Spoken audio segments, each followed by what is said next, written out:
Hey, welcome to the 2021 Maryland State Scotch Doubles Championship presented by Mez Q's. They threw me for a loop here. They called one or two matches out and then stopped. So I thought we were going to be starting, but apparently there's some holdup. So we would be just another minute longer. Hopefully we'll be back with the first match soon.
Okay, I'm back. Our first match is going to be a good one. It'll be Brett Stottlemyre and Rick Molinaro against Sean Wilkie and Justin Mast. It's a race to 7, Texas Express 9-ball. 9-ball does not count on the break. Alternating breaks.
Make sure you guys come up and get your score sheets.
All right, I'm joined in the booth by Josh McCauley, at least until his match gets called. Josh is playing in this tournament with Bobby Ambrose.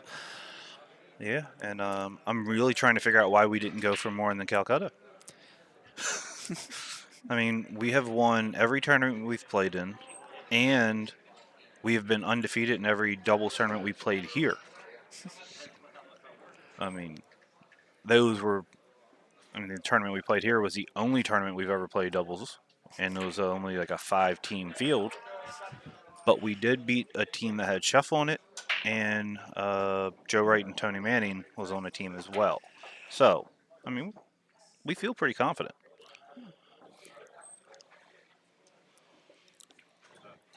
Well, hopefully they'll put you guys on the stream table so we'll be able to see how you guys perform. Oh, I hope so. And I hope they put us on the stream table against Tony and Shuff.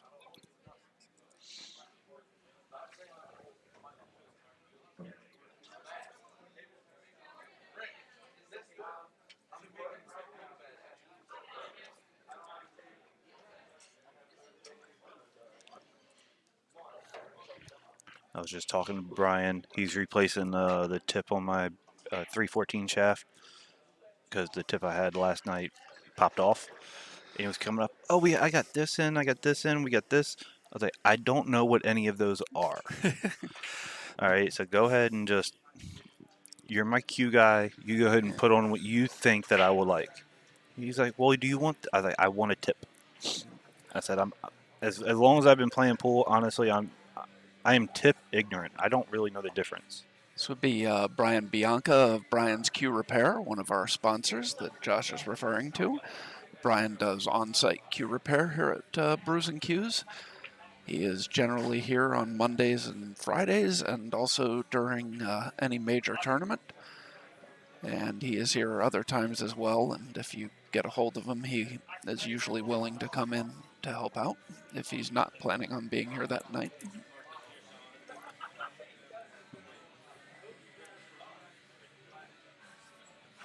And what's amazing about him willing to be able to come in, he lives an hour and a half away. I didn't realize that. Yeah, he lives, I forget where he said, but he's almost in Pennsylvania. Oh, wow. Yeah. Well, then, The fact that he comes down here 3 to 5 times a week. Yeah. okay, they flipped the coin. I'm going to go out on a very small Looks limb. like Brett and Rick have won the flip. And I got to pick Brett and Rick to win this match. I agree. Well, Justin's not a bad player, and everybody knows Wilkie's won every local tournament and regional tournament you can think of. Brett and Rick are they're just too good. And they've been playing together for about 15 years easily. Even when Brett was up in Pennsylvania, they still played a lot together.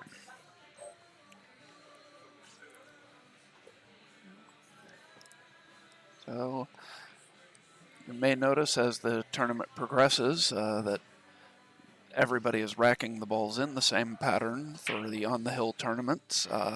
Everybody has a set pattern that they have to rack the balls in to avoid arguments of pattern racking. If everybody is playing the same pattern, then it is fair for everybody. I'm waiting for Brett to move because I don't actually remember what the pattern is. I know it's 1, 7, 8, 4, 9, 5. No, I think it would be 394 and then 56 in the back, if that's. Okay, yes, you're right. 3, 9, 4. Yep. 2 in the back. Yeah, 7, 8's up top. I was right about that part. Yeah. Okay. Yeah. So I remembered the 3, 4, 5, 6, and 7, 8 were paired. I just didn't remember which order the pairs were put in. I just went to sleep 4 hours ago, so my brain's going to be a little groggy at the start.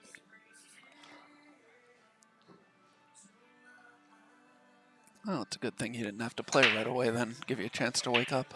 I don't want a chance to wake up. I think I play better tired. At least I think I do. Yeah, Brett breaks dry. I don't generally get a chance to say that very often. No. The break is one of the strong... I mean, he's an extremely strong player anyway, but the break is a very strong part of his game.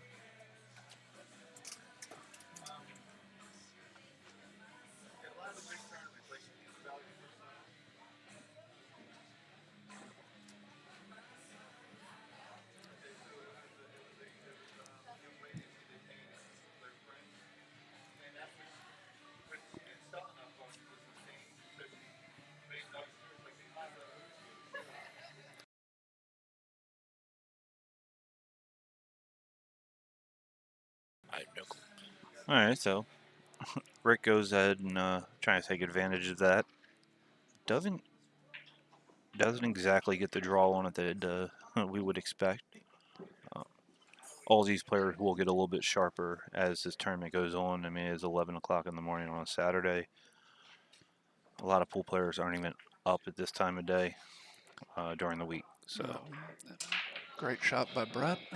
Bumps the 3-ball down towards the corner to leave Rick a good shot. Probably just a stop shot, I would think, to maybe draw back a little bit. I don't think I'd risk doing too much with this. he looks like he's going to spin it forward 2 rails. Yeah, it does. Yeah. Must not have been as straight as I thought it was. Well, I like punching that ball just a little bit with the straight right and coming straight up the table because of the angle. He did have a little bit of an angle going into the rail.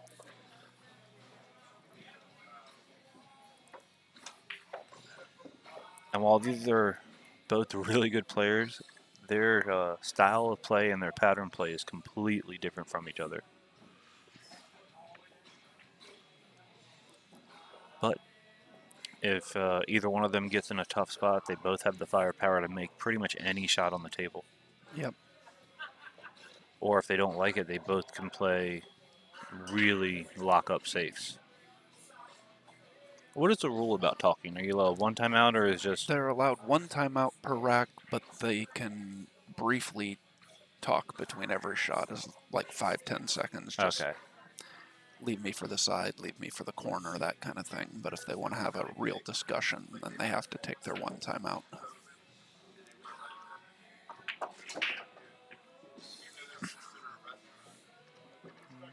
He hit that pretty sporty.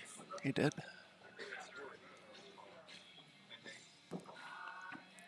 Now, do you kill this or just come around 2 rails for it, or 3 rails if you can't hit soft? No, 3 rails apparently. Yeah. I was going to say I'd come around 2 rails, but Brett chooses to go 3 around the 7-ball. Yeah, just because I don't really... touch is not what I'm known for. Yeah. Really I run into the 7-ball if I try and come around it like that, so. All right, so barring a very unforeseen event, it's going to be Brett and Rick up 1-0, and it will be Justin and Sean's break.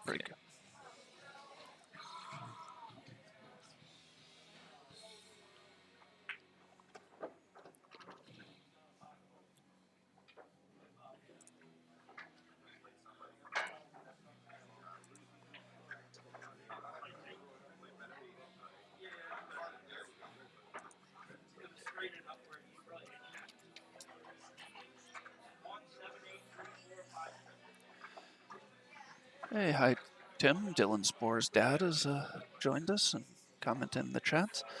Yes, I have not seen any link to the brackets. I will post one in the chat as soon as I see one. I actually got some good practice in with Dylan yesterday. Him and Dwayne played Joe Wright and myself 3 sets, race to 5 9-ball, just doubles just to get ready because Rick wasn't here. And as soon as Rick here, Joe dumped me and went with the partner he's actually using today.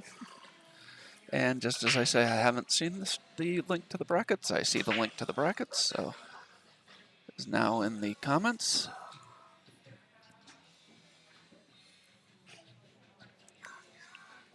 I'm going to turn that on.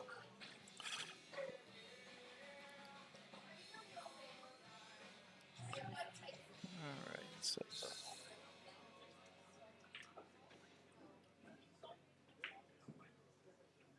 team.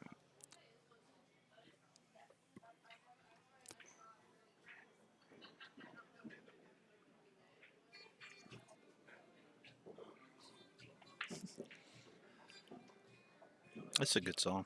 Okay, sorry, I got distracted a little bit. I was checking out the brackets to see who. And we actually have a pretty easy draw to the final. I'm feeling more and more confident about this.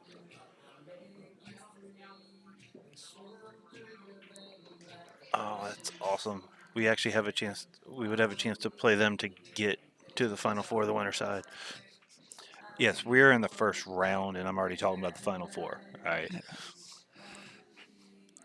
I'm Don't, not looking ahead as I at say, all. don't look ahead too much. No.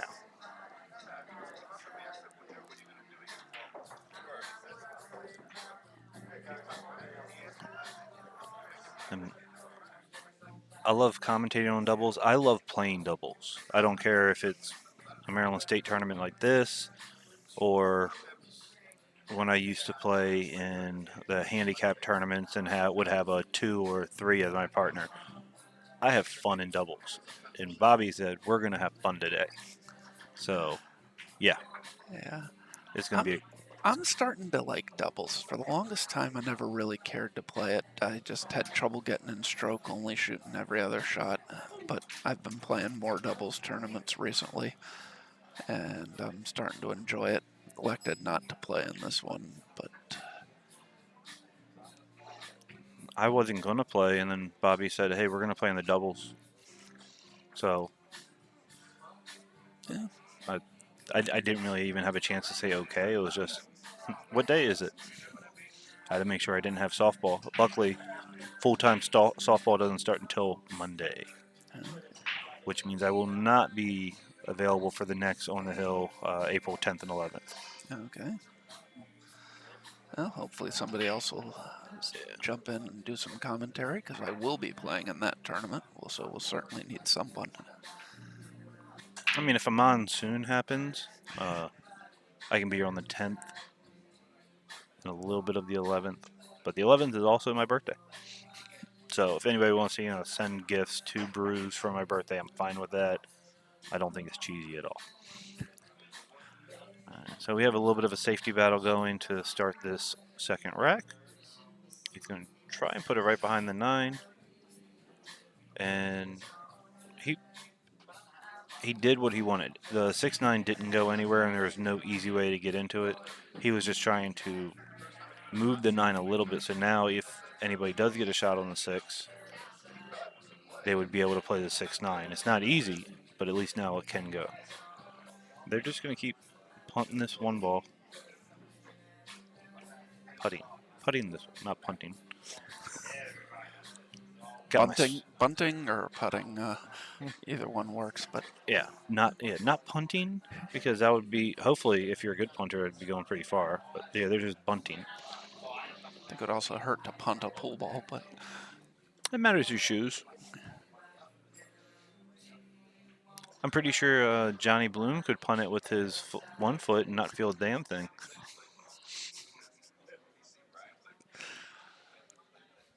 I love you, Johnny.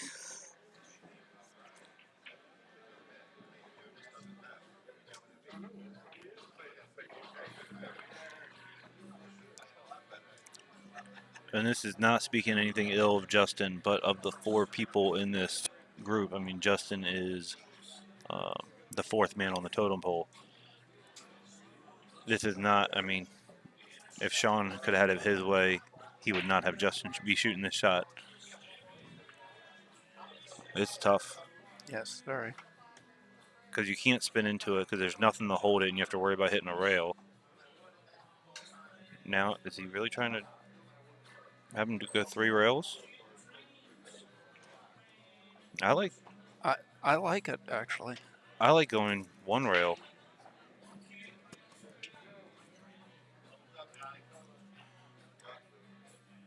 Oh, yeah. And just trying to clip it and just send the 1 ball up and just do it real soft. He's going 3 rails. Oh, he needed to hit that without any English. He put some running English on it, which lengthened it out considerably.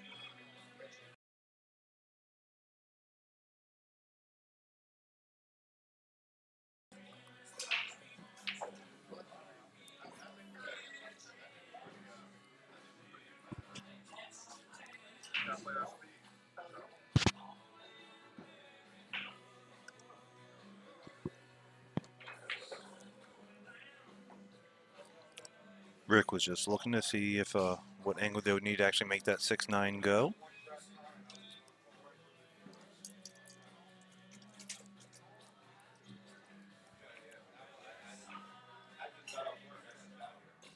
the 6-9 being a little bit off angle. Let's see. Rick would shoot the 1, Brett the 2, Rick the 4, Brett the 5, Rick the. So it would be his shot for the 6-9. It'd be a lot easier to say that because that's the 5th ball or the odd ball. But yeah. I'm not personally a fan of this angle coming across to get on the 2. I would probably be shooting from down here, not that close to the 1 and playing a safety, but I just would be worried about doing that or coming up and bumping the 2 ball.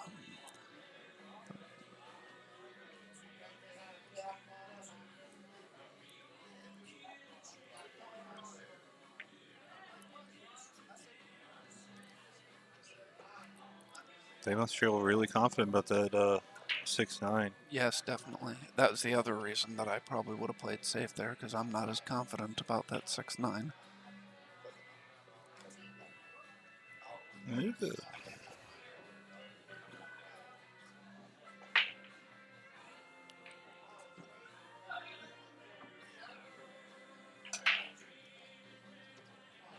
There is enough room there to throw that no. 6. No, I know it can be made. I think I would have. Yeah. To shoot that shot, I want to be down here.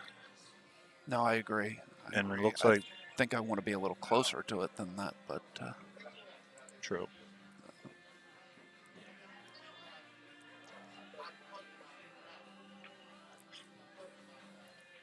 This angle makes it look like there's a lot more room. Yeah, you're right, it does. It's still not an easy shot.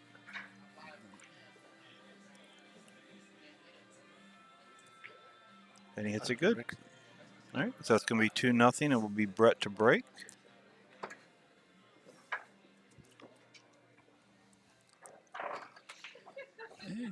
Wow, Payouts are TBD, which reminds me of your old nickname. While we are waiting for Brett to rack, I'd like to thank one of our sponsors.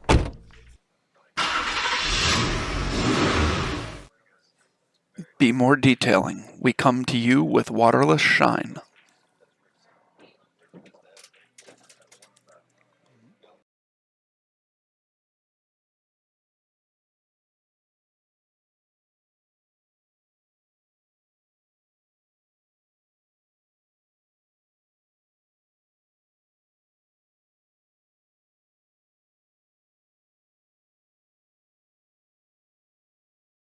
All right, Brett to break. Hopefully, will not be breaking dry again. I mean, that's not something he's used to. And yeah, yep, that's more like gets it. the wing ball in.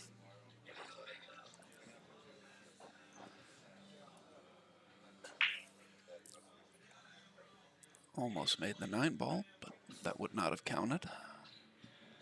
No. Just would have spotted up and created just a little bit more traffic to get around later with the 5. Yeah. Now he looks like he's trying to come to the middle of the table near the 3 to shoot the 2.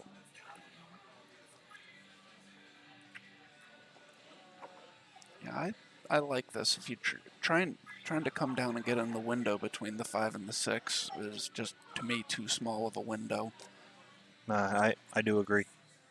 That shot, if he had overrun it, he could still see the 2, play a safety. Yeah.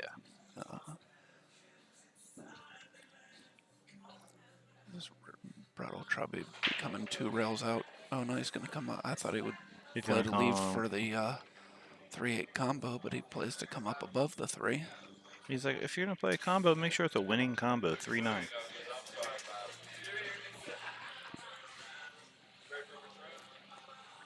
I do expect Rick to play the combo. Is this called shot? No. Okay. No, So nothing needs to be called, not even the 9. I didn't think so, but... Oh, that went right by. Oh. He elected to try and make the 3 by the 9 and caught a small piece of the 9.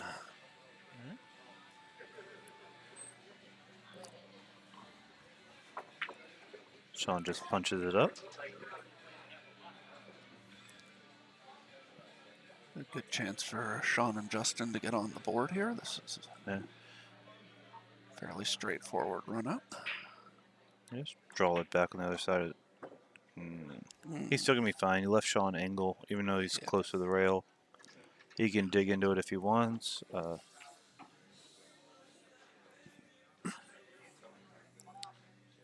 lot of people like to spin this ball. The angle you have, you don't have to spin. You can just hit this ball center ball, and that's the angle you'll end up getting on. Yes. If you end up spinning that ball, one, you can go way too far, and if you hit the head rail first, you could end up spinning 2 rails Back back out to the middle of the table. and having no shot on the 7. Yeah. It took me a long time to realize that. Okay, Sean makes the 9. And it will be Justin's break. Yes, Justin breaking. Sean and Justin are on the board now, 2-1. And they are finally updating the score. I hadn't even noticed that. Yeah. It had been 0-0, and Sean went to go mark it. He's like, y'all have 2, right? At first he asked, y'all have 1, 2? All right.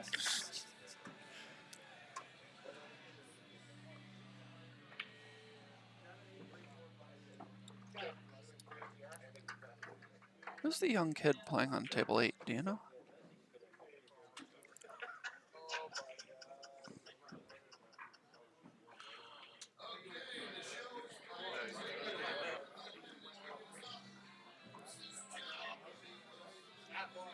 No.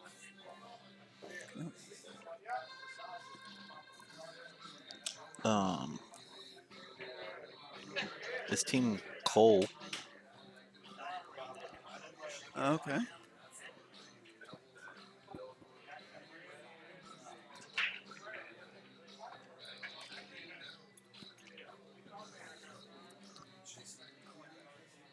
But I cannot say I do not know them. Okay. All right.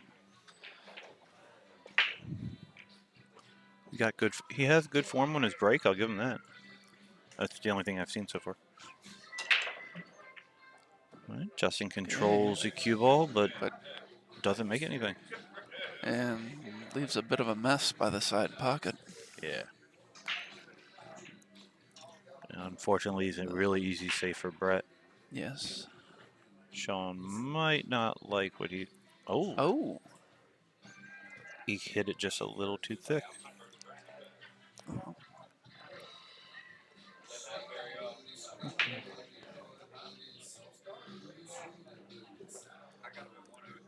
And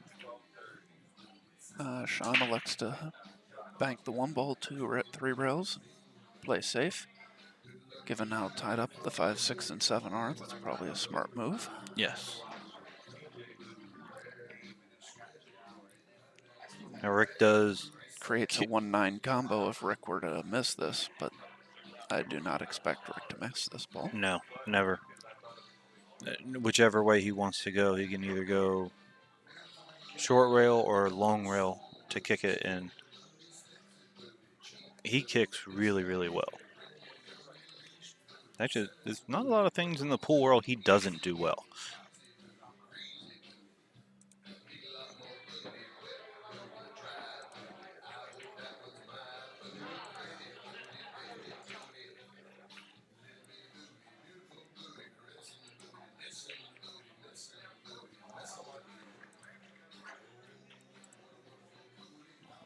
I don't know if that. Well, he kicked that ball really well.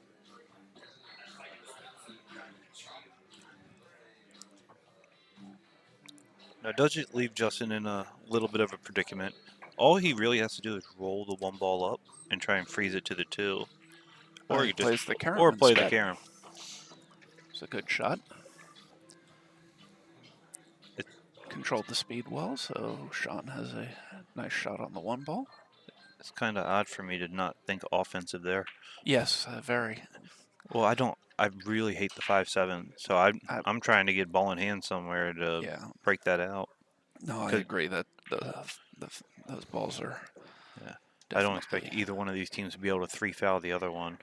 So any type of ball in hand is going to be for run out purposes.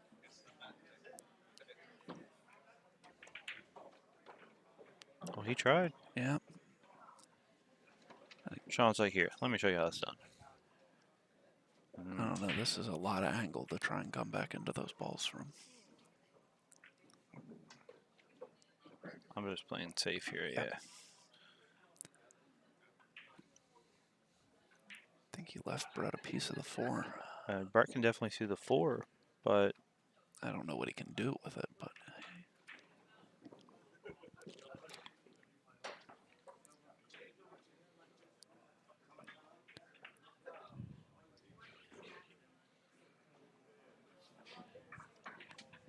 this is where my super aggressiveness sometimes pays off. and more often costs you the rack. Yes, but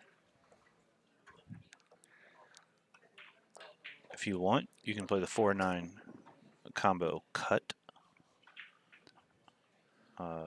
Or I don't think that's a bad. I don't even think that's terribly aggressive, given how tied up the 5 and the 7 and 6 are. but what I would have liked to have done, I don't really know what that was. I mean, it was a safe. It was a containing safe, but I don't. I think he thought he was going to get that ball behind the 5-6, but True.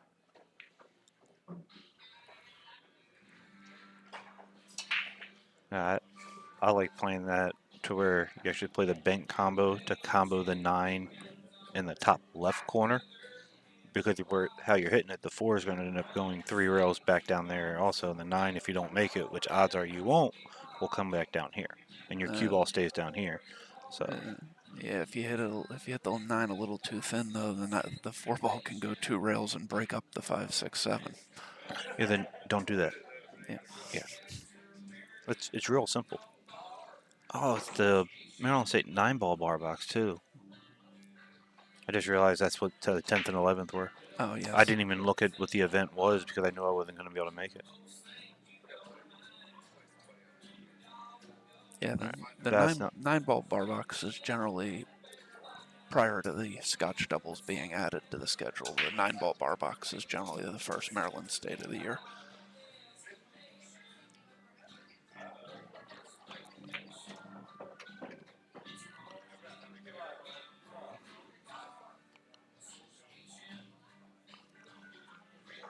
Now Rick's going to go ahead and play safe. And he's going to try and leave the cue ball pretty much here.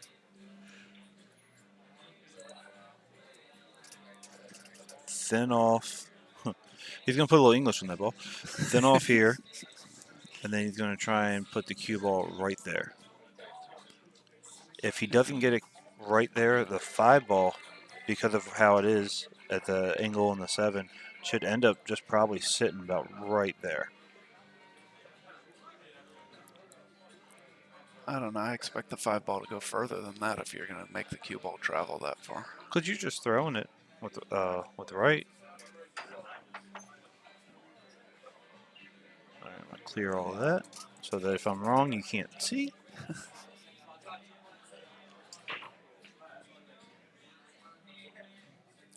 I don't. He keeps looking across the face of it. Cannot carom that 7 ball in.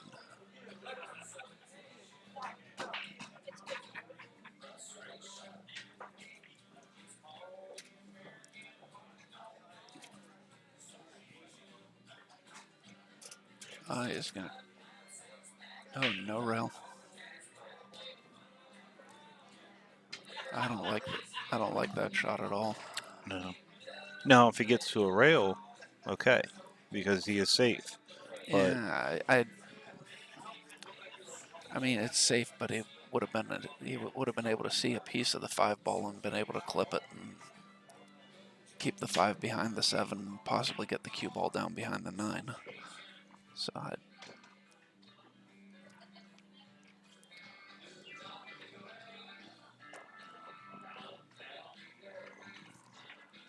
Alright, so Sean and Justin have a good chance to knot this match up at 2. Oh, Sean. I think he got away with it, but Yeah. Justin should and will most of the time make this ball. yeah. But if I don't care if you're the better partner or the not, if you don't have to make your partner work at all, you have a much better chance for success today. Yes, Because absolutely. there's a couple teams that are very loaded on one side of their team, and they just keep leaning on that person. Sooner or later, you can only take so much, Yes. and you will break. And even small stuff like that, like if Sean's playing there, he's not getting on the rail. Yes, Justin could probably shoot that ball 100 times and make it 99, but you get that off the rail and he's not missing it at all. Right. It's going to be the very small factors of those that is going to determine who wins this tournament. Well, I should say who finishes second. Me and Bobby are winning it. So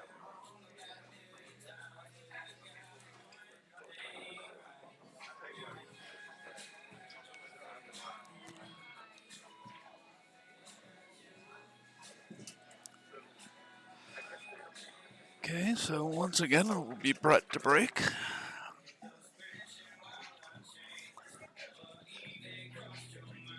They've strategically planned their shots so that Rick never breaks in this match. No, just kidding. I mean, well, and I have to say this because Rick gets on me every single time we stream about him. I call him old. It's just better not to have the old guy break. I mean, you want him to save his energy for everything else. Okay, so Brett made a couple balls on the break. Do not believe Rick has a shot at this one. No, but he has two very easy safes he could play. He's just going to roll the one in between the 8 and the 2. Or he could... All right, there you go. Yep. And then just freeze it. Well, he wanted to keep the one ball behind the 2. But he also wanted to... Yeah, to take away the one rail kick. Yeah, but he also wanted to freeze it to the 8 to take away the top rail kick. Yeah. So... 8 or the 2 would have worked for that. Yeah. Now, he still hit it pretty... He hit it very well. That 2 doesn't go by. Doesn't? No, you're right. It does not. It's... I mean, Brett's just going to make the 1 and spin into it. Just straight left. If you run into the 8 or the 2, you're fine. There you go. Knocks the 8 out of the way. And leave Rick.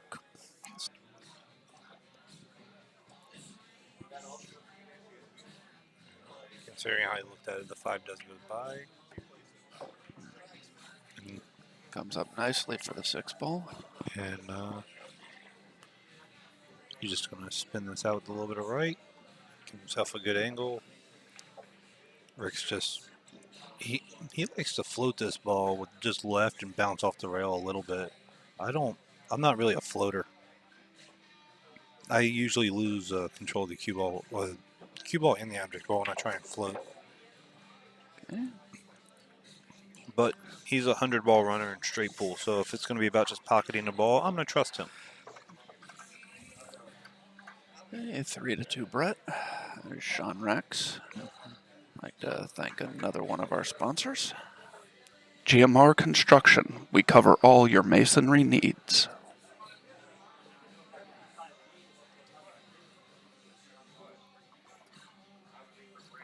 TAP Chesapeake Bay region.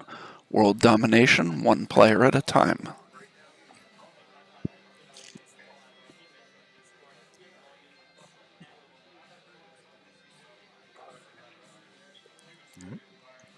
Sean to break. I love Sean's game, but one thing you're not going to get with him is a controlled break. No. He hits these balls. He does control it to a point, but I don't know if like someone threw a 1 ball at him in his past and he just takes it out every single time. But he hit these balls as hard as he can. Yes.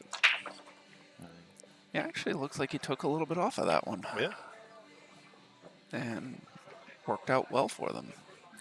Between him and Brett, I'm really happy we have the arena light here because both of them have hit one of the diamond lights that we've had above the tables. So now it's Uh, just a big opening.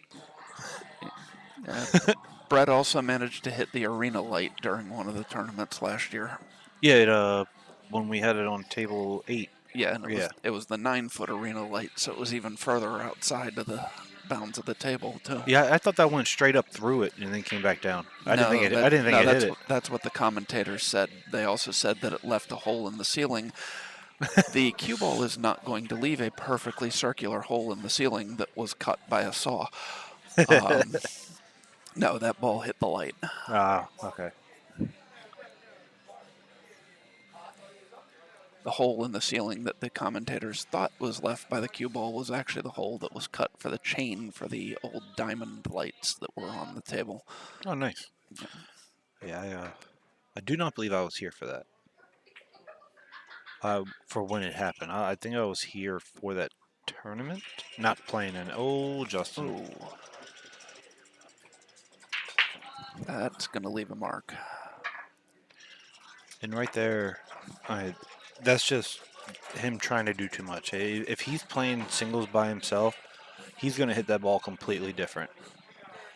He's going to hit that ball probably with just a little bit of center ball, maybe even follow, and not try and bring the 5 back up 2 rails. He's just going to go past the 9, shoot the 5 in the same pocket he shot the 3 in. I agree, but I don't completely get why players, and again, no offense to Justin, but I don't get why players try and do too much when their partner is the stronger player of the team. I mean, I'm not saying you should just not try at all and leave him whatever, thinking, oh, he's really good, he can do it. But I don't get why you would try and do more than you would do if you were the one shooting the next shot. I guess it's a little different for me because being left-handed, I always have to think. That's different. Yeah. But like with me and Joe Wright playing yesterday against Dylan and Dwayne, I mean that's a tough match. Right? Yes. When we started out, I took a couple racks to warm up, and Joe, you could tell, was feeling it a little bit and trying a little bit harder. And then later on in the other 2 sets, I guess he finally got into his head that, hey, all right. He relaxed over those first couple racks and we can play. We lost the first set and won the next 2. And he's like, stop trying to hold stuff. That's not how you play. Don't change how you play. And from there, yeah, I don't really understand why people change how they play or what they want to do because of who they're with. I was doing it just because I don't like it if someone's leaning on me or counting on me for something and I let them down.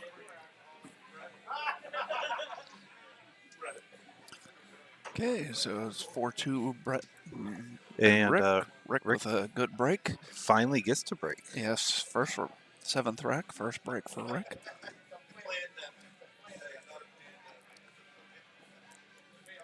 Not as bad as me, the Scotch doubles tournament I played in last Saturday. I did not break until our 4th match. Hey, as long as I keep winning, I don't care who breaks.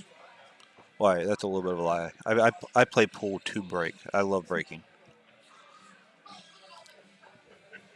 Which are right, it really kills me when I have to give up the breaks. That's because you play too good. If you weren't so good, you wouldn't have to give up weight. No, I'd let Tony talk me into games. You're going to give him all the breaks. He only wants the first 2. Give him all of them. What? You're the best and worst stake horse there is. Well, he does it for himself too. Yeah, I know. I'll give you all the breaks. Let's alternate the breaks. Oh, fun times. All right, so Brett and Rick making very quick work of this. Not really much to say. Everything was straightforward. And Rick's going to go ahead and knock this down, make it 5-2. And it will be Sean to break for Team Wilkie. They did make that Team Wilkie, right? Yeah. Yes. See, most of these I can understand. Like, they made it the better players' team. Actually, I don't know. Team forward, Mark, Yeah, Tom. That's a that's a toss up. tough. But Uh, team, there they did not. But well, true. yeah. But Team Ambrose. I mean, look, I understand. No, he's a sponsor of the tournament. He's in a way my own personal sponsor to a point. And but I mean, put the better player's name first. Or maybe they did.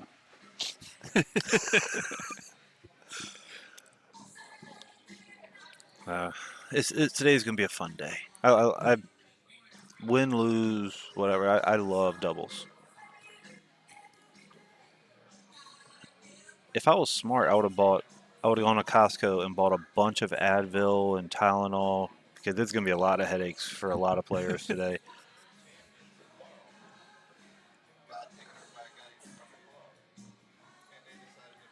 There's Okay, more. I know you play I'm not going. sometimes insanely aggressive. Are you going to combo bank this 9 ball No, here? I'm not because it goes too wide.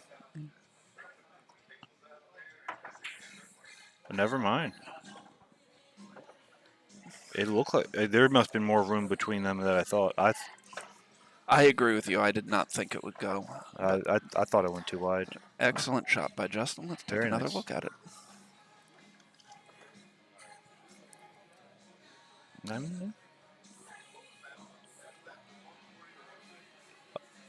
And he made the 2. Yeah. I think you're right. I think there was more space between those balls than it looked. Yeah. On the table next to the feature table, you have one of my favorite young players. I'm not going to call him a kid ever again. But you have Thomas Haas. Steph and Tina, you're up on table 9. Stephanie and Tina, table 9. Yeah, it looks like Thomas and his partner have just won that match. That was quick.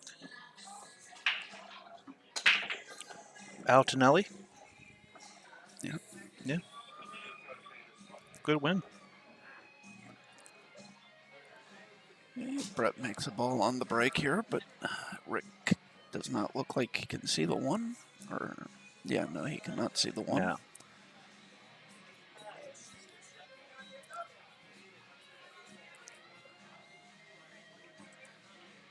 I would try to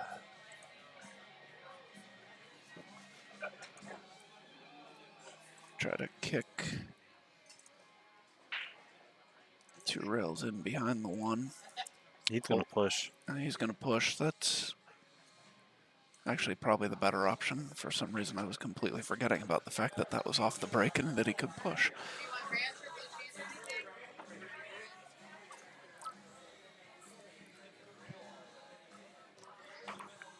Yes.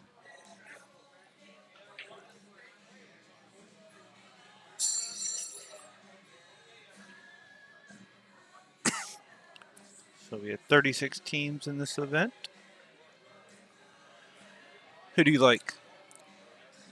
I don't know. There's a lot of great teams, but I think I'm going to go with our defending champions, Nathan Childress and Shane Wolford. Not a bad pick. It's hard to bet against them because they did win it last time. I think it stays. I think it stays in Maryland this time, or at least a little closer to home.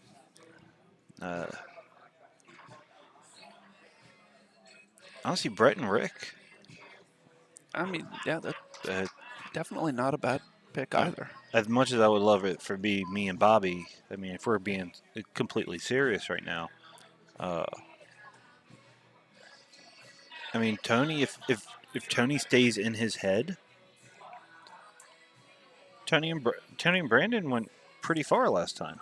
Yes, they did. Yeah, and as long as Tony controls that Irish temper of his, and I don't even know if he's Irish. I think that they can do really well. Steve Fleming and Scott Haas. Scott Haas, Yeah, that's a strong very team. strong team. Rick and Joe. I mean, there are just so many strong teams. Dylan Spohr, Dwayne Laub.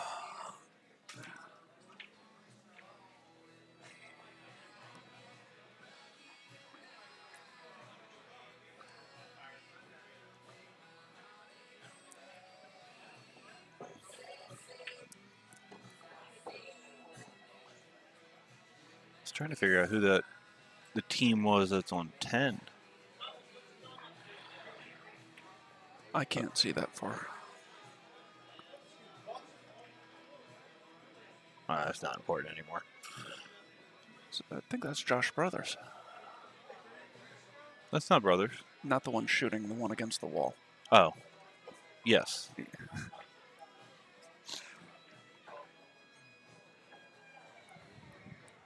And this is where the headache part. Fossil, Team Spore. Table 2. Yeah. Team Fossil, Team Spore. Table 2. Oh, sorry, just table announcements. Wasn't sure if you guys could hear that, so I didn't want to try and speak over them. This is where the headache part comes in. You can see him already shaking his head, and it's just the angle. The angle is very awkward. Yes. Now, me personally, I cut this ball in and spin it with right, so that when I run into the 7, I create a little distance. I agree. Yep, bump the 7. Yep. Oh, left him a bank. Yeah, Justin banks very well. I shoot this ball. He's shooting with just straight high left. I like a little low left and spin up. And if you hit it with low left, you get to You two-rail it. Carlisle Jr., Team Ball, Table 7. Team Carlisle Jr., Team Ball, Table 7. Yeah, Jack in the comments says pick is Mark Ford and Tom Zippler. That is another very strong team. Yeah, while I would like to pick them, I just can't root for Tom. That's a joke. I really like Tom, and he knows that. I forgot all about their team. Okay, Justin and Sean get another rack. I mean, they're Get to only number within- 2 on our list right here. Get to within 5-4. And it'll be Sean to break. With an opportunity to even the matchup at 5. I would like a team like Clinton Mike Soleil. I would like a team that no one's really talking about. To just Cohen and Chris Jenkins. You and Bobby. No, everybody's talking about us. It's fine. We're on the down low, but everybody knows about us, so it's like a horrible down low. All right, Sean to break. See if he'll take this off. Take a little bit off his break this time and only hit it at 40 miles an hour. Hit that ball good. No shot on the 1.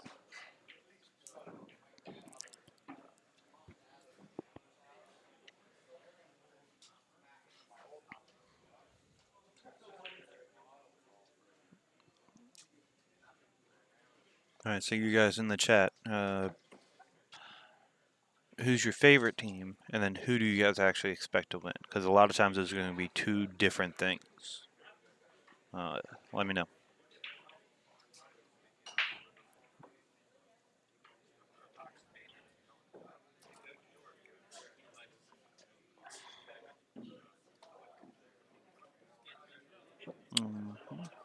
Just looking down this list, it's a tough little list. Yeah, Some of these there's- people I don't know who they are, though. No, I agree. There's some I'm not familiar with, but there's quite a few teams that could have a chance to win this. Yeah.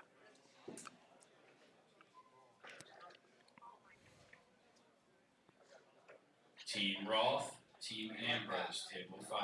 Team Rolf, Okay. Team Ambrose, Okay, Table 5. Josh I'm outta has here. just been called to his match. I'll be back in like 15 minutes. So if you happen to run into anybody that might like to do some commentating, send them this way. Mel. The junior champion. Actually, no. He doesn't like talking. We tried to get Thomas in here a couple times, and Yeah. great kid. He just doesn't like to talk. All right, I'm out. All right, good luck, Josh. Thank you. And just in time, Brian has finished my tip and hands it to me just when my match is ready to start. Talk about service with a smile. What'd you put on this? The G2? Yeah. Brett plays a good safe. Looks like Sean is looking at kicking 2 rails at this ball. Come off the left rail, off the top rail, and then into the 1.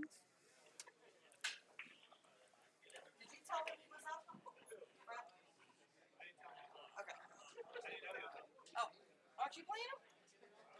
Yeah, I think you are.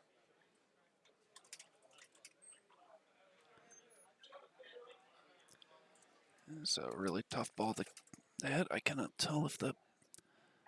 don't believe that ball's frozen, but it's pretty close. So he's now looking at a one-rail kick into it.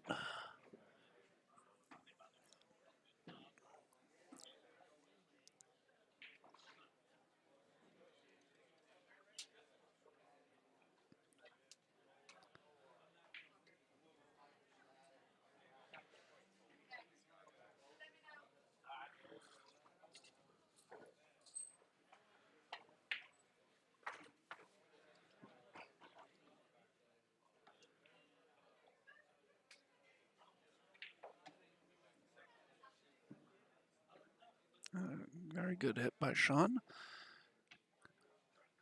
Left Rick a little bit of the one to hit, but he does not have a clean shot.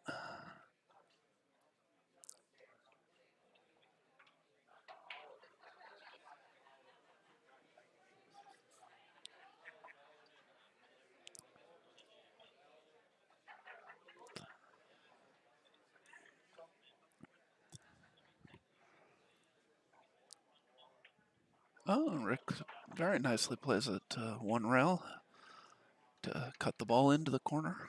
He's brought a good shot at the two here. If that 5 ball goes behind the 9, I would expect Brett to just come across for the 3. If it doesn't, he might try and bump him to break it up, and I guess it did not go. He's left Rick a little tricky here. I would not be surprised to see Rick play a safe. Come off the bottom side of the 3 and bring the cue ball back behind the 5. May have hit it a little hard. I think he's got him hooked, but Justin jumps pretty well. He might elect to... Yep, looks like he's going for his jump cue. Gonna try and pocket the 3 ball in the side.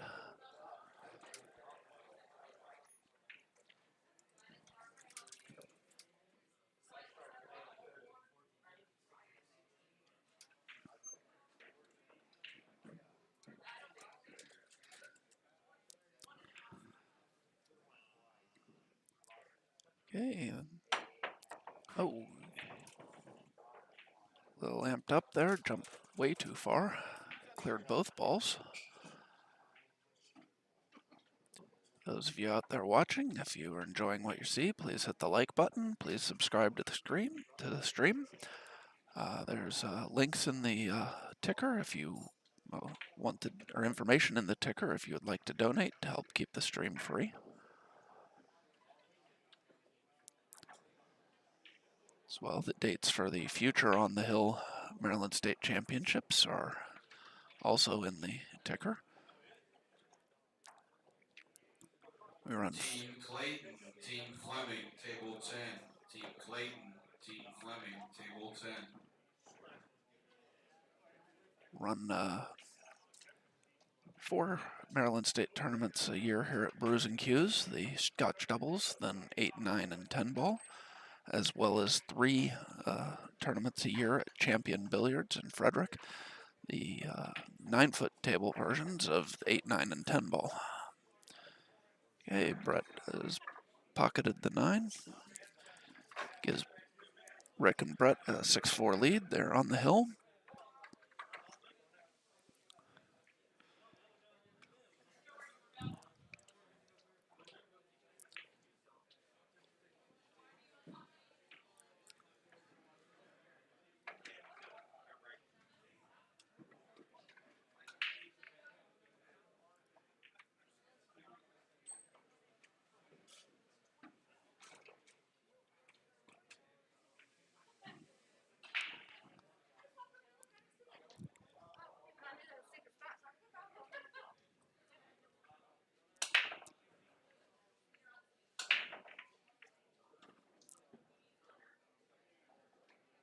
Hey, Rick breaks dry and has left Sean an open shot at the 1. Don't really see a whole lot of trouble in this rack. Good chance it'll be a short rack with a 5-9 combo coming.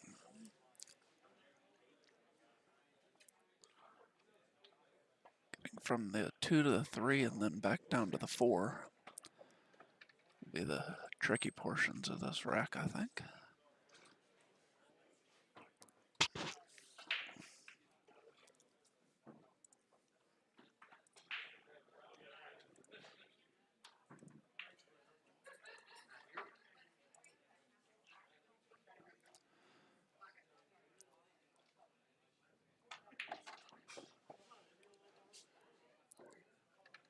Justin played that very well. I think he's left Sean an angle that he can, maybe didn't leave Sean as much angle as I thought he did. No, yeah, that is kind of close to straight. Thought he had stayed underneath the 3 ball where Sean would have an angle to just roll down on the 4.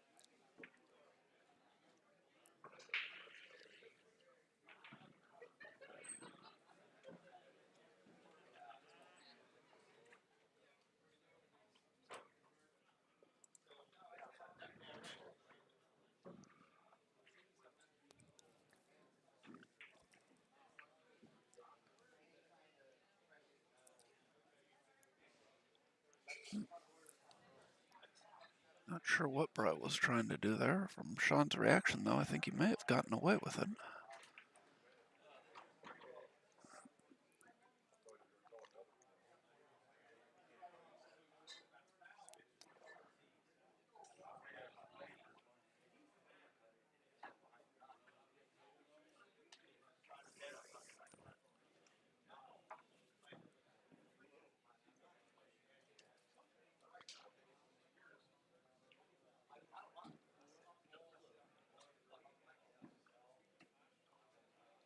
Team Steinbach, Team Beagle, table 3. Team Steinbach, Team Beagle, table 3.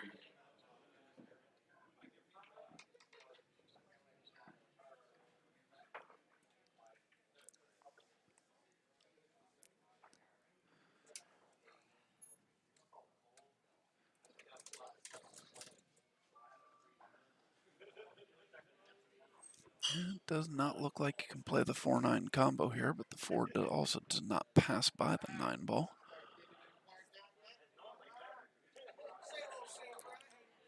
A very tricky shot that Brett has left for Sean here.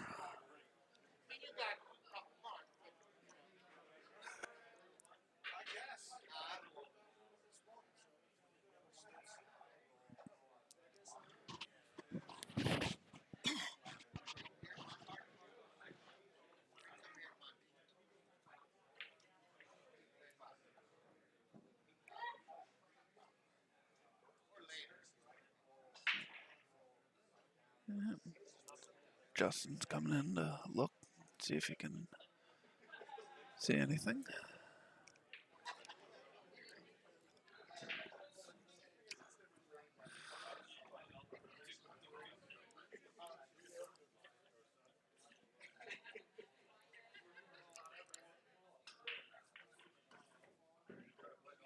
I just wonder if you can't get the 4 ball to send it back here behind the 9.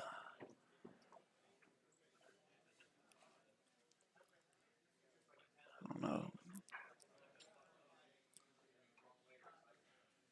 Team Jones Jr., Team Allen, table 1. Team Jones Jr., Team Allen, table 1.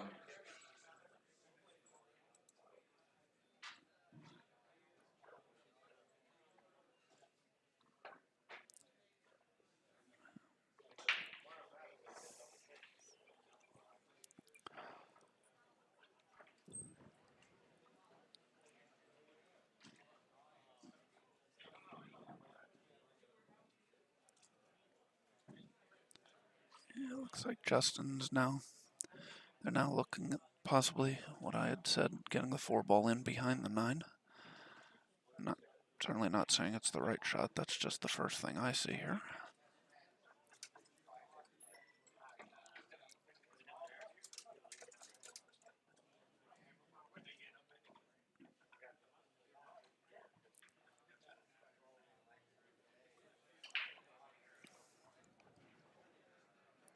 Actually, it looks like he might be trying to clip the 4 ball. Oh no, kicking into it. Very well played shot.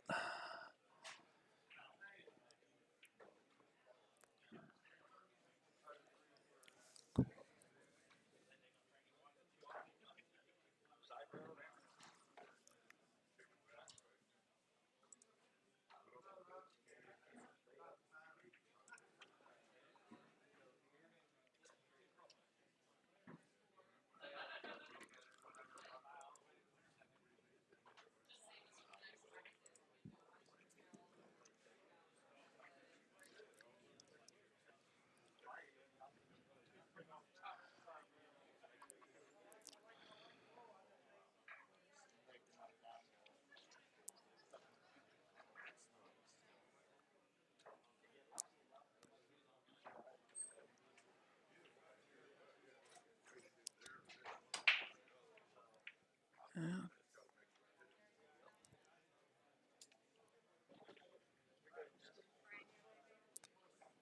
Looks like Rick is lining up to kick one rail down the table.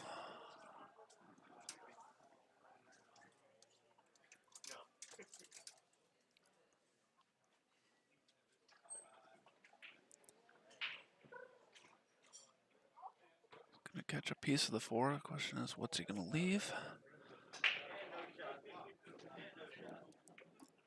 Yeah.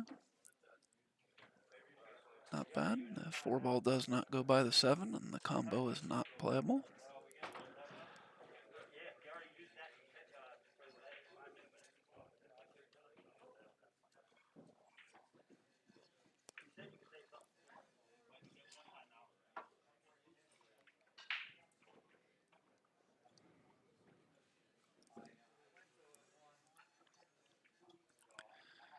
Okay.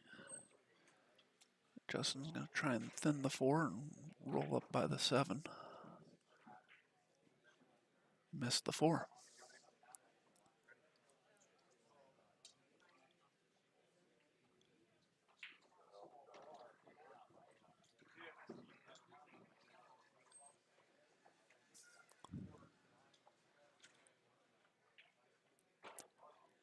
It didn't really open the 4 ball up much other than the possible 3 ball combo that Brett's looking at here. I think he's gonna either. I don't think I'd play the carom here. I think I would play a safe and try and pull back behind the 5.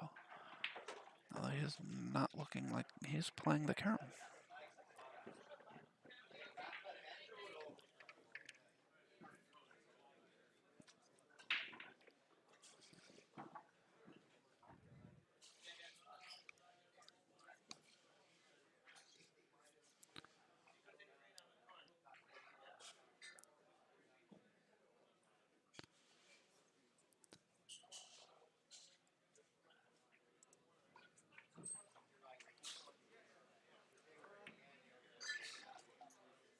Hey, Rick pockets the ball.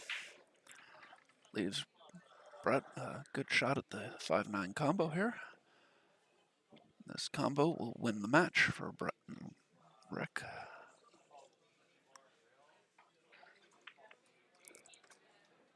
Combo goes. Brett and Rick take the match over Justin and Sean 7-4. We'll be back in just a moment with our next match.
Okay, our next match is going to be R.J. Musser and Steve Johnson versus Zach Paetzel and Josh Brothers.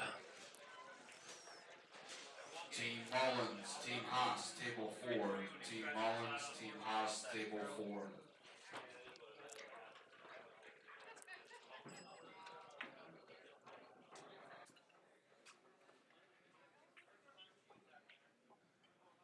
My stuff over here with you, Dave.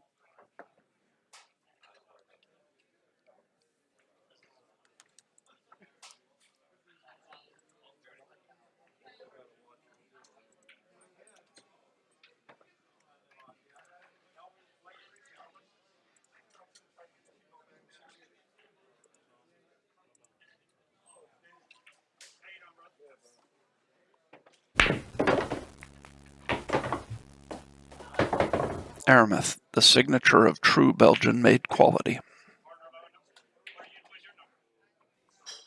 AZ Billiards, the A to Z of billiards online. Brian's Cue Repair. Brian is on site doing cue repair at Brews and Cues Mondays and Fridays, as well as during large tournaments.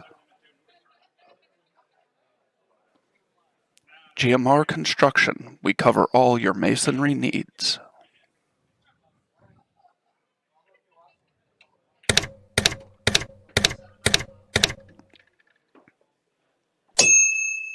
Gino Cunningham of Keller Williams Integrity, making dreams come true one home at a time.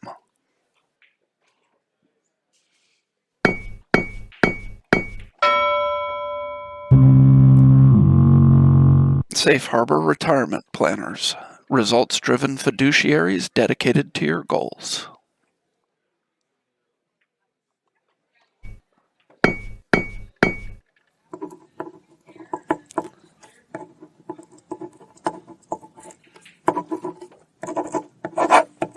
Simonis, the reference for superior quality billiard fabric.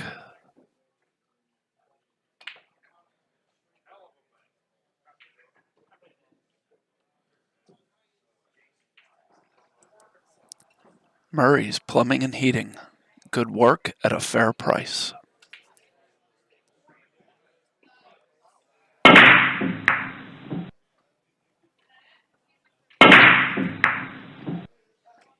The Turtle Rack, fast, accurate, and sturdy.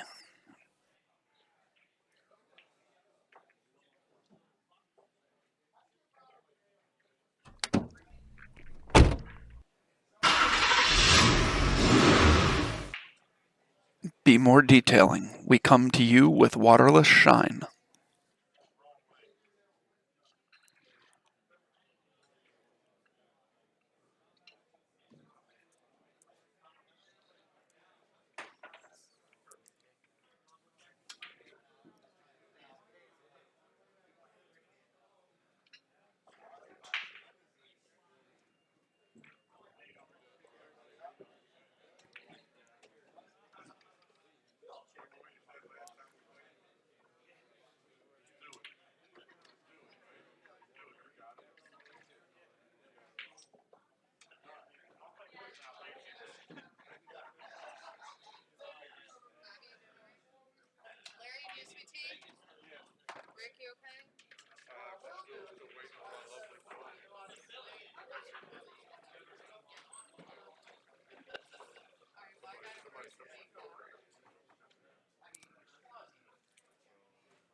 Thomas Haas, you're needed at table 4.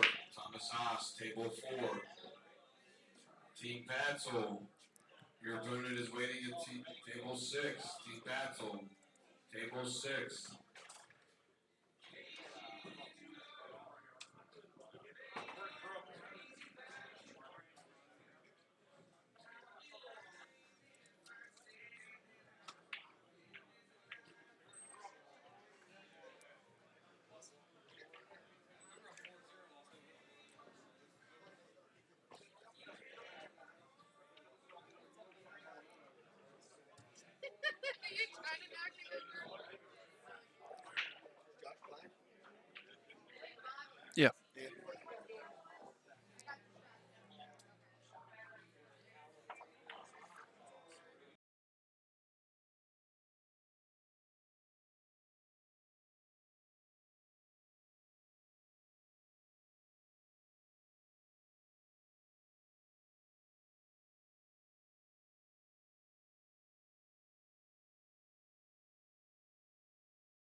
Okay, looks like Zach and Josh are here, and we're going to get this match rolling.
Okay, looks like we're getting ready to get started here. Josh Brothers and Zach Paetzel will be breaking. Once again, this is Scotch Doubles Texas Express 9-ball. 9-ball does not count on the break. The players all will be racking in the same pattern to keep things fair, to eliminate any pattern racking for an advantage. The pattern that we're using is the 1 in front, followed by the 7-8, then the 3-9-4, the 5-6, and then finally the 2 in the back.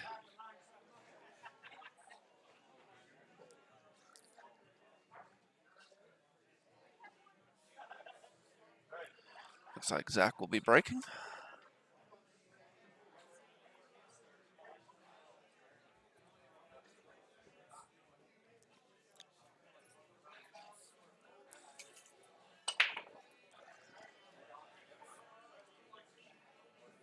Okay, Zach has made the 1 ball on the side. Left a good shot on the 2 ball for Josh.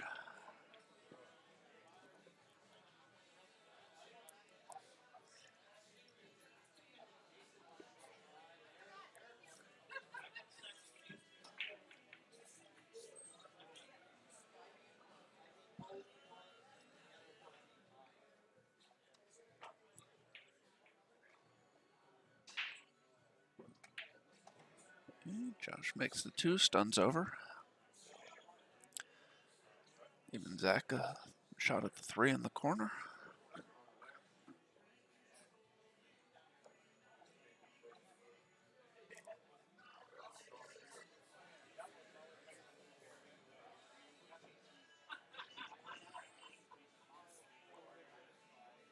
Expect Zach to roll forward here and give Josh the 4 ball in the bottom left corner from this point of view. Bottom right corner from this angle.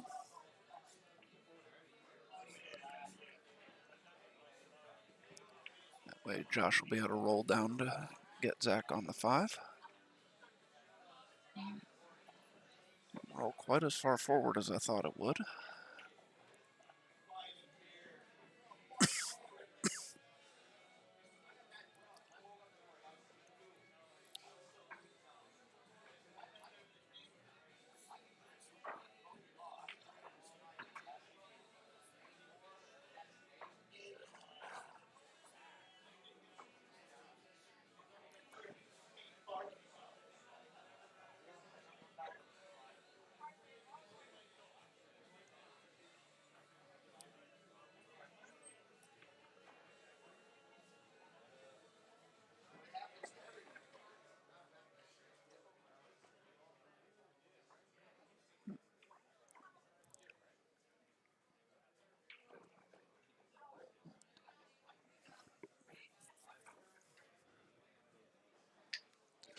Bump the 9 closer to the 5. Combined with the angle on the 4, it might be a little difficult there for RJ to hold this. To give Steve a shot on the 5. He's looking to see how far out he can come and still have a shot.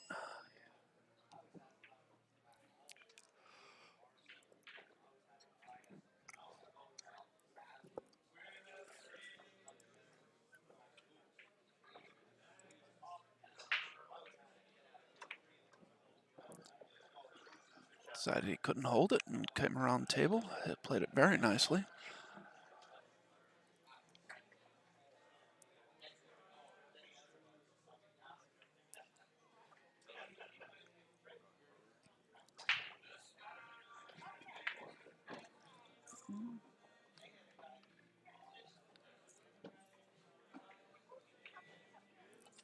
Steve leaves RJ a little bit of an angle on the 6, where you can either draw back and across for the 7, or come 2 rails around and play the 7 in the same pocket. Jars the 6 ball, though.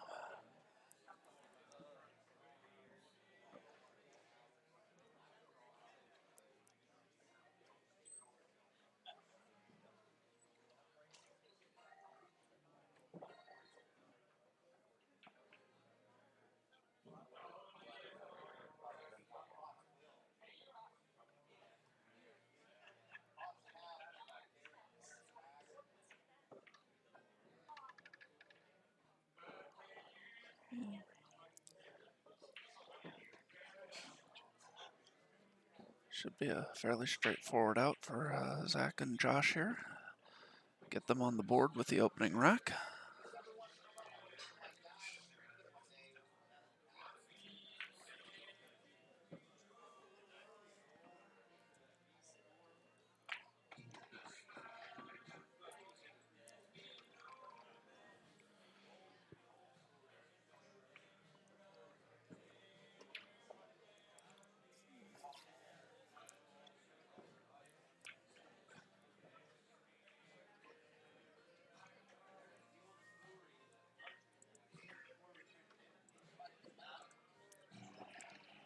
And Josh with this relatively straight in 9 ball to take the early lead.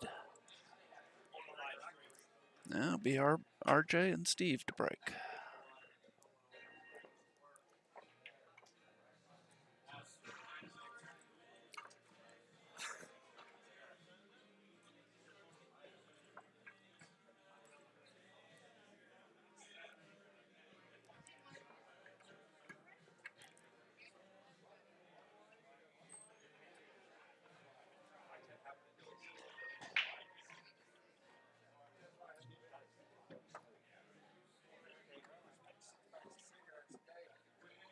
Team Bell, Team Ambrose, table 8. Team Bell, Team Ambrose, table 8.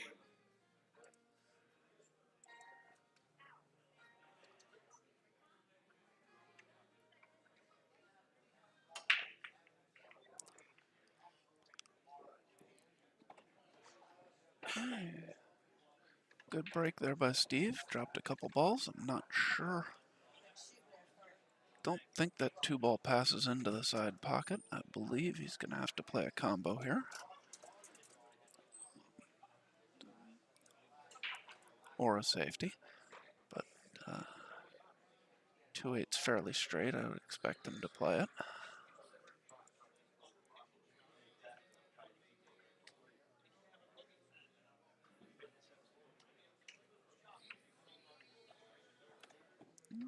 Well played. Left a good shot for the 2.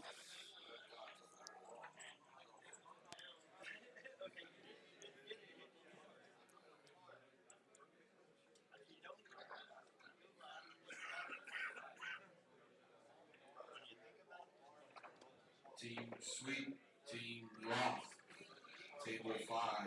Team Sweet, Team Roth, table 5. Oh.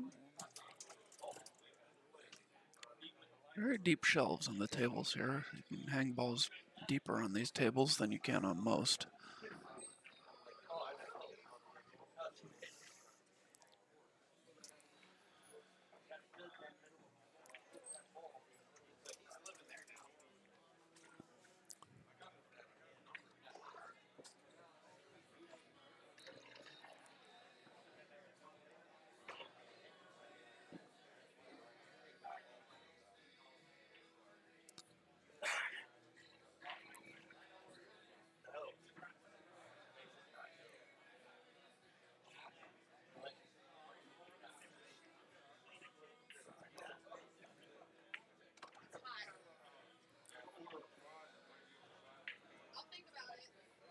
I don't think Josh meant to run into the 7-ball there.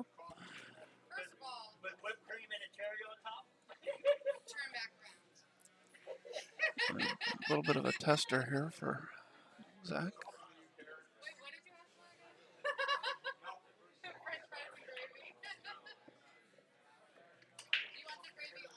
Yeah, plays that shot very nicely and gets back in line for the 7-ball.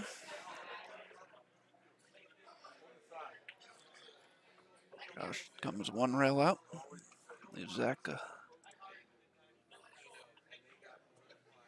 shot for the 2-0 lead here. Okay, and it'll be Josh's break, and I will be back in just 1 second.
Okay, sorry, just had a minor thing to take care of there. I'm back.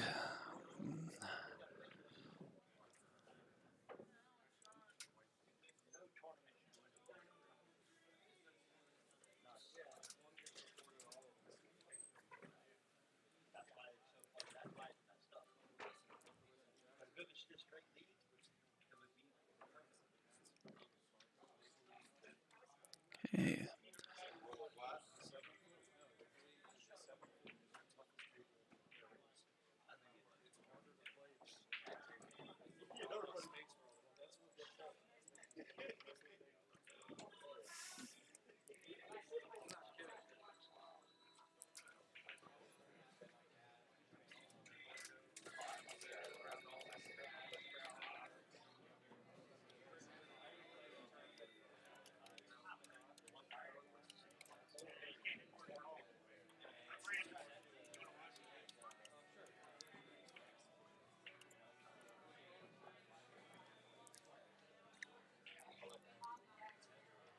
Okay, looks like they've got Brandon Schuff out to watch a hit here. Brandon said the hit was good. Josh has made the 9-ball. Josh and Zach now lead 3-0. RJ and Steve to break. Okay, this match is a third-round winner's side match. Both of these teams received byes in their first match.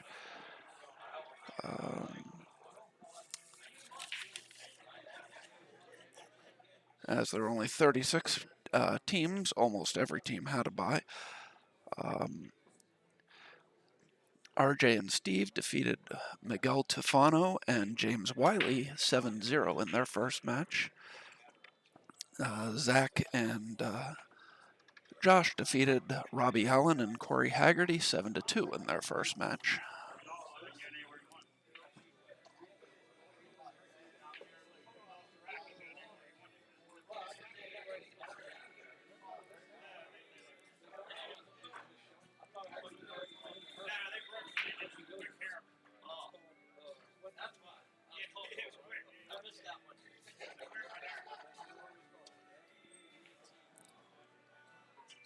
Hey,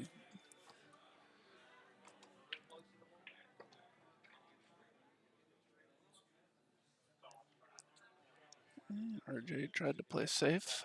I'm not sure whether or not I don't think he got that ball. Yeah, I believe Zach will have a shot at the one here, or a two. At least an ability to hit it. If he can get enough of it, he might bank it up to the 9. Oh, got even more than that. Sent it the other way. Saracola Jr., Team Steinbach. Table 11, Saracola Jr., Steinbach. Table 11.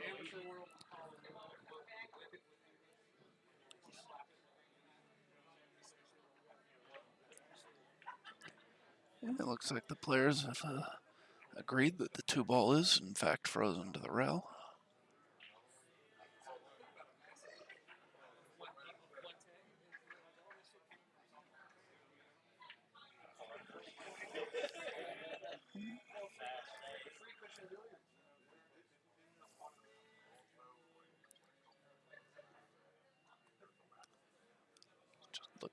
Checking to see whether or not the 8 ball is in the way of banking the 2 into the 9. I believe that it is, although Josh has taken a close look at the 9 ball.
And Josh will probably carom off the 5. No, he banks the 5.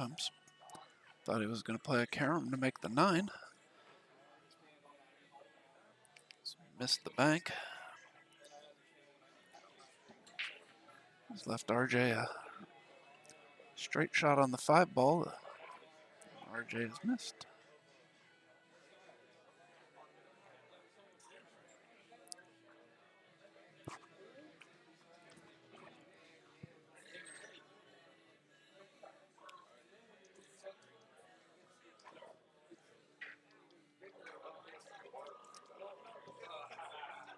Okay, so now we've got Team Davis, Team Wahey. Table 3, Team Davis, Team Wahey. Table 3. Wahey. so Josh 7 ball down the rail, 9 ball hanging in the pocket. And Zach and Josh will take the 4-0 lead.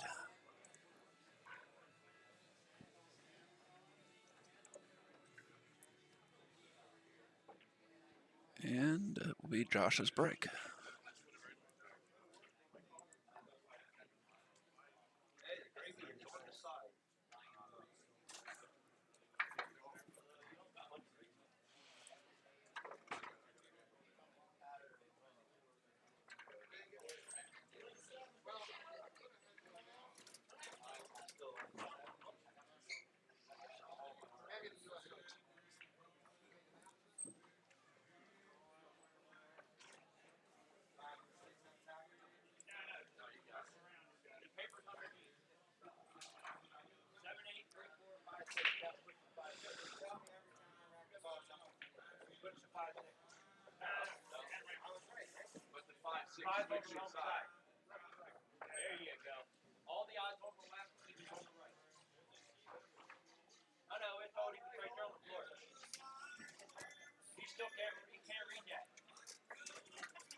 All right, Josh to break.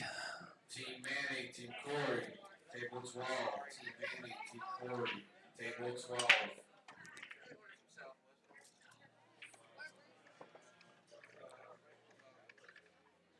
Hey. Very nice break there by Josh. He's made the 3 and the 4 balls. Left a shot on the 1.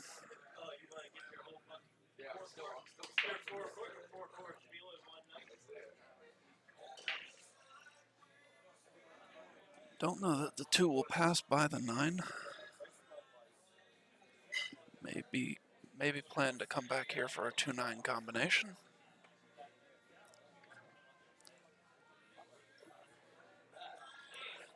Possibly a safety.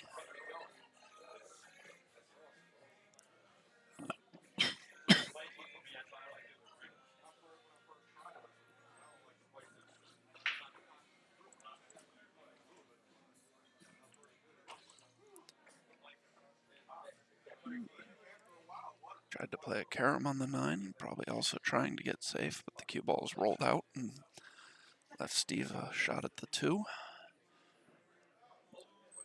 which will probably be followed by a 5-9 combination.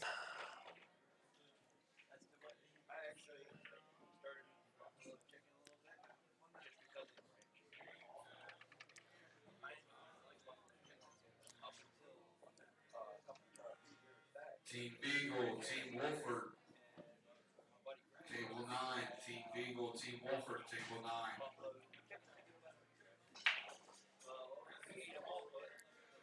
Elected to play the carom, cut too thick of a piece of the 5, missed the 9.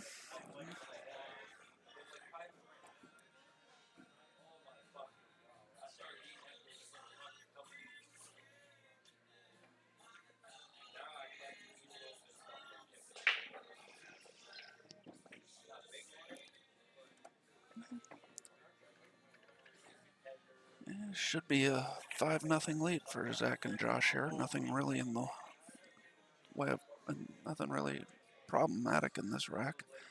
Just roll up the middle of the table here for the 7 ball. Roll back out to the center of the table for the 8, and then the 9.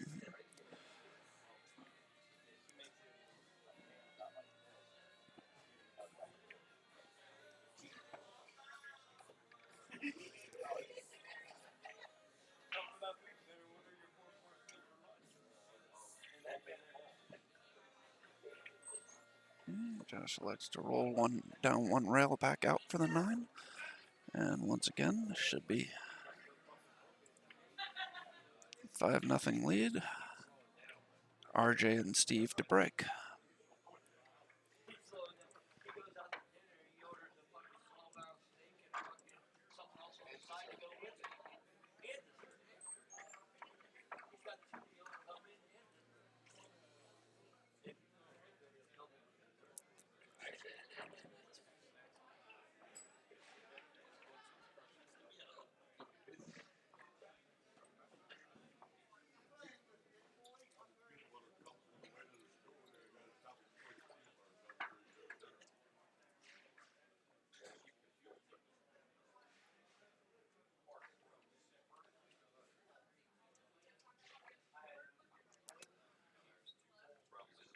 Okay. Had 36 teams show up for the Maryland State Scotch Doubles Championship this weekend. It's a good turnout. Our next On the Hill tournament will be the 10th and 11th of April here at Brews and Q's. It'll be the Maryland State Bar Box 9-ball championship. RJ has made a ball on the break. So he made the 3 ball. Left Steve a shot at the 1.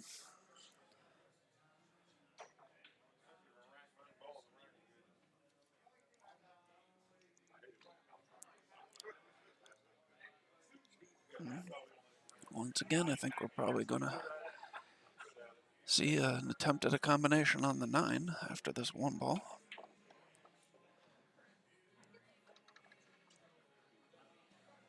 RJ will be playing the 1-9 combo, or excuse me, the 2-9 combo, as the 1 ball was just pocketed.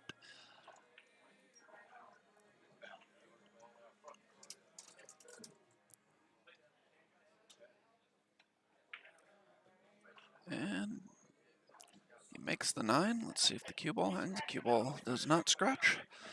So Steve and RJ get on the board and are now down 5-1.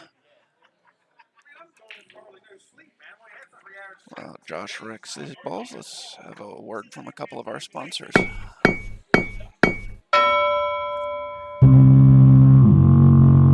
Safe Harbor Retirement Planners.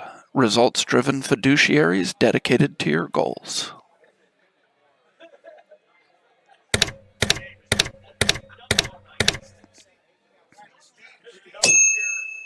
Gino Cunningham of Keller Williams Integrity, making dreams come true one home at a time.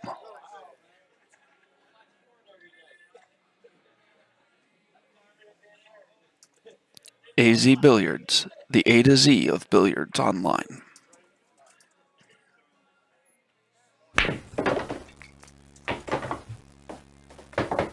Aramith, the signature of true Belgian-made quality.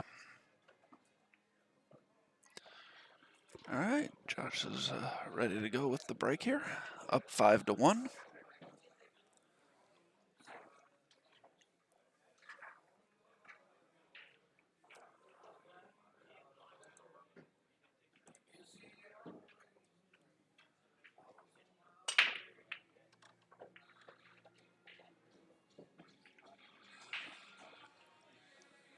He's made the 1 ball, and Zach will have a shot on the 2 ball.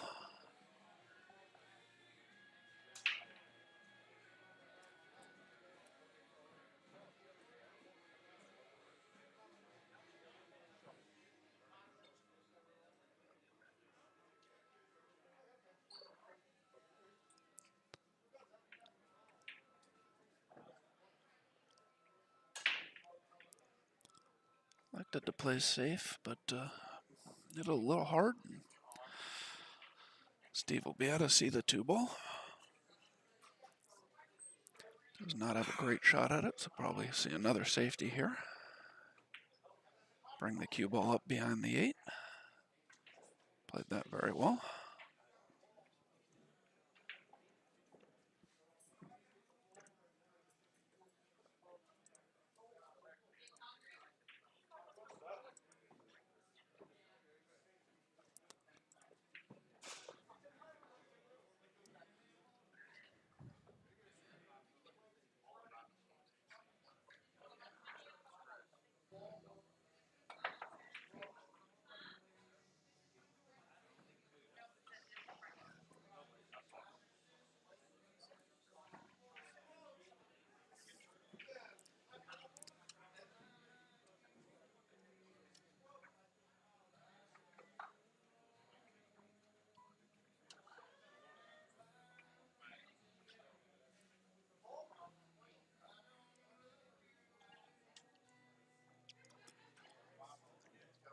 Okay, looks like RJ is going to jump at the 2 ball here.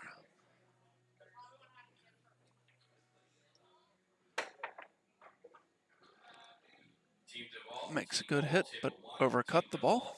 Team ball, table 1. Please pick up your score sheet, start your men.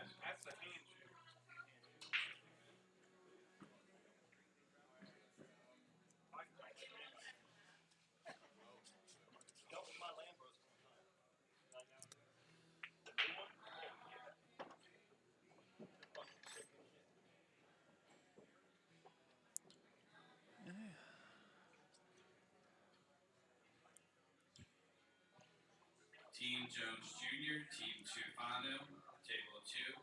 Team Jones Jr., Team Tufano, table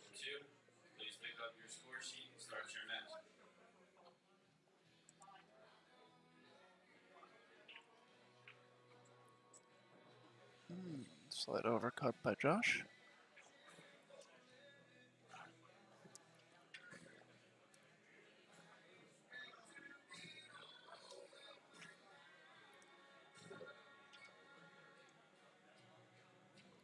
Team Wilkie, Team Spore, Table 7. Team Wilkie, Team Spore, Table 7. Please pick up your score sheets and start your matches.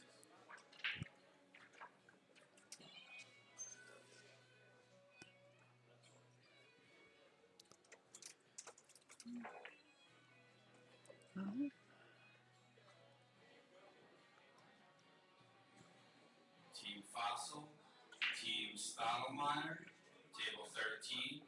Team Fossil, Team Stottlemyre, Table 13. Please pick up your score sheet and start your matches.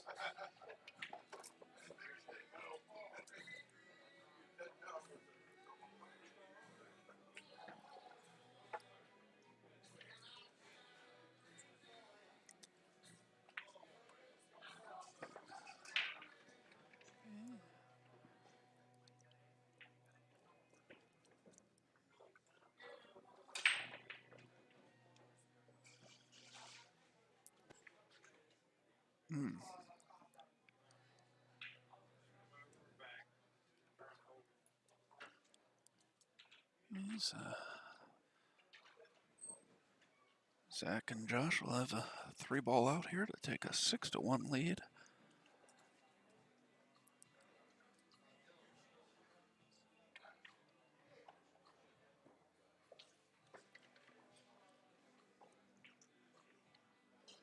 And Zach comes around 3 rails to get Josh positioned on the 8-ball. Not much to worry about here other than making this 8-ball. Should have position on the 9 pretty much regardless of how you play it. 8-ball rattles, but it does drop, and Zach is in great position on the 9. Pockets the 9. Put them up 6-1.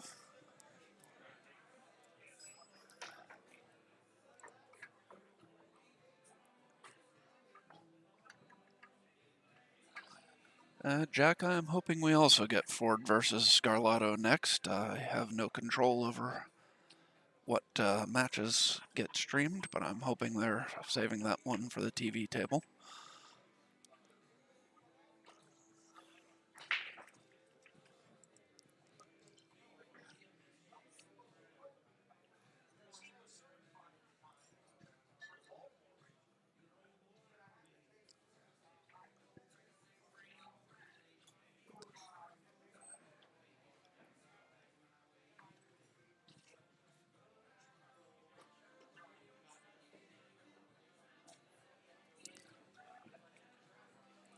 Okay, RJ will be breaking here with his team down 6-1.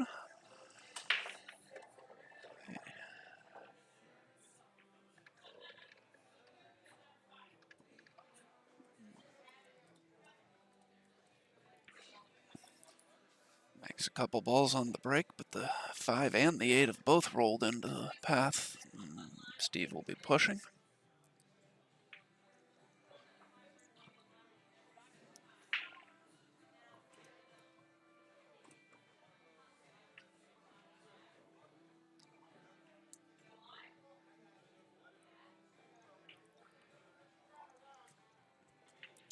Josh has elected to give it back to Steve.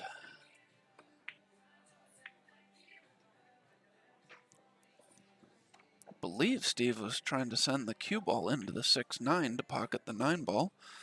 He's gotten a little lucky in that he's made the 1, but unlucky that RJ cannot see the 2. Looks like RJ has the jump cue out. Be playing a jump shot here on this 2 ball. That may actually be the 4 ball. I am not sure. Either way, the 5 ball is next.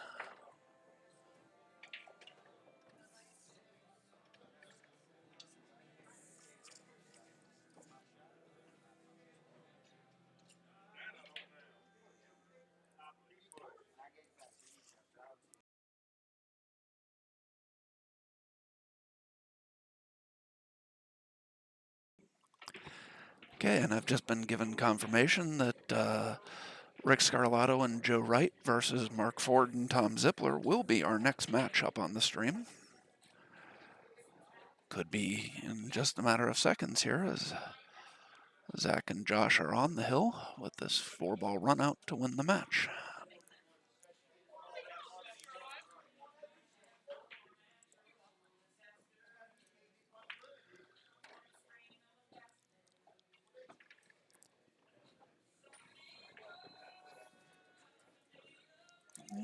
Zach's left Josh a good angle. Roll the cue ball across for the 8. Zach will just play this forward, 1 rail down for the 9-ball. And with this 9-ball, Zach and Josh will clinch the match and move on the winner's side, while Steve and RJ will move over to the 1-loss side.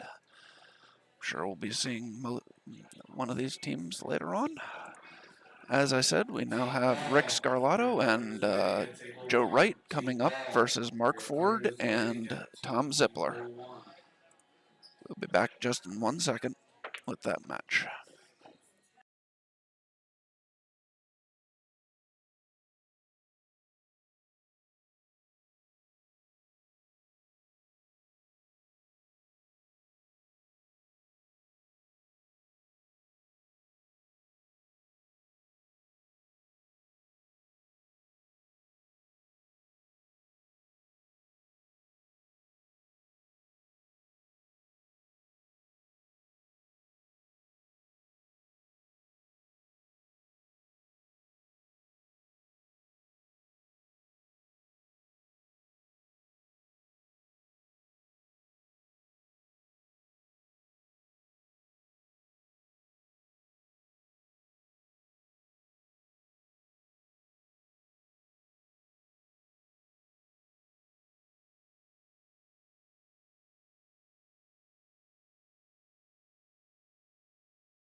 Okay, we got a really good match coming up for you here.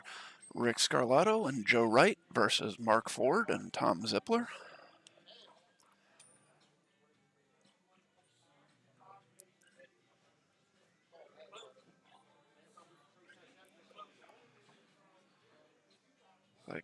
Joe and Rick have won the flip, and they've elected to have Joe break.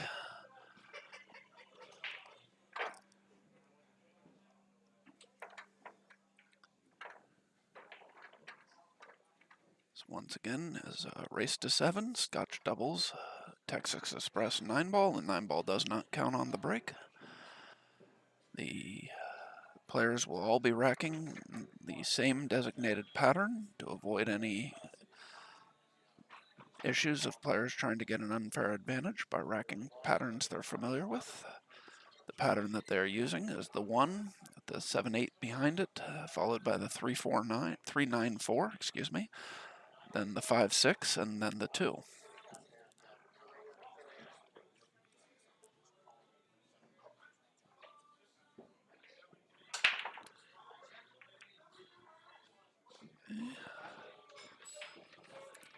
Joe's gotten the 8-ball to drop on the break, and he has left Rick a shot at the 1.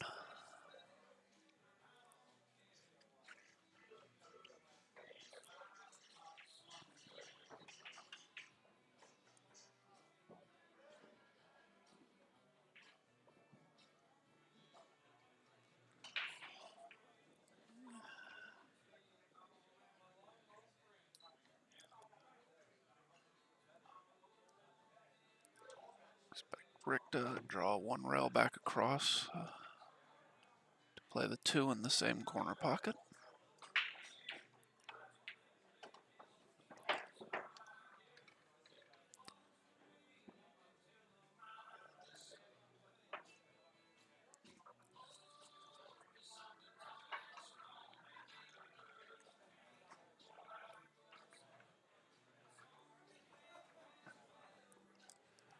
And that 4 will go in the side, so Joe is going to want to get Rick back up above the 3-ball so he can keep the cue ball on the correct side of the table for the 4. Not above it, but should be high enough that Rick can keep the cue ball on top of the table for the 4-ball.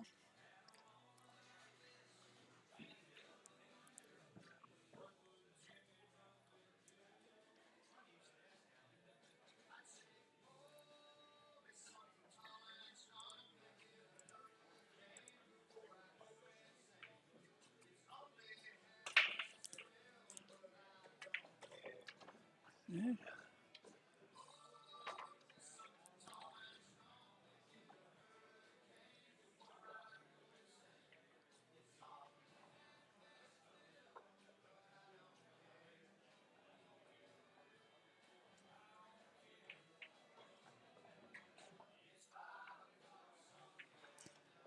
Hey, Joe pockets the 4 on the side nicely, is able to roll down for the 5. Rick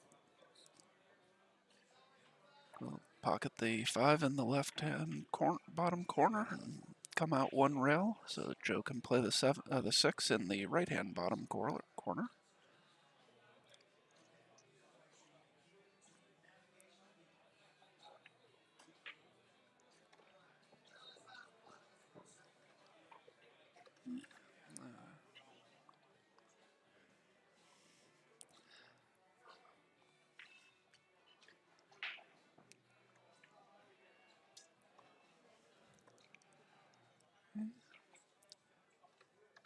Joe's left Rick a good angle here on the 7 to just slide over for a straight-in 9-ball in the corner.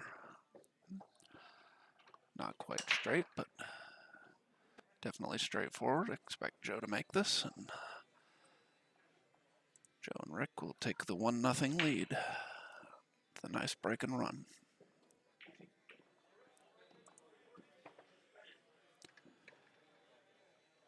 Hey. Ford and Zippler to break, down 1-0 after an opening break and run from Scarlato and Wright. Those of you watching, if you're enjoying the stream, please subscribe to our channel. Please like the stream. If you subscribe to our channel, you'll get notifications in the future when On the Hill goes live. Including next Sunday at noon, we'll be having a challenge match. Joe Wright will be playing Mike Saleh. Best 2 out of 3 sets in 10 ball. I believe the sets are races to 15. Joe will be getting the 9 ball. So we will be bringing that to you Sunday, March 14th, starting at noon.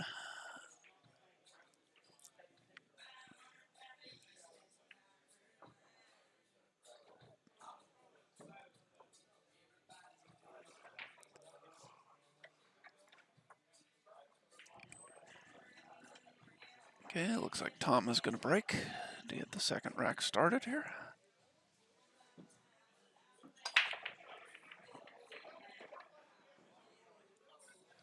Tom has pocketed a ball. I guess the 4 ball. He's left quite a mess down here. Down here with these balls. You might be able to play the 2-9-5 combo, I'm not sure. But either way, that is not going to be an easy situation to deal with.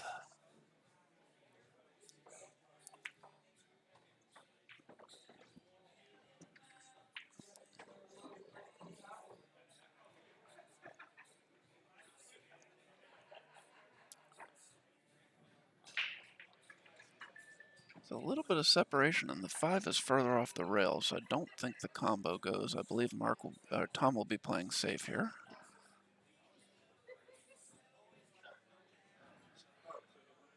Didn't really leave a shot, but he has left an open hit on the 2 ball.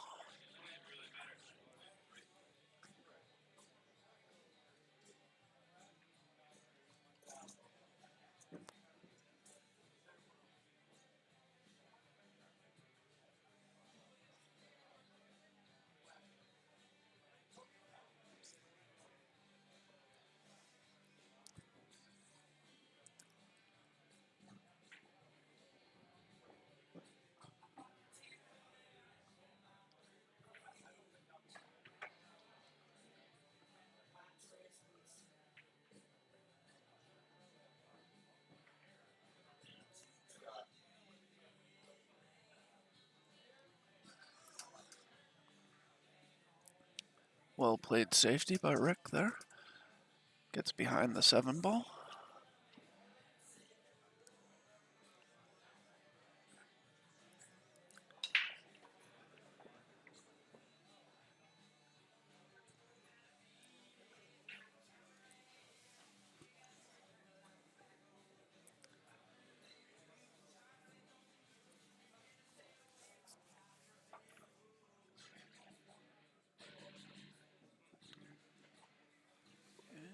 Mark's going to try a 1 rail kick to hit the 2 ball here. Oh, I'm sorry, 2 rails. It did not look like he was aiming that far down table to me. He does not hit the 2 though. This will be ball in hand. But again, with that 5 ball tied up the way it is, this is not a pretty rack at all. 2 can easily be played into the bottom right corner.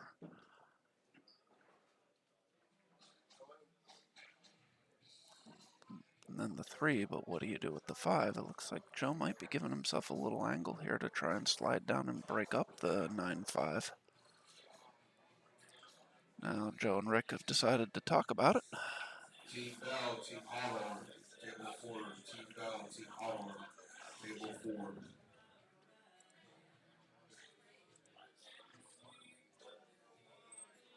Yeah, it looks like Joe's going to be playing the 2 and trying to slide forward to free the 5 up from the 9 a little bit. As long as he doesn't leave the cue ball right on the rail, Rick should have a shot at the 3.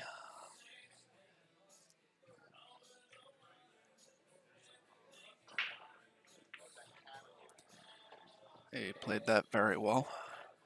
Freed up the 5, left Rick a shot on the 3.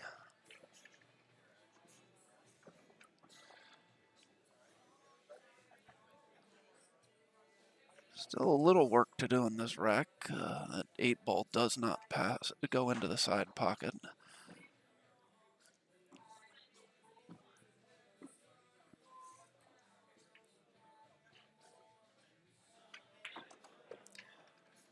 Very nice shot there by Rick to draw back for the 5. Doesn't want to get too straight in, so otherwise he'll be playing a long shot on the 6 ball.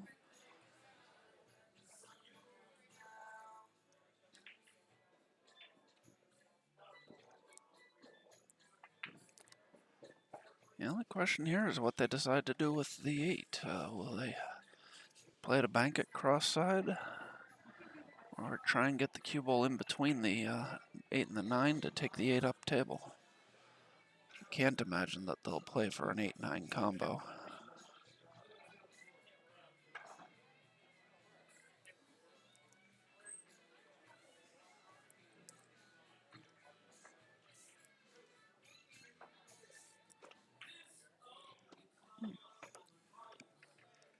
Six did not go particularly clean, but it did go. So we'll see what they've elected to do here in terms of how they're going to play this 8 ball.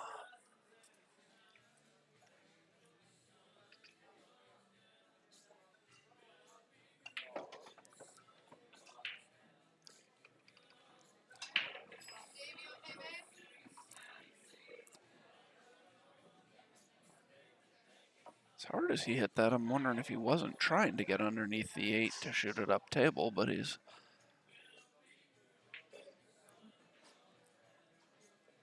left a very makeable bank here for Rick.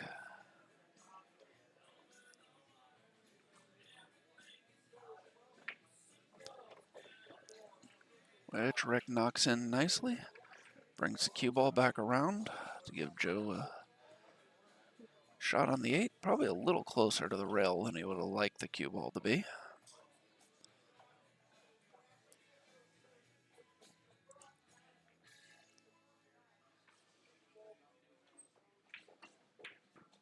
Oh, that's why it was closer to the rail than you want it. It's not as easy of a shot as it may look when both balls are right on the rail like that. Now Tom has a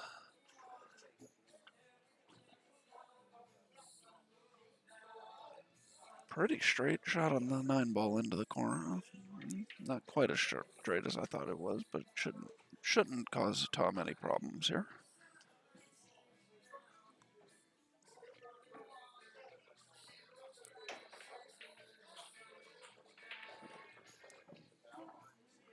Wow. I did not expect Tom to miss that. Now Rick with the 9 ball, they give him and Joe a 2-0 lead.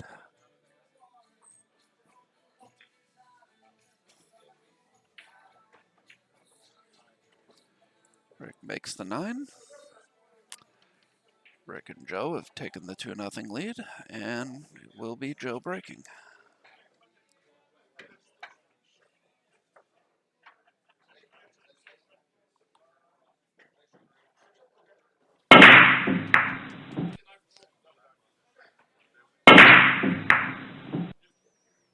The Turtle Rack. Fast, accurate, and sturdy.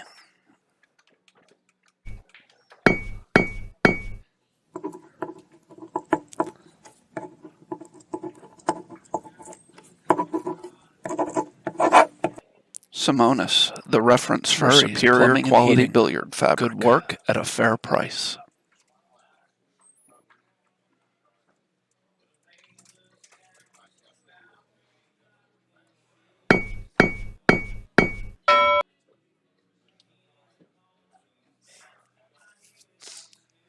Sorry about that there, I hit the wrong button.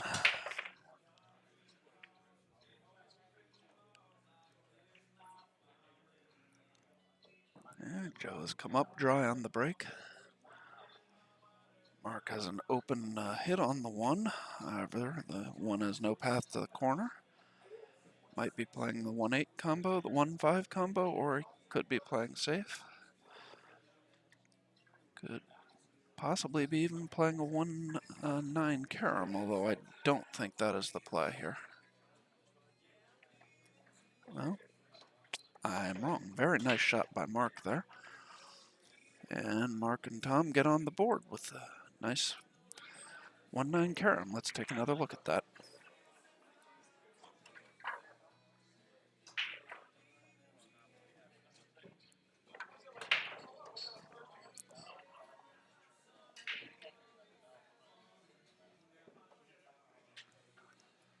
Okay, so with Ford and Zippler down 2-1, Tom will be breaking.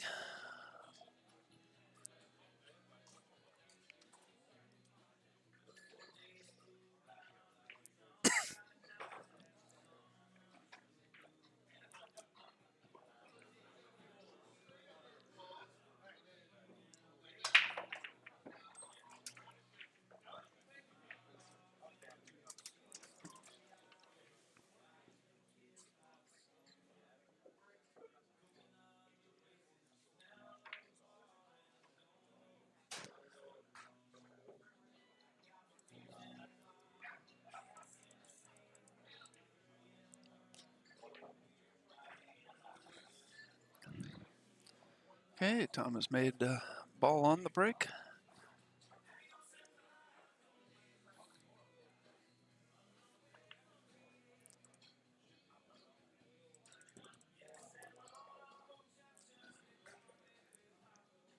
Again,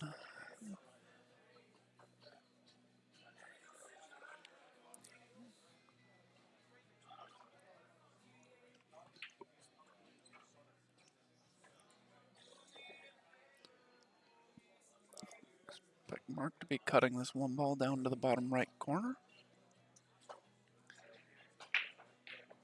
No. Liked it to play safe instead. Played it very well.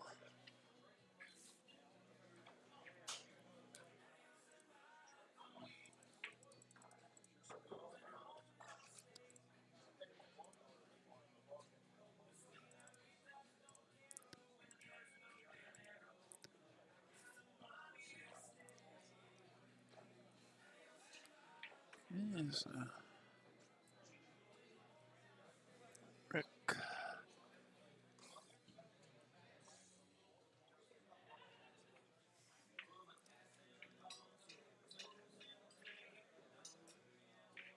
Looks like he's going to try and kick 2 rails in behind this one ball.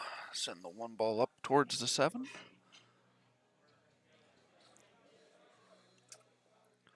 Probably trying to bring the cue ball back around behind the 5 and the 2.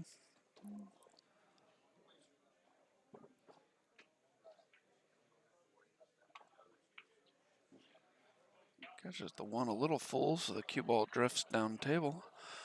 But the 1 ball is tied up with the 7. I'm not sure. I don't believe Tom cannot cut that 1 in. He might be able to bank it at the 9, but I don't think so. I think she's going to play a safe. Tried to bring the 1 ball up behind the 3 and the 6, but it's leaked out a little bit.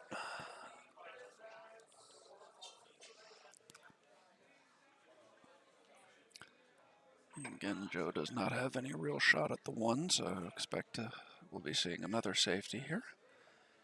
Probably thin the 1, bring the cue ball back down table towards where it is now.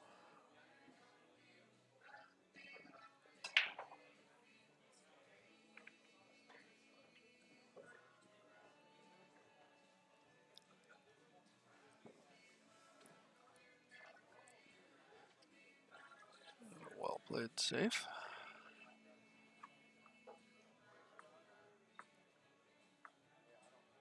Mark looking to kick 1 rail in behind the 1 ball off the foot rail.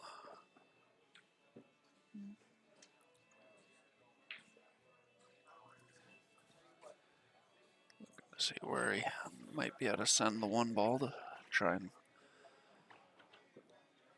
leave Rick tough. They've elected to talk about this one.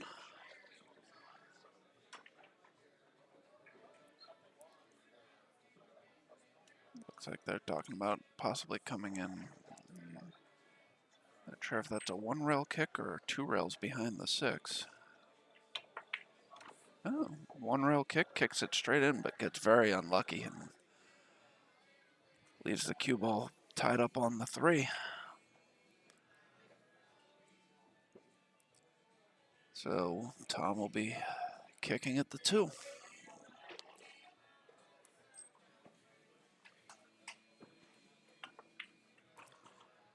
A good hit on the 2. And he got a good roll, leaves the cue ball behind the 3.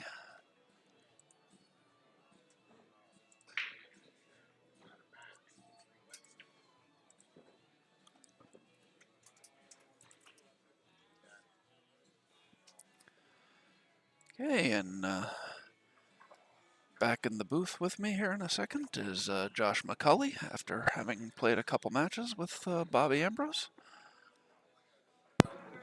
Hello, hello. Well, I see you guys unfortunately did not fare too well. Did you play well? Nope. No. Okay, well, at least he's honest. Yeah. No, it was bad. Yeah, 7-1, 7-2, I'd say. Yeah. Not really familiar with either of the teams that you lost. Oh, wait, Bell, that would be Cohen? Cohen and Yeah. Chris Jenkins. Oh, okay. They played really well.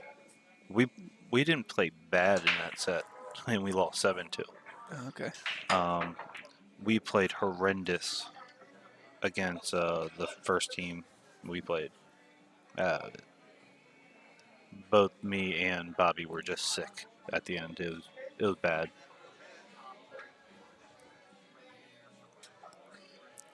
How are the teams playing here? Rick and Joe got off to a great start with the break and run. There's been a lot of safety play since that first rack.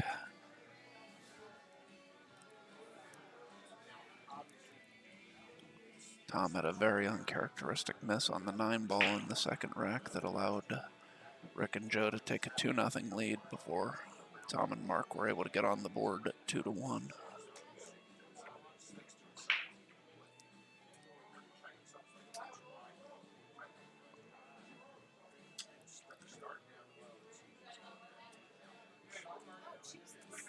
looking all over for you.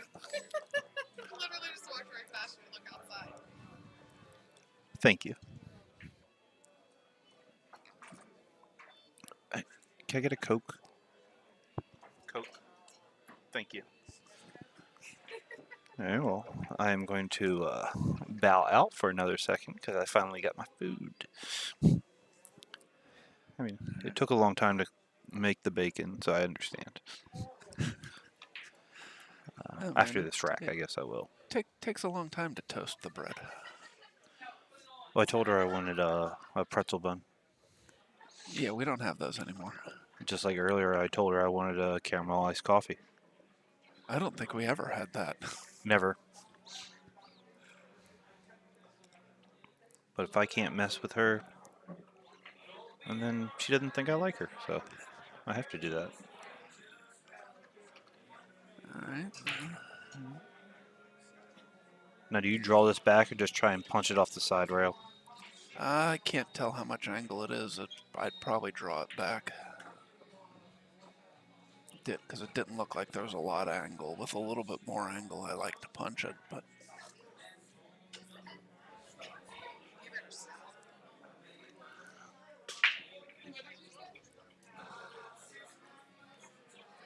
Not much to do here. no. Center ball hit and just let the angle take you down. Exactly. Yeah. Just like that. And it's going to be a 2-2. Yeah. And with, Joe Rick and Rick yeah. to break, right? Yes. Yep. All right. And I'll be back in a moment.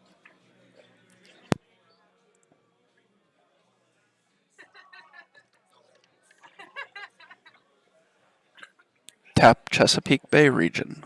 World domination, one player at a time.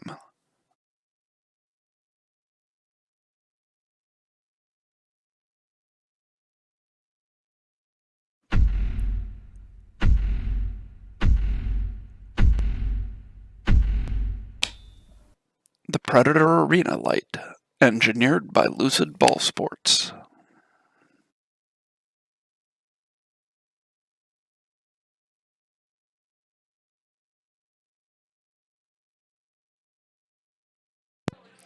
Okay, looks like Rick's ready to break.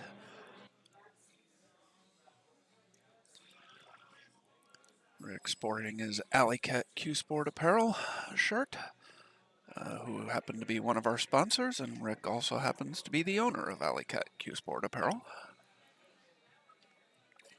as well as the co-owner of On the Hill Productions with Lloyd Bolyard.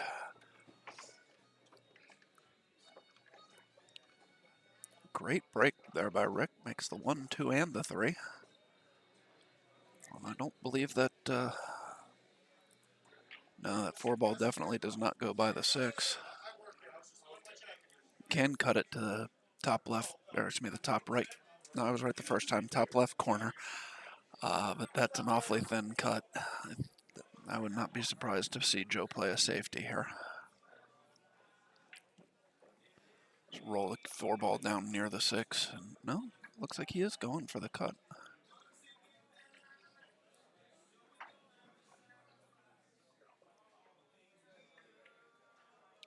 Oh, very well played. Controlled the cue ball nicely. That was what I wasn't sure about that shot, was you were letting the cue ball go, but he did a very nice job of controlling the cue ball and getting Rick perfect position for the 5 in the side.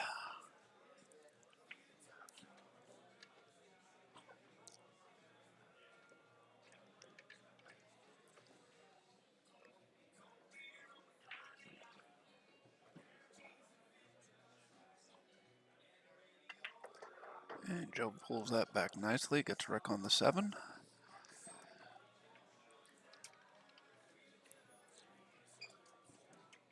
Either hit it with a little inside and try and come 1 rail straight back down the table, or hit it with a little bit of left and spin 2 rails around down the table.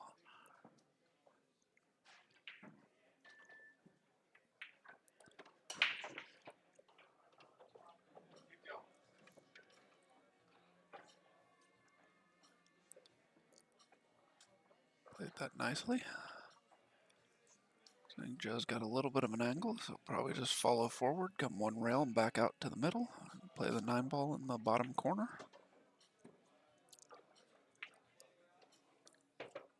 Just like that. And with this 9 ball, Rick and Joe will take a 3-2 lead. Be their second break and run and 3 attempts at breaking.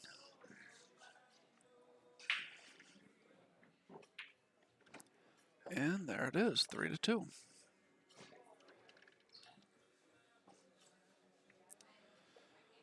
Okay, Zippler and Ford to break.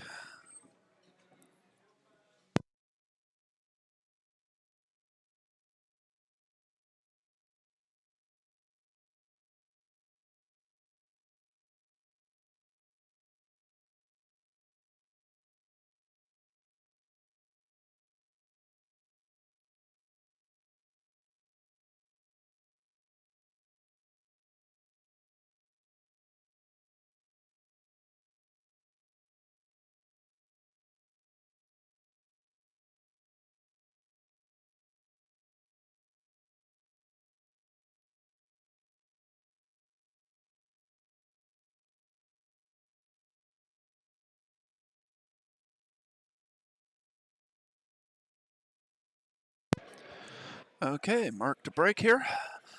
Down 3-2.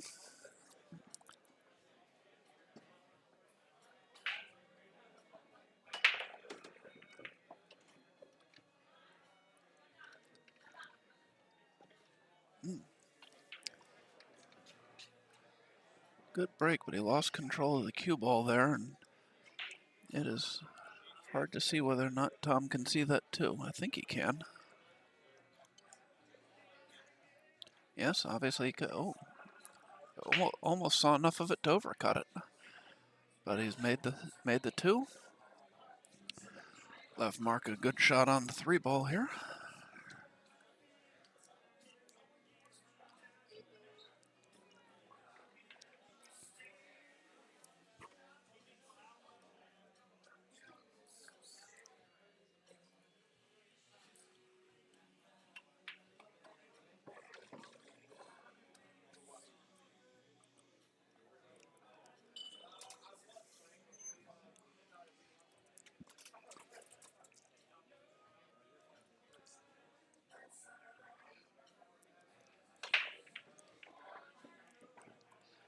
Hey, good shot on the 4-ball there. This looks like gonna be should be a pretty clean run out here. The 7-ball goes by the 9 into either corner.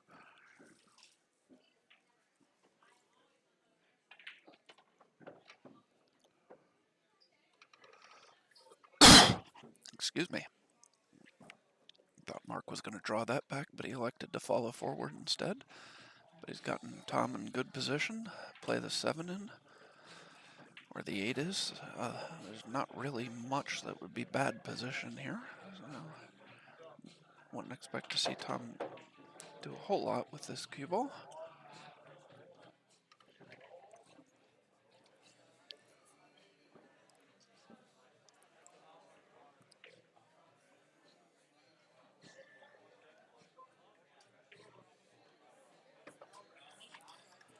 Okay.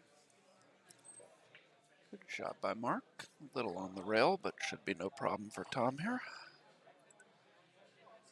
And they'll be looking to knot the match up at 3. Tom gets the 9-ball down. And Ford Zippler answer Scarlato Wright's break and run with one of their own. And now it will be, I believe, Rick to break.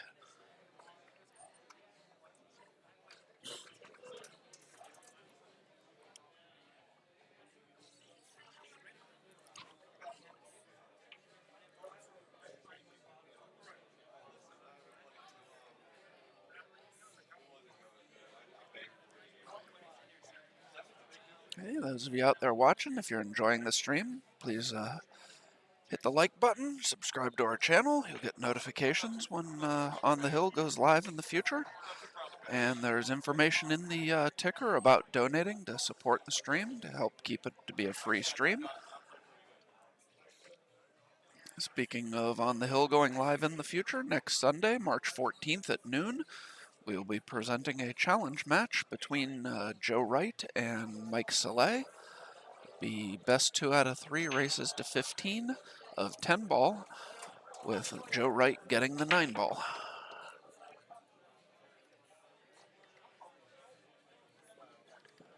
Very good break by Rick. He's pocketed 2 balls. Joe's gonna be a little awkward shooting over the 7, but a good. Other than that, a good shot on the 1. 2 ball does go by the 6 and the 7, so it can be played in either corner pocket.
So after Joe rattled the 1 ball, trying to do a little too much possibly with the cue ball, Tom does the same thing on the 2 ball.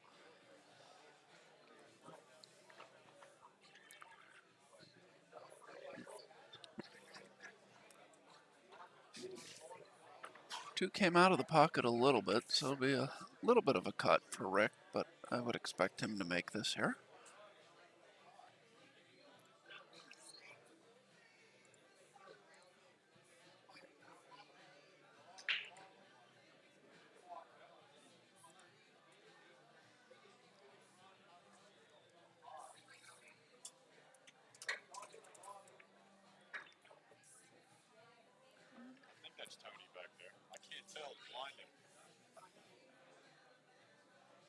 Rick plays a nice shot on the 2, comes up, leaves Joe a shot on the 4 ball, probably in the side.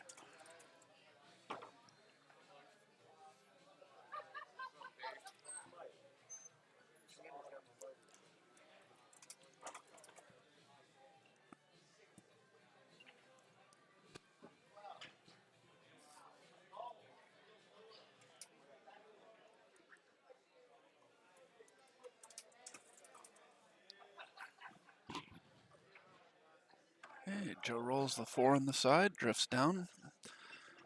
It's a good shot on the 6 for Rick. Fairly Team straight. Manning, Team Cole, table 5. Team Manning, Team Cole, table 5. Fairly straightforward out here for Rick and Joe.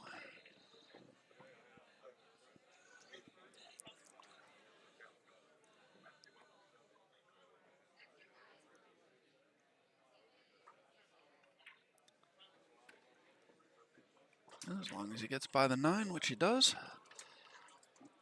Rick will pocket this ball and just roll 1 rail back up towards the 9. Rick and Joe should be taking a 4-3 lead here with be Zippler and Ford to break.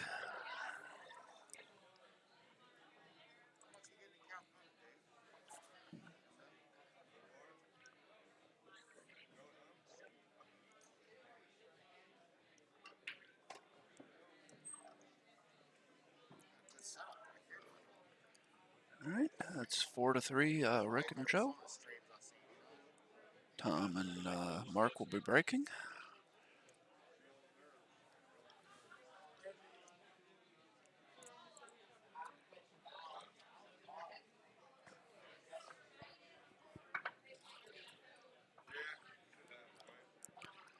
Oh, wow, we got Tony Colby watching from Florida. Yes, this is Dave Nangle. Josh McCulley should be joining me in a moment.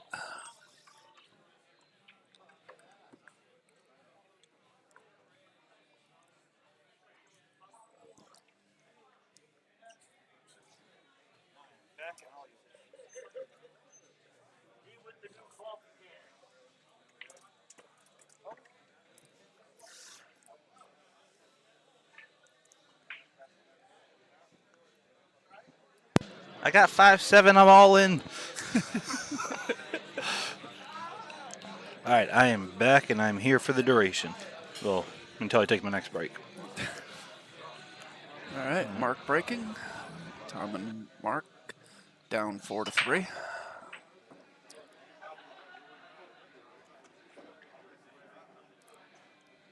Oh, almost gets kicked into the side pocket, but it does not. I believe the 7's rolled far enough forward that Tom will have a shot at the 1 here. Yeah, this is going to be a pretty straightforward out. Tony Colby Team calls. Corey, Team Cole, table 5. Team Corey, Team Cole, table 5. All right. Good shot I by wasn't sure if it was Tom. going to bounce far enough out.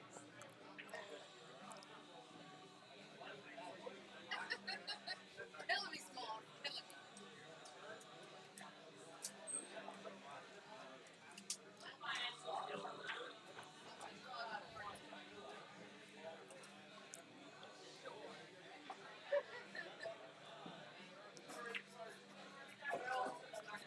Ooh.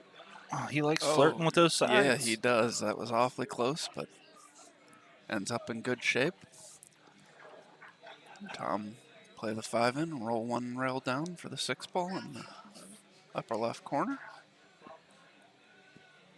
And really from there, not I say, with how Tom likes to shoot, I was thinking he was going to go the 2 rails. He likes spinning that ball out. Yeah, I would have preferred just playing that with a little high and going 1 rail straight down the table. But Most normal people would agree with you. Tom, he likes to stroke it. Yeah.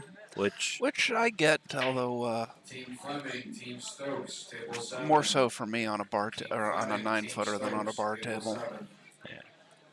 I honestly think it's because of the tables he's used to playing on that aren't here. He has to pound them a little bit more. Well, that's true. And he just doesn't want to change the way he plays, which it works for him. He has a lot of success when he comes here. Absolutely. And the break and run by Ford and Zippler to get it to 4-4. And now Rick to break. And are they going for their 3rd or 4th break and run? It would be their 3rd if Okay. they get it. Terry, Josh cannot see the comments well from where he's sitting, so. Hello.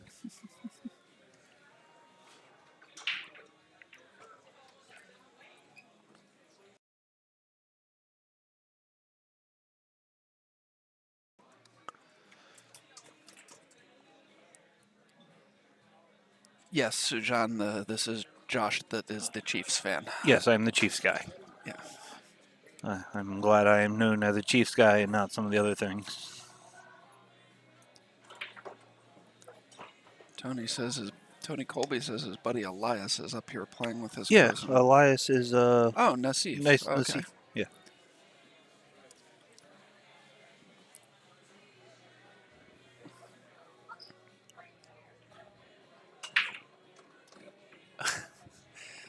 It's TJ. Oh.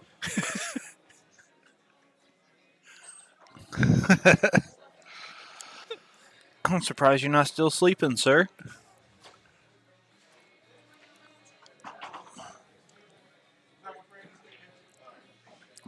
Honestly, it didn't even dawn on me till just now he's not playing in this tournament. I just figured he was here last night. He was playing.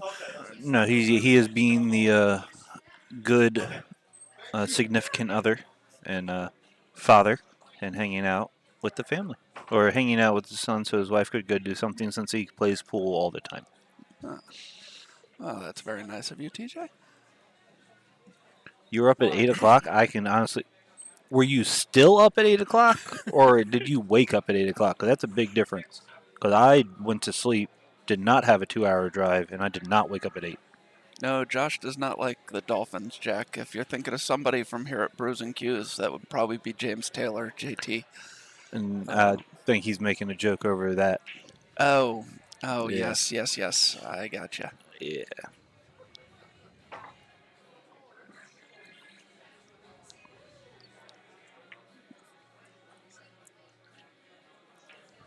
There was a brief time I would have wore a Dolphins jersey, but the friend of mine who played for them no longer does. So, yeah, zero chance.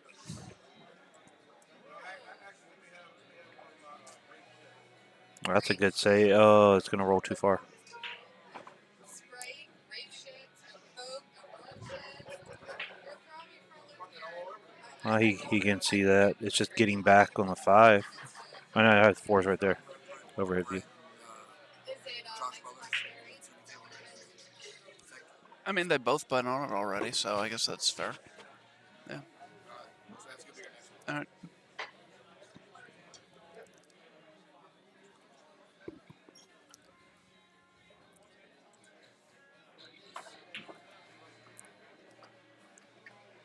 Okay, I've just been informed our next match here on the TV table will be our previous two winners returning, Brett Stottlemyre and Rick Molinaro versus Josh Paetzel, Josh Brothers and Zach Paetzel. I was about to say Josh Paetzel and Zach Brothers. Yes. You know what?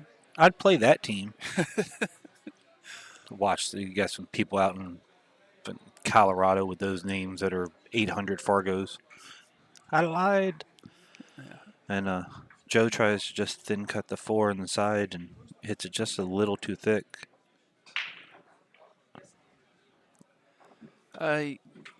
Yes, Sujan, Josh is still running the Friday tournament here. Starts at 7 o'clock every Friday.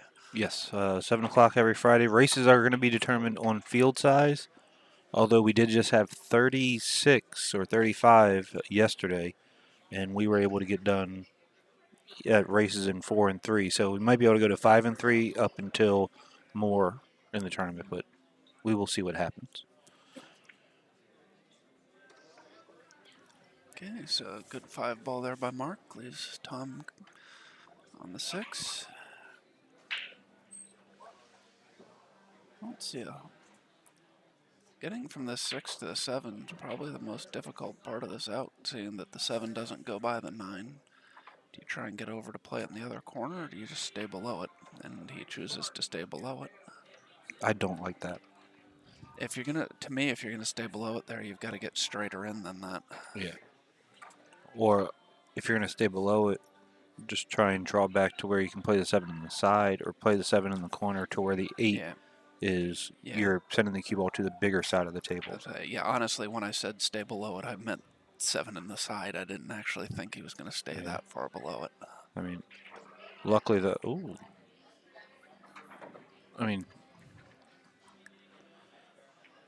is asking a lot. Do I expect Tom to make it? Yes, but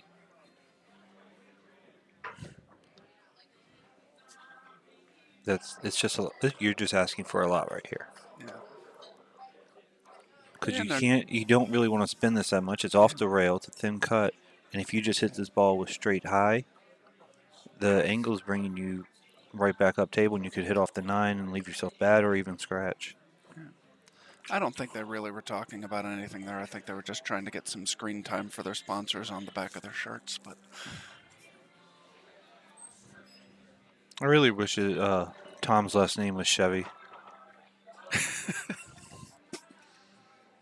Chevy and Ford finally working together. all right, so Mark rolls the 9-ball in. Tom and Mark take a 5-4 lead. I believe this is their first lead in the match.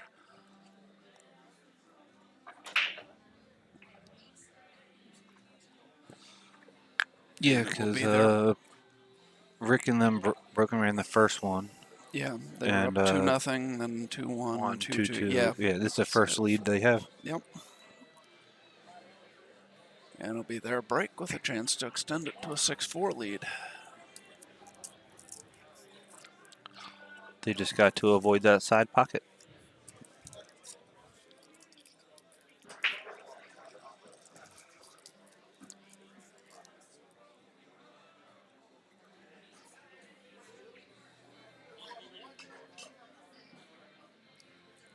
Yeah, Tony, I haven't played billiards in probably 5 or 6 years now. I miss the game a lot. I missed the house games at Bowley's. Yes, those two. Yeah. I miss those a lot more than I miss billiards. Thinking I never miss billiards.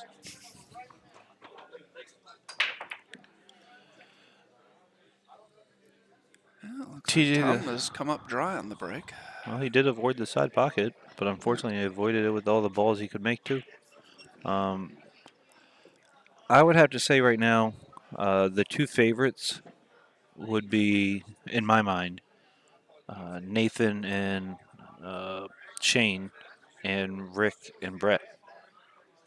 I would agree with that, although either one of these teams has a good shot as well. Oh yeah, with this caliber of player and the fact that you really only have to bear down for half the rack because your partner has the other half, it's going to be who's breaking better.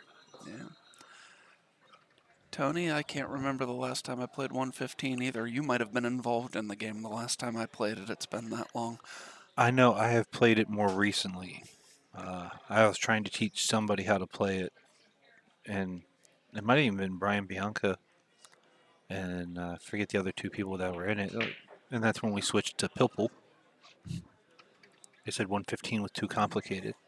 Yeah, TJ, you say Haas, I'm assuming you mean Scott Haas and Steve Fleming. I definitely think they also have a chance. I do not know the person Thomas Haas is playing with, so I'm not really sure if I'd say they have a chance or not, because I just don't know anything about his partner. I don't know much about him. I've heard his name. I think I've seen him play, but I don't know enough about him. I'm really surprised they are not like Haas and Haas aren't playing together. I agree. I was expecting that to be the team as well. Yeah. Yeah, and so TJ said the same thing. He thought they were playing. No, they're not playing together. Scott is playing with Steve Fleming, and Thomas is playing with Al Tonelli, I believe his name was. Yes, Al Tonelli. Yeah.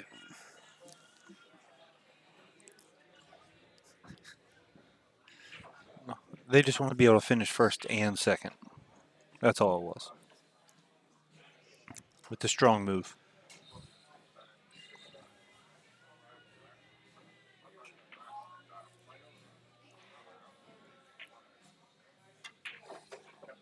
Ooh. Speaking of strong.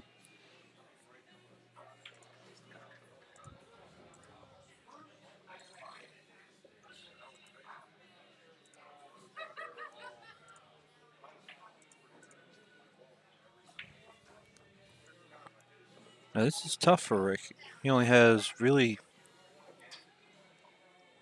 He doesn't really have the angle he needs to hold it, so he's going to have to punch this and come back 2 rails. Unless he can stun it and just draw it straight back. But I don't like doing that to half a pocket. No, I agree. This is a tricky shot there. Oh, He hit it very well. He hit it very well. And you can see that little Italian strut he had walking away. He knew he hit that well.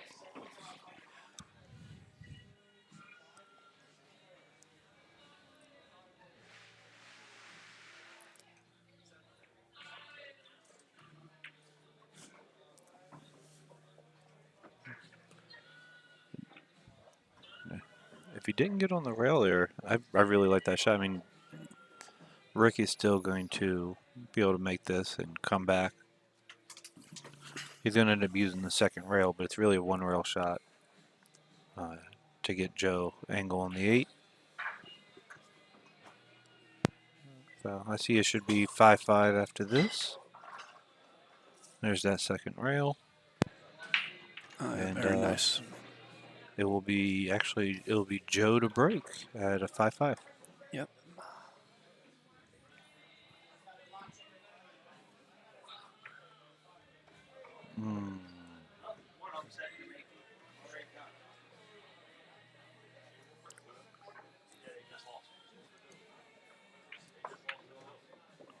Brett, who did? Okay, so it is 5-5 now, and Joe will be breaking. Brian. Oh, by the way, we're going to be up next one. Brian Jones and Dave Beagle just knocked off Shane and Nathan. Oh, wow.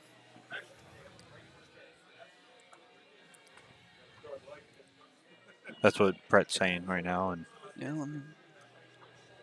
Yeah. Has not been Hasn't- updated in not the it. bracket yet, but I mean, I believe him. But Yeah. I just wanted to see what the score was, hoping the bracket would have been updated. I'm going to say 7-6. I'm going to say 7-5 just because I want to say something different than what you said. Okay. Okay, Joe breaking. Keep acting like that, we'll be dating. Get in the hole. That's No. cool. Yeah, Of watching the 3 it was, but Yeah. yeah, no, he definitely does not have a shot on the 2 ball here.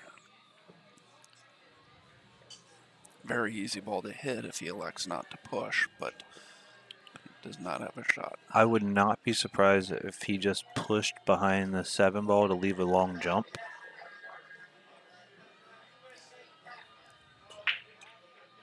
Possibly. That's not the angle. Or he's going to just do that with the 6 ball and just jump over the 3 after Yeah, this. bump the 6 and leave Yeah. a jump on the 3. Oh, did he? Nah, it's a slight massé, but Or a small jump, but yeah, Yeah. I think he meant to leave that Jones Jr. more behind that ball than that. Table 9, Jones Jr. So when are you Sweet. going to have Table another 9. senior tournament for me? I called you old on here already. Yeah.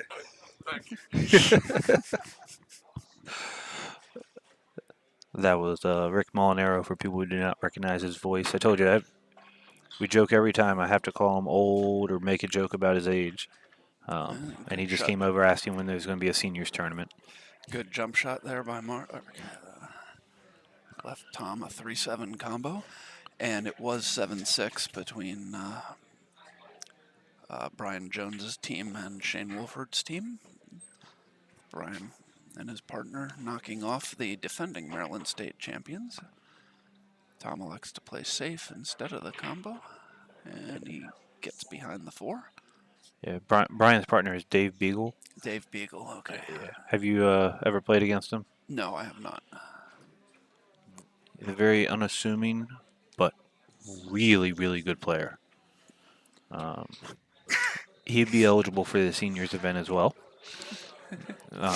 He plays very jam up. So what's the eligibility in your seniors event? Table 2. Well, considering Eagle, Team it seems Haas, like everybody table just 2. keeps getting younger and younger, I'm gonna say upper 30s. Well, in which case you can play in the seniors event. In a couple years, I'm not upper 30s. I thought you were 36. That's not upper. That's mid. It's more than halfway.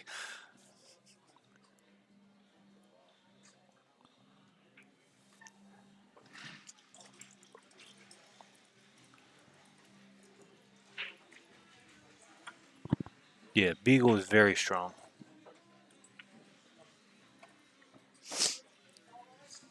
His team is Joe.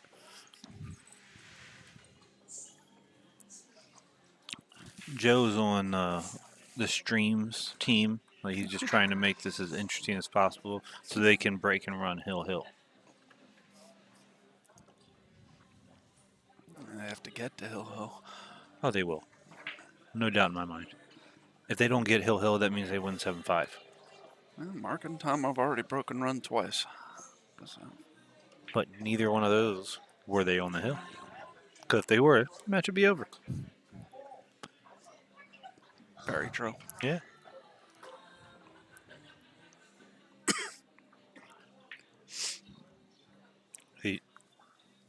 They're trying to decide whether or not to go for the 9 or go for the 5. Mark's like, I can do both. Yeah, as I say, you don't have to call it. So, to me, the I don't think nines- you can go for both. But to me, the 9 is just an Yeah, you have to go for the 9 That's just there. an easy carom. Well played.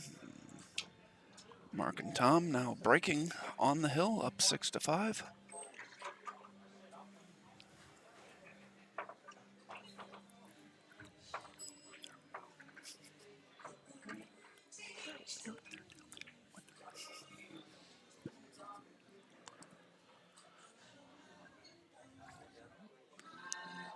So there was one team that was going to play in this, but the one partner was mad at the other one because they didn't practice all week together. It would have been Mike Newport and Ronnie Buzzard. Oh, good God.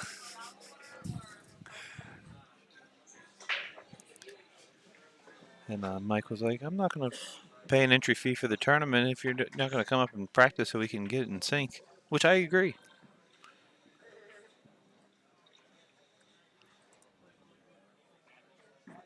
All right. So time to break. See if my prediction can come correct. He just looked over to Rick, gave him a little wink.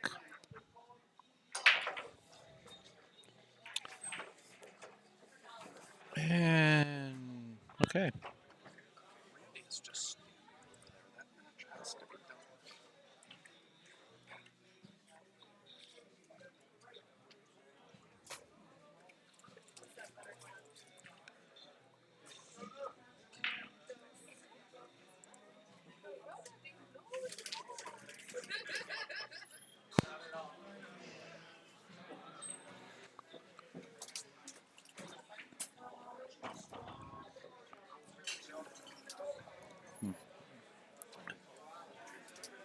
He got him exact angle he needs to just be able to pocket the 2 and draw straight back. You don't really have to do anything Yeah. because the angle you'll have on the 3 actually brings you to the other side of the 5.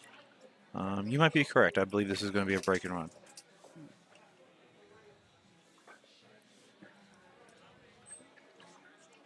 So it looks like my prediction was going to be wrong. Team Davis, Team Nazif, table 3. Team Davis, Team Nazif, table 3.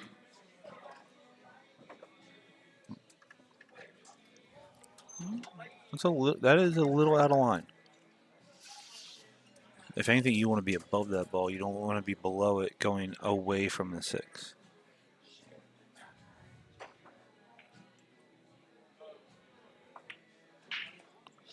You get that good. What is that smell? That smells delicious. I know, I was just thinking the same thing. That buffalo sauce? It might be, yes. Yeah.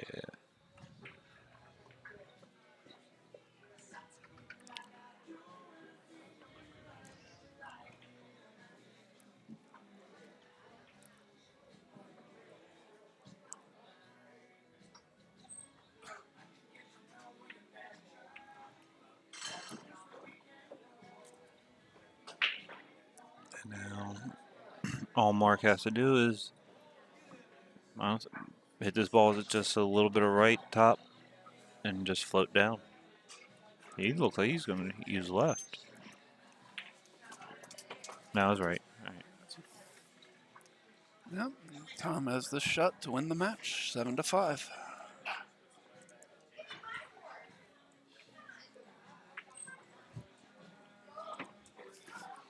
All right. So a match that could have easily been a winner side Final Four match happened early in the tournament. It sends Rick and Joe to the one loss side, and Mark Ford and Tom Zippler get to move ahead. I do not know who they are in line to be playing. But our next match on the table is It's Brett Stottlemyre, Rick Molinaro versus Zach Paetzel and Josh Brothers. there you go. And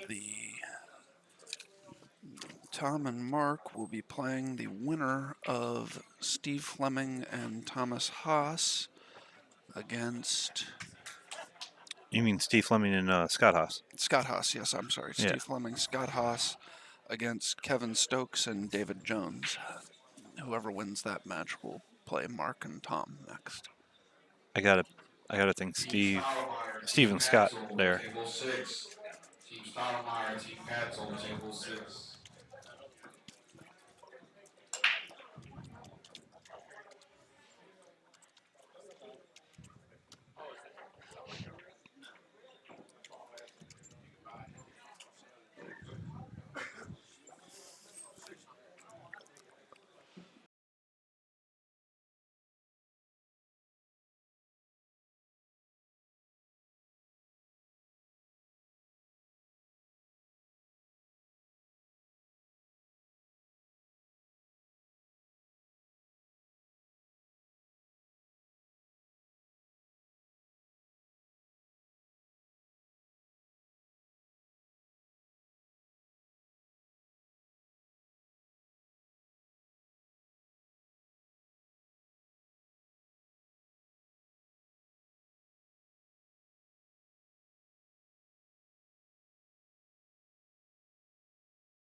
Okay, looks like the players are ready to go here.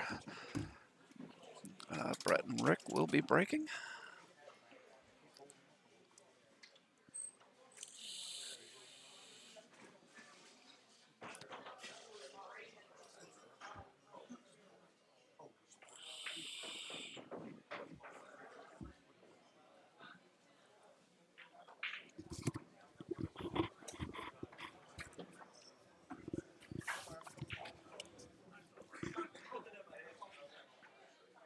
Oh, no.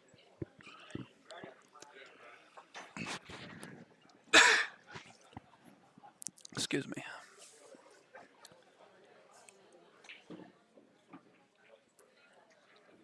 I remembered seeing Josh around all the time back in the Planet Pool days. Yes. Don't really see him a lot anymore. No, I see his name pop up on tournaments in Delaware. I just don't see him traveling too much anymore. Yeah. He probably became a smart pool player and started working. Because I mean, back then, I mean, you had Planet Pool, you had some other tours. You could make a couple dollars. It Yeah. just you don't really have a tour where it's it, well, between the two main tours that were around here, you had 2 or 3 tournaments every month that were big, and that man just used to play. That's also back when Sean was known as the Shirt, Sean the Shirt Wilkie. I forgot about that.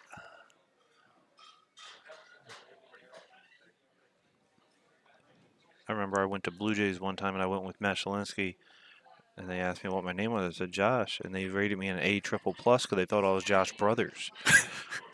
Like, dude, I get lucky if I break around one rack. You have Matt rated at A double plus, and I'm an A triple plus. He's like, yeah, we know you. You play good. I was like, no, That's why no, I you. don't. That's why you give last names. No, I ended up telling him, like, no, we don't believe you. You're coming in with Matt. Obviously, you can play. Okay, I might be able to play a little bit, but I'm not Josh Brothers. And back then, Josh could beat anybody. I have no clue how he's playing these days, but I remember back then he was a fierce, Yeah. very fierce competitor. Nobody He, wanted to get in his way. he took down a number of the Planet Pool Tour stops. Oh yeah.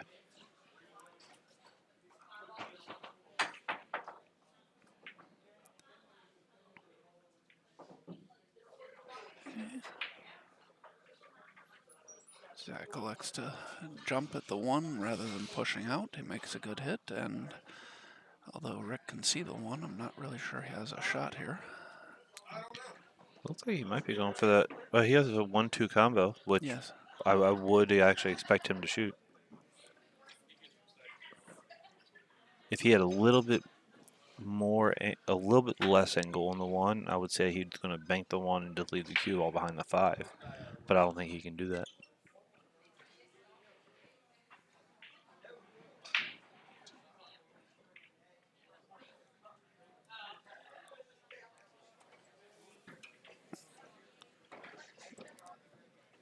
First game of the set, I go for the combo.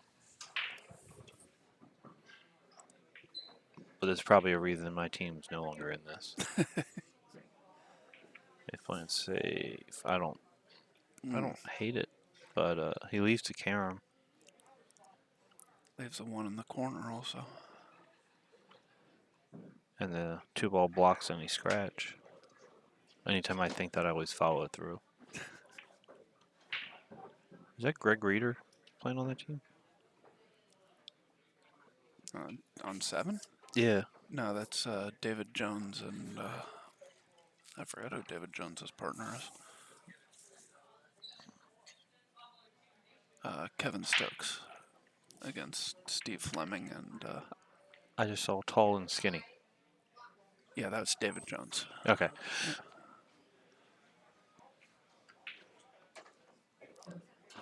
I say there's another person I haven't seen in a long time, but that explains it because that's still not him.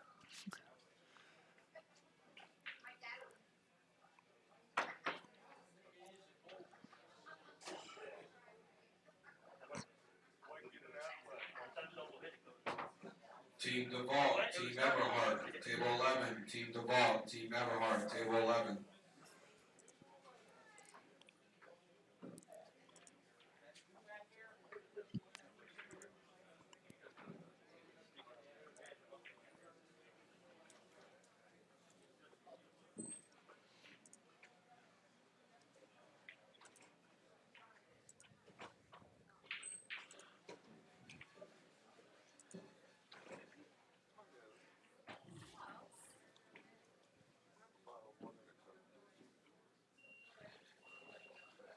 What's your name again, honey? Andy?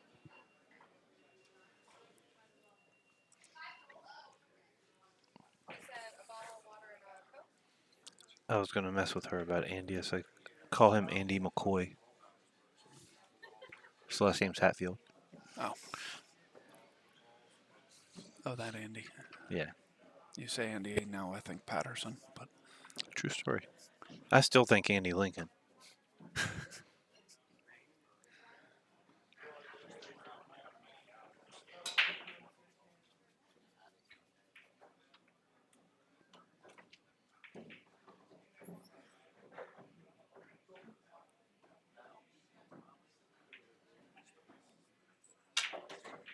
That sounded like a miscue. It did, but he got an awful lot of draw for a miscue. Well, he does have a hell of a stroke. From the angle of our camera, it looked like he broke his tip. Knowing Josh, he'd be like, whatever, I'll use the other side of the... Just spin the cue a little bit and Yeah. hit with the other part of the ball. I Or don't that see an part of the issue with cue. it. I can't say I've never done it.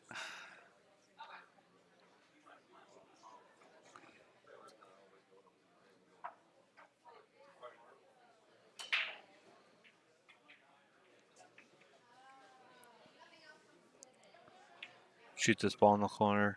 I try and come 2 rails into the 4-8. Wow. He did as well. Boom. Oh, That's it. timing shot. That's the only way to really get shape on the 4 without having to break it out. So it's a very safe shot. I like it.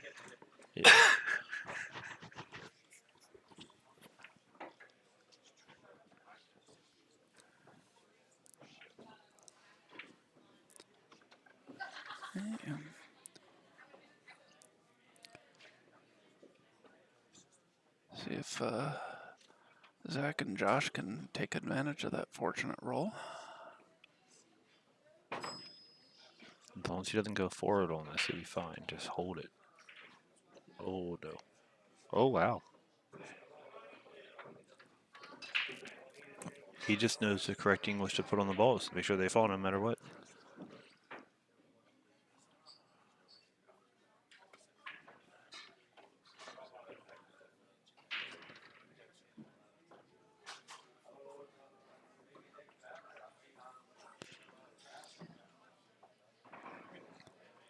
Now, do you try and draw out, or do you go to 3 rails to get on the 8 in the same corner? I go 3 rails. See, I draw out.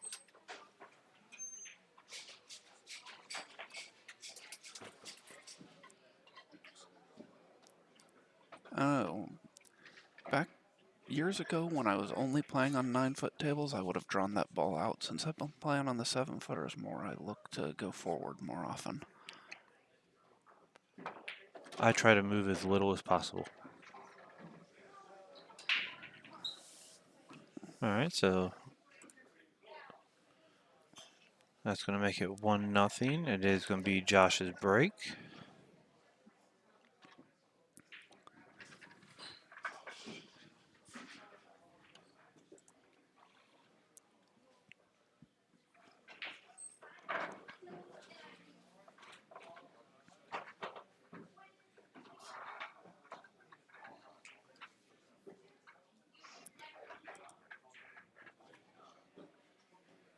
Of the 2 matches me and Bobby played today, we ended up playing, we'll just round up to make it sound better, 20 games.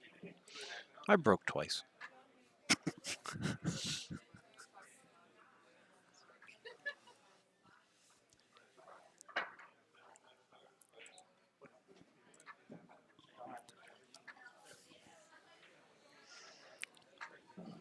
Josh seems to be having a little bit of trouble getting them tight. Yeah. Got him.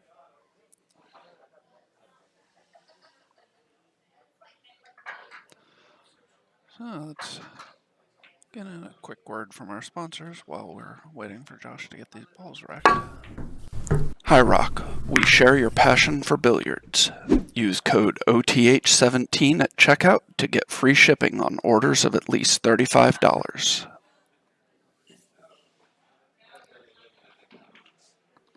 Brian's Cue Repair. Brian is on site doing cue repair at Brews and Cues Mondays and Fridays, as well as during large tournaments. All right. Josh has gotten the balls racked, and he's getting ready to break. They are up 1-0.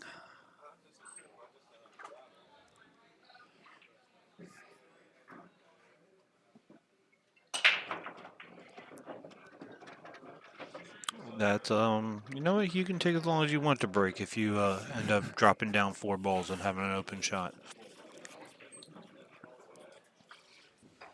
Nice That's break. a lie. Don't take that long.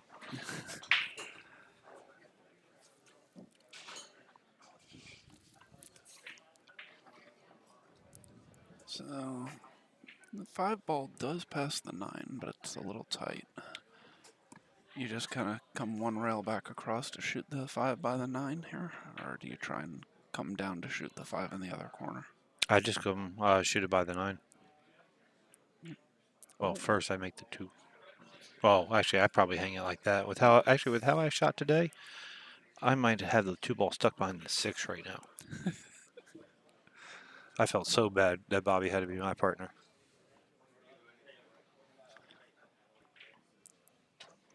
And if you ask him, he'll say the same thing. He felt bad for me. We both have played much better.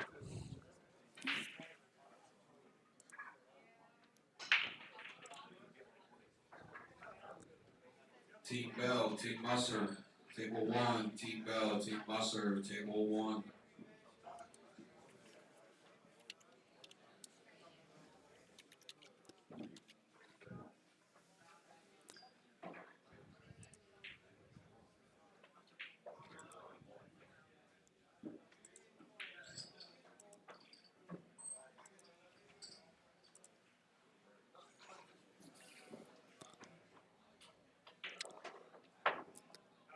Oh, no. It didn't really matter at catching it. You didn't touch anything else. Yeah. Yeah.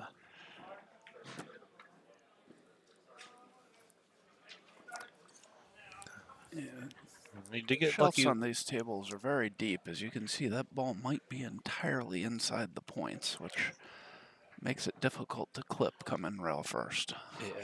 Yeah. He didn't hit that masse nearly as good as he usually hits his masses, but even if he did, that ball is very, very difficult. Yeah, if you touch the rail at all, you have trouble getting to that ball. And if you Yeah. don't touch the rail on a masse, you often will follow it in. Yeah.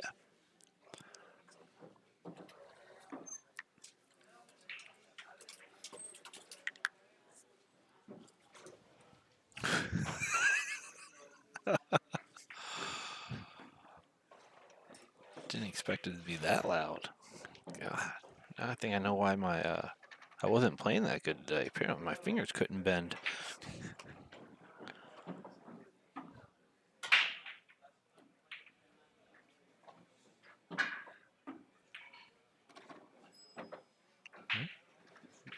Josh gets Zach good shape. Zach doesn't really have to do anything. He did the same thing that Mark Ford had to do for Tom last time. Just hit this ball a little bit of right. Oh, top right. Just come straight up. And Brett is going to concede. Yeah. It will be 2-0 Team Brothers. Yes, And Sujan, the Black Cat Pool Tour will be at Brews next week. It is, however, it is the makeup of the end of year tournament for last year. So it is only an invitational for the top, I believe, 32 players in the points list. It is not an open tournament.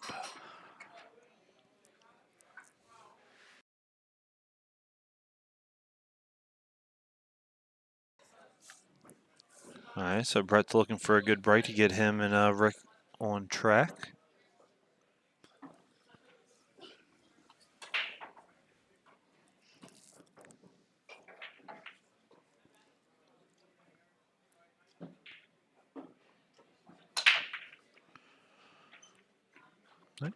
He's pocketed a couple balls.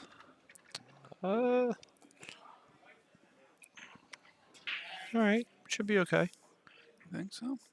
Yeah. Rick will make this ball Corner or side? side. Side. All right, I can see that. He's gonna make this ball play off the 9 for shape. I don't think it goes over to the 9. Oh, I thought he was gonna put. I thought he had a little bit more angle and he had to. Yeah. Less angle. But either way. As thin as he had to hit that, I was worried he wasn't going to be able to control the speed and was going to end up back down below the 3 ball. Well, that's one thing you can say about those old guys. They can control speed. They've played on so many different pieces of equipment that they adjust very, very well.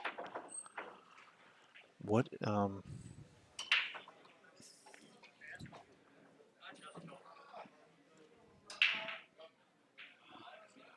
Okay then. me to look away for a minute. What in the world just happened? He just miscued and popped the 3-ball up, but had enough English on it that it rolled back on the table. That was weird.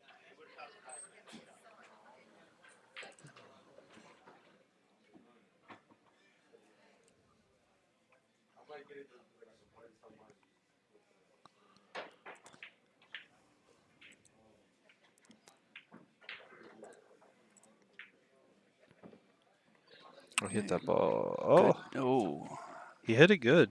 he did.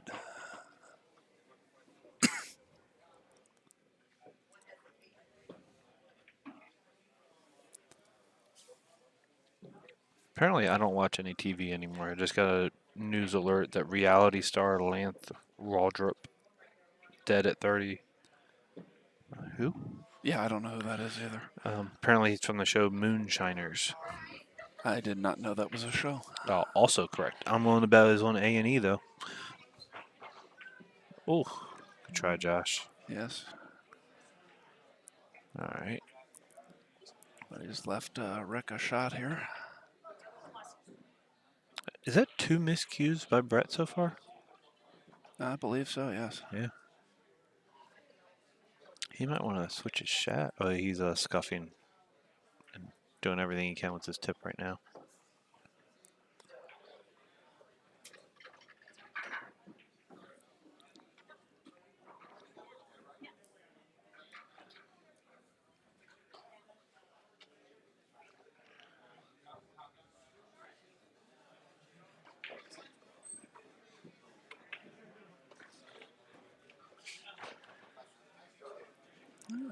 Probably wanted to draw that a little bit further back. Oh, no. I mean, he should be okay, but that's... He knows that it takes Rick a while to get going, so he's just trying to get him into a little bit of a stroke. Not give him one, but get him into a little bit of a stroke.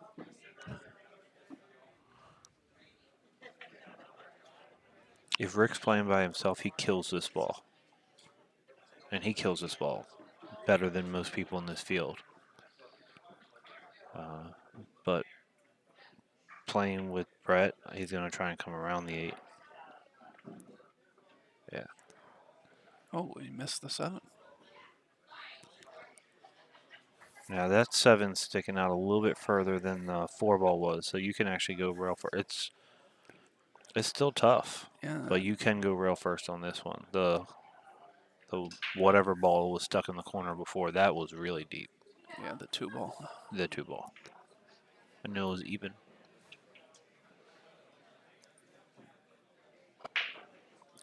Oh, and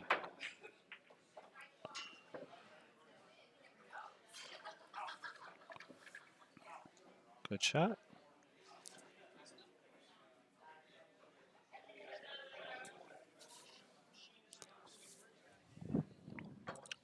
Josh is just going to punch this with a little bit of right, go side rail.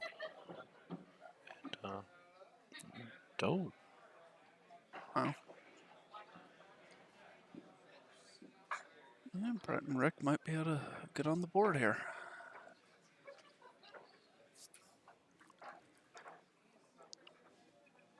Is he's going to kick it in, right? I mean, I don't agree with it, but I don't agree with it at all.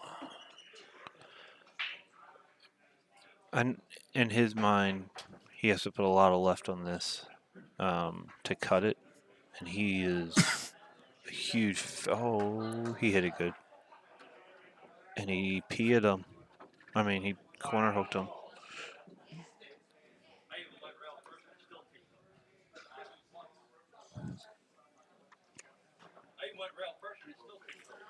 In case you can't hear him, he went rail first, and he still did that. Yeah. So let's see how Rick elects to go at this ball here.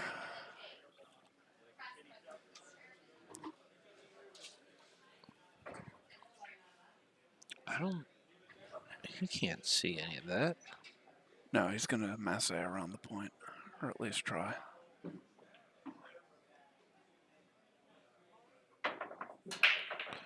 Oh.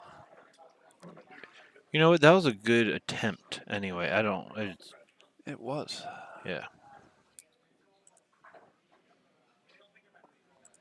I don't think that's something I even would have thought of. Oh, I definitely would have. Although I probably would have been trying to jack up even more and masse straight into the 9-ball. But That masse I'd think of, but the masse going off the rail and try and come back. If I'm gonna kick at that ball at all, I'm gonna kick 2 rails at it.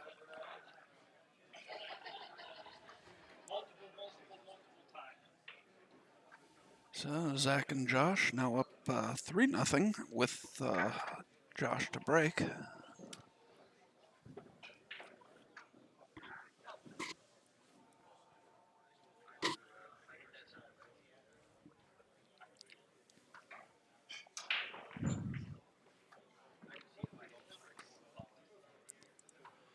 Winner of this match will move into the final 4 on the winner's side.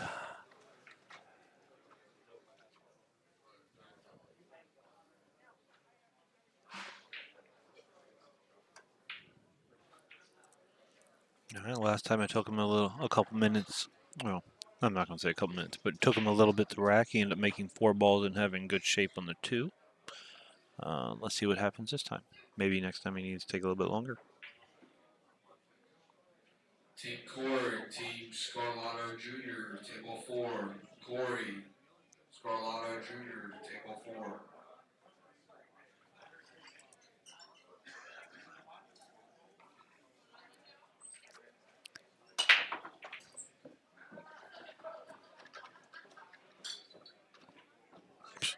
He only made 3 this time. Yeah. If you're gonna waste our time with those racks, I need at least 4 balls in the break. And not even like an easy shot. I mean, it's a shot I expect everybody in this tournament to make. But God, he breaks good.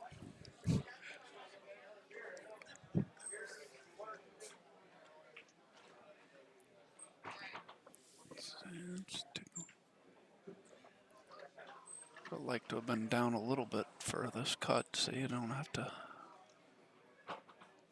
run down the table, but he should be okay. He should be fine, because if he feels like running it a little bit, everything's going in their way. He can either play the 5 in the same side as the 3. He can try and kill this off the rail, or he can just come 3 rails and play the 5-9. Yeah. So he has plenty of options. When I first saw this team, and I saw Zach's name, there's a kid with the same name, and I thought it was him. I was like, I didn't know that they even knew each other, because I didn't think Zach was from the Delaware area. Huh? And when I look over, I was like, man, that kid has grown.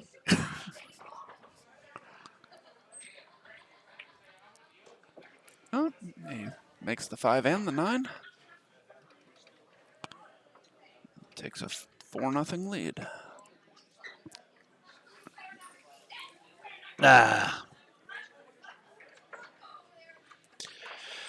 It's a race to 7 for a reason.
All right, so with how everything else has been going, he's going to jump at the 1 and carry him in the 9. It's a nice cut on the 9, or on the 1 rather. It was. He was going for the 9. But he hit that ball good either way.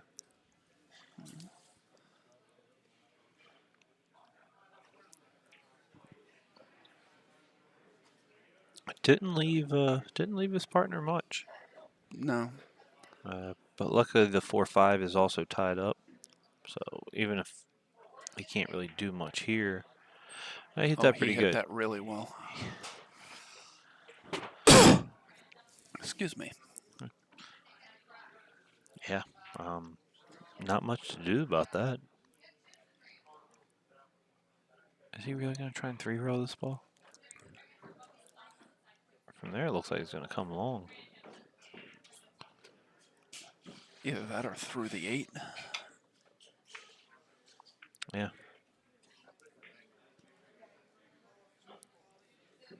It's not like there wasn't a 1-rail or even 2-rail path going up table. I'm not sure why he tried that. I think the angle of hitting it and a better chance of getting safe or making it. But Yeah, but I mean, to I me, just, that 8 looked awfully big for the 3-rail. yeah.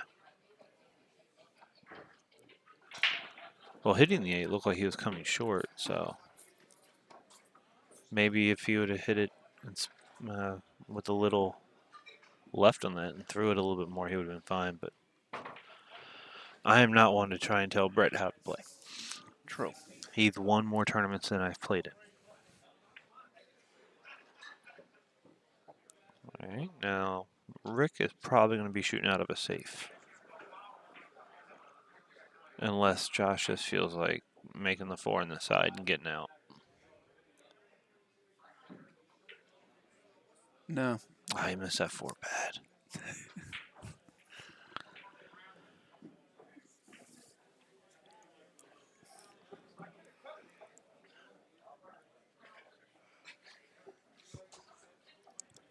So Rick with another tough kick here. Imagine he's going to try and come 2 rails in between the 6 and the 7. Yeah, he needs to make sure he hits near the third, in between the second and third diamond. He doesn't want to go. If he goes too high, he's going to miss the 2 or 4, whatever ball that is. It's the 4. Yeah. With the angle he's coming at, he's got to hit in between the second and third. Yeah, he hit too high up on the third, so that's why he went long. He hits just a little bit lower, he hits that fat.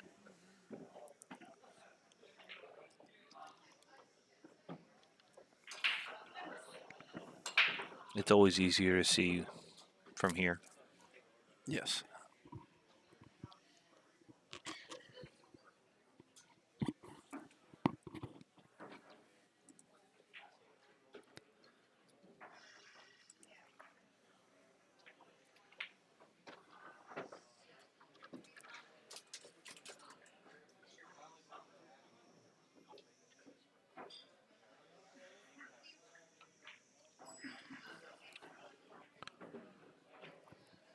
Can you go up a little bit more? Okay.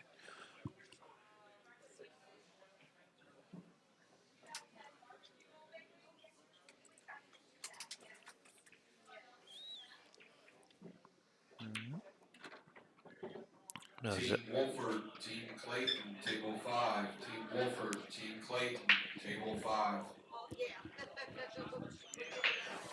a lot of strong teams on the one-loss side. Yes.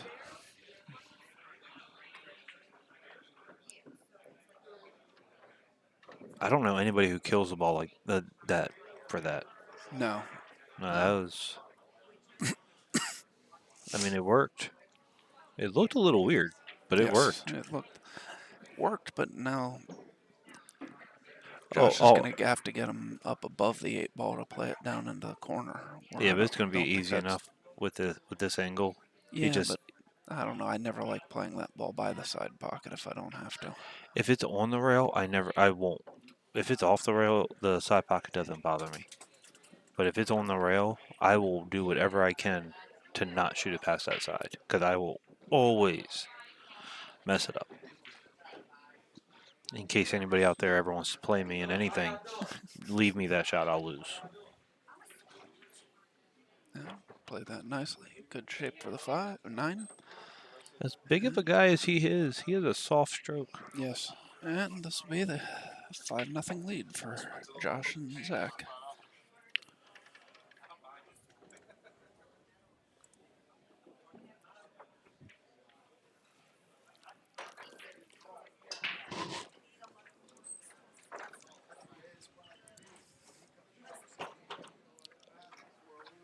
All right, so since it's already 5-0, who do you think our next match is going to be against? Our next match on this table. I'm not sure. I do not know if they've started or not. If they haven't, Thomas Haas against Team Beagle might not be a bad one. But I do not know if that's already playing on another table.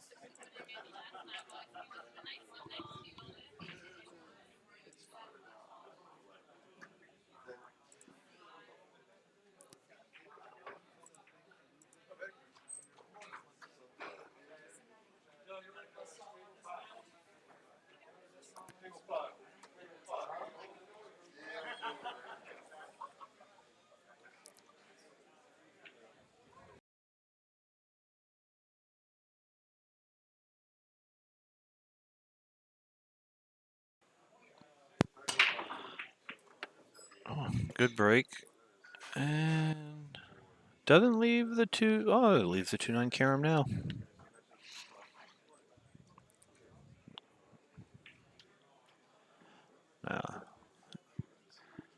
Being down 5-0 alternate break format. This is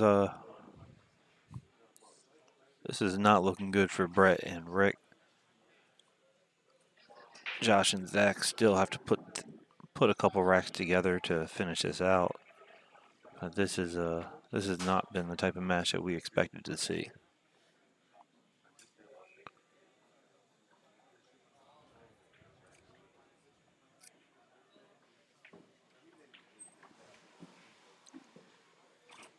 Yeah, Sue John, if you would have left me that, I would have lost.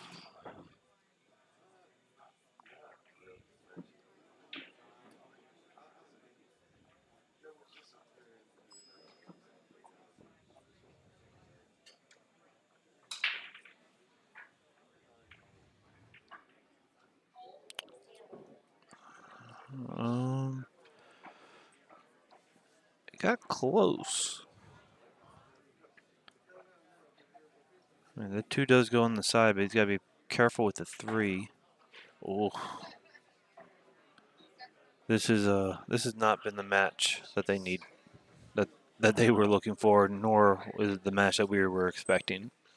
If you told me beforehand that one of these teams was going to win heavily, I would have had to pick Brett and Rick to be the ones. I mean, I know how good Josh plays, and I know Zach is a very competent player as well. But this is not at all what I would have expected. No, I agree.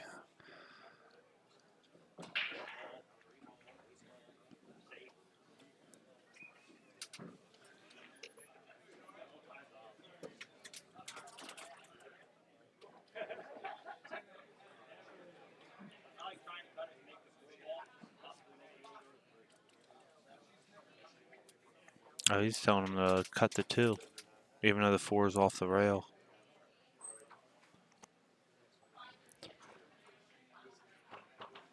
Rick's like, I think I'd rather play safe. Team Nazif, Team Wilkie, Table 8. Team Nazif, Team Wilkie, Table 8. Honestly, I'd go for a shot there, just because the safe is so tough. No, I agree. If I have to think and it's a hard safe, I'm going for the shot.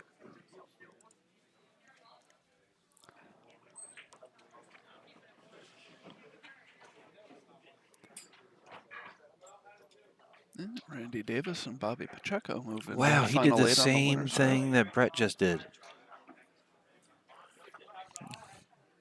They both tried to shoot the 2. It hits the 3 and kisses back out.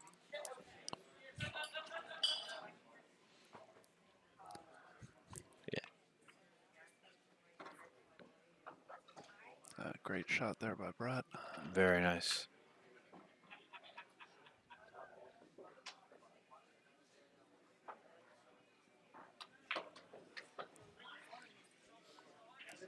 At least on that little screen, it didn't even look like the 3 moved when he did it. Oh, he's going to roll a little too far. He'll be fine. Okay.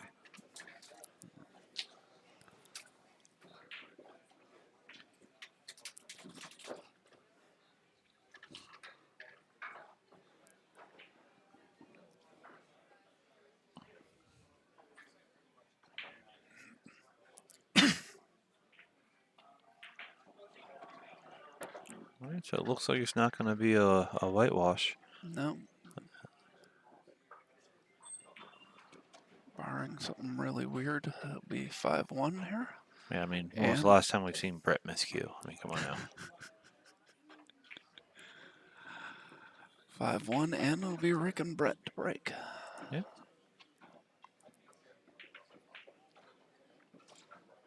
Yeah, Sujan, I don't think I've seen anything like that in a side pocket before.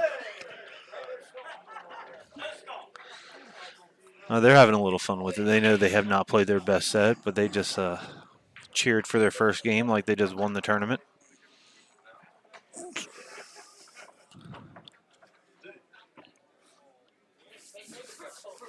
Yeah, that 2-3 in the side once was odd, twice was really strange. Yeah.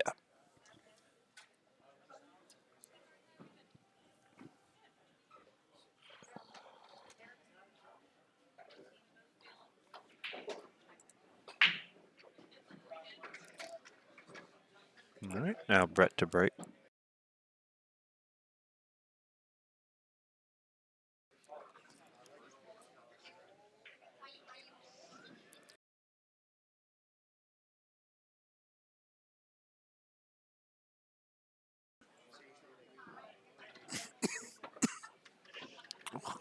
All right, so Brett does make a ball in the break.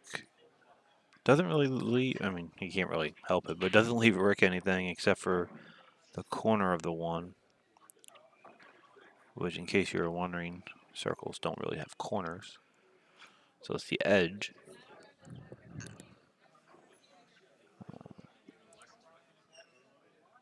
He's telling him to bank the 1 up there, put right on the cue ball. It'll kill off the side rail, and with the good stroke, the cue ball should end up getting behind the 8. And then the 1 ball will bank back here, basically where Rick is standing. So you're hitting this ball straight right.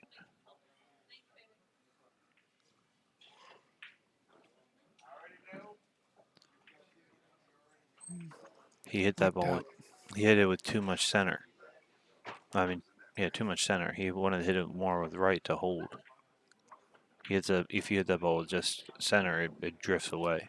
The right holds it off that rail. I only know that, well, because I've been playing, but it's a one pocket shot a lot. And unfortunately, I've been playing a lot of 1 pocket.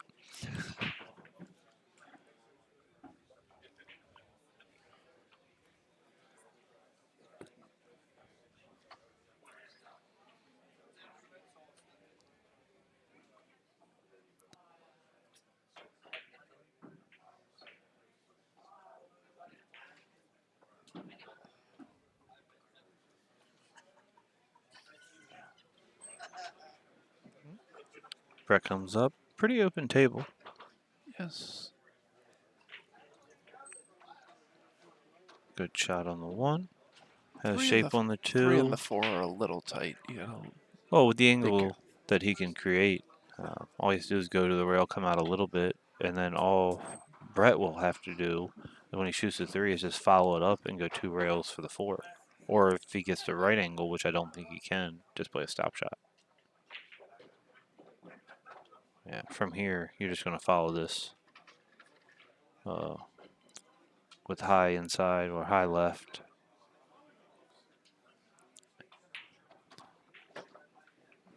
And not scratching the side. There you go.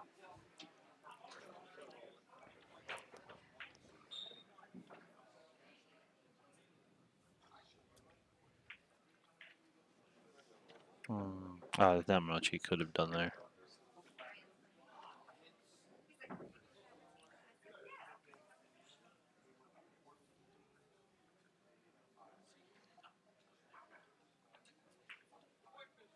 Good shot. Right. All Rick's gonna do is stun this over to the rail. Leave Brett as straight as possible. Right, it's going to be 5-2 Josh, with Josh to break.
All right, so he's made 3 balls and 4 balls on the break. How many do you think he's going to make this time?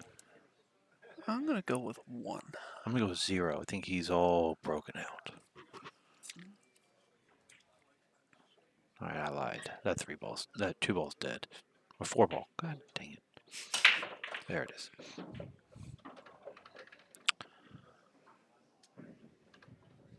Two, Yep. but no shot on the 1 this time. Nope.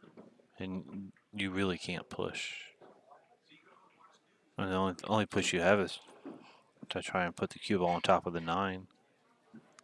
Other than that, all the caliber of player here, you're leaving way too easy of a jump shot. I know you can jump this and you can jump this easy. I can't jump that ball. Looks like he may have decided that he cannot either. All right, I lied. I might be able to jump that Yeah, ball. as I say, they look further apart here than they did from the Yeah. other view. Oh yeah, I'm definitely jumping that ball. He's just gonna put it on top of the 9. Yeah. Give himself a little bit more distance for the jump.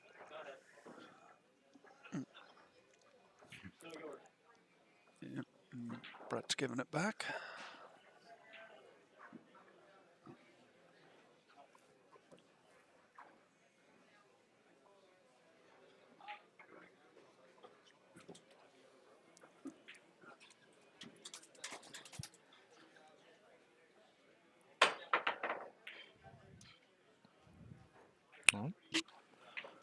And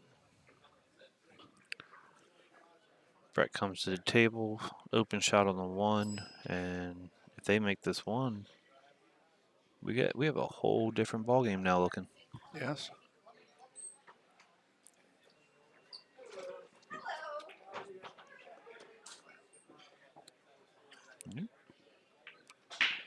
And the only trouble left is from the 2 to the 3, which shouldn't really be that much trouble.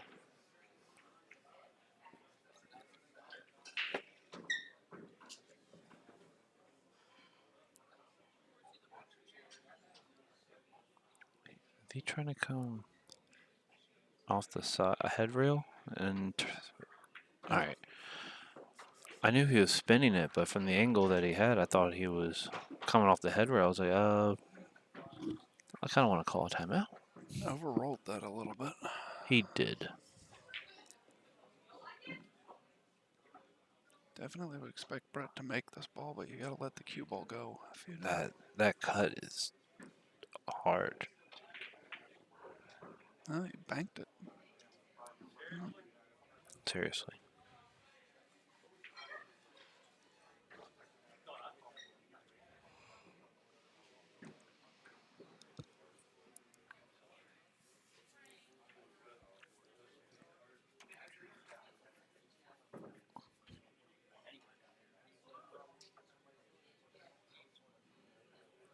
Josh trying to see exactly where he needs to get Zach. I should have known it was a different person when this guy went by Zach. The other guy was Zachary. Completely different person.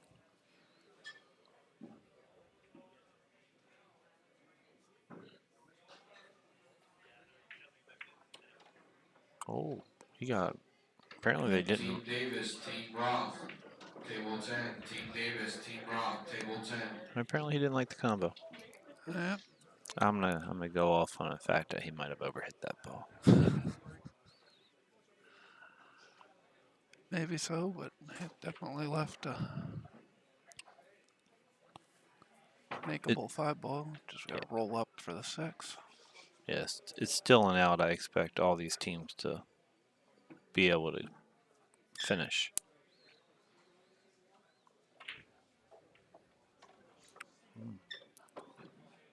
Well, he made sure he got the right angle.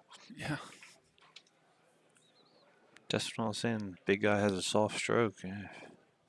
He shows I can hit hard too. He spun that good. It's a little further than anybody would want, but he hit that ball good.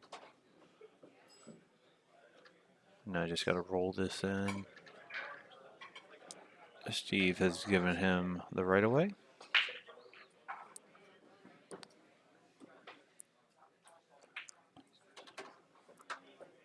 And this, and they concede, so it is 6-2. It will be Rick's break.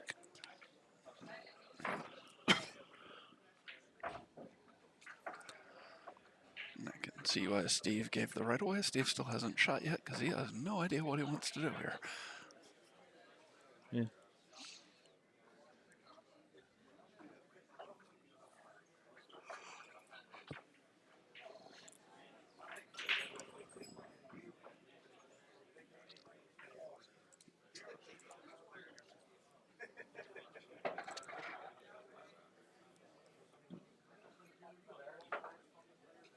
I don't have any of that information because I haven't stopped playing since. Yeah, no, I kind of figured that's yeah, yeah, yeah.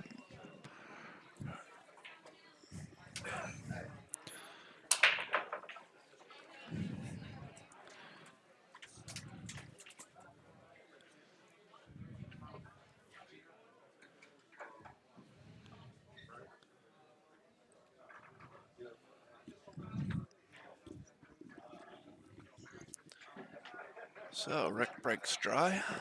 Doesn't leave anything for the incoming player, which is the incoming team does have the option who does shoot first, from what I was told. The way Rick said it in the players' meeting was that the winning team had to stay in rotation, which in winter break makes sense. I think he meant to say that the breaking team has to stay in rotation so that you don't get to choose who breaks each time. Me and Bobby stayed in rotation the entire time. Yeah, it really wouldn't have mattered.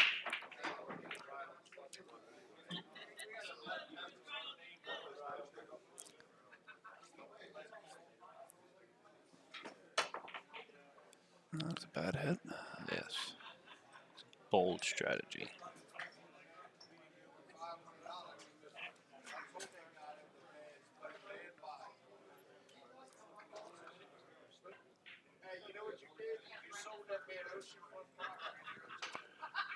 Did Tony and Brandon get knocked out? Yes, they did. They went 2-0. They went 2-0. Wow. I'm feeling not as bad at my 2-0 as I thought I was going to. When you have Dylan and Dwayne going 2-0, Shuff going 2-0. Oh wow. He usually hits that ball pretty good.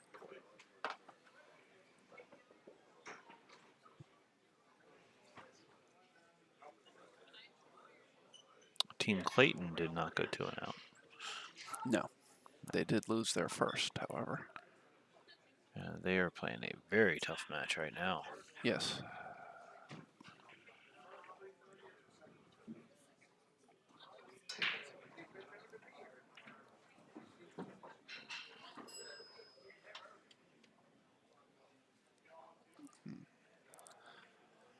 That might be it for this match here. This Oh, not yeah. a very hard table. No, not at all. It just matters where Josh wants Zach to play certain balls.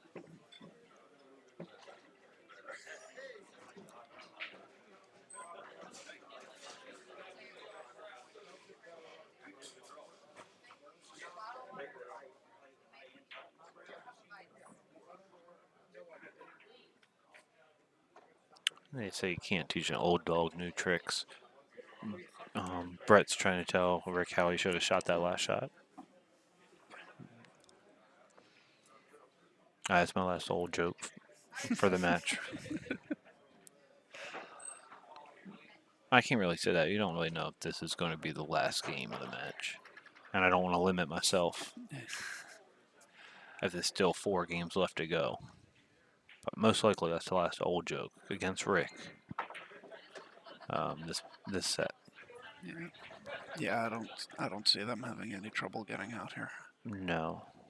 That shot was probably going to be the one with him having to shoot directly over the 8-ball like that, but handled it easily. And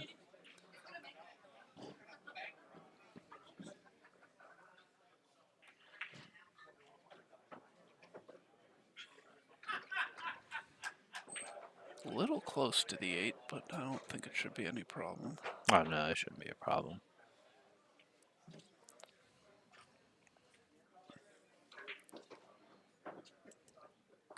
I mean, I don't want to call Zach Big Softy, but it's just how big he is and how soft his cue work has been. I don't see a problem with it. Yeah, no, you hit that very well. But as big as that guy is, I don't want to call him Softy.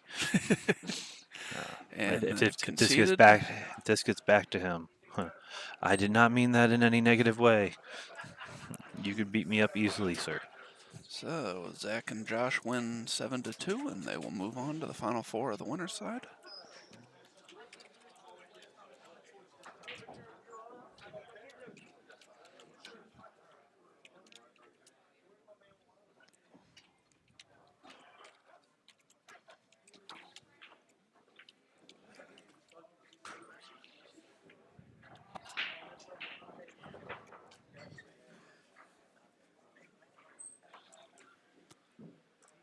Okay, and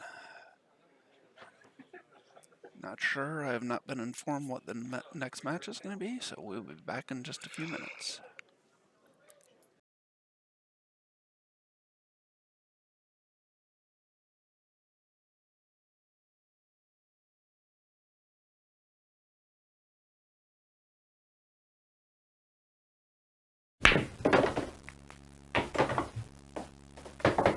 Aramith, the signature of true Belgian-made quality.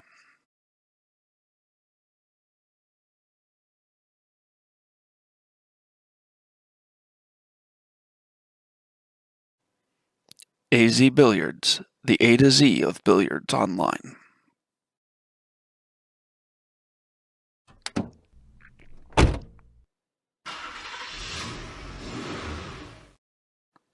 Brian's Cue Repair. Brian is on site doing cue repair at Brews & Cue. GMR Construction. We cover all your masonry needs.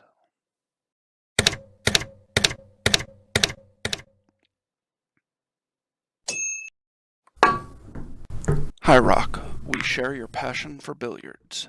Use code OTH7.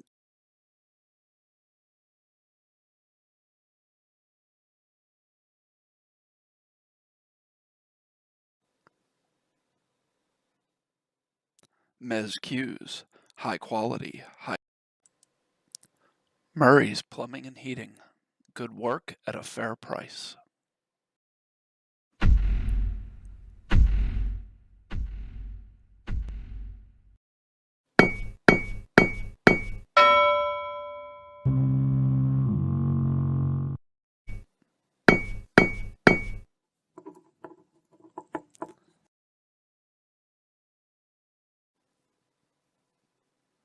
Tap Chesapeake Bay region.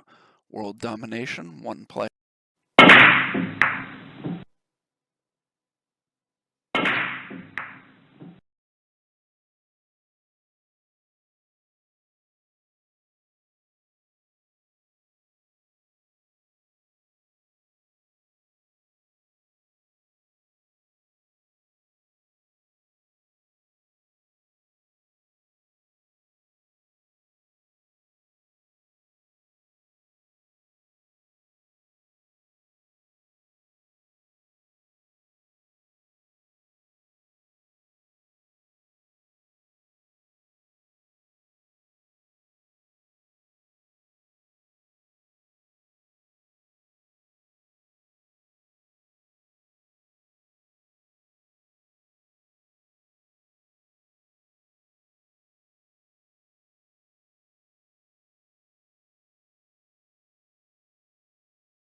Okay, welcome back. Sorry for the delay.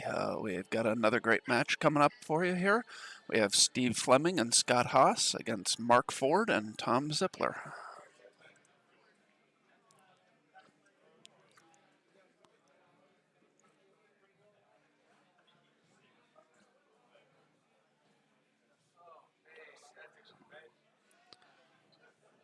Team Everhart, Team Mullins, table 1. Team Everhart, Team Mullins, table 1.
Okay, it appears that Scott and Steve have won the toss.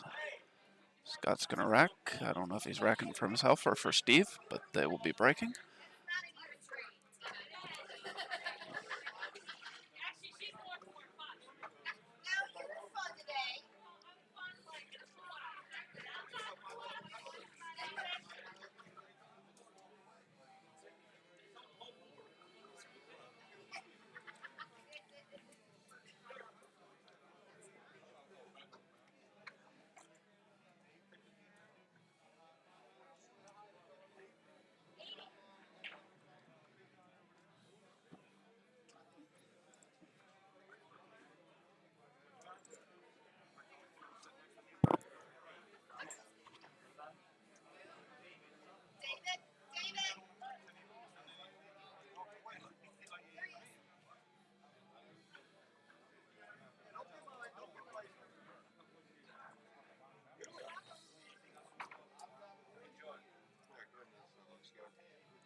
Okay, Scott Haas to break.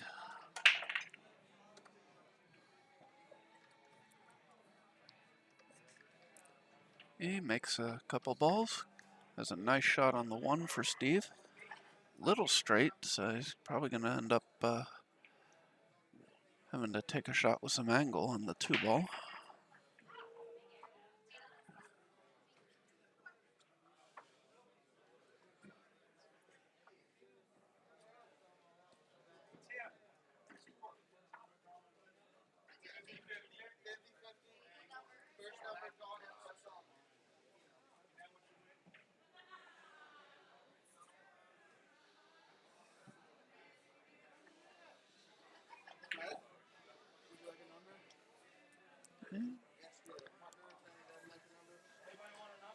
Number $5, 50/50.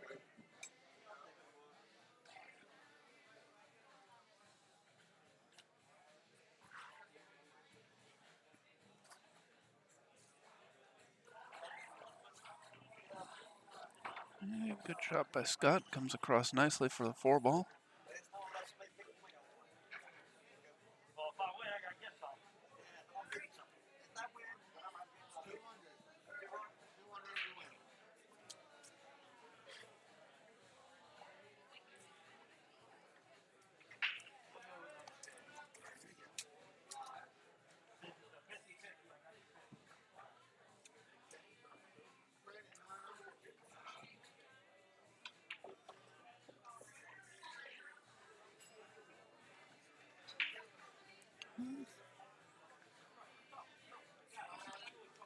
It's left Scott a little bit tricky here on this 5-ball. Looks like he's gonna cut it up to the right corner. Come 2 rails out for the 6.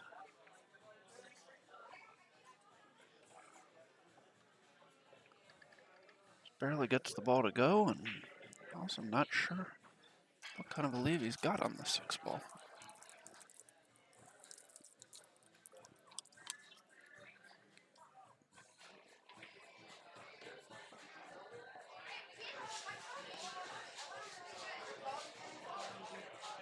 Very nice shot by Steve. And looks like Scott and Steve are going to take the 1-0 lead here.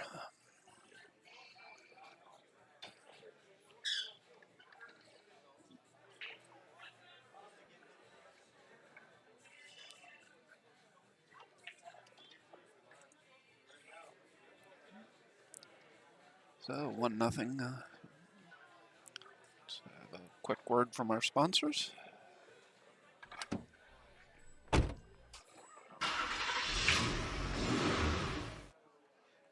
Be More Detailing. We come to you with waterless shine.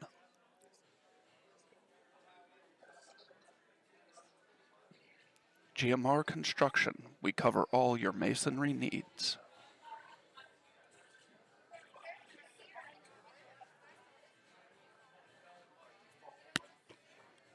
Mez Q's. High quality, high performance.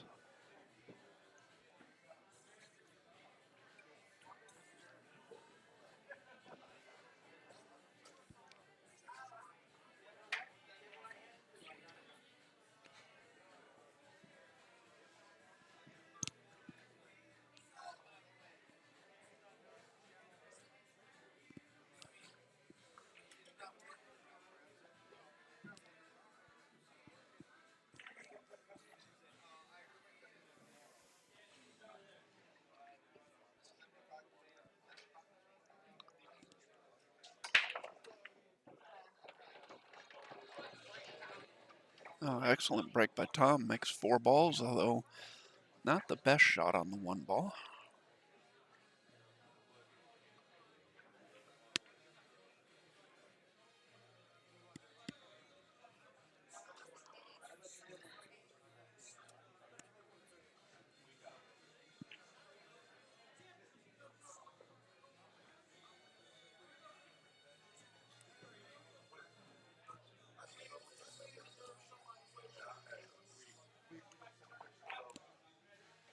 Mark plays a very nice bank. Has good shape on the 2.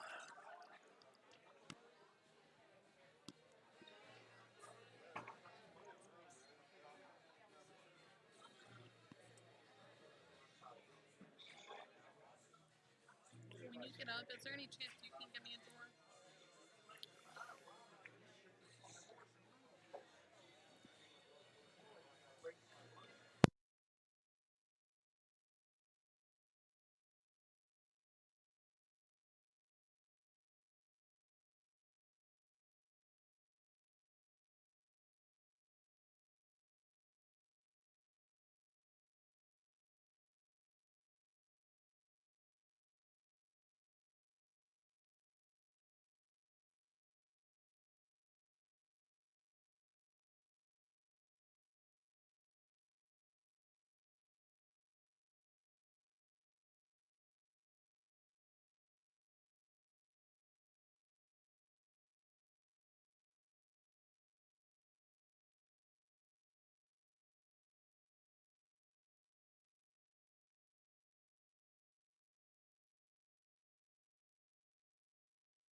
Sorry, had to step away for a moment. I'm back now.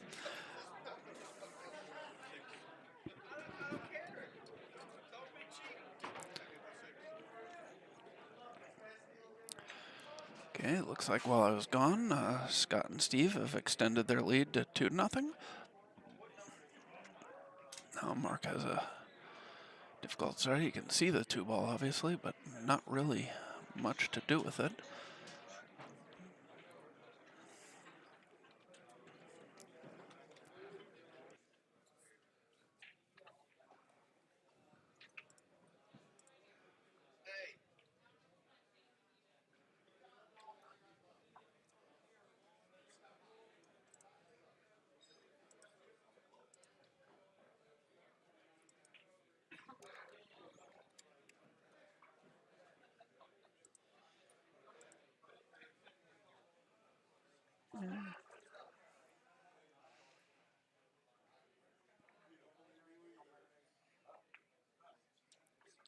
Mark tries to bank the 2-ball.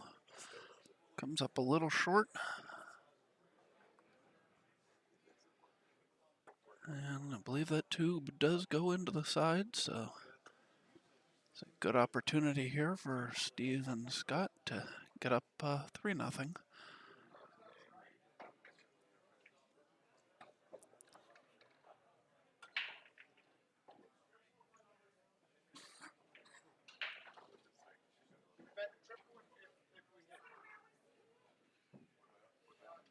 I got stuff from my side.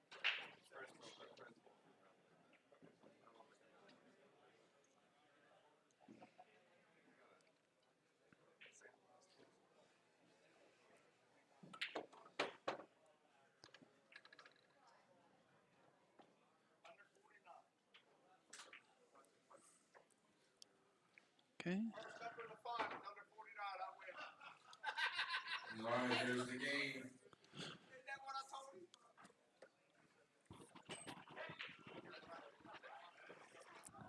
First number out. 63. 63 is the winner.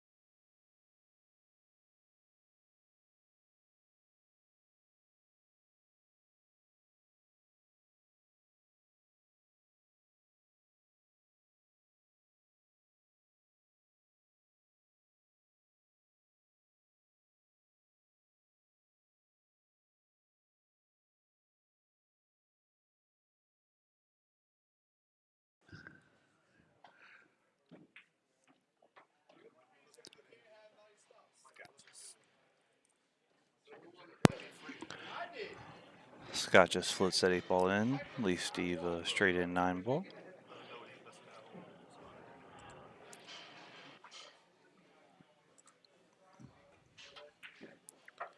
Steve converts Steve to 9. 3-0 lead for Steve and Scott. Fort Zippler to break.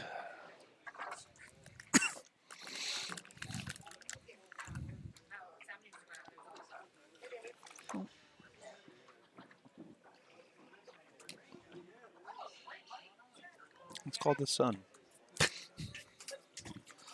All right, for that off the wall comment, someone just walked outside. Ooh, bright light.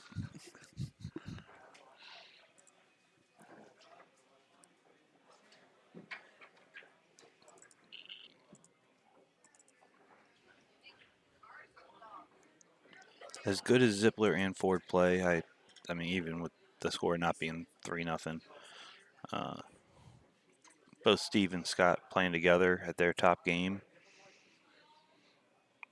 they're a tough match for anybody in this tournament. As long as they both just stay level, I wouldn't be surprised if they're there in the end.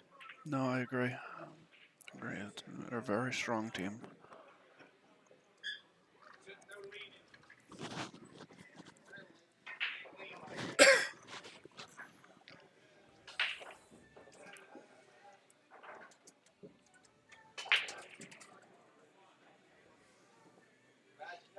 Ford's trying to figure out if he should play the 1-7 combo or play the 1 off the 9.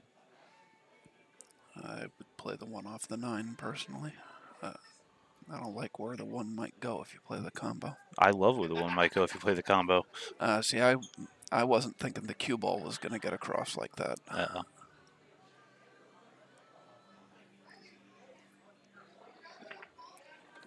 Very nice. And So make quick work. It's 3-1, and it will be Steve. Well, technically, they can pick whoever they want to come in. The winning team stays in rotation. So Steve is gonna break up 3-1, and as long as they hold serve, they're the. No matter how good Ford and Zippler play, there's nothing they'd be able to do about it.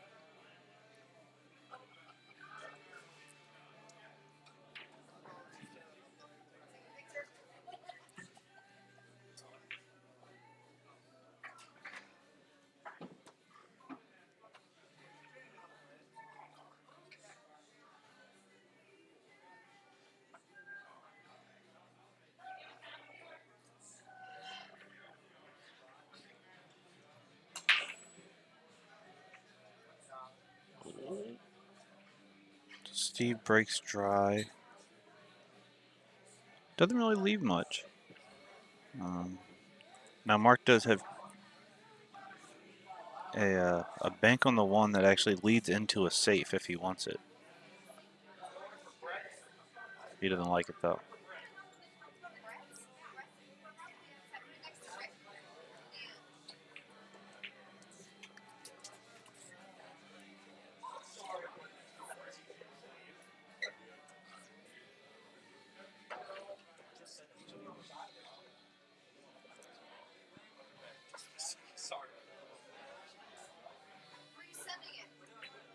instead he just plays a direct safe and plays it very well. Very good safe.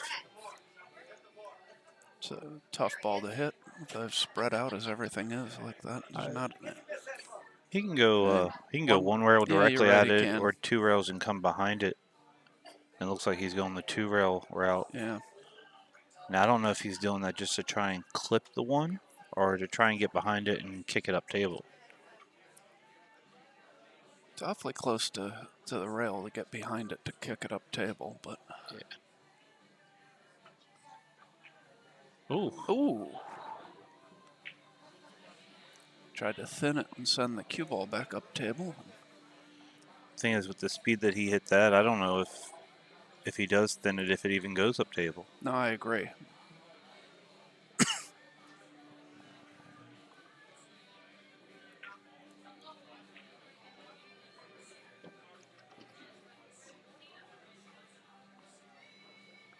I don't know if he's able to just play a stop shot here.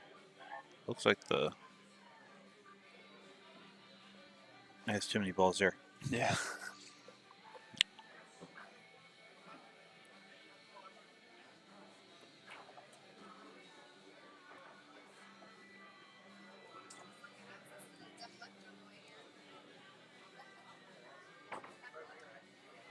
Looks like Tom is going to just be able to punch this, draw back in between the 4 and the 5, play the 4 in the same pocket.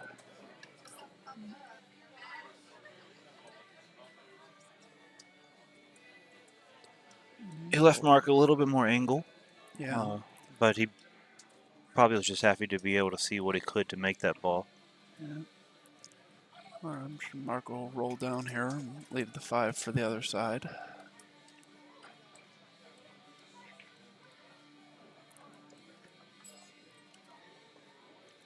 And, Zippler has a couple different options. He can draw back to be on this side of the 9, or he can go forward. I don't like going forward. Mainly because you risk running into something like you did and almost getting stuck. And if you draw back just a little bit, you still have the same angle on this. Wow.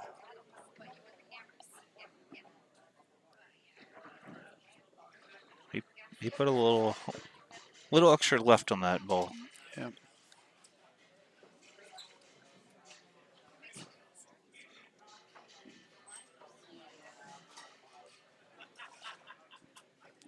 Tom's just going to float this in, put a little top. Natural angle comes out. Mark could just play a stop shot here. Team Jones Jr., Team Wilkie, table 7. Jones Oh. Jr., Wilkie, table 7. Or you can draw it back. Draw it back, and that pocket almost kicked him out. Yes, it did.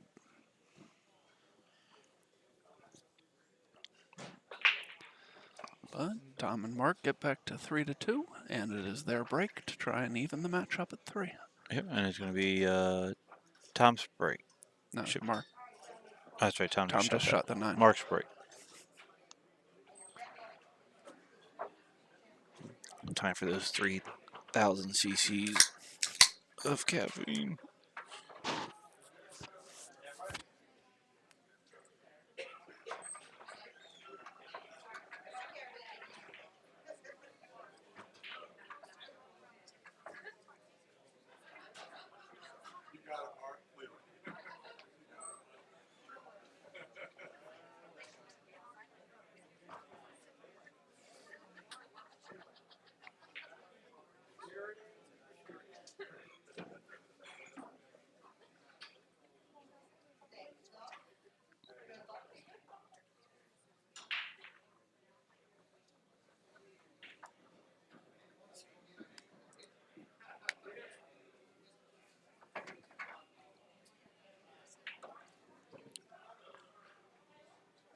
He put his glasses on the rack. Yes. I take mine off to rack, same reason. He needs his glasses to see small gaps in the balls. I Okay. need to have mine off to see it. Oh, okay. Makes sense. I like how he gets his whole body. He moved his break spot. Good choice. Wow. Yeah, that's dead. Yeah. Yeah. Good choice in moving your break spot, Yeah, sir. from this angle, it doesn't look quite that straight of a combo, but... All right, so we have a brand new match. But still, as long as Scott and Steve can hold their serve, that can keep happening for Tom and Mark, and they'll still end up losing 7-6.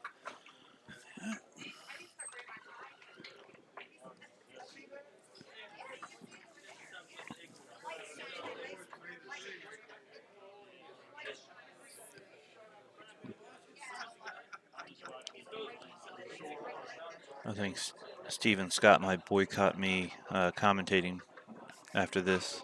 They were up 2-0. I sat down, and Steve made the 9. And then I don't know if they've made a ball since. My bad. I promise I like both of y'all.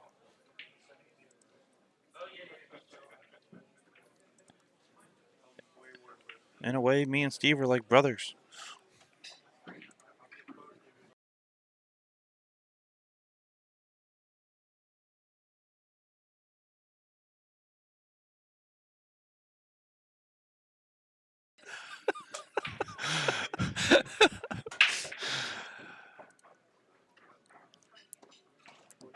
Oh, are they going to get a little jelly here as well? No, they're not.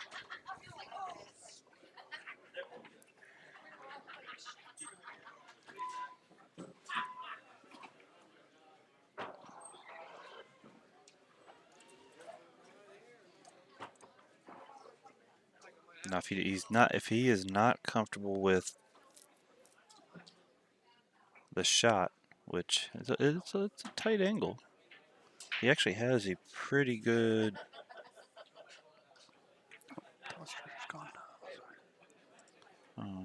A pretty good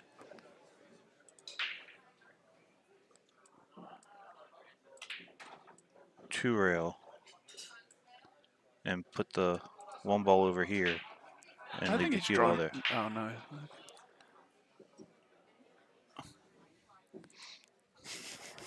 Right there. See? I mean, he wanted to leave the cue ball obviously behind the 7 and 8, use them as blockers, but that is what he wanted to do. Which, as aggressive as I am, I agree. That was just a really tight cut. And if you don't get a lucky bounce, you don't get any benefit from it anyway.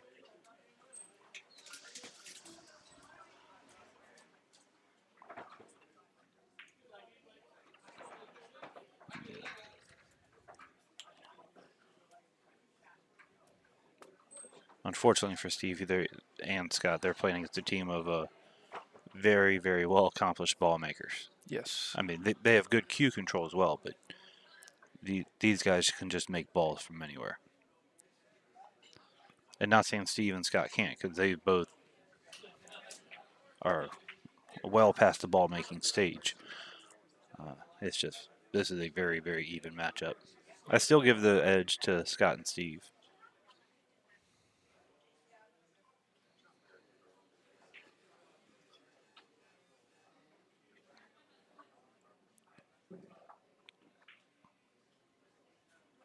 Gonna draw straight back. Nope, I spin it.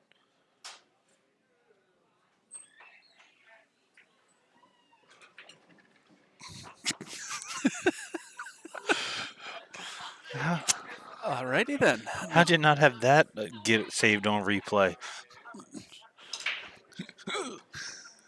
Not exactly sure what that reaction was from Mark, but He wanted it off the rail just a little, and he thought that if he could change the gravitational pull of the table for a second. yeah, that goes. Yeah, it goes. Wasn't sure from the other angle, but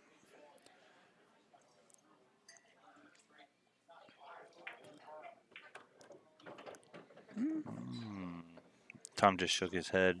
yeah, it's a little squirrely. Yeah. I mean, it's not great, but it's still, he's going to be fine. Yeah. He shoots this ball in the corner. Right, he's Or the shooting it side. inside. I like I shoot it in the side. I shoot it in the corner. I shoot it in the corner and come 3 rails. You have the same angle. Yeah, I just feel more confident. I Right, it is 4-3. Ford and Chevy. It is their break. And it's going to be Zippler to break, or Chevy to break, since that's his new nickname.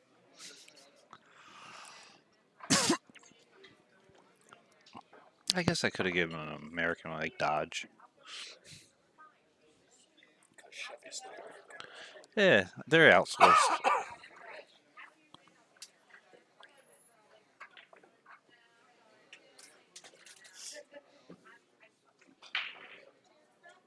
Lincoln.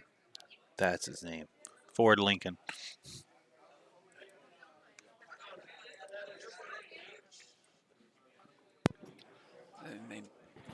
they need to play in a triples tournament with somebody named Mercury then. Yes. Even though Mercury hasn't been around in... I know. I am aware. Are Lincolns? Yeah, They are? Oh, okay. sure. I was never in the market for a Lincoln. Mercury I would have been in the market for. They sound like a budget car, and I am a budget person. Well, that's a good bro. Oh, you got... Oh, it's still going to be fine. You're not going to be able to see No. the 1.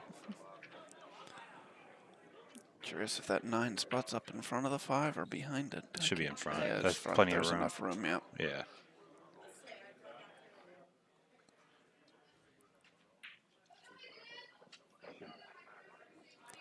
Apparently the 9 does not want to stay on the spot.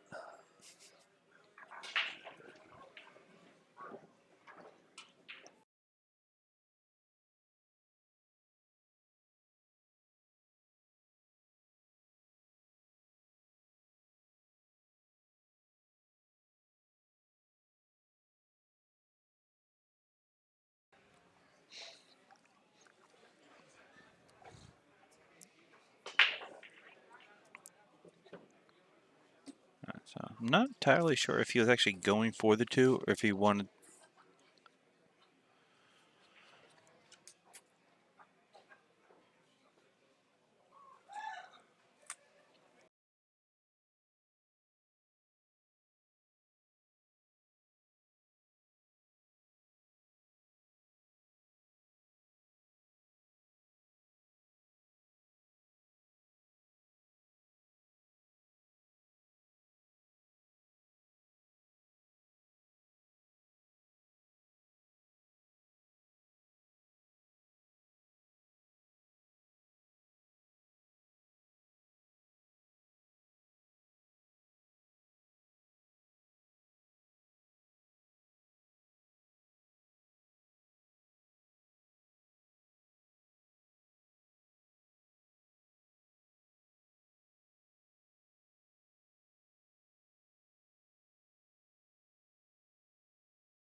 right.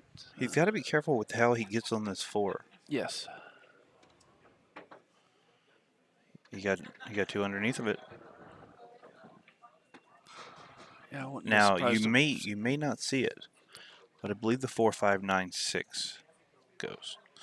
I think it's more likely that Tom's going to play safe and just roll the 4 to the rail and like that. I mean, if you don't want to have fun.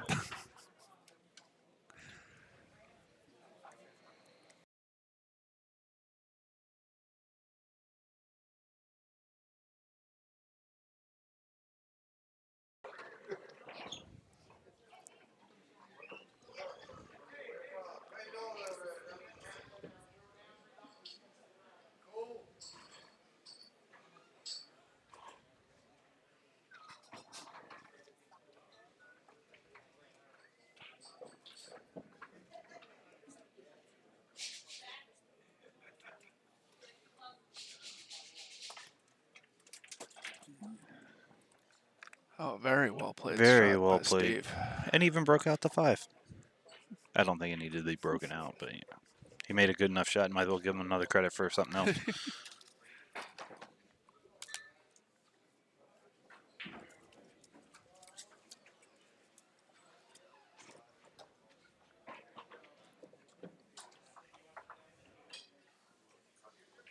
Oh, that's a beautiful shot. Unfortunately, Yeah, he can see that. yeah, he can see it and doesn't really have to do a lot to stay down for the 5. No.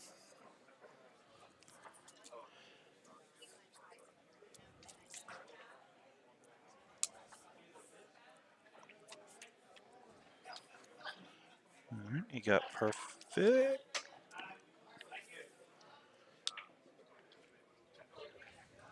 Now, do you just roll forward, stun? I I like drawing, but I draw everything. It looks like he's going to go forward. Yep. Yeah. Were you drawn back for the side? Yeah, I draw back for the side and then just go head rail, spin Yeah. out for the 7, or even Yeah. head rail, just come out because you have the natural angle. Yeah, no, I think I agree with you that I'd have drawn that back for the side.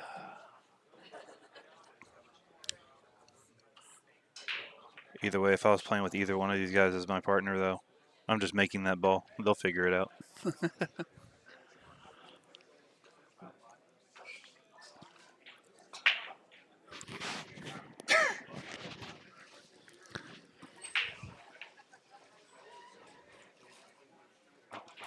All right. Steven's got 3 ball out to even the matchup. And it'll And be it will be their their break. break.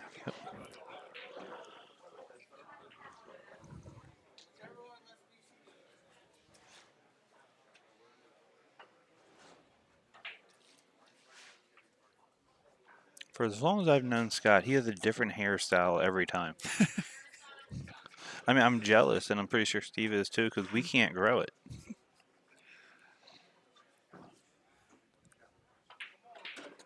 All right, it's 4-4, and it will be Scott to break.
So Zippler plays a two-way shot.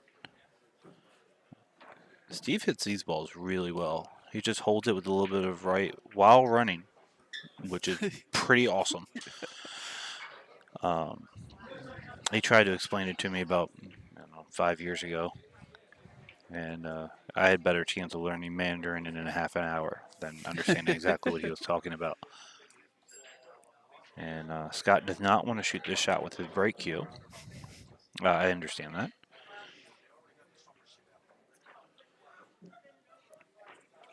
And he's probably going to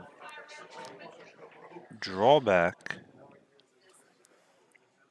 and go 3 rails for the 3 and try and end up on the angle in between the 4 and the 5. Right there. Look, I may not be able to play this game, but I see it.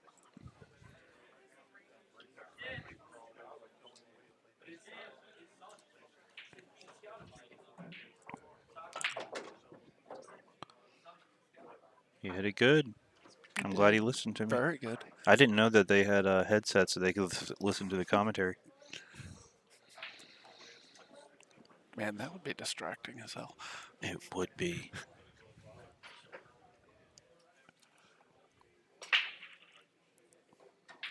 Okay, so the winner of this match will join Thomas Haas and Al Tonelli, Zach Paetzel and Josh Brothers, and Chuck Roth and Fred Crislip as the final 4 teams on the winner's side. I imagine we'll be bringing you some one-loss side matches after that because Or it'd be way too early to play the final 4 of the winner's side. yeah, the final 4 of the winner side. I was gonna say might not be played till tomorrow. As I say, I know Rick originally said bringing back 8, but as fast as we're going, he might change his mind. Honestly, I'd prefer still bringing them back tomorrow. Letting everybody. I mean, it is a team event. It's more mentally draining than a singles event, and just giving them time. If they want to relax tonight, come back tomorrow because it's not like they're playing for peanuts. They're playing for a couple dollars. So Yes, I would say final 4 of the winner side and final 4 of the loser side. I guess it'd be the final 6 technically, but 4 either way. Well, yeah. Yeah. I would still, even if you end up ending today at 8 or 9 o'clock, I would still do that. Yeah.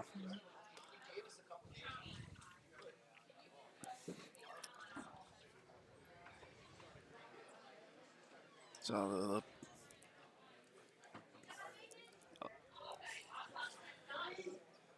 the players that came from further away who would have to get a hotel in that case might disagree with you, but Well, honestly, if they came from far away and it's scheduled for a 2-day event, they probably should already have a hotel. I mean, that's what we do when we go out. yeah. I know some people don't get one until they know for absolute certain that they're going to need it. So. Well, if they're in the money, they can afford it. Because you're bringing back top 8. Top 8's in the money. Yeah. So yeah, and then what? Top 3 is Calcutta. I would think 4, but I don't know. I have not seen the payouts. So I'll hit that ball good. Team Corey, Team Steinbach. Table 3, Team Corey, Team Steinbach. Table 3. Team Corey won. That means Rick lost. Yep. Yep. Rick Scarlato and Joe Wright are out.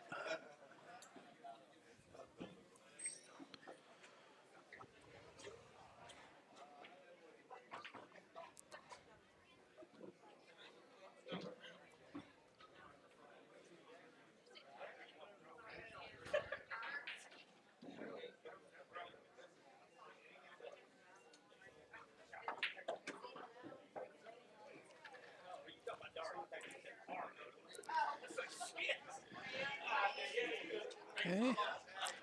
Looks like Scott and Steve are going to take a 5-4 lead here.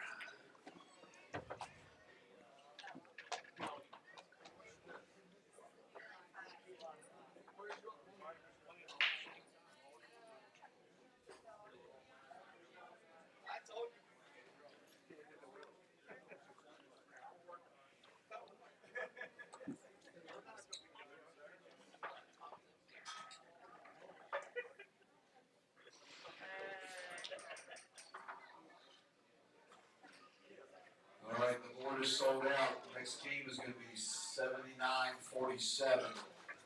We have 1 minute and 7 seconds to that game.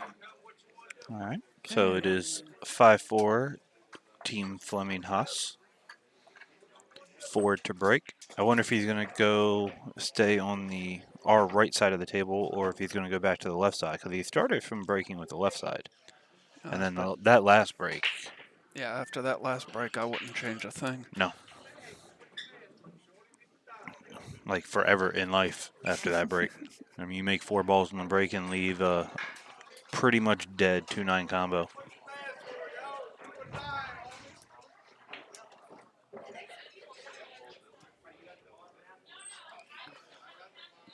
All right, chat. I have 4 numbers, 9, 57, 51, and 20. One of those numbers is about to hit as the first number of Keno. Which one do you think it's going to be? If you guess correctly, I will share a prize with you.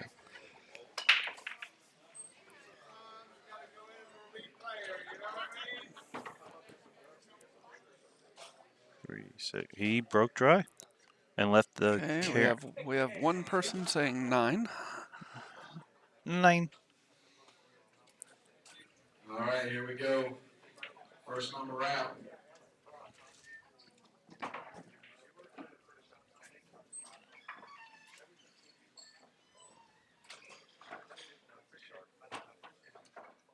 Forty-one is the winner. And 41 was available when I picked 51.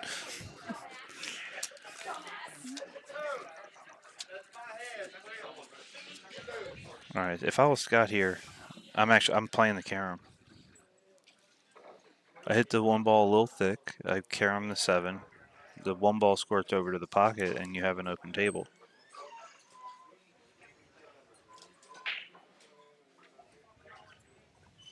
Kind of like that.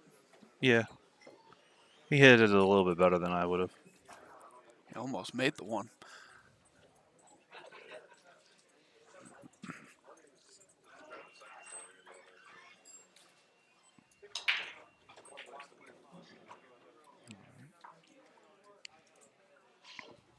All Steve has to worry about is just making sure he stays on the right side of the 2 so it's easy for Scott to get to the 3. That's going to make it a lot harder to get on the 3. Yeah. All right. Now, here's what you do. You play the 2-9-5. Okay. Yeah. And then you reassess the situation after you see where those balls lie. See, I'd be more inclined to carry him off the 2 and make the 5 and then reassess, but I think he's telling him right now. Play the 2-9-5. I told you, me and Steve like brothers. Oh, is he telling him to cut it? I don't know. I think he might have been looking to see where the cue ball was going if he played the 2-9-5. He might just be playing the 2-5 and coming straight up to the breakout the 3. Oh, that could be too. That's a lot smarter shot. Or No, he's it's playing actually, safe. as I say, it's lucky he didn't make the 5. Scott doesn't miss. We just don't know his plans yet. But yeah, that was a much smarter shot than what I was saying. I don't know why I didn't originally see. I don't know why I originally didn't see that. At least I saw it before he shot it.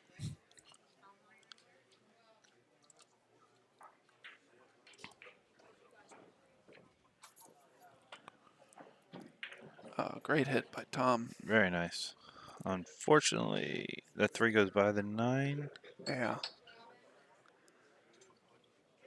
He left things pretty wide open.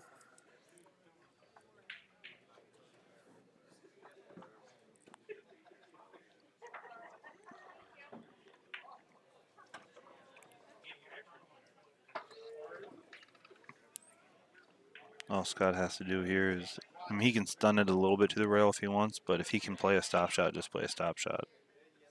I know a lot of players would rather be up near the side pocket and give an angle to come out to the table, but you just stop that ball for me. I'm happy. No, I agree. Although I will say I don't like having to get off of that 5 back up for the 6. I can understand that. Especially given which side of the pocket it's on. If it was on the other side of the pocket, I wouldn't mind it as much.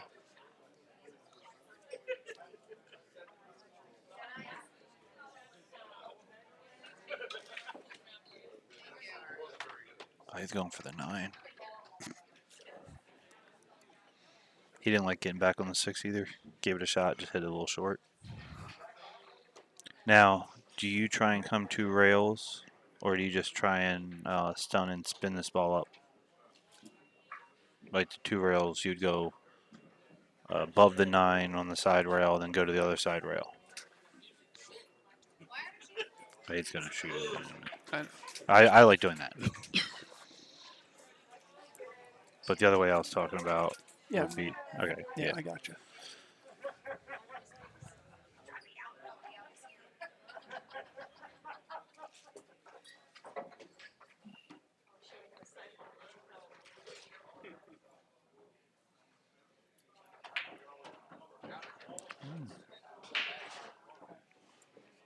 He had to pound it to be able to get it up there, but he gave him a little bit more angle than he originally planned.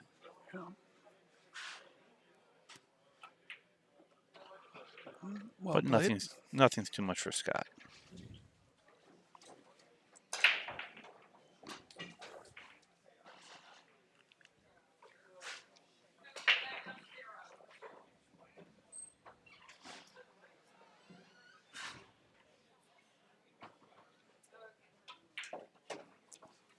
So 6-4 Fleming Haas.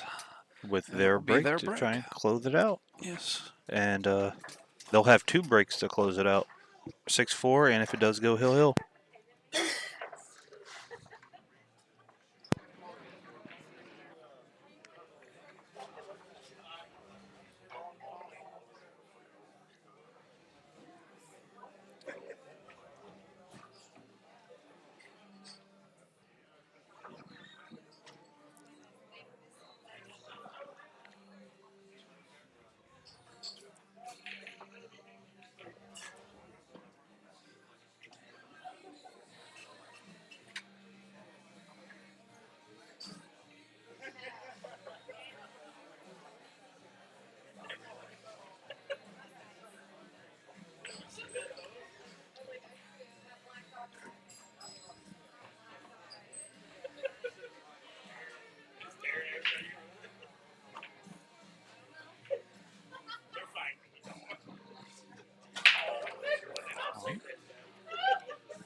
One gets kicked down to the middle of the head rail. All right, now you're gonna call me crazy here. I go for the 9. Bank the 1 into the 9. Yep. Bank the 1, but you want to bank it Long. So it comes long here, so it can come off. And then the cue ball, you hit it with a little bit of draw, and you try and put it. If I try and get under that 8 ball, I scratch. Me too, but these are both better players than I am. But that's the shot I try and do. You hit that ball with a little bit of low right. It squirts off that way. You don't have to hit it hard. And that's what I would like to do, especially if I'm on the hill. Now, other people say you're on the hill. You can be a little cautious. Play it safe here instead. Yeah. I'm just not that person.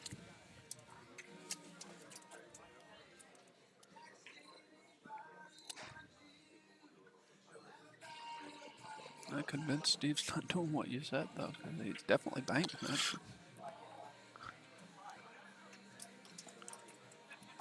Told you, Yeah, he just didn't brothers. get it. Just didn't get it quite long enough. So hit the No. rail too close to the 9. And didn't stay under the 8. I mean, obviously it's real easy to draw up. It is really hard to do. Yes. But I mean I believe that was the right shot. Could they have to run out this rack, win the next rack, and win your break again? Yeah. Yeah. If a team has to fade all that and all you have to do is make one good bank, I'm going for the bank.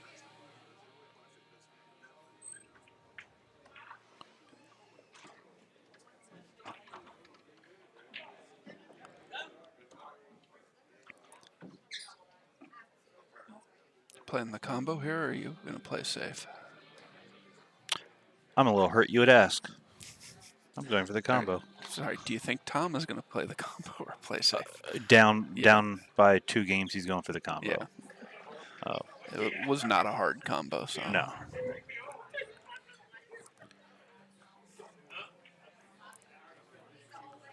I mean, well, Steve went for it. It is going to most likely cost him this game. But it's still, in my mind, it was the right shot.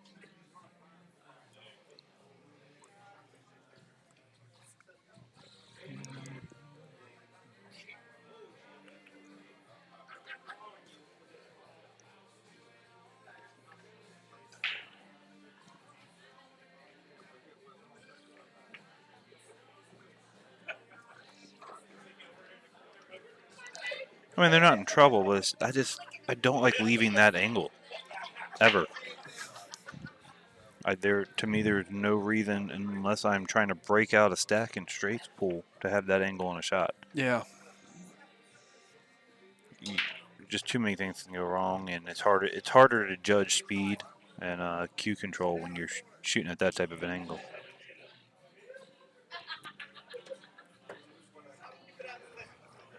Well, so it looks like Mark and Tom will make it 6-5 here, and they will have the break to try and get it to Hill Hill. And it will be Mark's break. And I'm by no way bashing on Mark. I mean, he was winning tournaments before I could spell pool, and I was a smart kid, so that was a long time ago.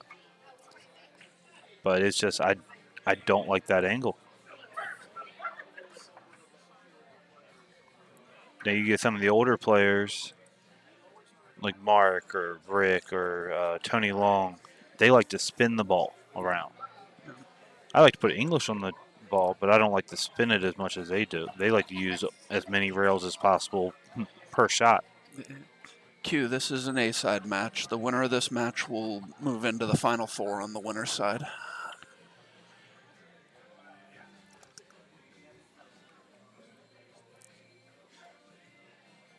And the team we lost to the first round. They just moved on as well. They beat Randy. Oh, you lost to Fred Chrislip and his partner? Yep. Oh, okay. You want to talk about being sad? I'm just hearing that again. I lost to Fred Chrislip and his partner.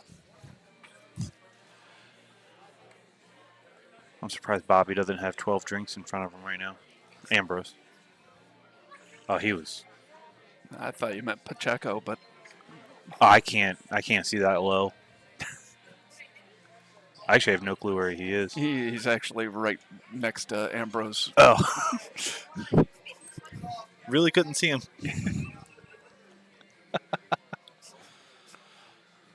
All right. Mark has stayed on that side of the table, and it is working out. Well, Cue ball got kicked, but he made a ball. Tom can see the 1. as long as you keep having control, you're good.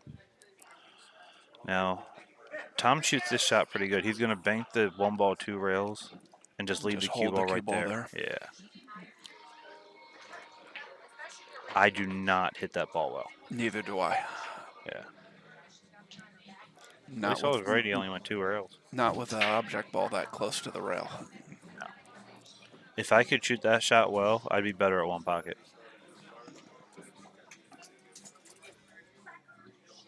It's just a small jump, Yeah. but the only problem with the jump is you're going to run in the 3 and the 9. Yeah. If you don't make the 1, you've just opened up their only problem ball. If you do make the 1, You might not end up with a shot on the 2. yes. So I might actually, even though jumping it is almost a guaranteed hit, I'm probably kicking at this ball just in case. I'm gonna make them do work, and if I can, it's the harder part. But I want to hit the bottom side of the 1.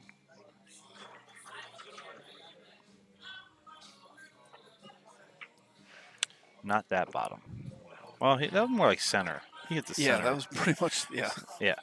Now I want to hit the bottom part of the 1. That way the 1 and the 9 are as far apart as possible, so he can't even get to the stack. He can't get to the 2 balls that he needs to break out.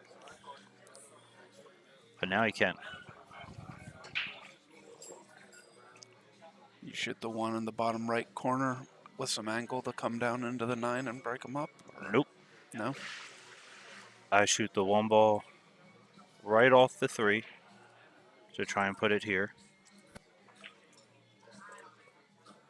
And I put my cue ball like up here, and I'm trying to end up right there. So you're actually using the 9. Oh, okay. You're gonna move the 3 a little bit, out. That's what the shot I like. Because anything else, you're not really guaranteeing yourself a shot, and you don't really know where the cue ball is going. Yeah, Mark's unsure about what to do here. So And Mark's seen all the different tournaments, leagues, nationals, Vegas. He's seen so many different things.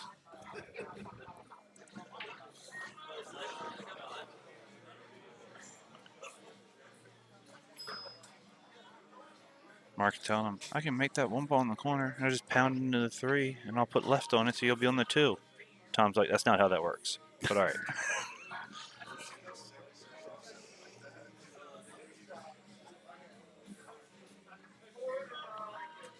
They're just going to go for the run out.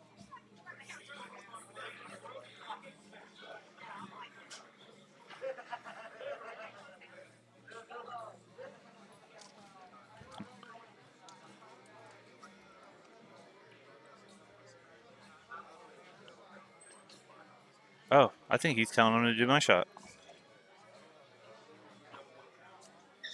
Nope. But I can't be right twice in the same match. I don't like it. Yeah.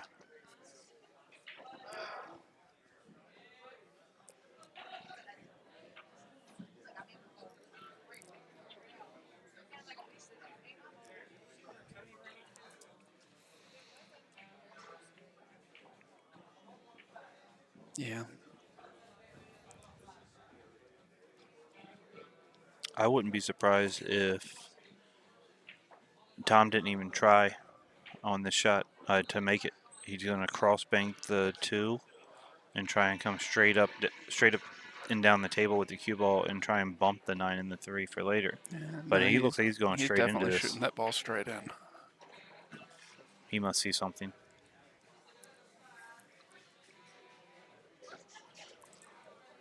Clip the 3. Whoop. Well, I was going to say clip the 3 and send the cue ball back around up table. He did it rail first. I would have gone directly into the 3 ball.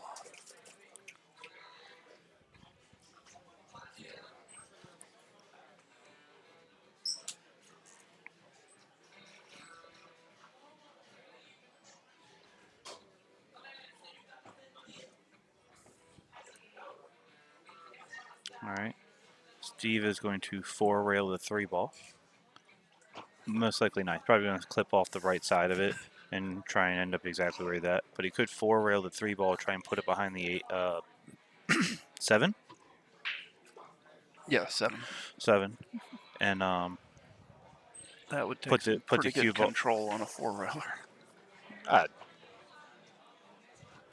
All you gotta do is hit it with right. Actually, yeah. Hit it with.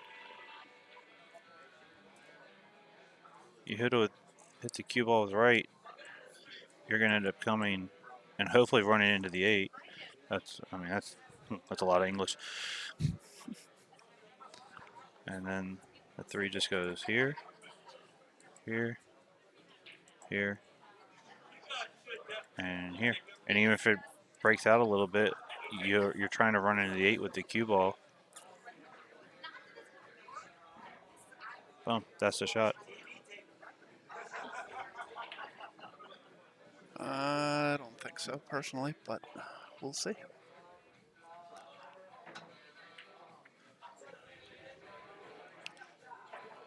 Well, he got 3 rails.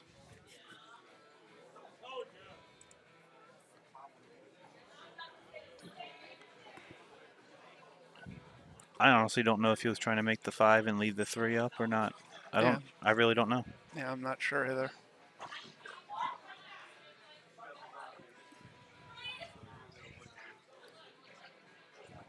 That, and I also don't know if the angles I put out on your telestrator were even possible. It's kind of hard to telestrate from this angle. It's easier from the overhead. True. Oh.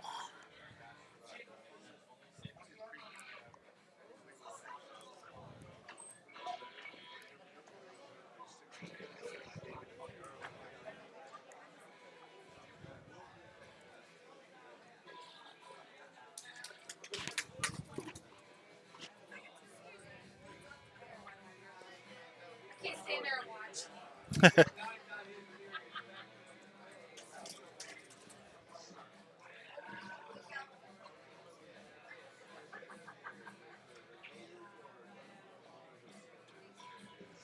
Dang.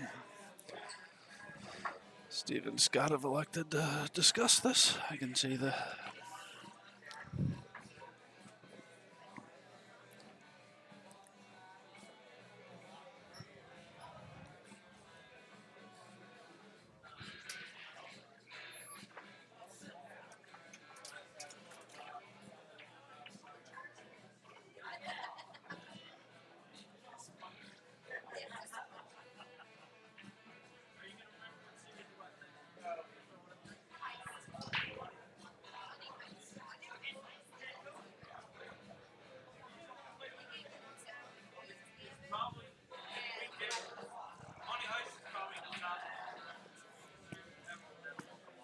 Team Everhard, Team Wolford, table 1. Everhard, Wolford. That's the 6 ball right there, right? Yes. So he's trying to run into the 8 here. I think that's what he was trying to do. Just run into the 8, bump it a little bit. Yes, I agree. Anybody else hear that snake? It wasn't an actual snake. I think it was like a Stephanie signaling somebody. Psst, psst.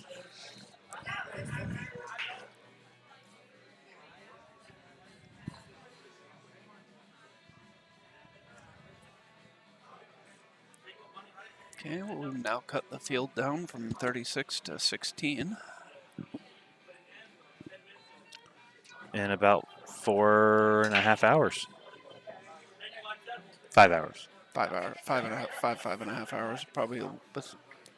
Well, I can tell you, the stream has been on for 5 hours and 42 minutes, but probably about 20 minutes of that was not actually starting matches yet. And then another 20 minutes, people weren't actually playing, so we're gonna say 5 hours.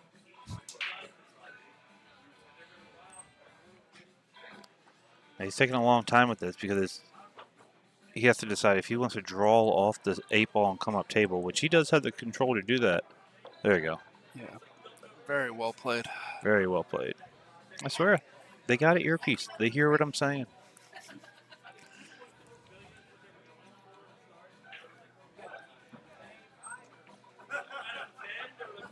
Yeah, the day either one of these players will take advice from me in a game of, well, take advice from me at all. We're probably playing chess. Or we're on a baseball field. Other than that, I don't think either one of them will ever take advice from me in a pool game.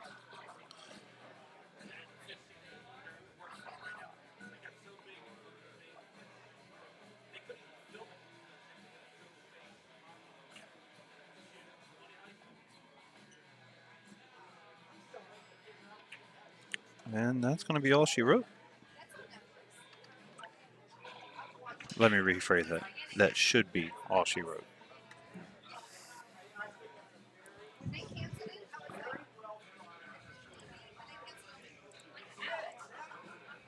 I do believe the last time Scott missed a shot like this, it was the early 90s, and he had the same hairdo.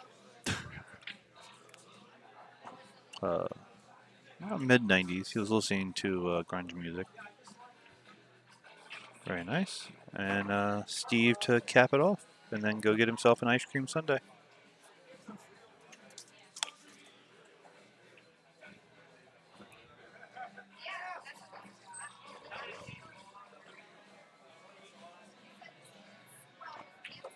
And Team Fleming Haas has won 7-5. Who do we have coming up next? No idea. All right, we have no idea with the team of and who knows. So, if you guys can look at the bracket, who would you guys like to have come up? I'm pretty sure. Oh, wait a minute. I just thought of if you go to the bracket. The problem is I think every match is already playing except for the final four of the winner's side, which Yeah, they it really would make shouldn't no play sense to play. No, yeah. Okay, well, I'm going to take a 5-minute break, which means I'm going to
Okay, we're back with a one-loss side match. We have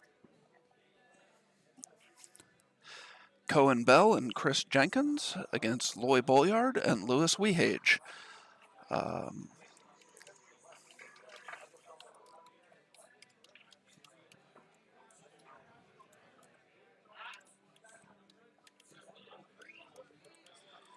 Loy Bolyard, along with Rick Scarlato, are the owners of On the Hill Productions that put these tournaments together.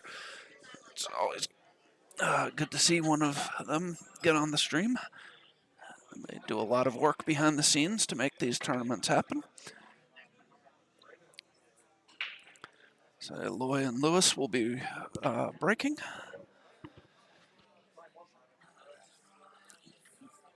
More specifically, looks like Lewis will be breaking.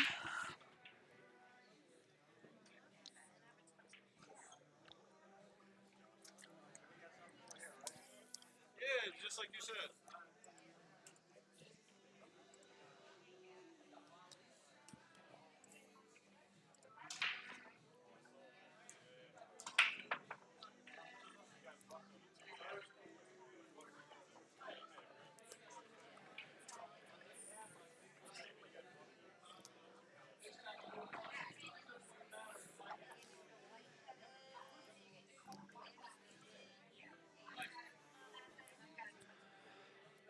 Yes, Shane Wolford is still in the event. He and Nathan Childress are playing against Wayne Everhart and Chris Martin on the one-loss side right now. The loser will be 13th to 16th, which same goes for this match. The loser of this match will finish 13th to 16th.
Looks like Chris is lining up to play a carom on the 9 here.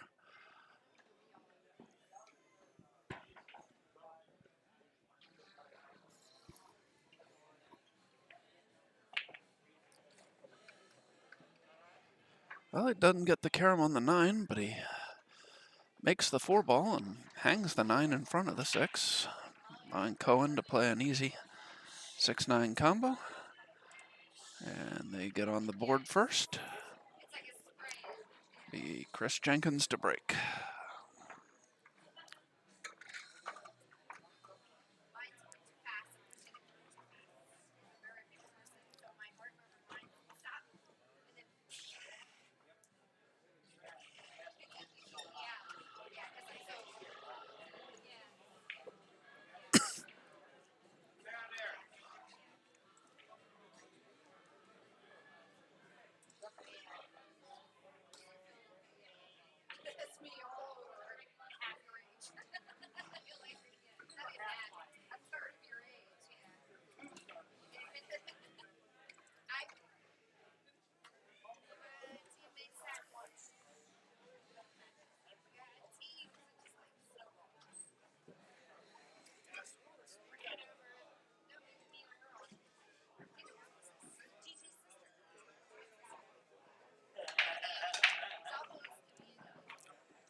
Brett was talking about commentary and different things. And I was like, and Steve walked right outside. And I was like, I'm pretty sure he had an earpiece because every time I drew something up and said to do it, he did it.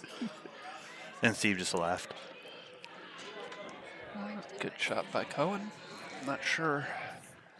No, that doesn't even come close to going by the 6. No.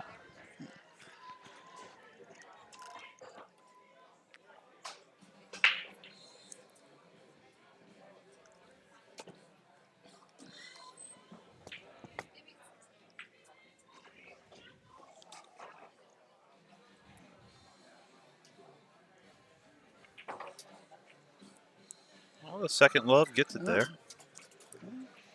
When we played Cohen and Chris earlier, Cohen never missed a shot. And it could have been the weirdest shot possible. Cohen just made it. Sometimes not where he wanted to, but he always just made the ball. And me and Bobby were just sitting there like, what can we do?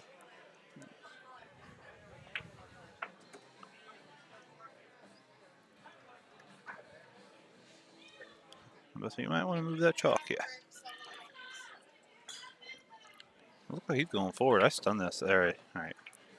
I forgot he's young. He cues up a little different. But Steve kind of does the same thing, but opposite. Cohen likes to always be high, and then at the last stroke, go where he needs to be. Steve always goes low, and then at the last instant, goes where he needs to be. I've seen a lot of people do the way Steve does. I haven't seen too many people do the way Cohen tends to, although he's starting out pretty low on that ball.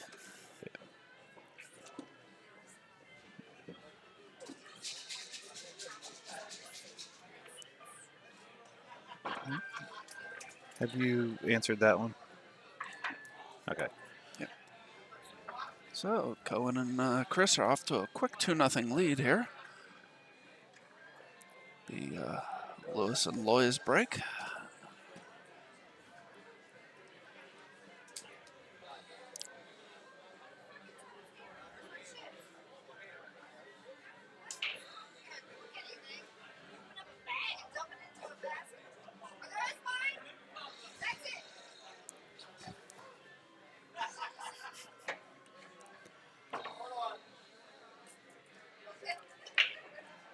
In case some of y'all can hear the very loud female voice in the background, that is Stephanie Manning.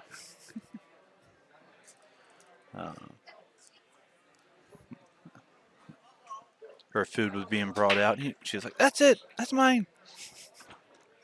Ooh, Wow. good break.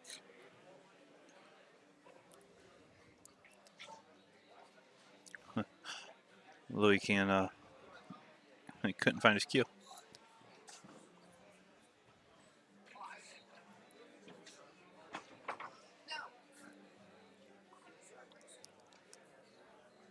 Yeah, that's the 4 ball over there, not the 2, I think. So he's got to. How do you play this to stay down on the 1, or do you try and come back and forth?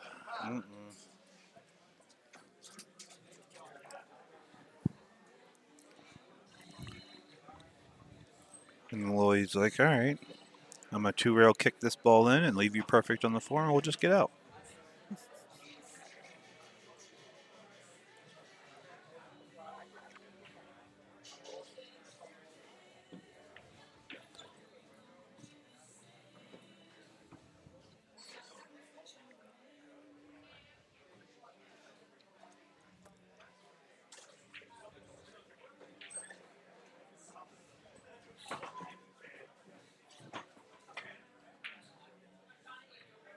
Or he's going to combo the 4 in and not leave a not shot. leave him so perfect on the 3. See, if he would have just 2-rail kicked it and cut it in, he would have a shot.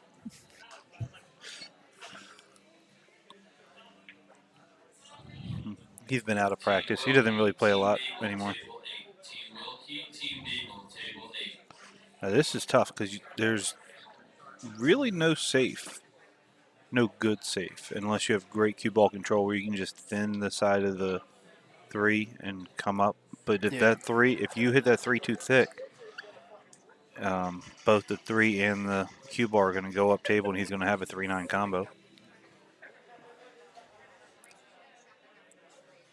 can't tell. Can he get to the right side of that 3-ball at all? Not without massing it. Okay.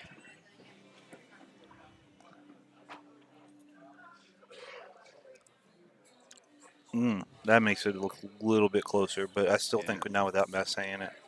Let's say if he can get to the right side of the 3-ball. I like what Lloyd's thinking. Kick it in.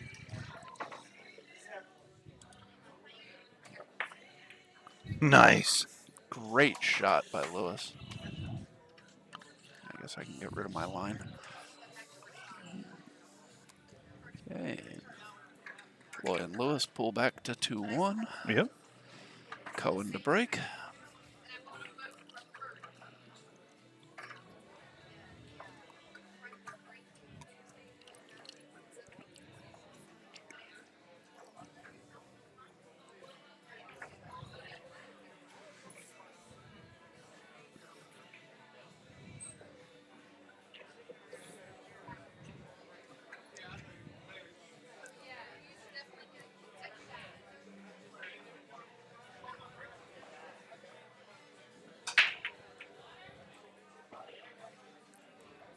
One ball saved Cohen from scratching there.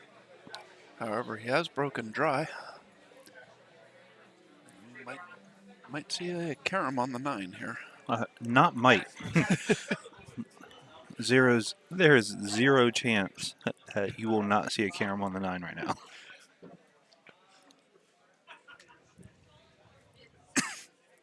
And he is more than even money to make this. Oh, he hit that not good.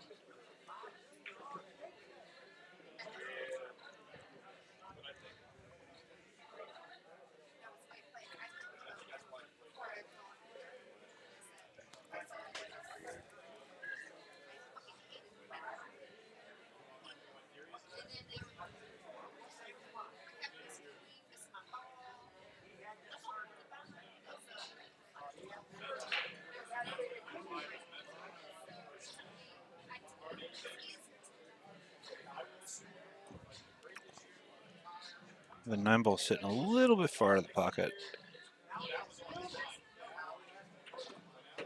Wow.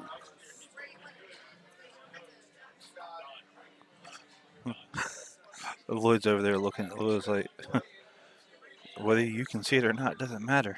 Get back in your chair. If anybody in this tournament can see it, it's going to be Cohen. Yeah. Yeah. Oh, very nice. Yeah. He's been playing very, very good today. I mean, he's been playing good for a couple years, but he's been playing very good today. It's like he has a table at home and he gets to practice all the time or something. I don't know.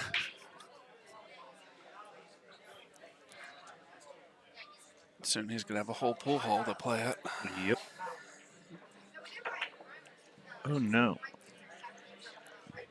Those that don't know, Cohen's dad, Danny Bell, will be opening a pool room on the Eastern Shore, I believe in Cambridge.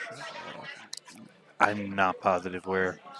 I think it's Cambridge, but Rick would have more info on that.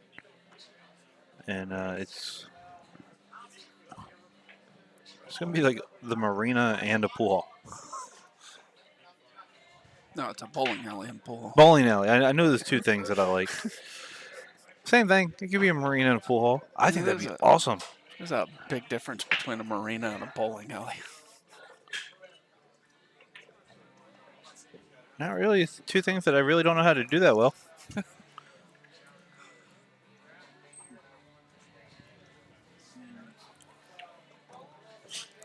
So this is gonna make it 3-1. Yeah, making quick work of this rack. Oh yeah.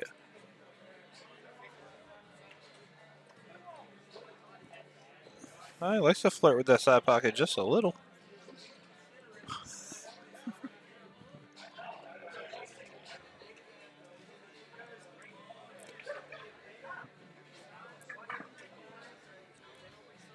Everyone, Lloyd and Lewis to break.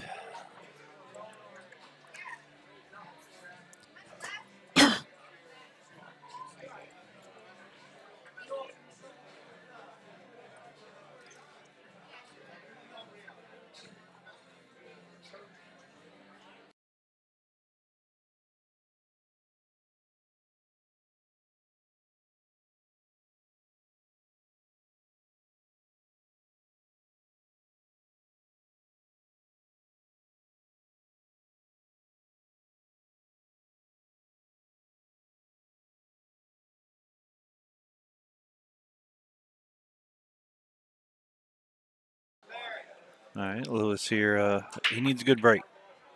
So Oh, that's not what they needed. and unfortunately, nothing is tied up. All right, the one goes by the six.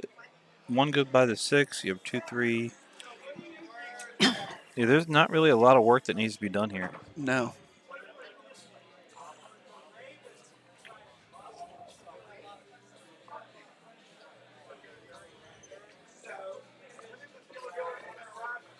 Considering how fast both these guys can play, I'm surprised they're not already out. When me and Bobby played them, Bobby scratched on the break, and he came over and he slammed down his cue, and I did my little gibberish talk to him. He's like, "What? I was like, it's all going to be okay."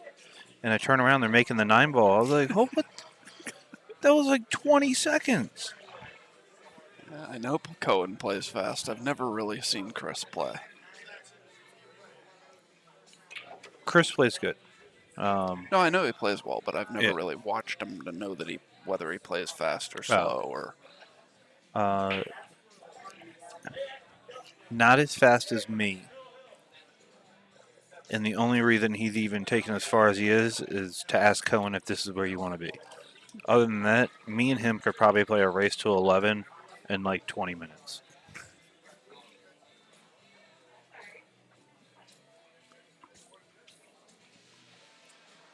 I did not recognize someone. If I don't recognize someone, it bothers me.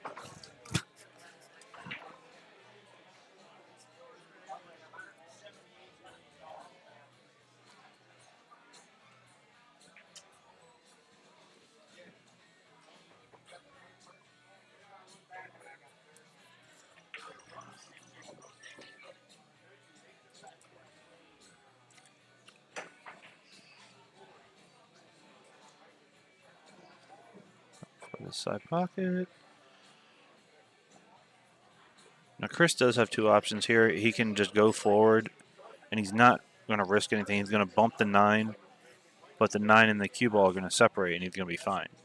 Now, the safer play, and what a lot of people like to do here, is draw back. But if you have a little bit of off angle and you don't hit that draw good, you're going to leave yourself 50-yard line on the 9. I still draw it.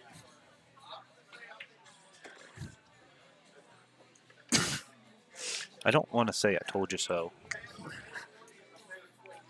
but you have to hit that draw good.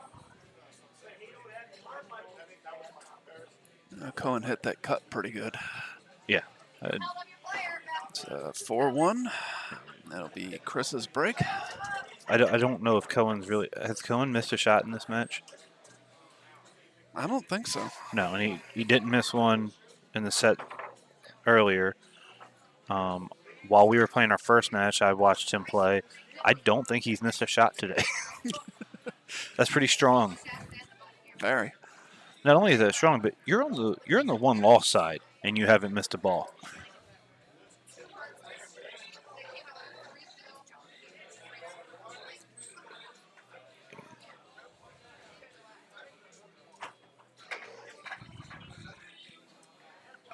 When I asked him who put them on the loser side, Cohen's like, I don't know, it's 2 old guys. I'm like, well, So that's everybody in the field. Yeah, everybody's older than you. It was Brian Jones and Dave Beagle. Yeah, I know. I just saw it on the bracket, but Yeah, I was like, 2 old guys, and I had to think. and Nathan, Shane, and Thomas might be the only person he wouldn't refer to as an old guy. They're older than him, but he still might not call them old guys. Oh, and you also have Oh, that's right.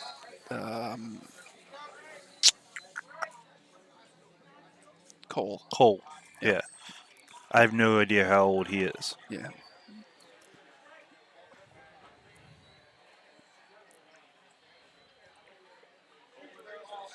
Cohen is still under 18, right? He missed a shot. Yes, he did. I think he might have been playing safe. Possibly. Yeah, because he didn't try and break out the 2 or anything. No. I am unsure how old Cohen is. I think he's over 18, though. Oh, is he? Okay. If he's either over or he is 18. So I was wondering why he didn't play in the junior tournament a few weeks ago. Jacob Cole is 16, we're being informed of. All right. So There you go. Jacob is the youngest one. Unless somebody's got a younger one. Do I hear younger? Nope. Okay, Jacob is the youngest one.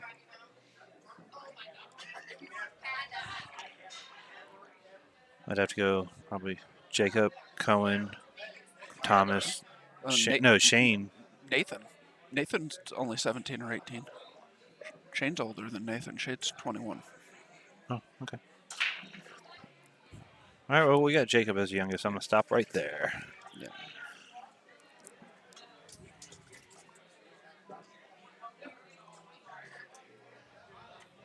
Team Stottlemyre, Jeez, Team you hit Steinball, that ball table good. 5. Team Very nice Stottlemyre, shot, Team Loy. Steinball, table 5.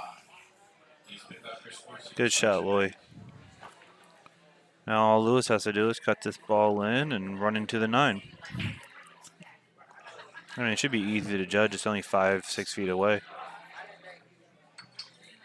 He's lefty. He should be able to do it. Oh, a little much. He's coming back up for the 2-9 combo bank. That might actually go.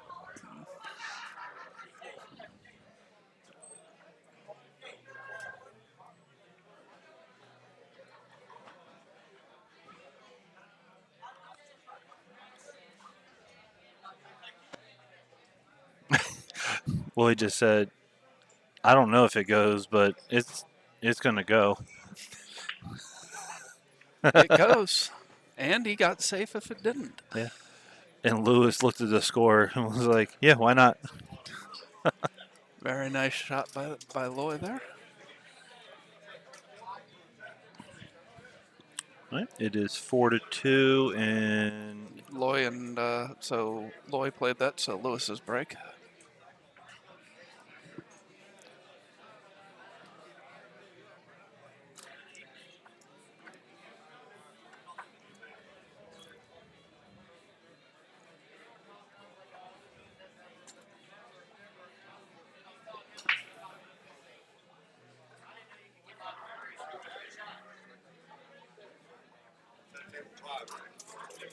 oh, we don't do it. Rick does it. We don't know.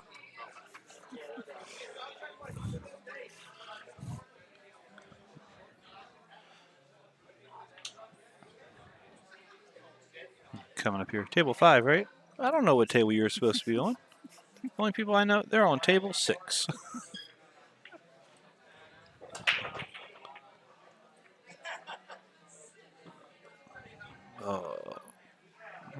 No, the 3 didn't even get in the way. No. So 2 goes 6 in the corner. the 6 ball is going to be the only thing that might save them. Because it's going to be Chris, Cohen, Cohen. You playing Right. playing the 4-5 combo? Is going to be Cohen. You gotta with the 4-5 combo. You got to worry about where the 4 goes. But I wouldn't be surprised if when they shoot the 4-5 combo, if he tries to hit it to where the 4 goes over to where the 9 and the 6 are to try and play. Oh, wow. holy.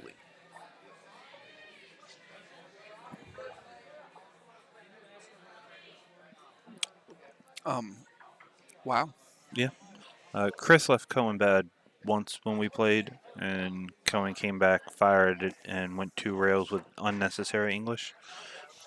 He's like, I just had to get him ready. He hasn't really had to use a stroke today. Go away, Chris.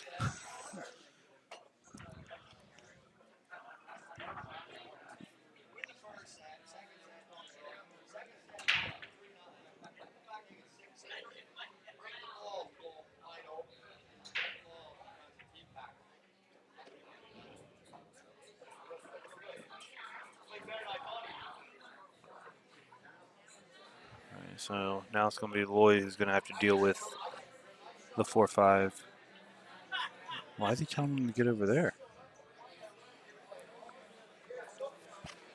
Unless he wants to try and play the combo and run into the 8 with the cue ball. And I don't know why he was telling him to get where he was getting. Yeah, I'm not sure either.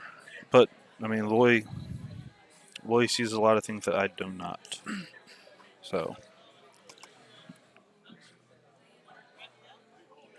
maybe you liked having the back angle. Well, maybe you want. No, I'm not. I'm not even gonna guess anymore.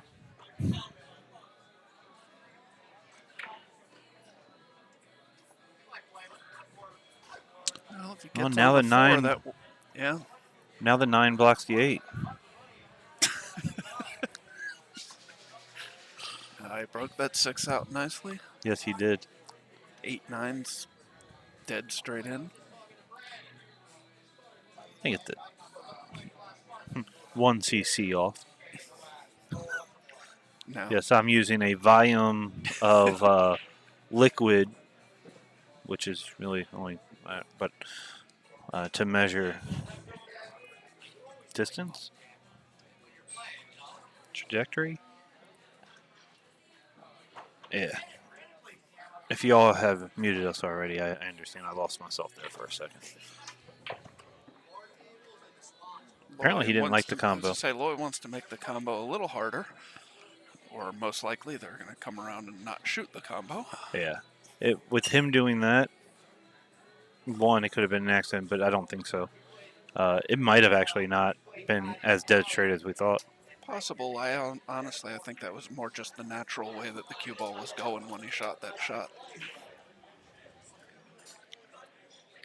Then he probably knew, wherever I get on the 8, I'll make it. Luckily, my partner left me perfect. Yeah. Okay. And so, This 9 ball, they can pull to within 4 to 3. And the 9 ball has been conceded. Will be Chris to break.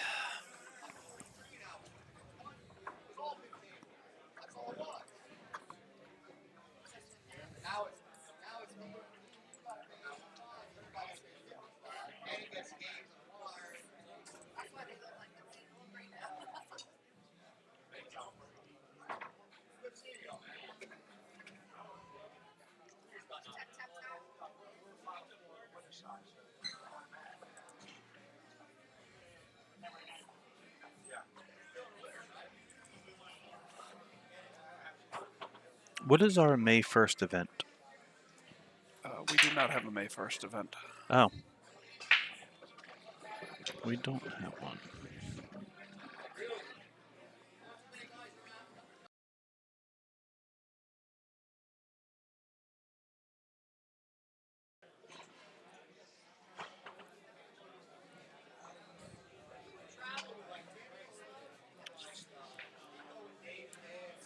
I really don't.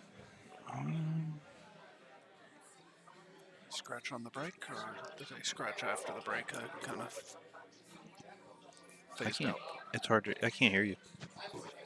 Can you hear me now? Very little.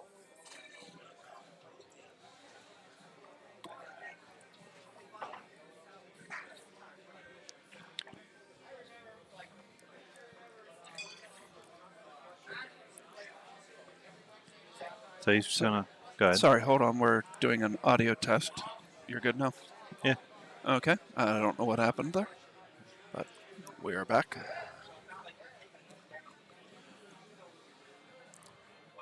So Lewis is in a tough spot here. He has to hit this soft because he doesn't want the 3 to go anywhere.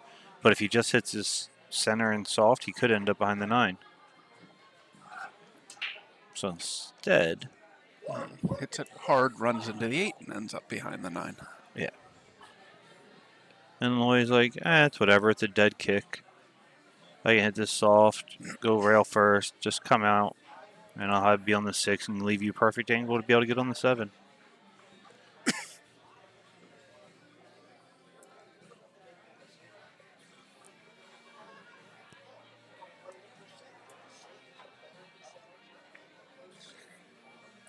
All right. I got about a quarter of that correct.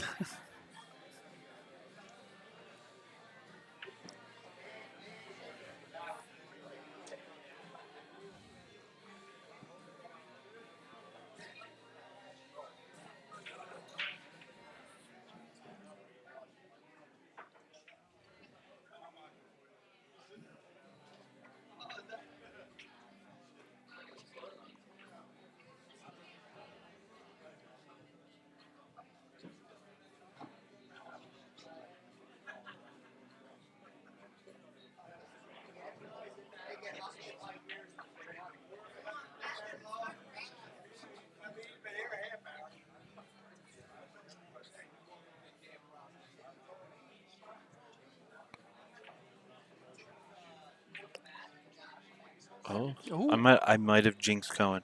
I said he hasn't missed a shot all day. And he's missed several since then, or at least 2.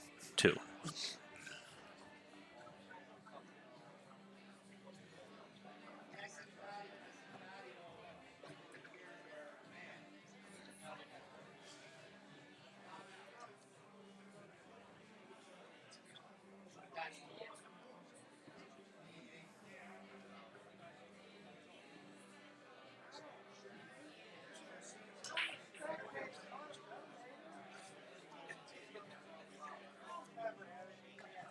Now, do you ever force this ball with top and just go down, or do you draw it out? I would have drawn it. That certainly worked well. It did, but even Lloyd just looked at him like, "What? That is not at all what I told you to do." Yeah. Ooh, okay, he got there. Thought he was going to clip the 9, in which case he might not have gotten above it enough. And it's 4-4. 4-4 with Lloyd a Lloyd break. breaking. Yeah.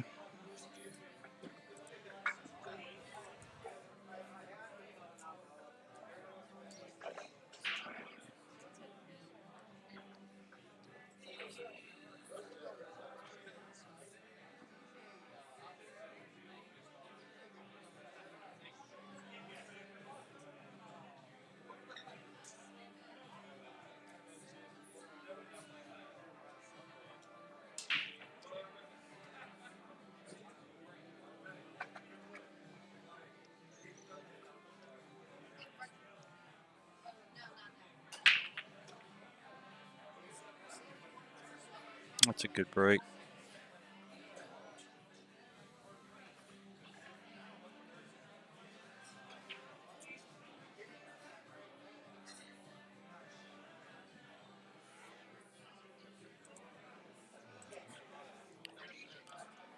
If he doesn't hit this solid, that's hard to hold above the pocket. He hit it good. Some people, instead of drawing like to stun it, they think they can get it over to the rail and spin it. And you go right into the drink.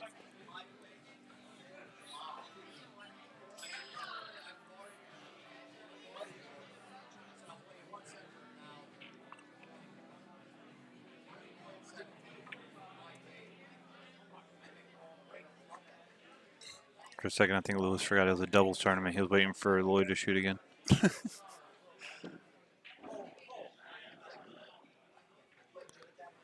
Lloyd just told Lewis, "I don't care where you leave me. Just leave me on the table."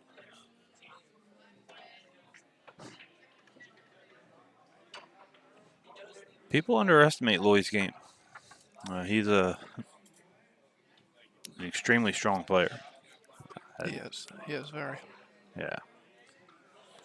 He's not the same caliber that he was even 5 or 10 years ago.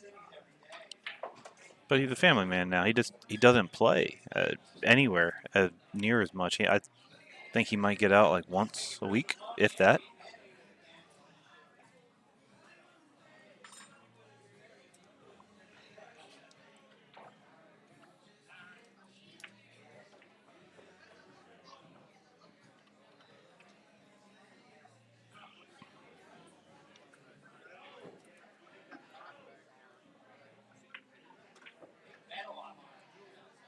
All right, so it's gonna, as long as Lewis can make this, it will be 5-4, and it will be. And if they're going in order, it would be Jenkins break, but they don't have to, so it can be anybody's. Looks like it's going to be Cohen to break. They've been wrecking for each other.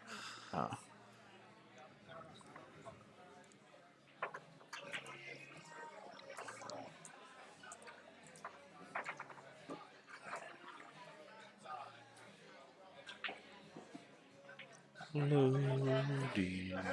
What in the world did I do?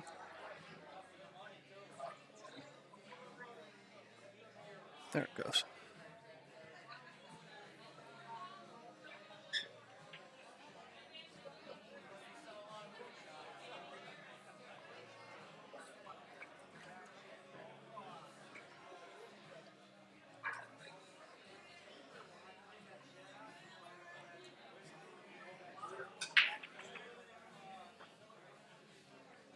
Oh, he breaks dry. He does. See, we didn't get this. We didn't get them breaking dry and Cohen missing 2 shots. We got them breaking in 3 balls every time and Cohen making stuff that shouldn't even be allowed in video.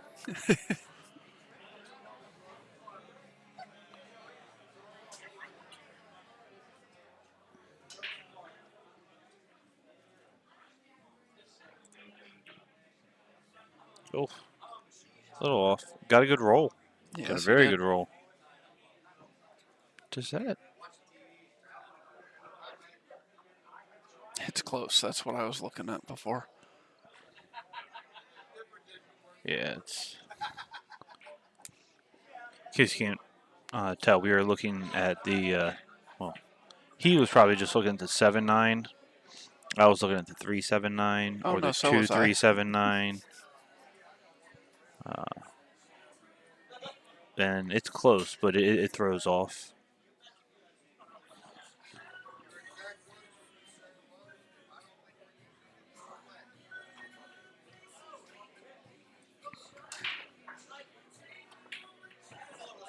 Well, don't got to worry about the 3-7-9 no more.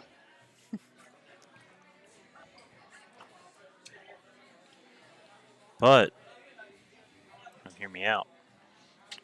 Lewis just floats this ball in, gets straight on the 2, 2 into the 7. That gives you the angle to actually throw it in. Yes.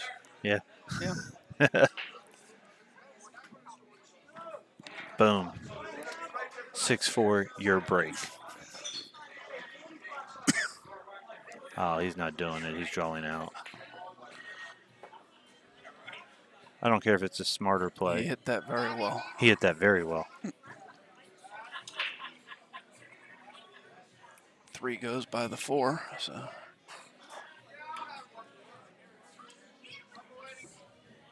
Team Davis, Team Wolford, table 3. Team Davis, Team Wolford, table 3.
Oh, he hit that ball good.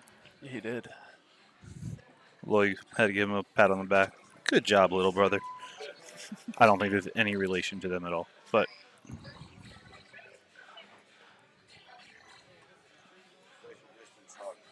How are you? Good, how are you? Forever. Yeah, how you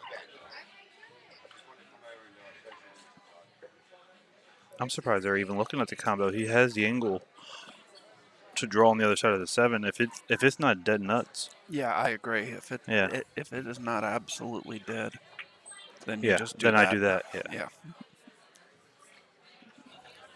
Now, if it was dead, there's no talking about it. You just roll up and make your opponent. You make your partner shoot it. Right. But I don't want to do the combo. You have no choice. Yeah.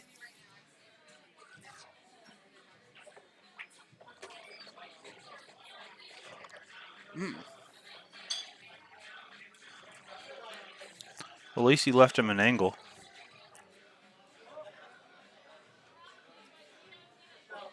A little bit. Yeah. Well, lefties were better at creating angles than you righties, so he's going to fire this ball in, go 3 rails for the 9.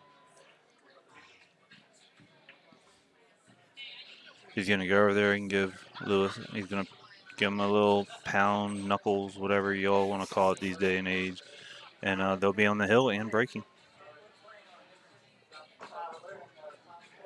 Oh, he rolled it down. Oh. No. But he did have an angle. Yeah. Yeah. I personally, I like firing that ball. I don't like slow rolling it, especially even if I make it. Now my partner had a really long shot and either going to be on the rail or in the pocket shooting it. That just makes it tough. And this is where you were talking about earlier, how deep Yeah. the pockets are. Yeah. This is not an easy ball to come out for. No. I'm drawing straight back off this. I'm not trying to go to the rail at all. Like He drew. that. Yep.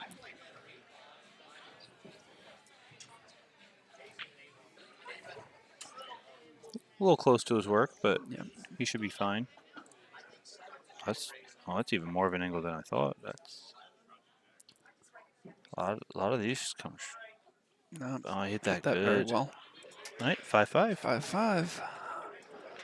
Loy and Lewis to break.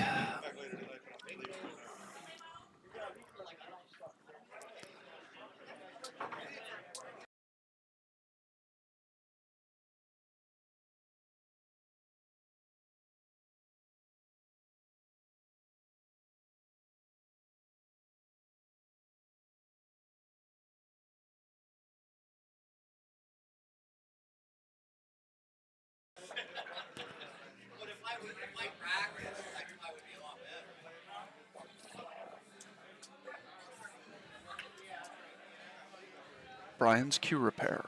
Brian is on site doing cue repair at Bruising Cues Mondays and Fridays, as well as during large tournaments.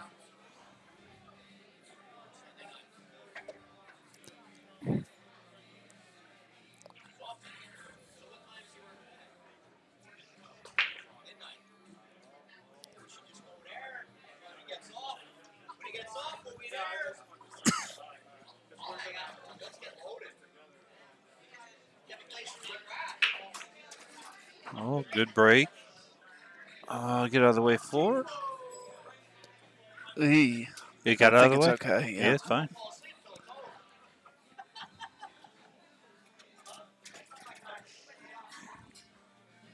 Somebody grilling something outside? I just smelled something really good when the door was open. Sorry. That's called Glen Burnie. No, definitely not. No. Oh, Oh, Loy.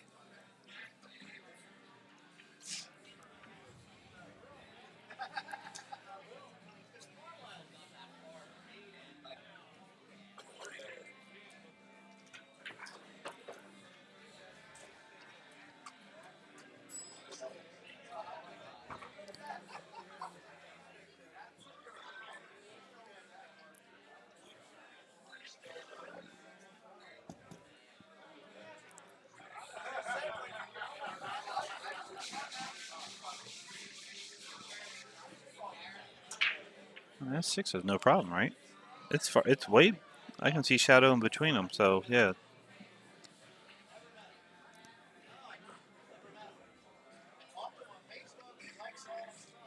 yeah, I don't know about that.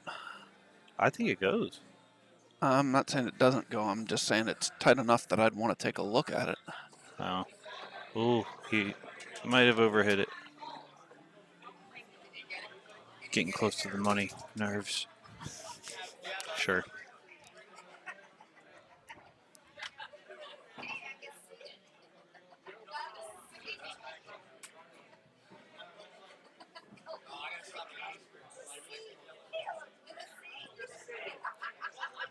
Oh, okay.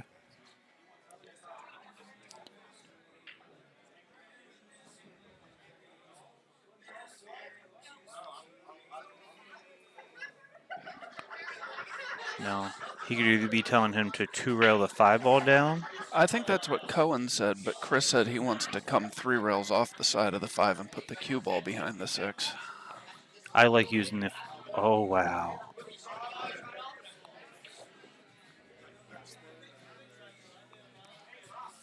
I prefer playing the safe that way, just because if you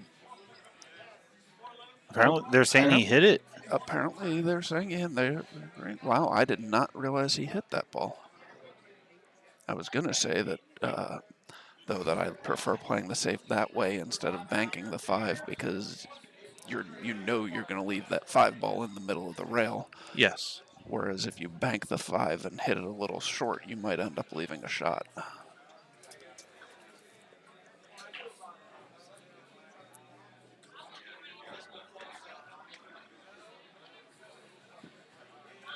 Now, do you thin off the right side of this ball and try and come 2 rails and get behind the 6?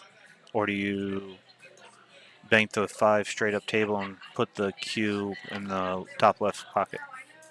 If I was gonna play safe, I would have gone off the left side of the ball and tried to get behind He the made the 7 and bank. 8. I think it's a bigger target. But you're right, he played the bank, and we'll find out now whether or not they think this ball goes.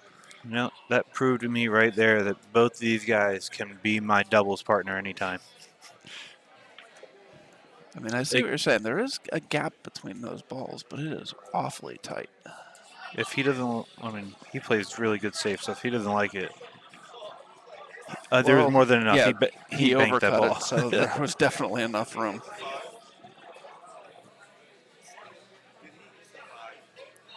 It was hard to tell on this.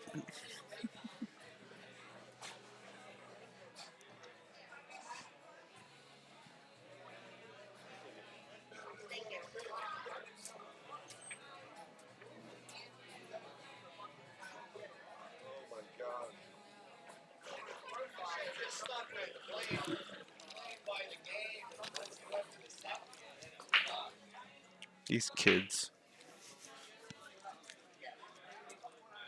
And the fact he gets to watch it again up there, that's pretty good.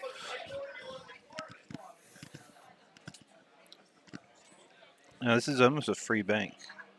I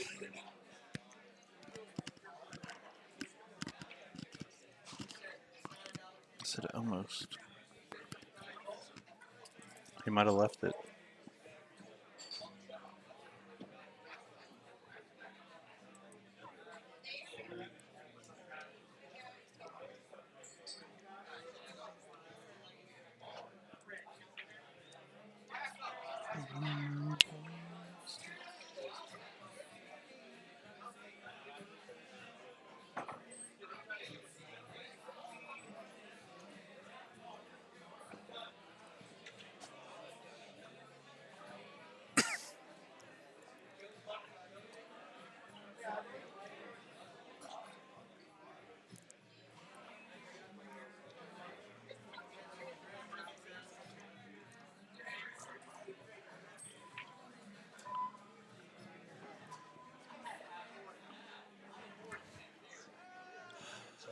If I could read Chris's mind right now, I'd probably be cracking up.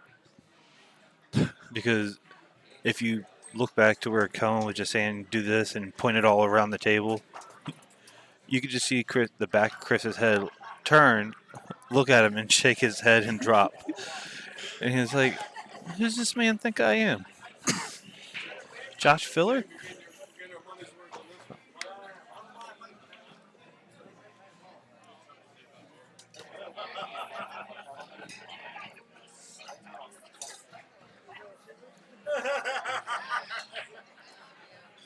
God, that looks like there's an angle through there. I think it goes, Yeah. personally. Now it looks like he's looking at. Before it looked like he was looking at 2 railing into the ball. No, I think maybe he was looking at how he was going to come off it. Yeah. Spin it and try and come 3 rails for the 7. Oh, no. Well, even if that ball hangs up, you don't like it. Yeah. Unless it corner hooks. So, I love Bobby Ambrose. I will be his doubles partner until he doesn't want me. But just in case.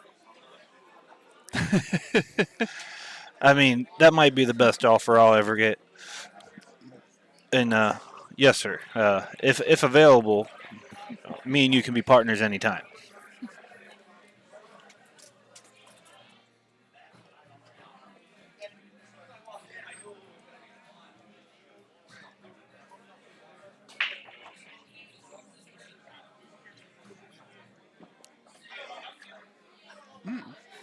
That's fine. A little short. Yeah, but I mean, it's not terrible, but and this is and people think I make a joke all the time. This is where being a lefty pays off. Because I think lefties shoot this shot better than right-handers. But all it is you're going up and then coming back down. yeah. But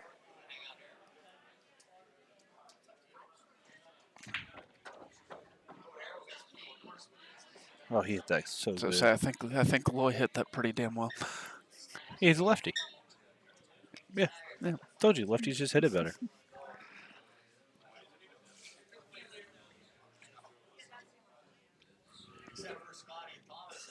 It's going to be 6-5 with Cohen probably to break. Yep. Yep. I think Chris is just letting Cohen have all the breaks.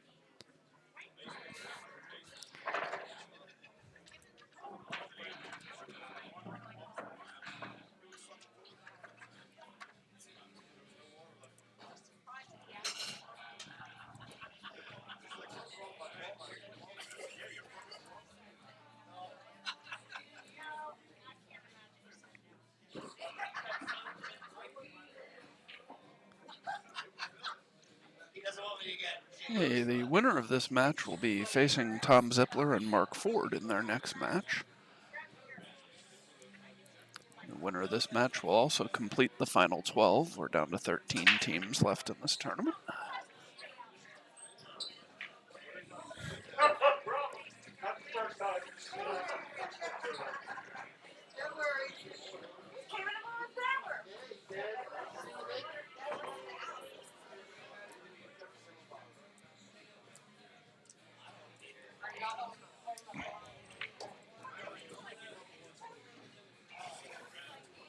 Now, that's the type of break you need when your opponent's on the hill.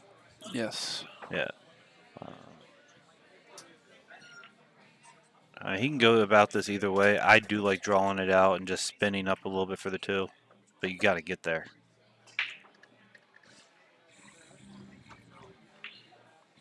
I mean, it's off angle, but it's still fine.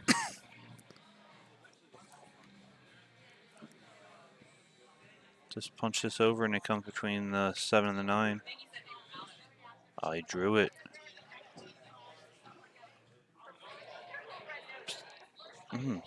No.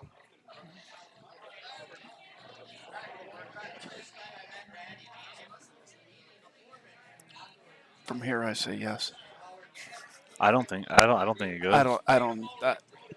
That last angle, I thought it looked like it did, but the fact that he's taking this long playing the shot. I'm banking the 5 up in that corner. Cohen's like, yeah, but if you miss, we lose. He's like, yeah, guess what? We're probably going to lose anyway. I can't see the ball.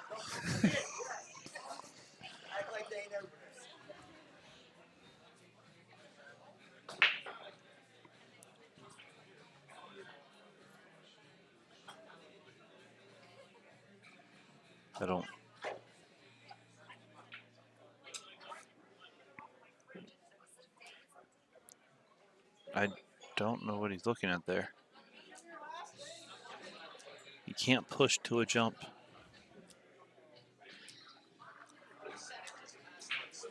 Do you know what he was looking for? No, I have no idea what he was looking at there. You just sounded muffled, very, very muffled. Really? Yeah.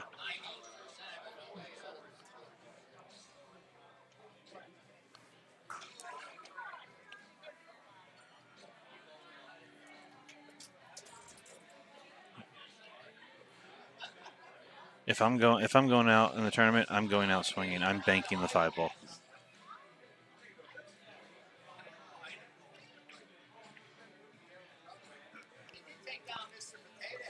Oh.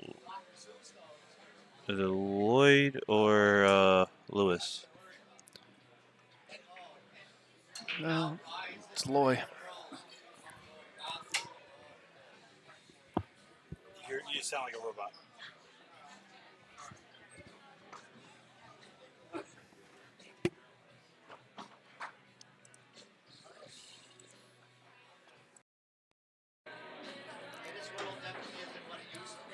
Okay, I'm not sure whether or not this 5-ball goes by the 9. I don't think it does.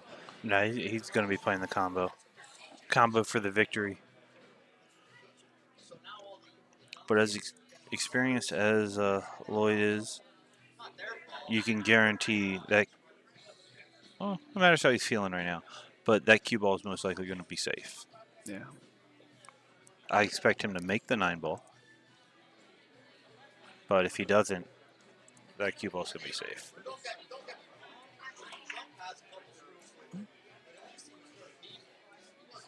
We got distance. That's tough. Yeah.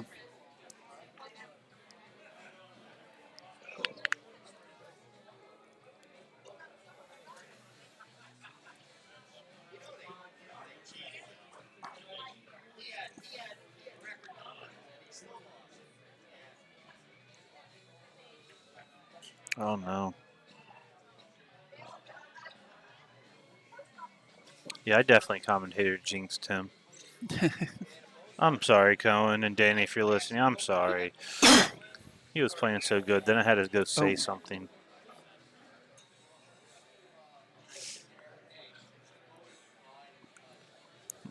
Lloyd's like, you know that. It scratches every time you do that. But I didn't hit it the same way. It doesn't matter. It always scratches. Yeah. Oh, this is the best thing about commentating now. I'm just going to pretend I know what their conversations are.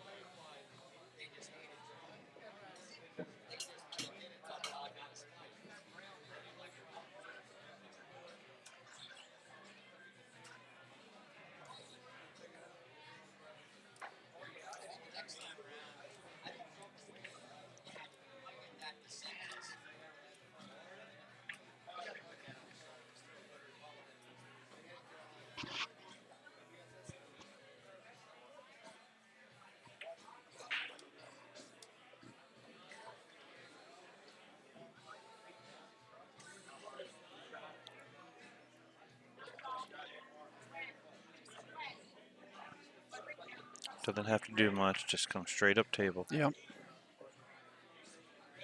Just leave yourself.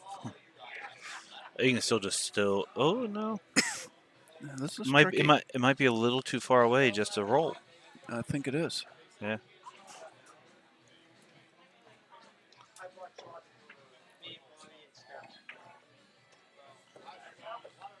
I'm like, fine, I'll just go 4 rails.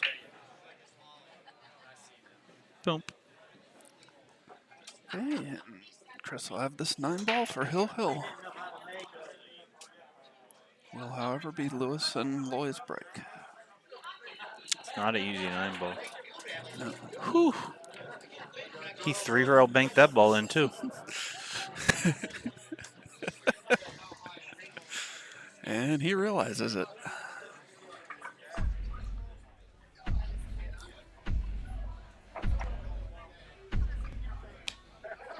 The Predator Arena Light, engineered by Lucid Ball Sports.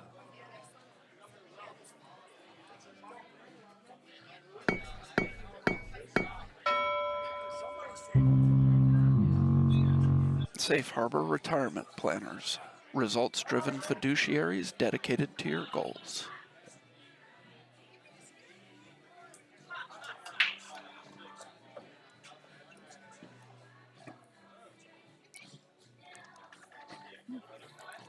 Loy makes a ball. Lewis can see the 1.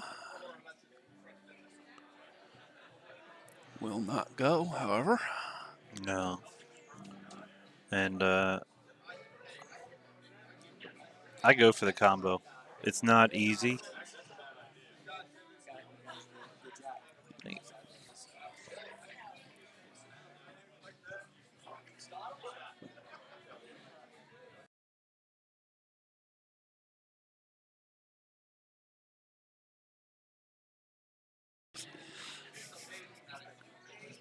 So you don't see this often, but a bridge on the little table.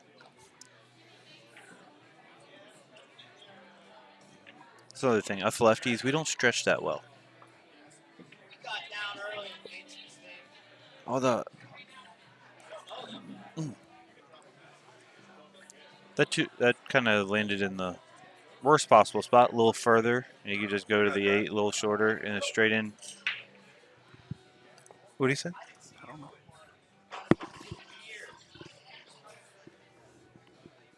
I hope he didn't report to me that he won. I mean, you did ask earlier what table.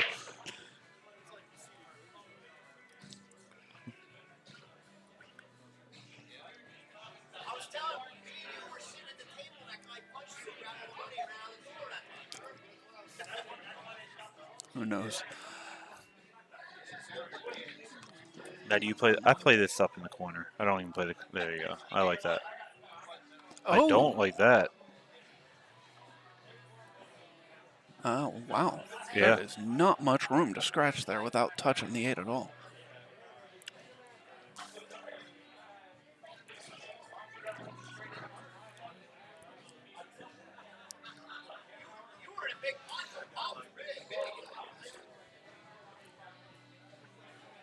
That's going to be a costly mistake, I think. This should not be a... He got a little Came up short. short, but He's still gonna be fine. yeah. Chris plays my speed. Okay. I'm a little bit more consistent only because I play more right now. But he's going to make this ball and go 2 rails and get on the 6. I mean, it's going to be a jump shot on the 6, but he's going to get on the 6.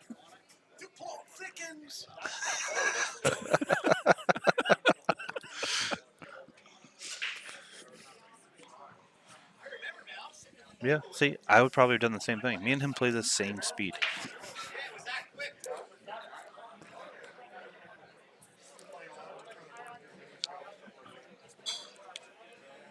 This has been one heck of a Hill game. It has.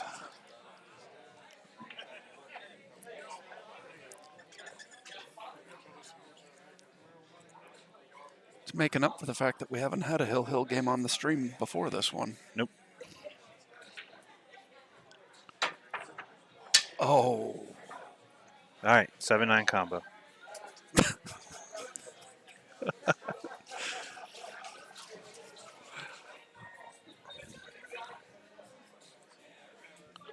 I'm pretty sure if you would ask Lewis right now if you want Lloyd to take the 7-9 combo, he would say yes. Even though the ball he has to shoot is in a pocket. And Lloyd's like, where the hell am I putting? Where am I putting you?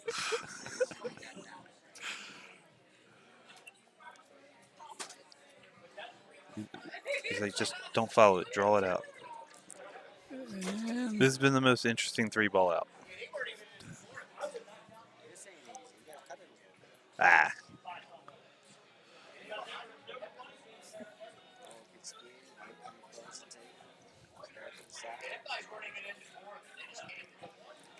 okay. You're just trying to be the bringer of bad luck, aren't you?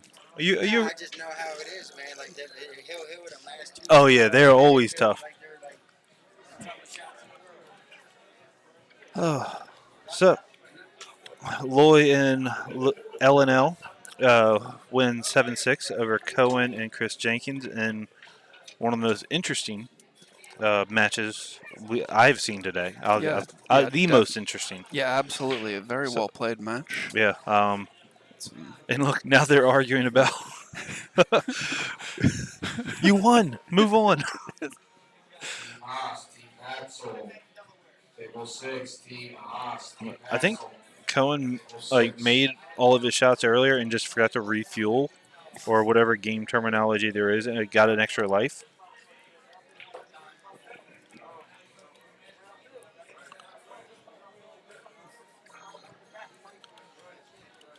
So, all right, be right back.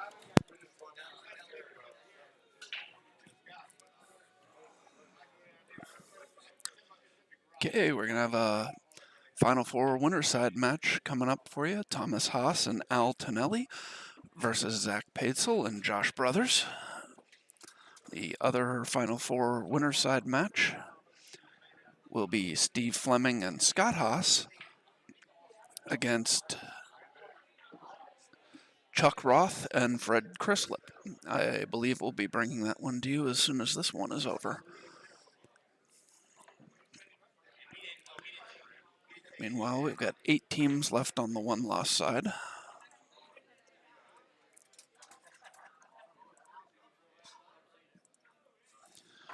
It's Loy Bolyard and Lewis Wehage, who we just watched, will be playing Mark Ford and Tom Zippler. Randy Davis and Bobby Pacheco are playing Shane Wolford and Nathan Childress. Sean Wilkie and Justin Mast are playing... Sorry, I just want to make sure I get Dave Beagle and Brian Jones. And then Brett Stottlemyre and Rick Molinaro have defeated Steve Steinbaugh, and I'm not sure who Steve's partner was. I can't find it here. Lee Slembecker. So Steve and Lee have finished 9th, 12th, and Brett and Rick have moved into the final 8.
The Turtle Rack.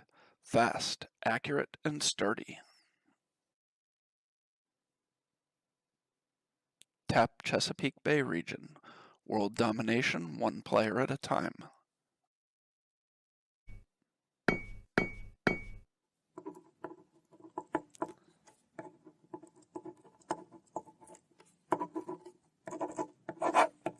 Simonis, the reference for superior quality billiard fabric. Murray's Plumbing and Heating. Good work at a fair price.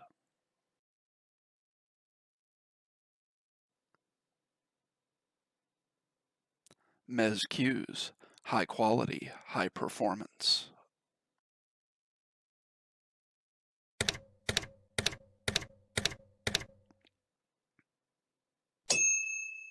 Gino Cunningham of Keller Williams Integrity, making dreams come true one home at a time.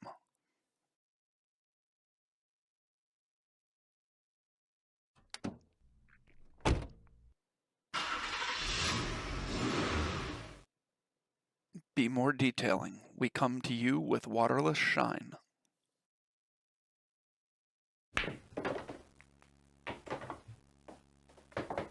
Aramith, the signature of true Belgian-made quality.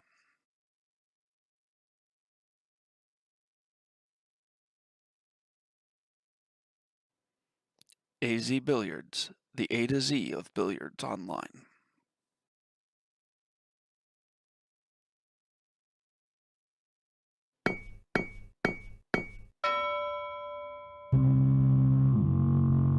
Safe Harbor Retirement Planners, results-driven fiduciaries dedicated to your goals.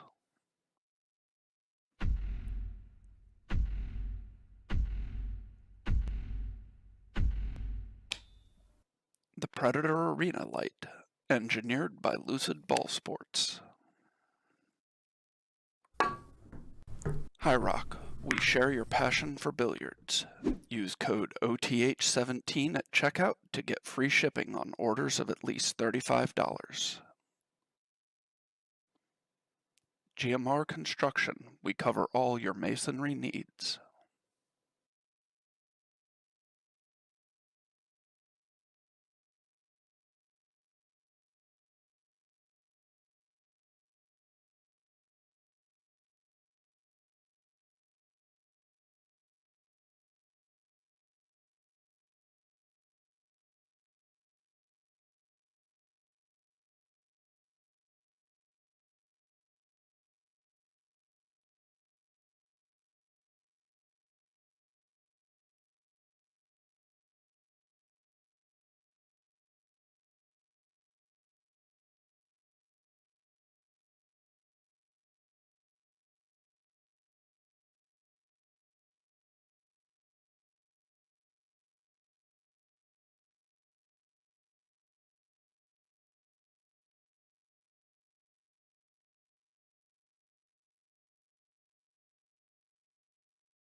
Okay, it looks like we're getting ready to start here. Winner's side, Final Four. Thomas Haas Altonelli versus Zach Paetzel and Josh Brothers. Josh will be breaking. Race to 7. Scotch doubles. Texas Express 9-ball. 9 does not count on the break. 9 spots if it is made on the break. And all the players will be racking in the same pattern to avoid anybody trying to gain an advantage by pattern racking. They have a forced pattern to use. Pattern is the 1, then the 7-8, then the 3-9-4, then the 5-6, and then finally the 2 in the back. Joined in the booth by Josh McCauley. Hello, hello. And I'm looking forward to a really good match here. Yes. This is the first time we've seen Thomas and Al on the stream table today, although Zach and Josh have been on before. Yeah, they upset Rick and Brett, right? Yes. Yeah. Hey, those of you watching out there, if you're enjoying the stream, please hit the like button. Please subscribe to our channel. You'll get notifications when On the Hill goes live in the future. And if you would like to donate, there's information on donating in the ticker, as well as in the description of the event, or of the stream, rather. If that 2 ball doesn't hit the cue ball right there, it runs right down to the 9, and this is going to be a very interesting rack. Now it's just a normal rack. So Zach can just cut this 1 ball on the side. Doesn't have to do anything special with it. I prefer to hit this light and just come 2 rails out. Just, ooh, he went 3.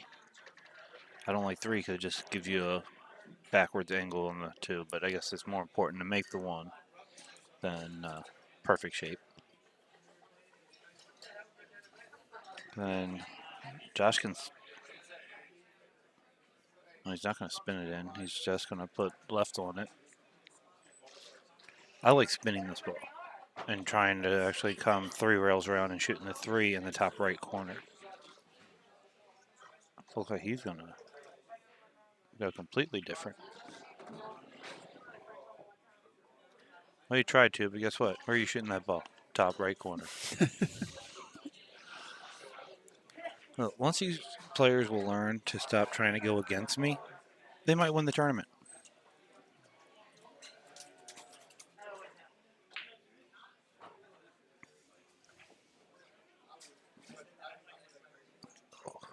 I don't like just putting top on this ball. Oh, he stunned it a little bit. Good.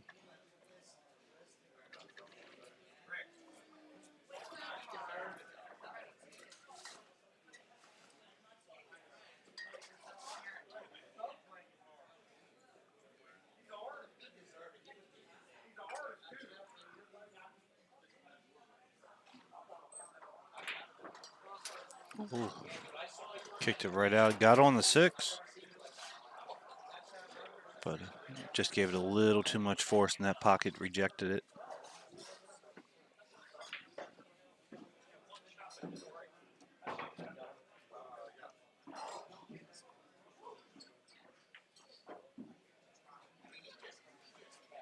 He was trying to play that off the 8.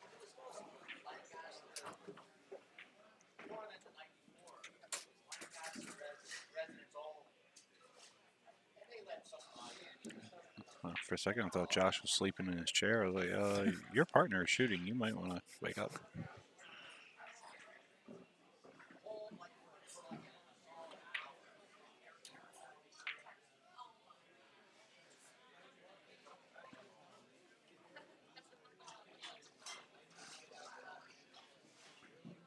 These simple shots right here, I have the hardest time judging. And you don't have to do anything. Yeah, no, I know what you mean. Yeah. I always hit him too thick. Oh, I just hit him too hard. Oh, no. And end up back where he started. Oh, yeah. No, I just hit it too thick.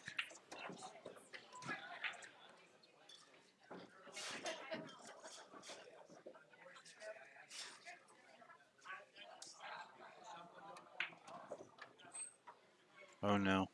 Oh, no. Oh, no, no, no. All right. Whew. Thomas just wants to give the old man a little heart attack.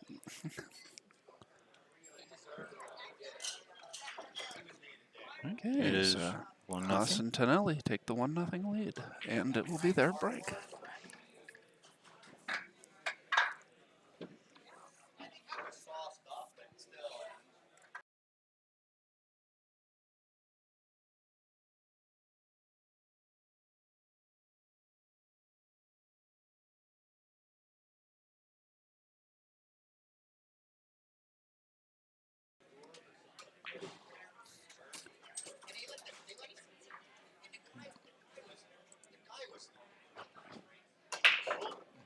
Good pop on the break.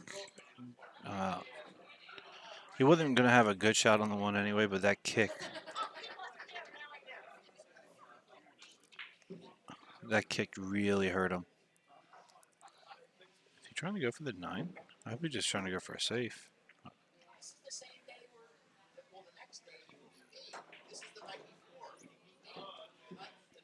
Not entirely sure what he was going for there. Oh, yeah.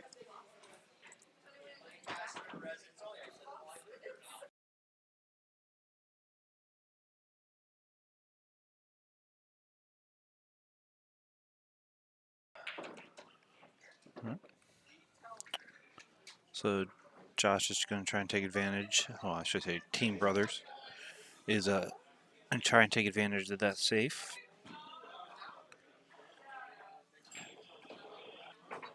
If Zach can, I personally would like to be almost exactly where he is now, or even a little bit straighter on the 4.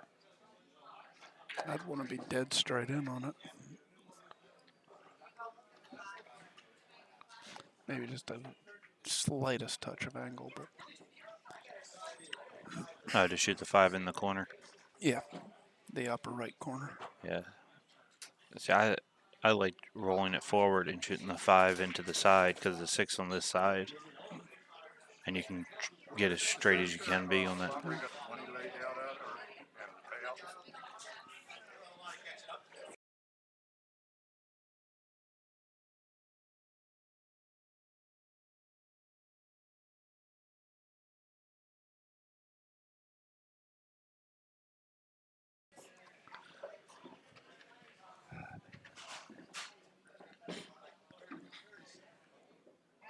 That's the way to not have to worry about the 7 ball.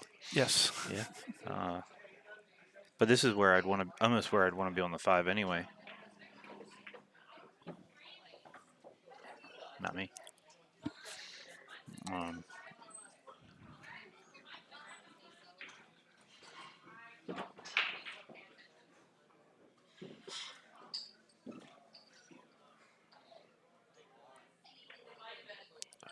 Ooh. Josh used all of that pocket.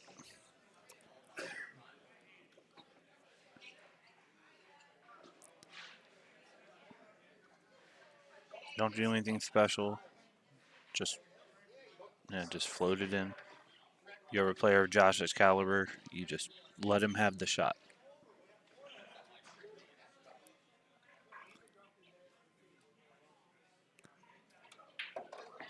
And it is 1-1. And it will be Zach to break, although Josh is racking for him.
If that gets by, and it does, that's going to work out. Oh!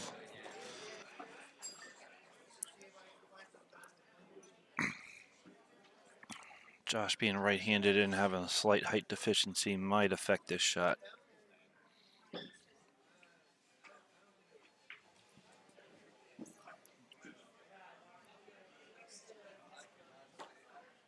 If that ball just bounced off the rail a little bit, this is pretty much a gimme out. Now they're going to have to come with 2 really good shots.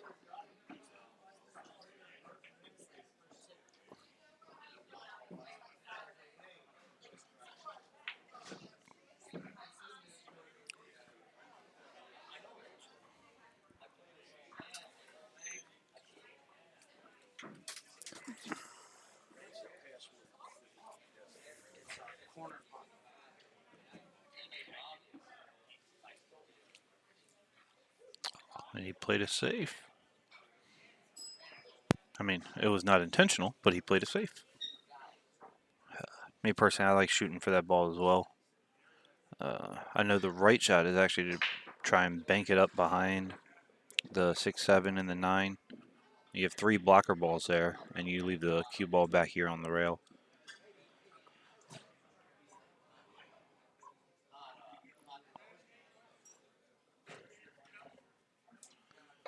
Thomas tries to kick it in the side. Pretty tough shot. Comes up a little short. Now all Josh has to do here is make this ball. Now he's going to try and get Zach really good shape.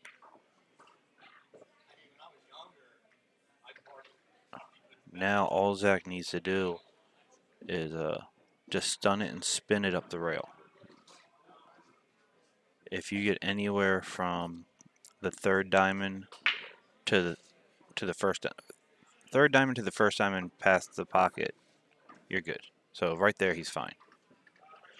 Josh would have liked it a little bit better so he could get on the other side of the 7 so he didn't have to play the 7-9 combination. But if he really wants to do that, there's a couple of different ways to get on the other side. But they're just going to play the 7-9 combination.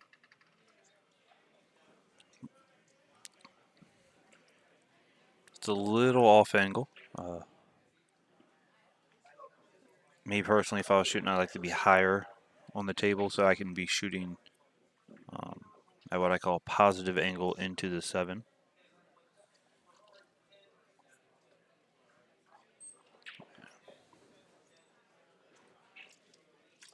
Oh, Zach shocked me. I don't not like that play.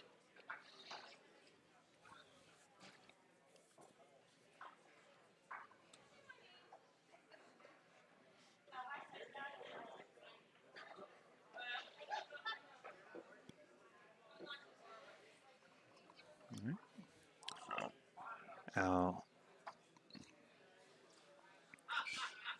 Out. Oh, he got a safe out of it. That was a tough ball to try and kick and make. The 8 ball was in the way of the natural angle, so you had to try and throw it. And now that leaves Josh. Pretty tough. I don't go at this 1 rail. I actually go at this 2 rails and try and come behind the 7. That way I can kick it up. Because the odds of you making this are extremely slim. So, me personally, I'm going 2 rails behind it. Yeah. And he does kick a lot better than I do. So him going straight for it, he is a much higher percentage than I am. Whew. Thomas almost just fouled getting ball in hand.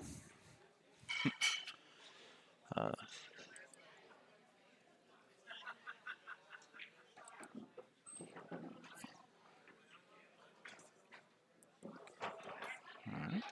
Thomas just rolls it up nice and easy.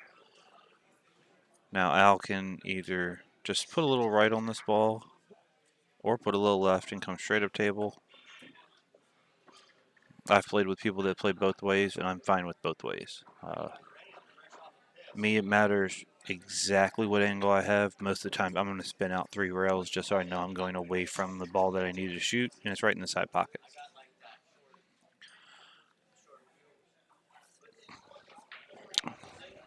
So it is 2-1 Haas Tonelli, and it is Al to break.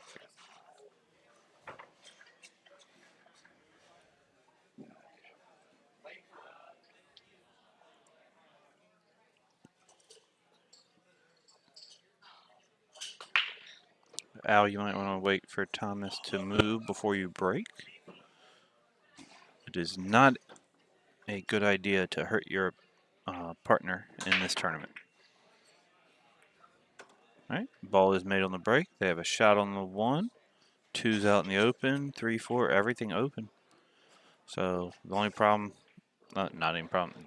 The challenging part about this rack is just going to be from the 1 to the 2.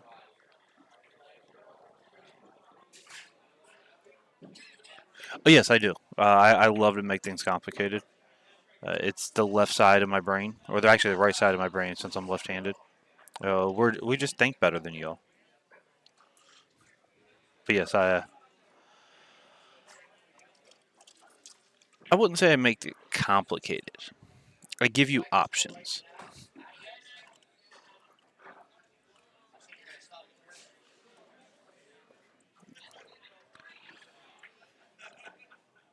Tell you what, I'll just go to that and wait. You want to get beer while you're driving around?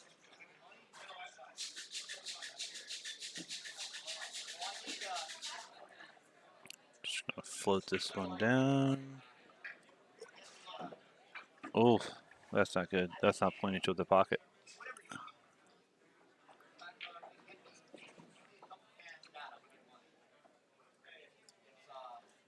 That is.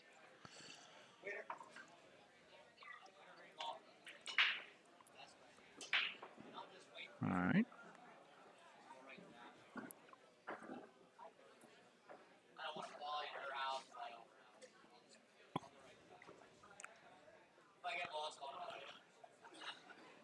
So Zach's going to take ball in hand.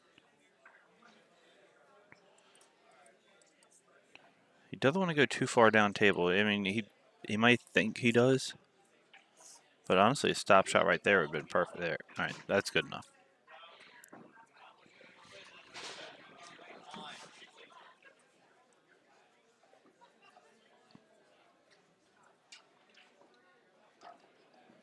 Josh is a little straighter than he would like. But he's just going to draw straight back.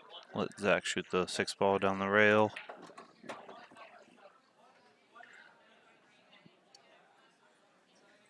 Now, if he could get into Zach's head right now, he wants to tell him, I want you to draw back to about the side pocket. If you can, put me in the side pocket so I can actually get under the ball. Even though he won't need to get under the ball.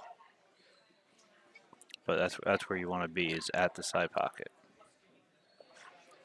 And that right there is still going to be fine. He has the angle. He can just make this and give himself really easy 1 rail position. And it is going to end up being, if Zach makes this ball, it'll be 2-2 with Josh to break.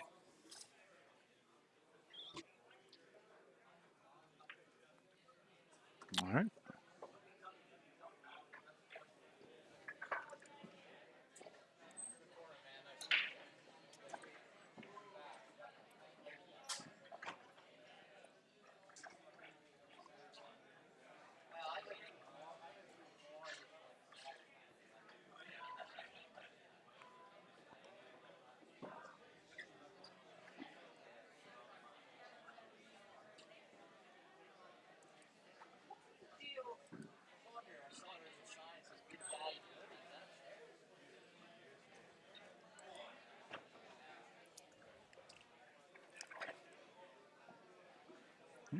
That might be the quickest Josh has racked the entire time he's been on this TV table. So either he really likes it, or he's just like, you know what, I'm making 3 balls every break anyway. It doesn't really matter.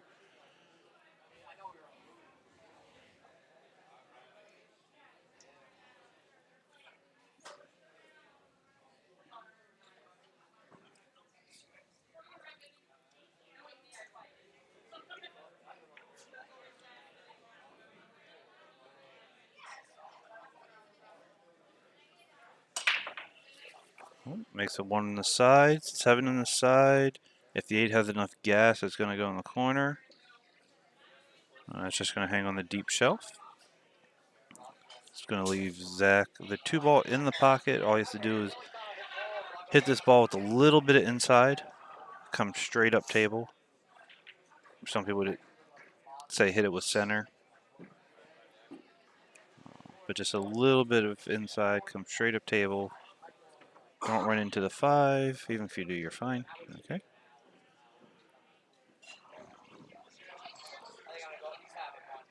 Josh is going to draw this back about 3 inches. Gonna give. Oh, he's gonna go forward and come back out to where if you would have just played a stop shot.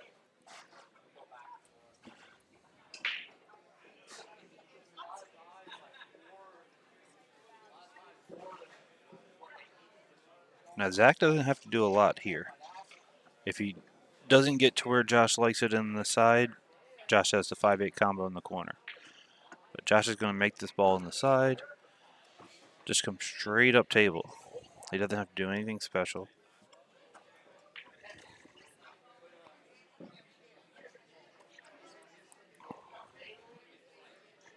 And no matter where Zach puts Josh on this ball, it could even be behind the 9. Josh most likely is going to make the 8 and get Zach perfect shape on the 9. This was a textbook out so far.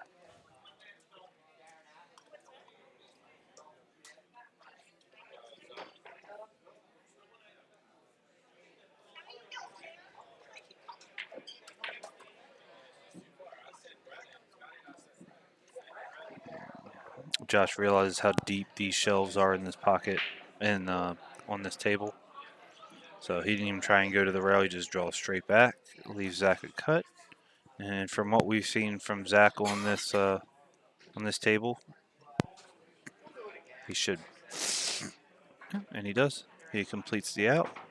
Break and run by Zach and Josh, and they go up 3-2.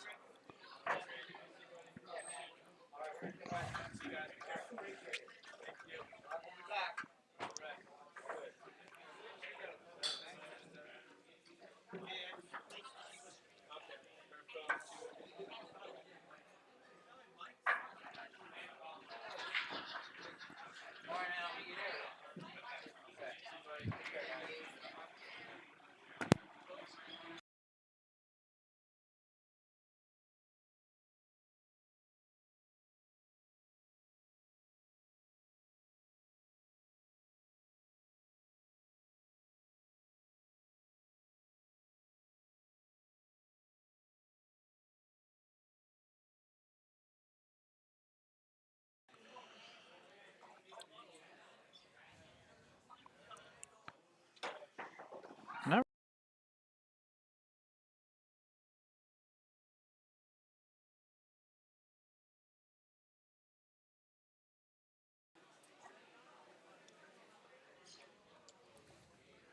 I'm just trying to put this cue ball behind the 9. There you go. That's perfect. Good job, Al. There wasn't really a lot to do there. I mean, not a lot you could do there.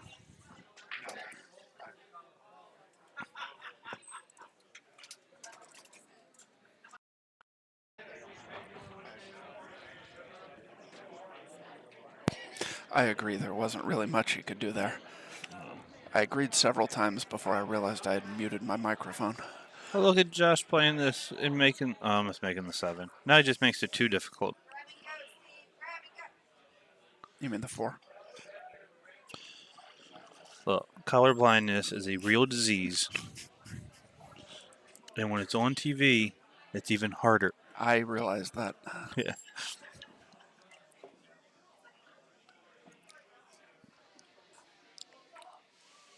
Good shot, Thomas.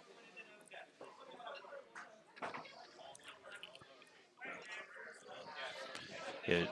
During this match and others, if we still get to call him, you will hear me cheer for Thomas probably more than most other people. It's not really that I have a favorite team per se, or that I have anything against any other team. Just I want to see Thomas always do well. Thomas is one of the best up and comers. Always been a polite gentleman. Always been well mannered, and I like to see him do well.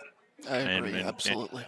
And we've gone to a couple tournaments together, and he is just as respectful on the table as he is off the table as he is when we're going to get Taco Bell.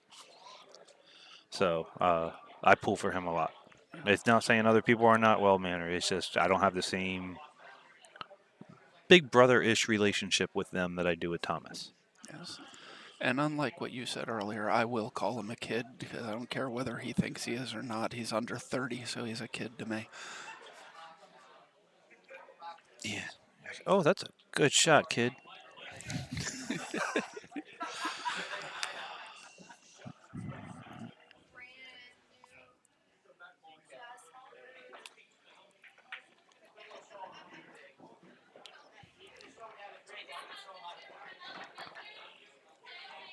Now Thomas is just gonna spin this with high right, or is he gonna draw it out? I like just going forward with high right and going 3 rails. I think he is. I think it's just the angle on the Okay. camera that's fooling you. Don't hit that 4th rail. Don't make me a liar. All right, I'm good. And it's gonna be 3-3, Yeah. and Josh to break.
God, he hit some good. Not gonna get a good roll out of this one though. No. Luckily, they can talk, and if the shot is hard enough, they do get a 30-second timeout. 1 more per rack. Yes. So hopefully he's pushing here. Does not look like he's pushing. Where would you push to here?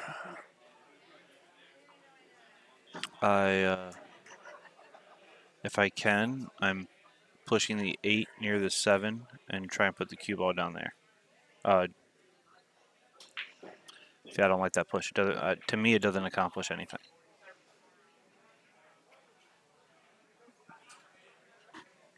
But what I would have tried to do is put the cue ball. Oh. All right. Build like a little wall and put a jump shot out there for the to get on the for the 2.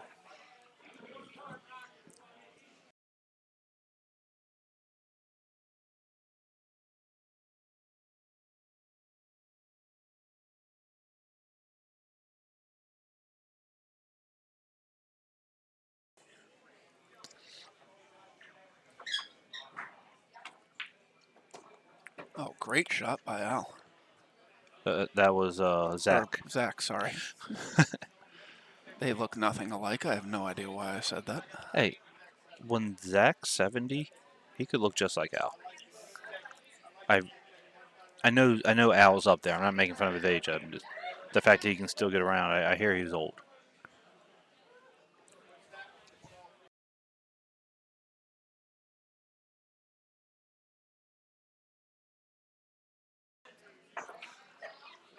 Ooh.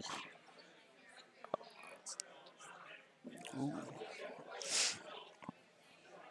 Josh is not happy with himself after that effort. No, I don't imagine he would be. No. Now that's giving complete control of this match over to Thomas and Al.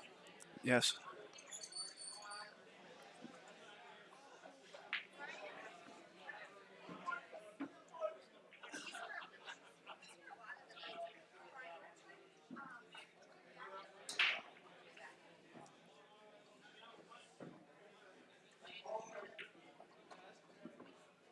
Oh, interesting. I did not I expected him to go to the rail and come out to play the 4 in the upper right corner. Because of his angle, he might have just not liked the angle. Yeah, I just would have been too worried about getting hooked behind the 7, shooting it the way he did. Oh no, I agree. Uh, I wouldn't have been hooked. I would have been frozen to the 8. So he played it well. Al played a good shot on the 4. Oh, Thomas J. Haas. I don't know if his middle name's J at all. If anybody out there knows, you don't have to tell me the name, like his middle name. I either want to say it's Michael or Jeremiah, but the initial of Thomas's middle name. It would really be great if it was J, because that's what I just said. even if And it is Jay, I'm willing to put a good amount of money that it's not Jeremiah.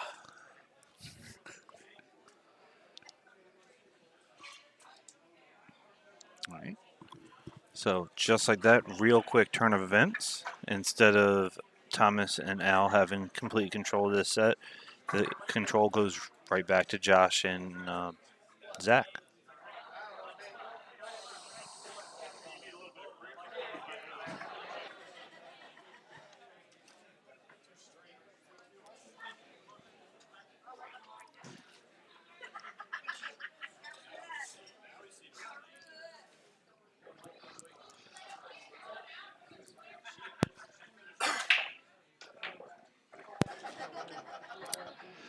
And I did not see which one of them racked, but whoever it was, I don't think got those balls tight, because that definitely reacted funny.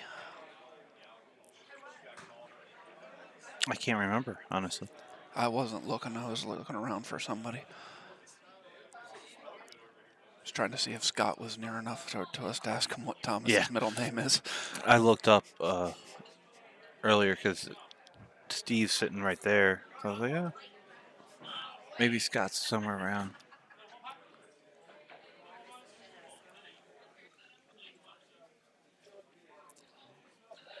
Comment in the stream was that he racked it for himself.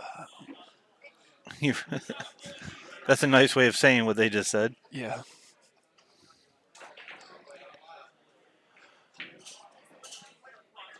Shot Josh.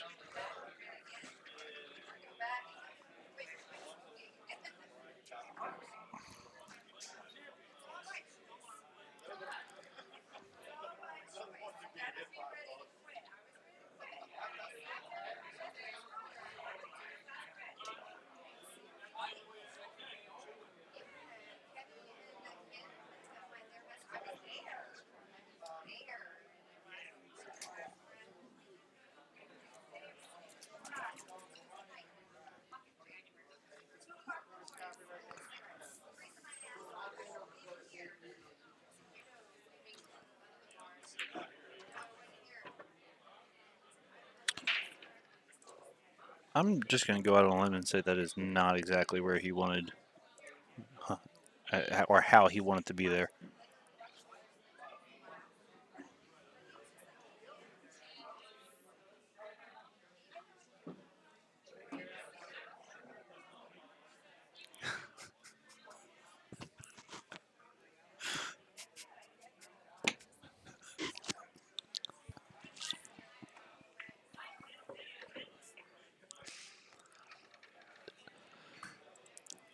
I really hope that's true.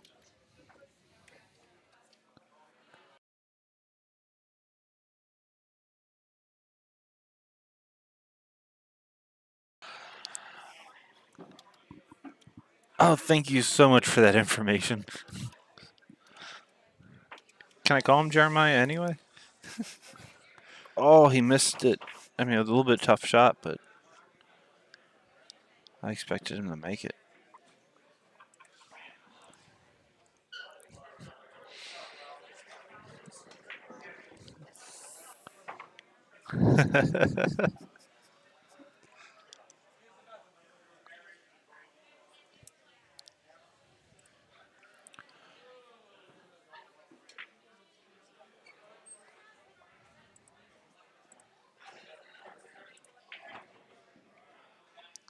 Good shot.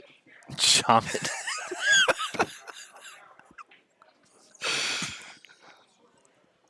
I wanted to go into like a Scottish accent and say "good shot, mate," even though that'd be like more Australian, and it just that'd came be out a lot more Shamit. Australian.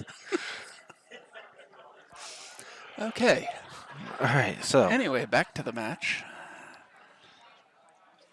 After that nice shot by Thomas, Al was unable to pocket the 6, but he left Josh oh wow, what is tough for most people. another pretty good shot. Yeah, Yeah, and now he's especially with the off the point to keep the ball down at this end of the table well. on I the mean, 7. that's the only way to get perfect on the 7, and he's gonna put him behind the 9. Came pretty close. The way Josh just looked at that, he's like, "Are you serious?" He did.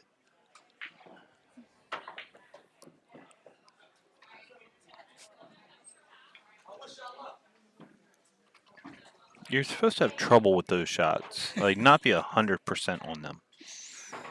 Well, he wasn't 100%. He kind of down table a little bit.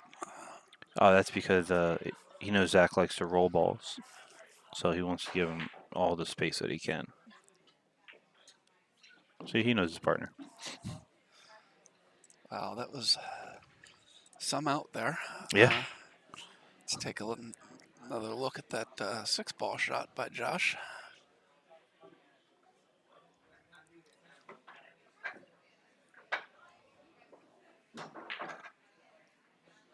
That wasn't even really a masse. That was a jump.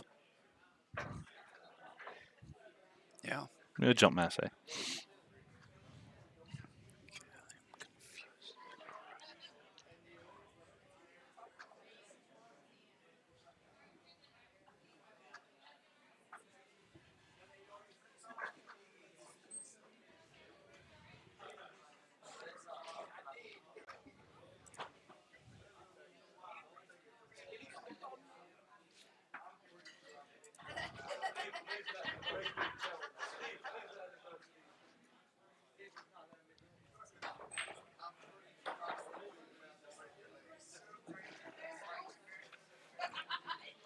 So Josh and Zach up 5-3. Josh to break.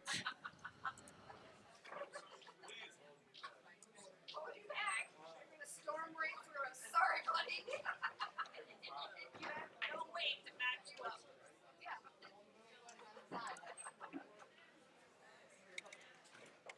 No, you can do it. I don't care. Well, how do you want it? Bobby, you want it on and off? Medium rare. Put it on.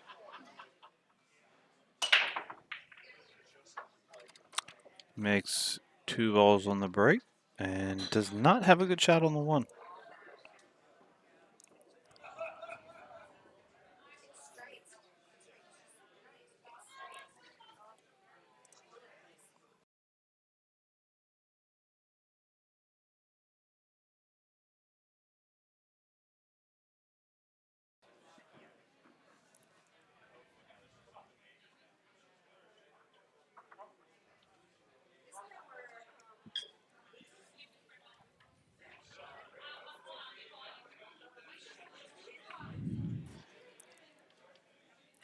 Yes, Edward, thank you. Thomas's mother actually just messaged us to let us know what his middle name is. But that's very, very creative naming for a pool player. Yes, I absolutely loved it when I heard it. And I didn't see who had sent it at first. So I may have to start calling him Little Efren. Well, he has started to learn how to play chess as well.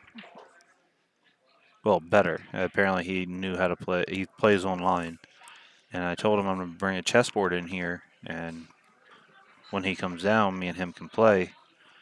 So that, you know, if he really wants to be like Efren, got to play chess. Now, I can't help him at all in one pocket, but I can help him with chess.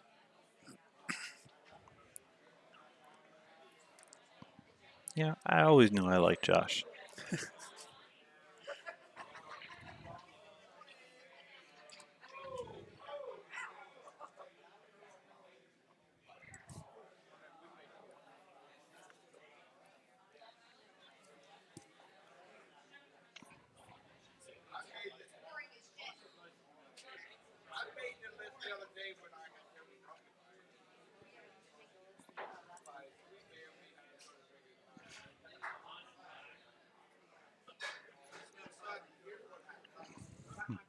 Zach's calling a timeout on the. Hey, just shoot it. But I don't think it goes. We don't have to call it. There's 5 other pockets. Look at it. Look, if you hit it really bad, it can go off the 5. It can go somewhere else. And Oh, here's yeah, the that thing. is actually tight. From the other angle, I thought the 9 went easily. Not that the combo would be easy, but I didn't think the 5 was even remotely in the way. Oh, no, the 5's not in the way. It's not in the way, but it's taking a piece of the pocket away. If anything, I think it helps.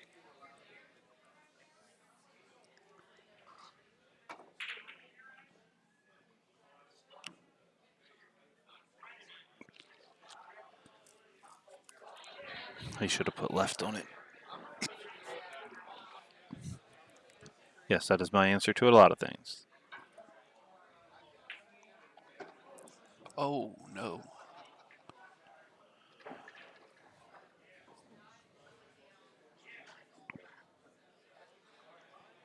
Completely off topic. Those look like really comfortable shoes.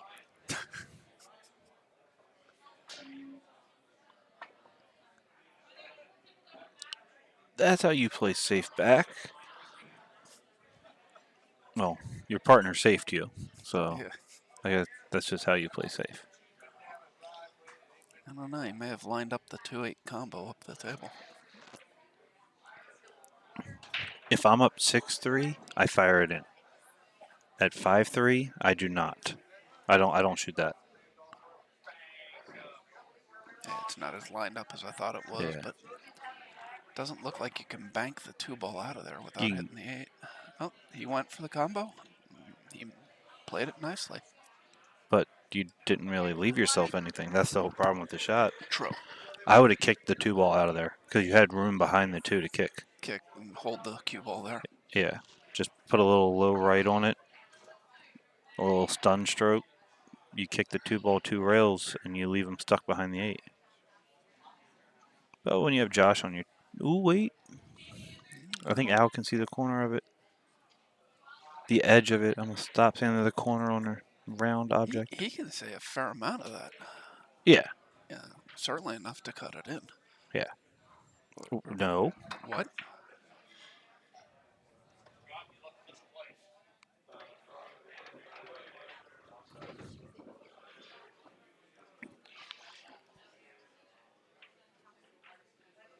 So, that's ball in hand.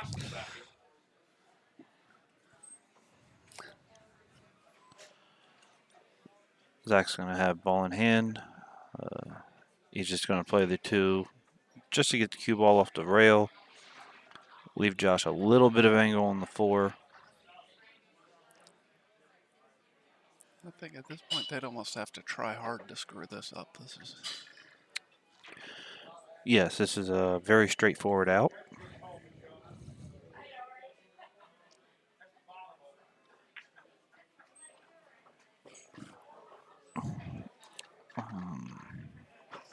Josh hit that a little firm. Yes. Yeah. But still, he can either draw off it or just go down to the rail and back out.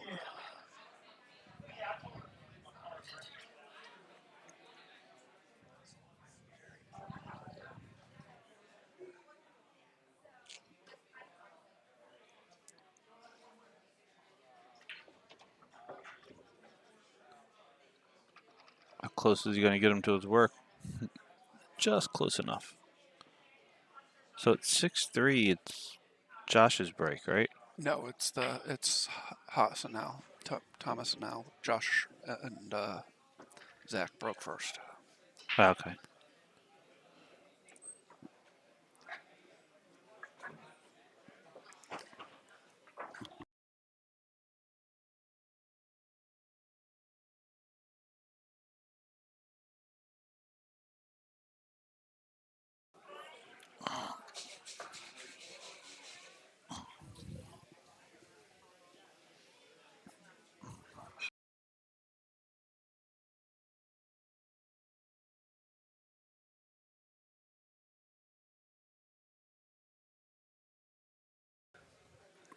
All right. Scott's had a Scott. Oh, you're not quite Scott yet. Thomas to break. He's had a pretty controlled break. And while he does make a couple balls, doesn't leave himself but doesn't leave Al any type of shot on the one. Now Al does have two safes he can play.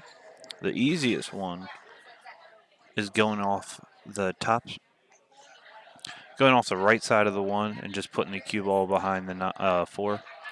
The Does other not one, look like that. He's just going to fire the bank in. you know what? You found a new fan in me. Everybody else trying to play safe. I'm trying to talk about, this is what they're going to do.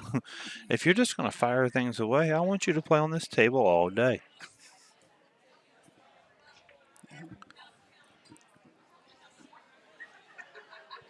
Now, do you think them being down 6-3 has anything to do with that shot? If it's 6-6, Yeah, maybe. see, I don't know. I haven't really ever seen Al play, so I don't know his game. Yeah, me neither.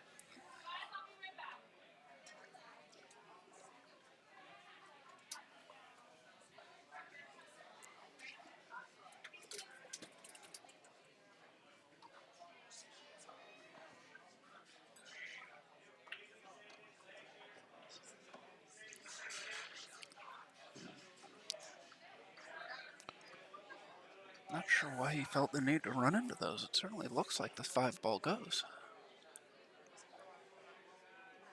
The way he looked at it is the 6 was covering up too much of the pocket from that angle, which the 5 goes. I don't diss it, but I'm yeah, I don't know. not convinced you can't play the 5. Couldn't have played the 5-6 combo either. That man has poison ivy because he's scratching everywhere. Yeah, that. I mean, I don't understand why he kicked at that 1 ball earlier when he scratched, but still, No. it was unbelievable that he scratched off of it. Yeah, and they're asking, whose shot is it?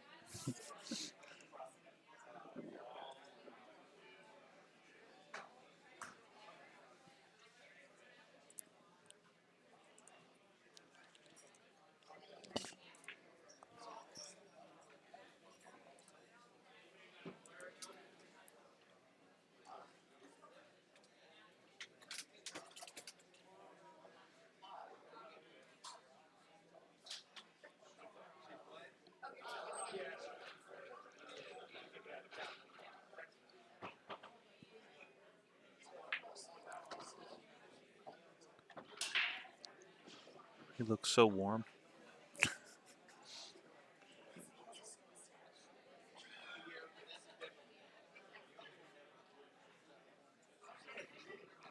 Oh, he didn't. He got too low.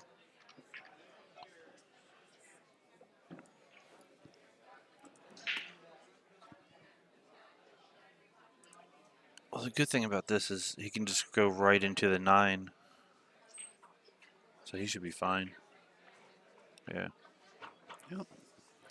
And Yeah, Zach just has, I mean, it's not really a tap in, but at this stage in the tournament, this is a tap in. Yeah, this 9 ball for the match.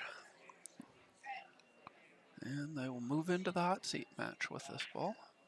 And, whoa, I spoke too soon.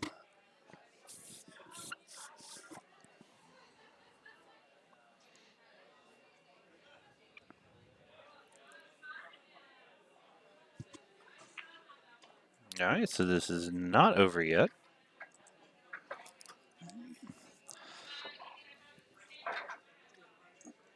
Josh will be breaking with Josh and Zach up 6-4. And just like we had in our last match,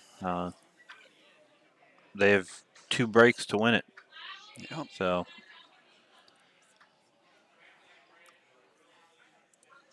I wouldn't mind another Hill thriller. No, not at all.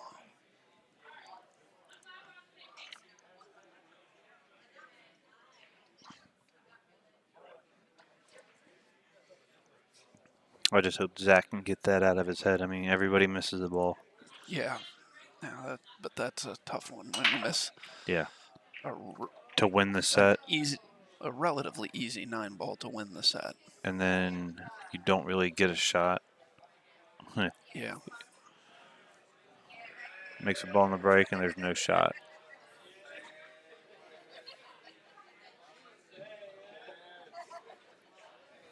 I wasn't even in the tournament long enough to get a picture taken.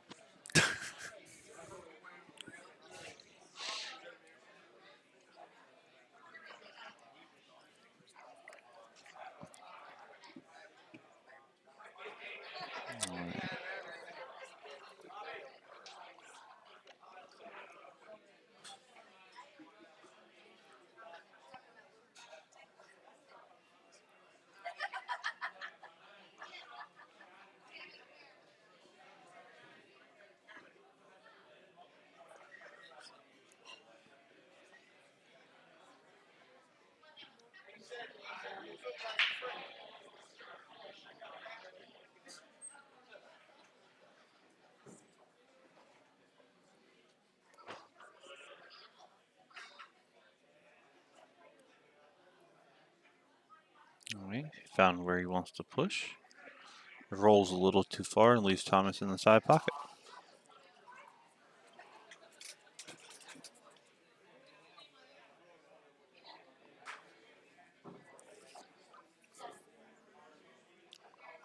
I personally don't like this shot because of where the 8-ball is. To me, that's my natural path of where I want the cue ball to go, and then I can spin either way. Where are you trying to leave for this? The 2, which pocket? The same side, opposite side, A corner, actually. corner? You're trying Yeah. to come back below it to go Yeah. up to... Yeah, leaving for the side there, it's just too small of a window, and then you'd have to run into other balls if you don't get the right spot. You go for the corner. If you happen to run into something, okay.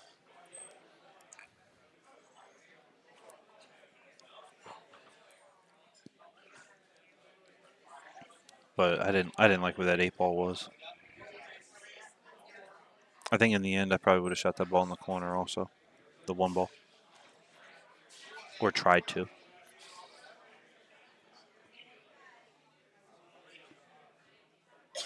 I had no clue what you're looking at.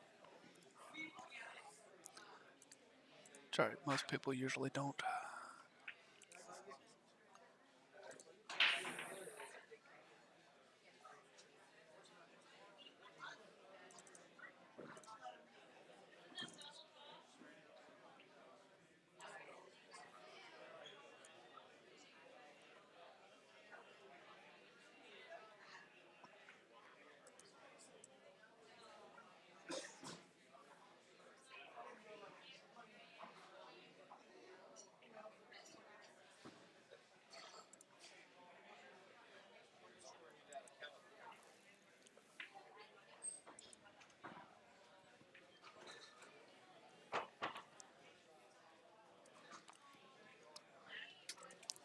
Zach had to go to the wash his hands real quick, which I really think is a good idea. When something goes wrong, don't let it affect the rest of your match.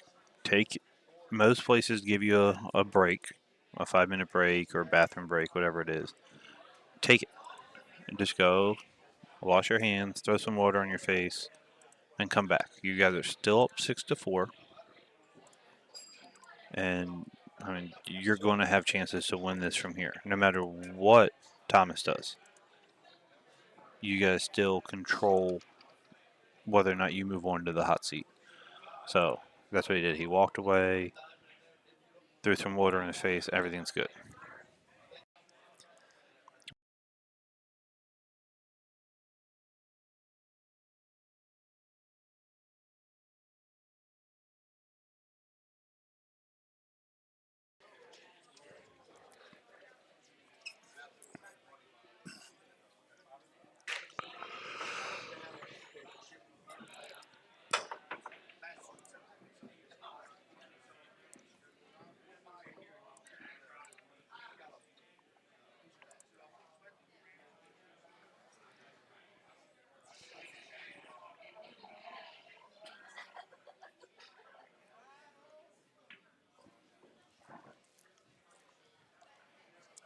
Don't know how people are able to play with a large watch on their bridge hand. It's always bothered me. I can't play with anything. I mean, I don't know. Oh, He's trying to hold it too much. yeah. good leave, but Oh my god. I honestly think he's running into the same problem that we talked about earlier, where someone's trying to overcompensate for their yeah. partner. And he's got to understand it. Al can play. I Yeah, mean, he may not be the same level that he used to be, but and he's made a couple mistakes, and he kicked at a ball that he could see, but all you can do is do you. And Thomas makes that shot. When he's playing a singles match, Thomas is going to make that shot 19 out of 20 times. And the 20th time, he's not going to even miss it like that. He's trying too hard right now. Yeah, I agree. And I know this is a huge match. I mean, you win this match, you're guaranteed third place. Yep. Yeah. You lose it at fifth, sixth. Yep. Yeah. So that's a huge jump in everything. So.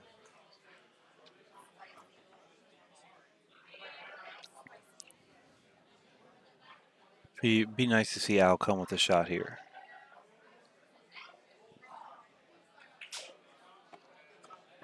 Not that shot, Al. Stop. Oh. Your poison ivy scratching self. He looked at it for a second. He He's did. not going to do it. He's not going to do it. No, he's not, but he did look at it.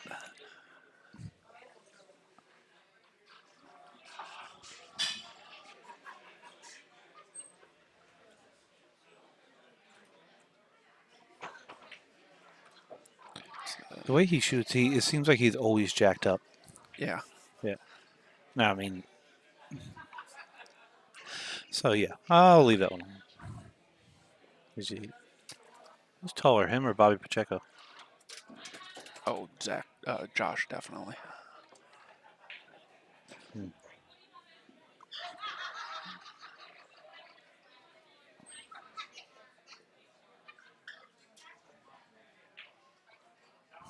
Zach's definitely taller than all of them. That's one of the hardest shots for me, and I don't know why. Just that little tap. Cue ball doesn't have to go anywhere.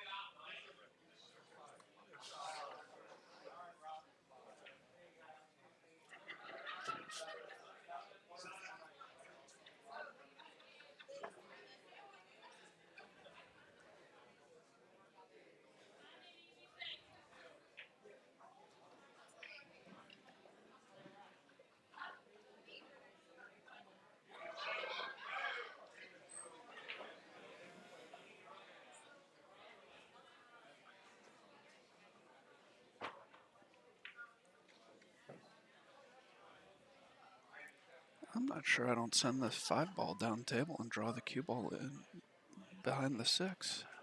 Because if I'm not mistaken, Thomas and Al are on 2.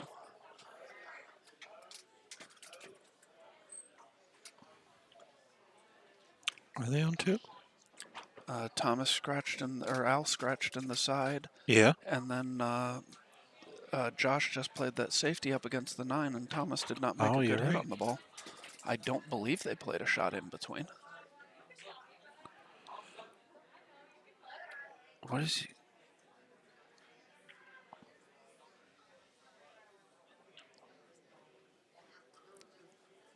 I don't know if that's yours, buddy, or not. I think you.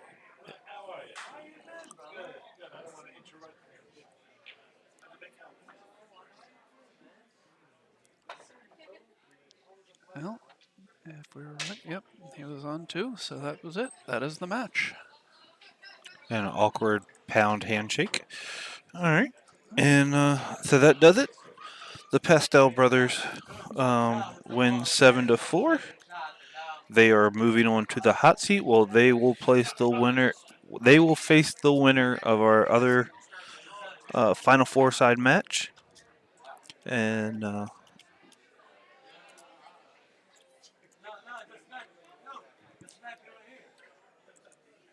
Yeah, and we will be back as soon as we get another match. Team Fleming, Team Roth on the TV table. Team Fleming, Team Roth, table 6. I have a smoking problem where I live.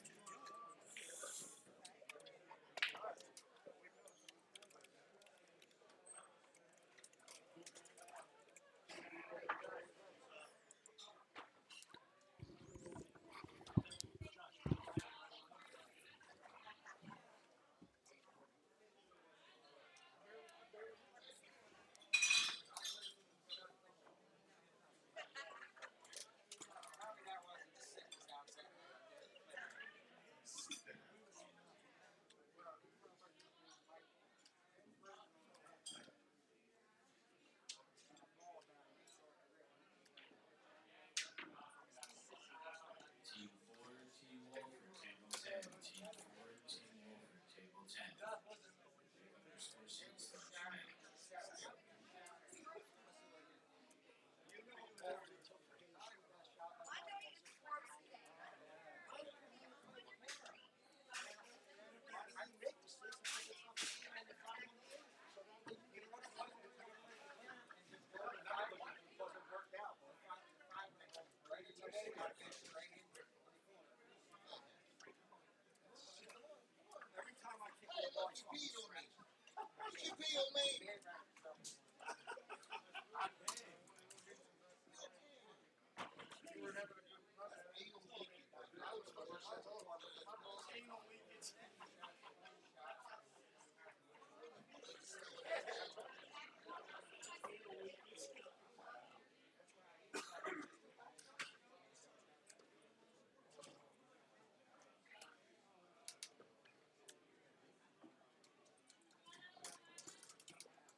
Oh, I said it to Scott. I was just going to ask you to give me 2 minutes before you started, but now whenever you guys are ready, I'm good to go. I wasn't ignoring you. I just. Yeah, no, you were talking to somebody, so I told Scott. I just wanted to let one of you guys know. Okay. So. All right, we've got our second of the Final Four winner side matches coming. Scott Haas, Steve Fleming versus Chuck Roth and Fred Crislip.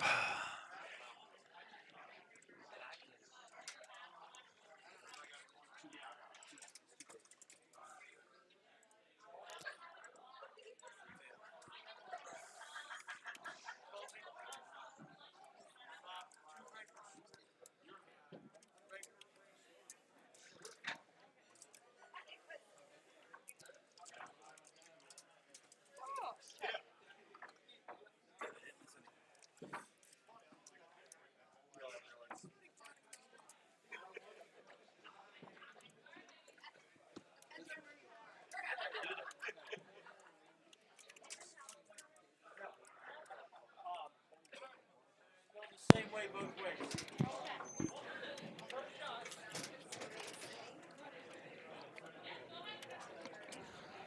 All right. We are here with the other Final Four side match.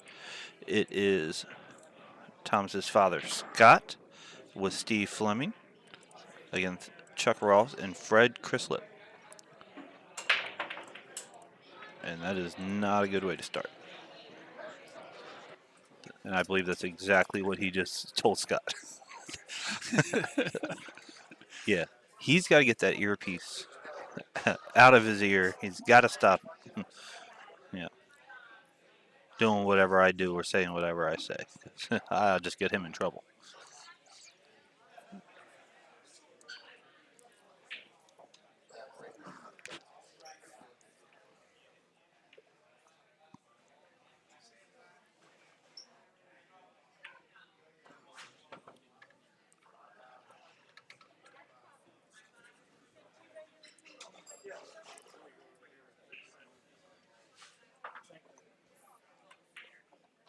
For those of you who do not know Chuck or Fred, Chuck is a really good player. He used to be a really, really strong player. I haven't seen him play that much in the last couple years, but he's still a very strong player. And Fred has a really strong player as a teammate. I like to mess with Fred, and I know he's going to listen to that later. I was joking with him outside about that as well. So I've known Fred now for a couple years, and I mess with him more than I mess with a lot of people. He used to come up here a lot for our tournaments.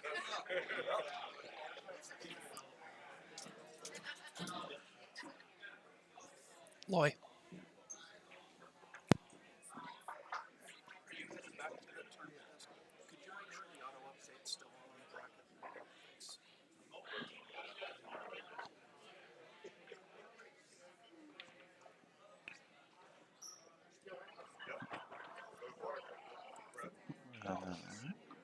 Scott was just going to do a little masse, but he's decided that's going to actually take him away from where he wants to be. So he's going to jump this ball to try and hit the far left side of it and come straight back up table for the 5. He doesn't want to try and spin in with the masse and be hooked by the 7 or 9 or leave Steve a really tough angle.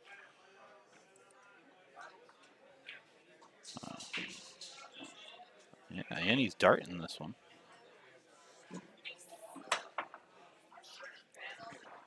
And off the 5.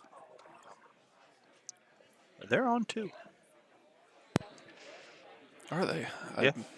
Steve scratched on the break, and that was their first shot. Okay.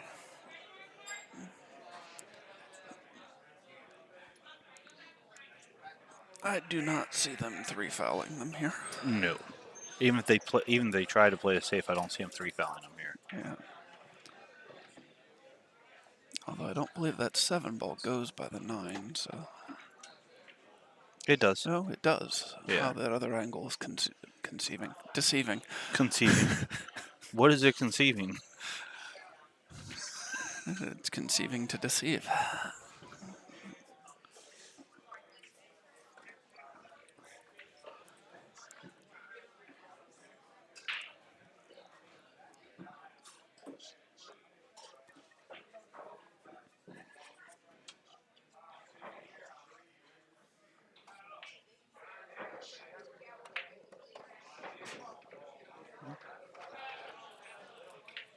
I probably would stun that up a little bit just to make it a little bit closer, but Fred should still have no problem with this shot.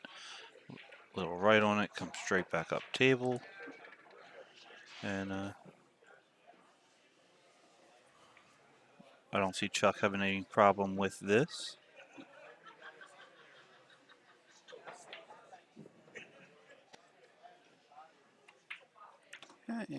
And it is 1-0, and it will be Fred's break.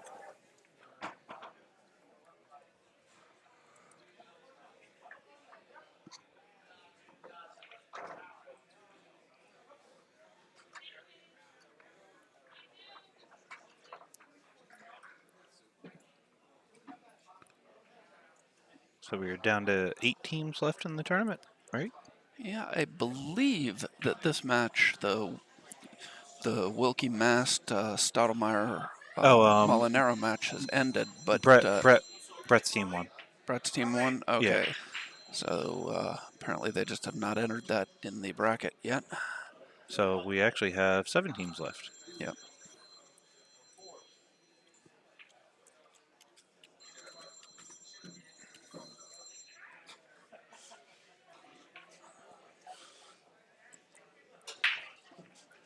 Brett was out before this match was starting. He was talking about how they were up. Brett and Rick were up 6-3. Got ball in hand with the 7, 8, and 9, and didn't get out. Oh wow. Yeah. So the payout information is now in the ticker, and Sean Wilkie and Justin Mast have been our first eliminated in a money position. They have finished 7th, 8th, split $160 between them. Good. A little profit for your work.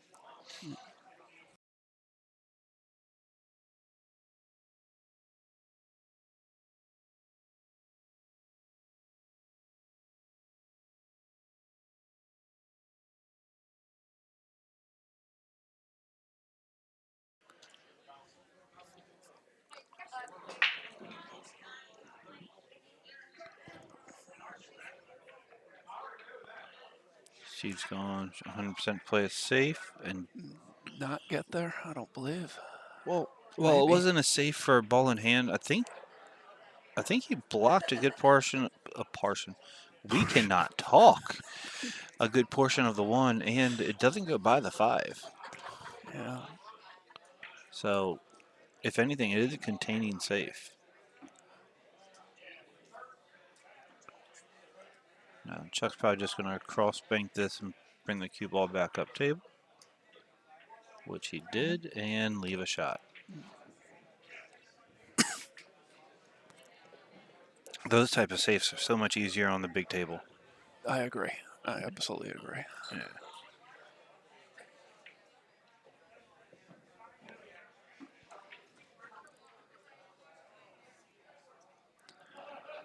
So, as we had mentioned, Brett Stoudemire and Rick Molinaro defeated Sean Wilkie and Justin Mast. They are awaiting the loser of this match in the 5th, 6th match. That a good shot, Scott.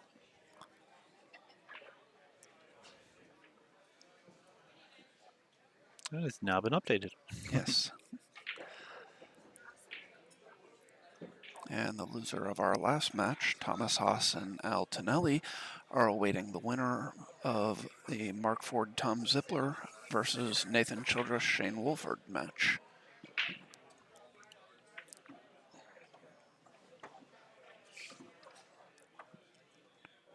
Shane and Nathan are trying to come back from the 1-loss side to defend their title. Yes.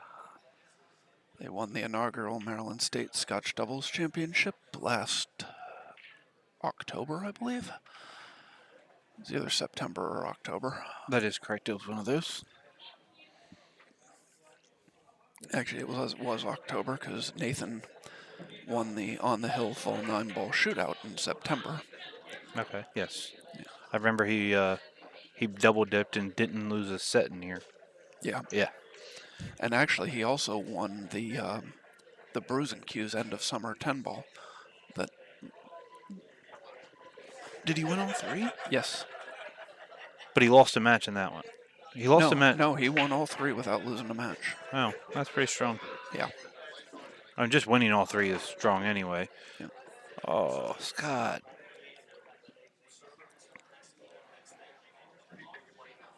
Let's see. So Steve can either bank this ball or cut it. I personally like cutting it. If I'm going for an offensive shot, I'm cutting this ball. If you're going for a 2-way, you can bank it and slide down and try and use the 9 as a blocker in case you miss. I don't know. He went for the. Oh, I guess he was also using the 8 as a blocker. And he's telling Scott, "You left me tough, and I made it. Your turn."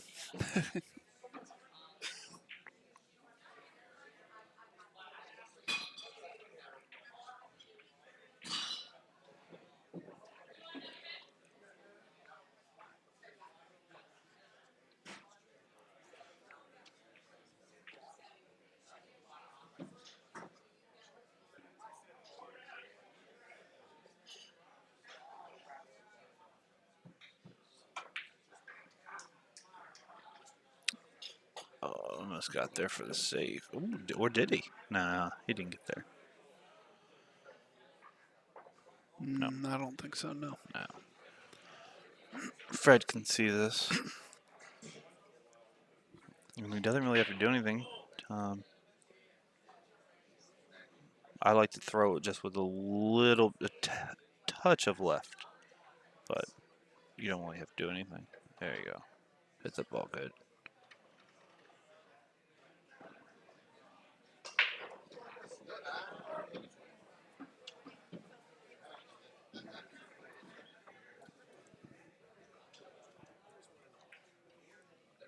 Chuck makes 8. Leaves Fred almost straight in on the 9. It's And 2-0. Yep.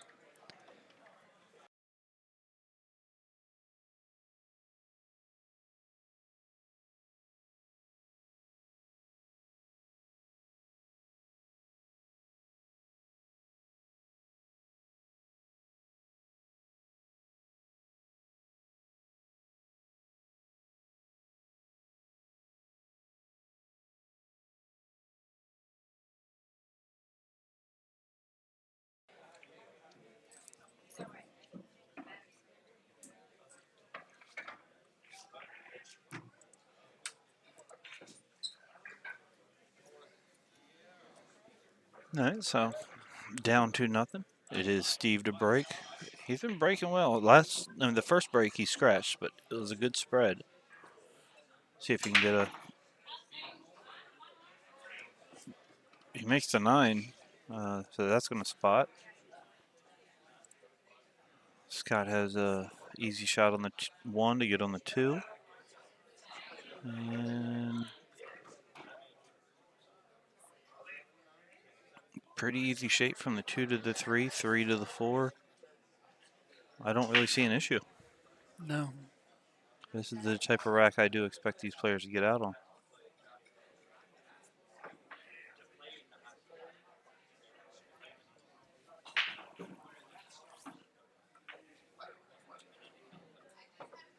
That's going to make the 4 a little bit more difficult. Yes. Honestly, I expected him to get on the 2 on the side. I don't think the angle was there. I think it was a little too steep for him to try to hold that.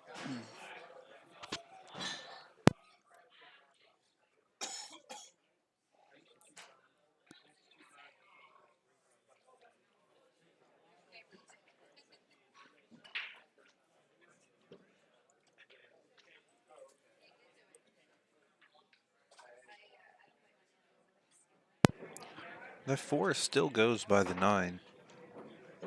So not much has changed. All he has to do is really play a stop shot here, maybe drift up a little. Just like that. And then Scott just has to hit this with a little bit of low right. And as long as he makes it past the 7 right there, that's where he wants to come in. If he runs into the 5, it's fine. If he goes past the 5, it's fine. If he goes underneath the 5, it's fine. He just needs to get past the 7. And not behind the 5. You know what? Even if he's behind the 5, I got faith. Cup on the cigarette? Yeah. I know.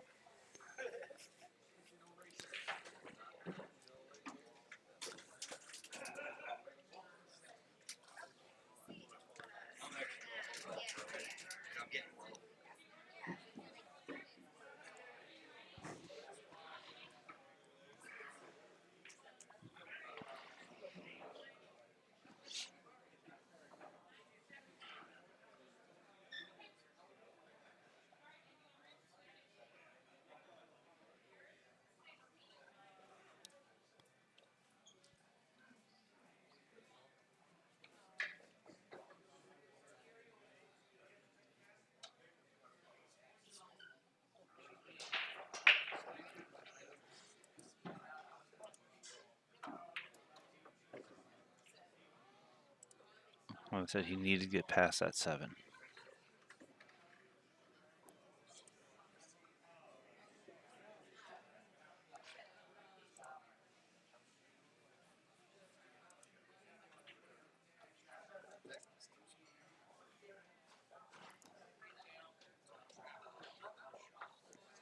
No, the 498 doesn't go.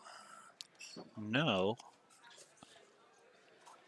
How much room is between those? Nothing. Okay.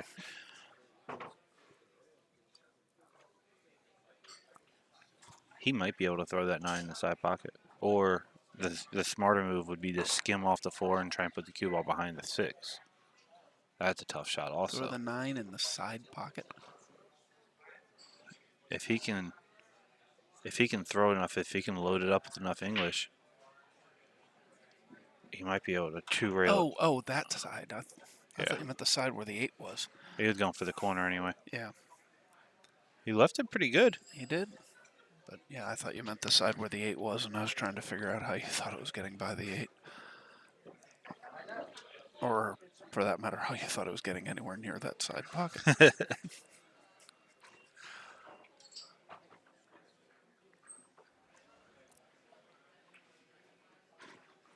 Hit that ball pretty sporty.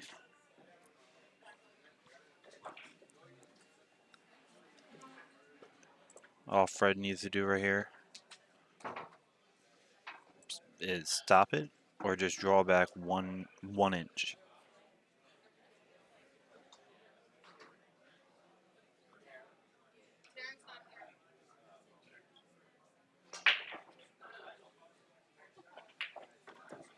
Perfect. Now Chuck has his option. I don't like slow rolling this ball.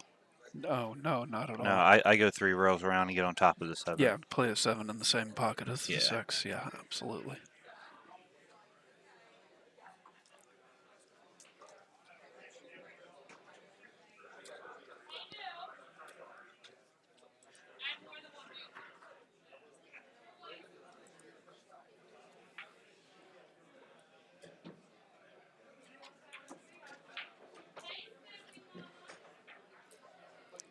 Just don't leave him jacked up. No, he's fine. I mean, it's not an easy give me shot, but he should still be fine.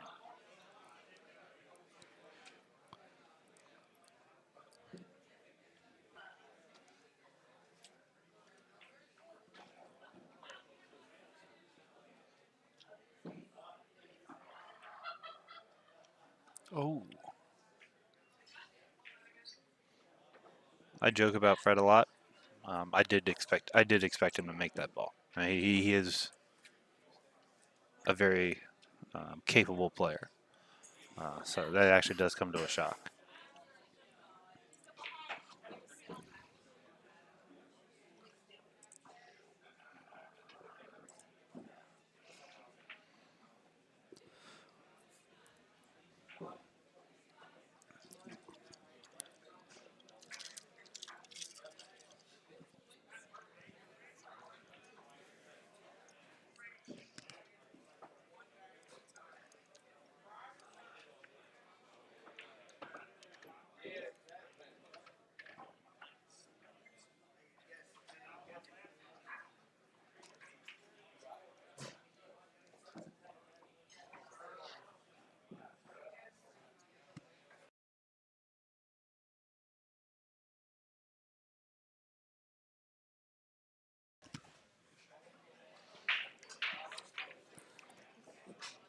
All right, Steve's going to leave Scott pretty much dead straight.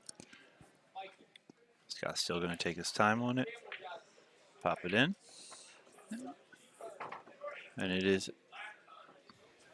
Steve tried to make him have 4. That's not really how that counts. It is 2-1, and it will be Chuck to break. I'm upset. We were so close to having a hot seat.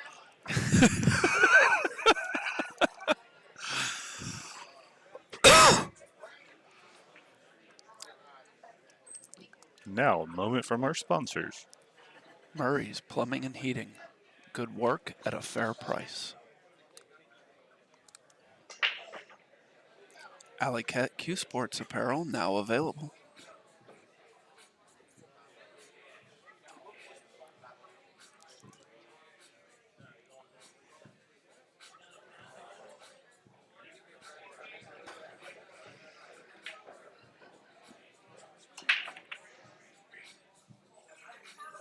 Breaks dry and leaves a shot, and the two's near a pocket.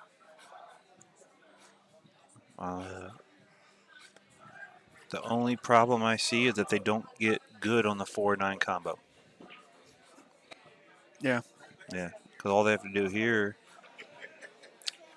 is pretty much stun this ball to the rail and spin up. You go between the 3 and the I go, 5, or yeah, you I go between the 3 into and the the 5. rail. Yeah. Yeah. Oh. He Well, just that wanted. should make the 4-9 a little easier, I Yeah, think. that's all he was trying to do. Oh yeah, definitely made the 4-9 easier. Yeah.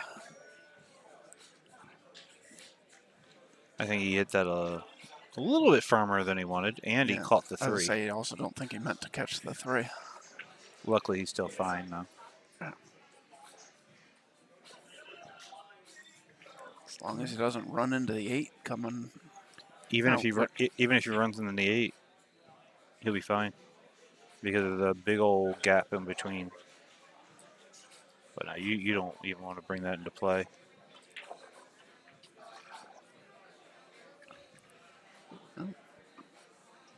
I thought it would come much closer to the to the top left corner and come out on the other side of the 8 ball.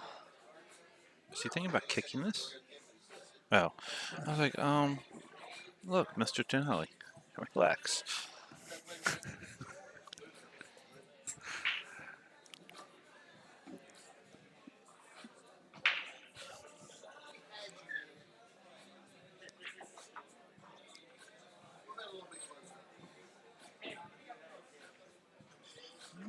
Good Ooh. combo. Oh, Scratched. I was going to say a good combo by Scott, but that was the danger with the angle that Steve had left him. Yeah.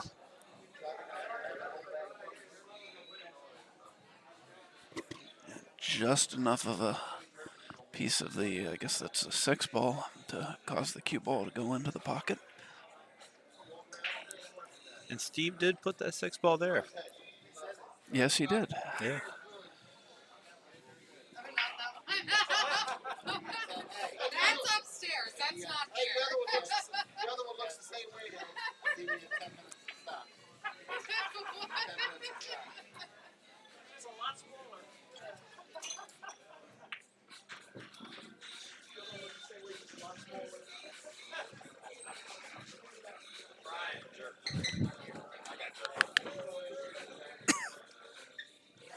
So they're making really quick work of this. Yes.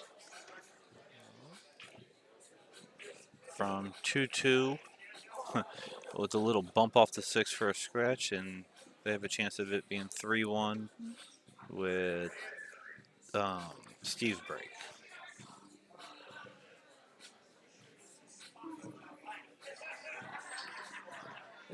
Oh. I've come to realize Fred doesn't like that pocket.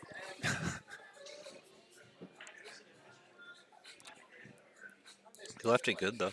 Yeah, he did. Yeah. Steve banks well though. As I say, I think Steve banks this in. Yeah. It's a one pocket bank. Oh, no, he's playing No, safe. yeah. He's going to thin it and try and put it behind the 9. Yep. Hit that well. Not going to get behind the 9, but actually hit the ball too thin. You're not Howard Cosell, and you're not Jim McKay. You look good.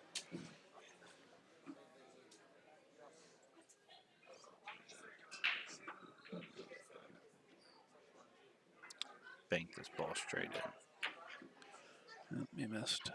Yes.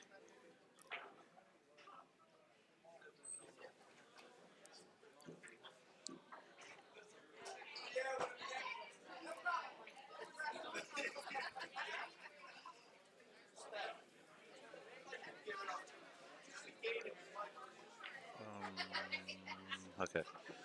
I thought he was loading up for something else. I was like, he does. He only has to go like 2 feet, right? Yeah, he did go a little far. He's still fine. Yeah, I agree, but still went further than he would want to. That is also correct. And once again to make it 2-2. And this time with no scratch. And it'll be Scott's break. That's why Scott messed up before. He wanted the break.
Yeah, try.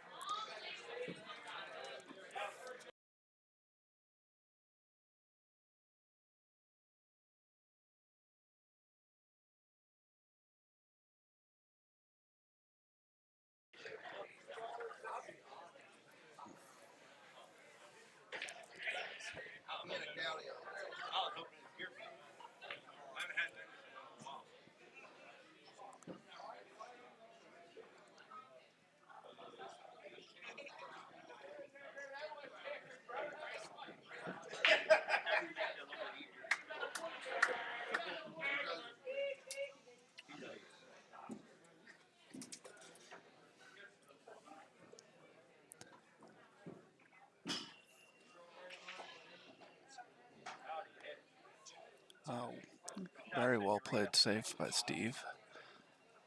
Yeah, he tends to do that.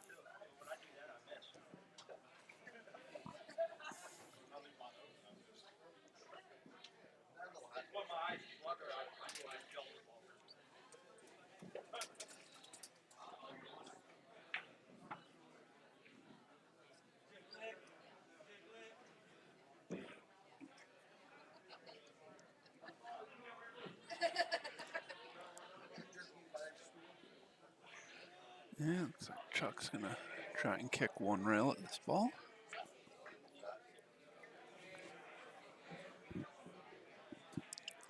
I think you'd have a better chance of hitting it if you had one of the new Batman heads. I am not a fan of those personally. Ooh. Yes, that's never an easy kick coming over a ball with the bridge like that. Yeah, no.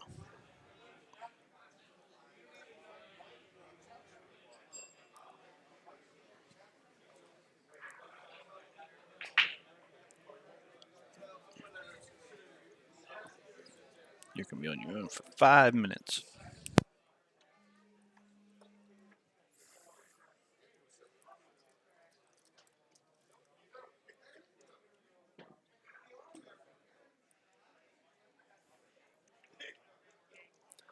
And Scott plays safe. I think he meant to get a little bit more on the 5 ball than that.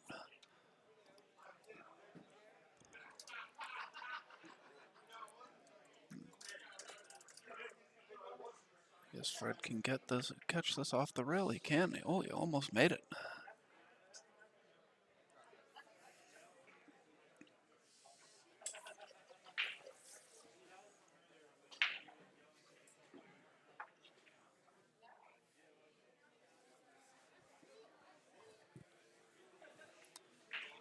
Steve was able to get to that ball.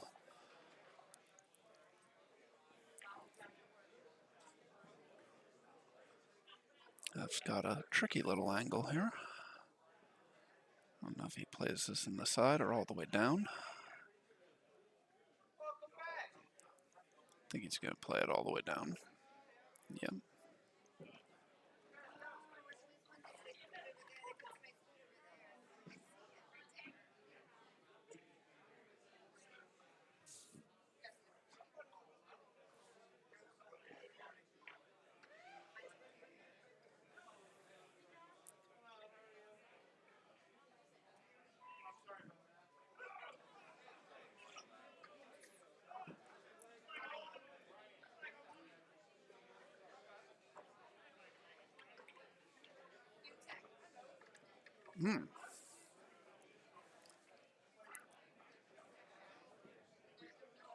That did not turn out the way he wanted. Looks like Scott's going to have to kick one rail up behind this 4-ball.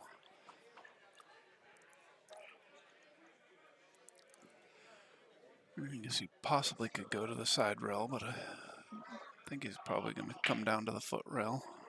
Kick one rail, try and stick the cue ball there, and send the 4-ball off the long rail back to the other end of the table.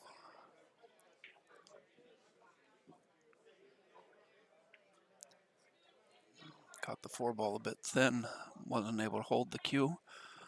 So he's left Chuck a shot on the 4 in the side pocket.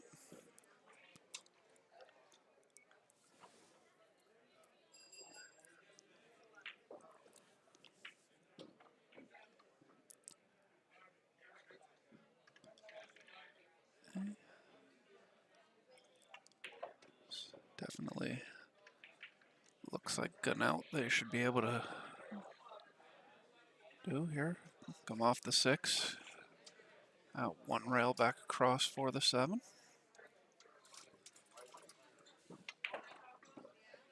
Okay, he played it with more draw. 2 rails probably better. If you come out, try and come out one rail, you might run into the 9.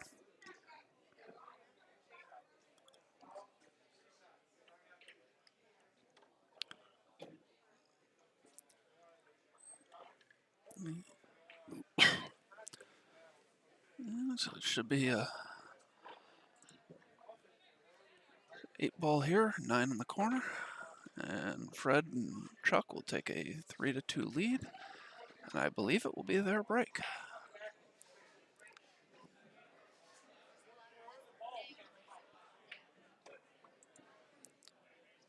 Yeah. 3-2, Chuck to break. It's like Chuck could either put his break cue away or he's trying a different break cue this time. See if it works out for him.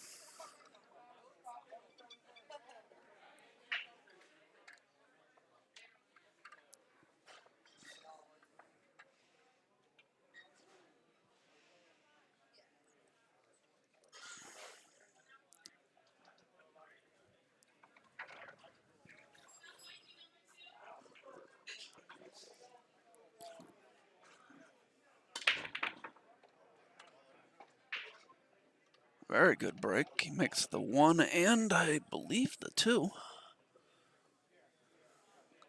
Just left Fred a good shot on the 3-ball in the corner.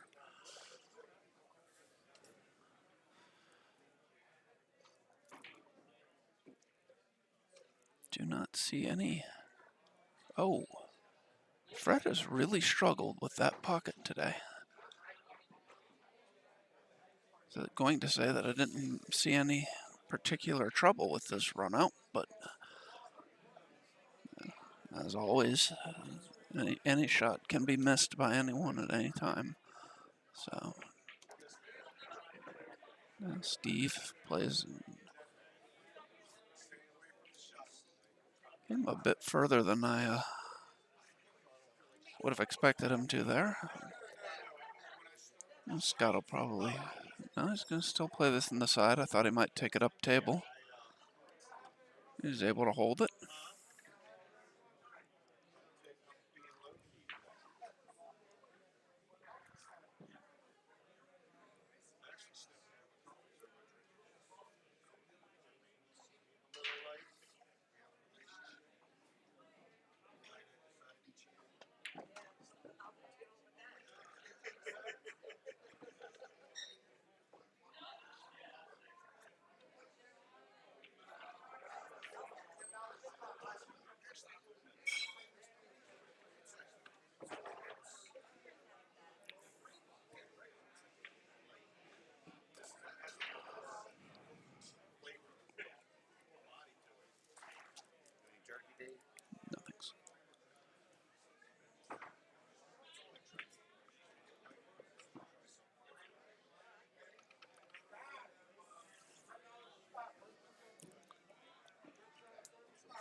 Grayson, if you're asking about Rick Scarlato, he and Joe Wright did play, but they did not fare too well. They lost several rounds ago. If you're asking about Rick Molinaro, he and Brett Stottlemyre are awaiting the loser of this match.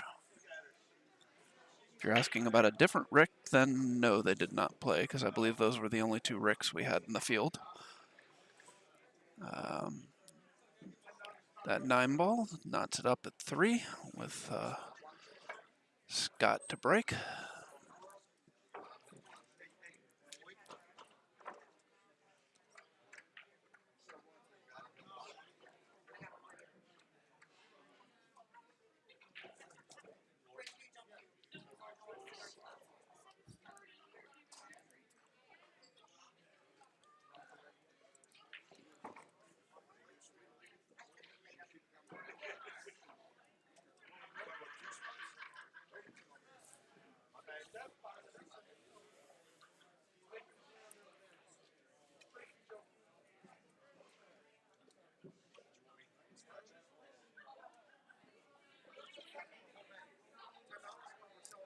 Okay, Scott to break, 3-3.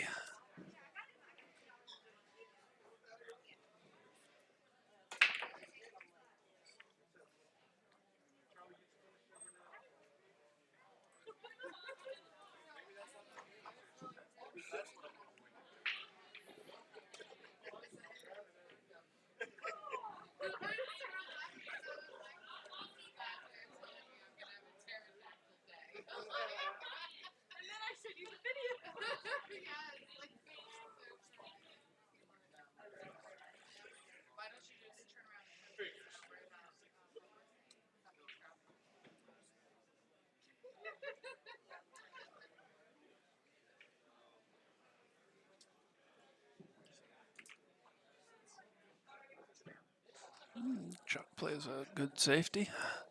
Gets the 1 ball behind the 4. I don't think Steve can get between the 4 and the 2, although from this angle I'm not as certain.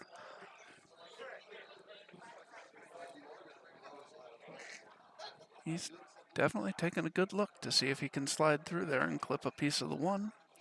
Looks like he believes he can.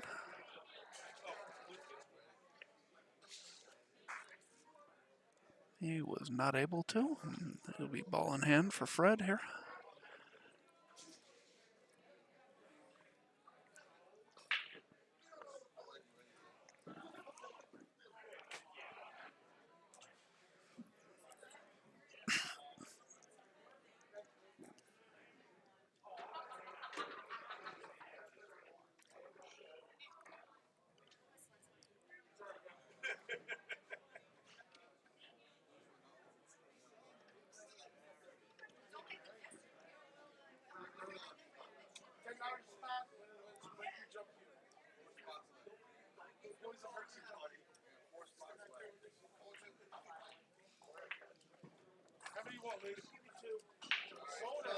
A very nice shot there.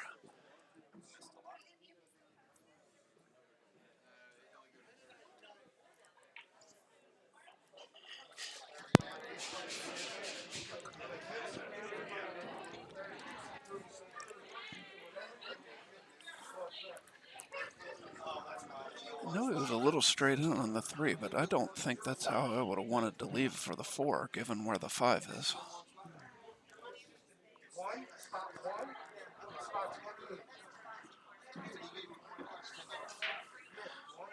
I mean, if he just hits this ball with just straight top, he can hit off the 7 and come straight back up for the 4. I mean, up for the 5. Or he can get that good kick and get a lot of spin and scratch on the side. Both work. No, but really, from the angle you had, all you had to do was hit that ball at top with a little bit of speed. Yeah, I never like depending on coming off of another ball like that. But No.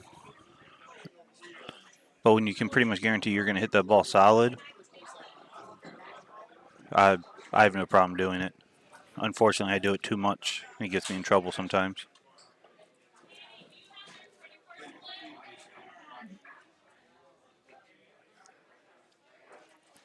What are they doing?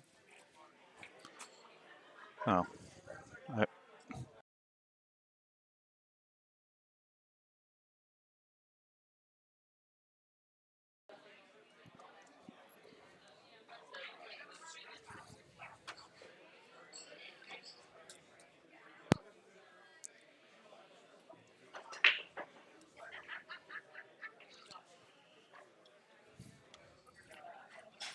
Angle's not bad. All you have to do is stun this up.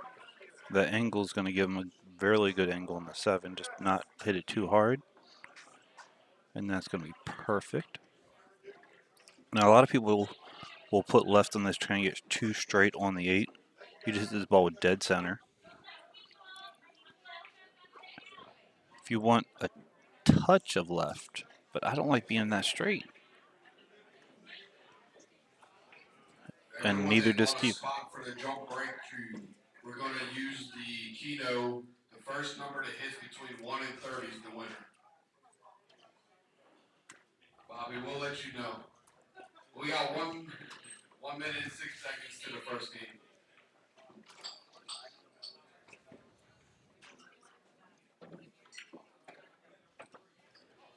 He hit that ball really good. And Scott's going to make this 9. Then it's going to be 4-3.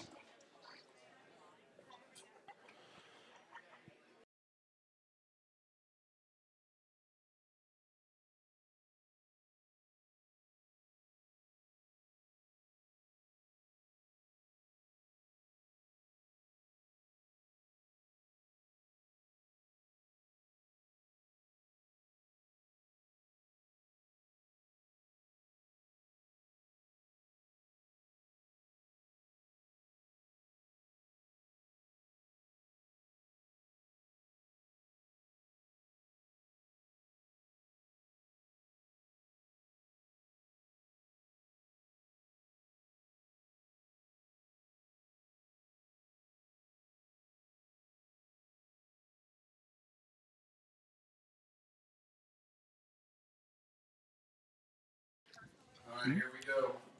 First number through 1 through 30. And Fred breaks dry.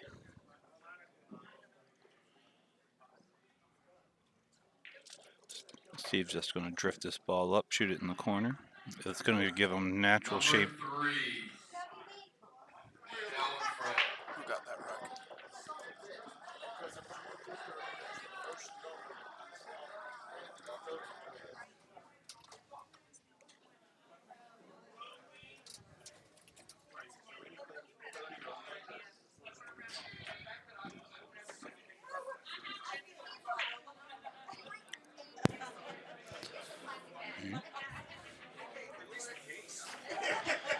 Steve's just going to... He could draw back. I like going forward on this ball. It gives yourself a better angle coming on the 4.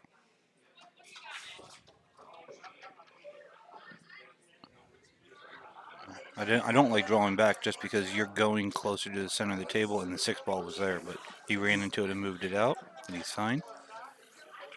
Now Scott has 2 options. He can draw out, which he just looked at there.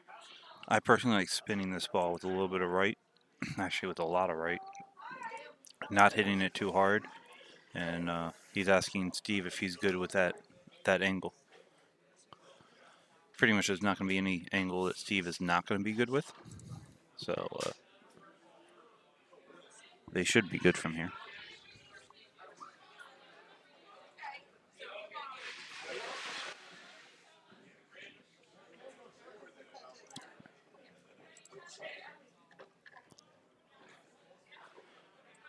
Steve's going to shoot this ball almost the same way.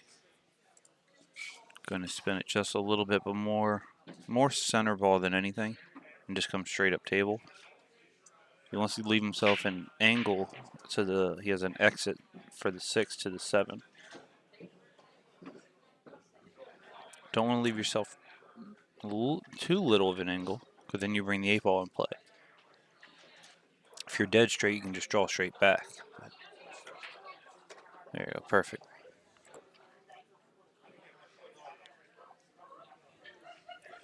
And then Steve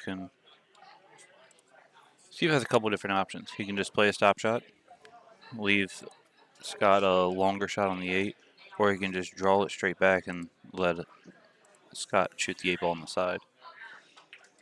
And he's going to let him shoot it in the side, which is how I prefer to shoot it.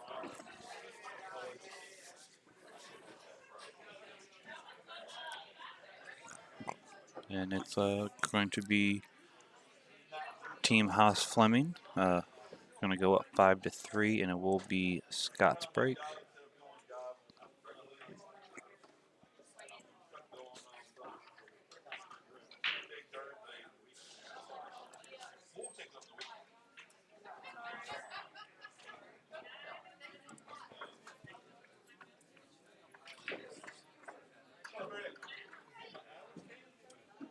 Hey, how are you?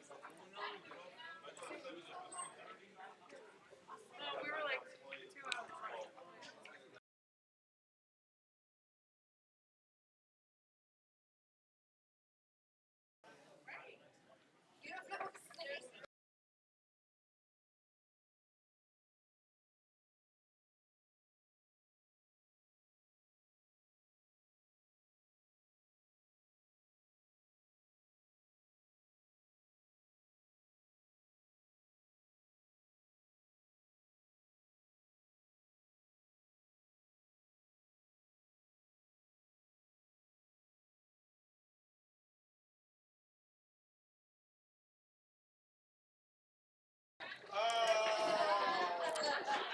All right, so Scott scratches on the break.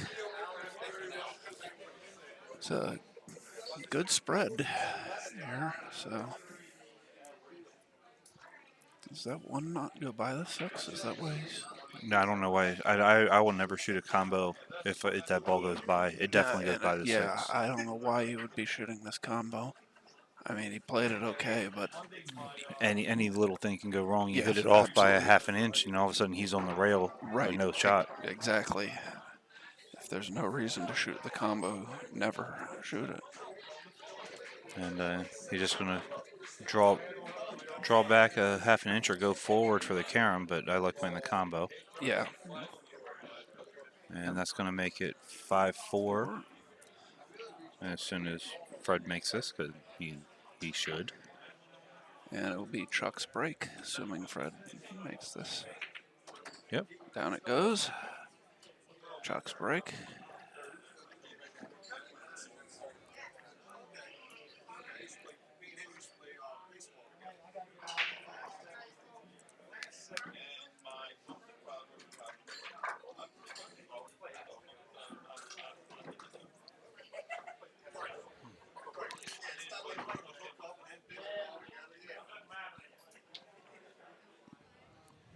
They've got to be getting down to the wire in the Wolford Childress Ford Zippler match. Yeah, you would think that match has been going for quite some time. Yeah.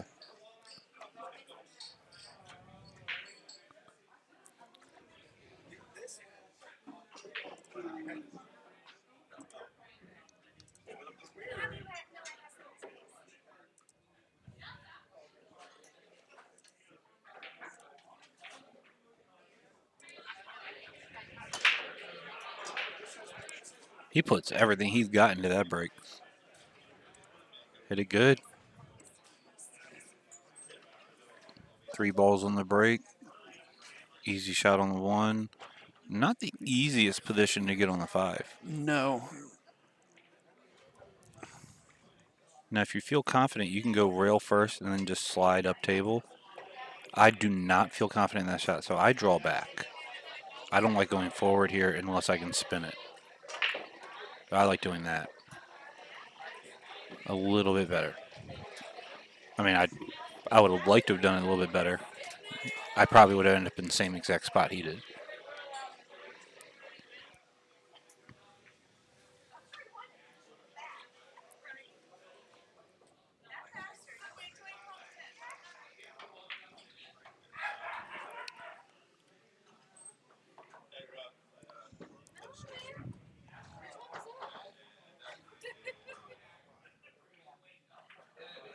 Oh, Oh, try to cut it in. got it too fat. Yeah. He's trying to control the cue ball too much, which you need to control the cue ball, but Yeah. he just. Sujan says you are funny, Josh. Oh, thank you.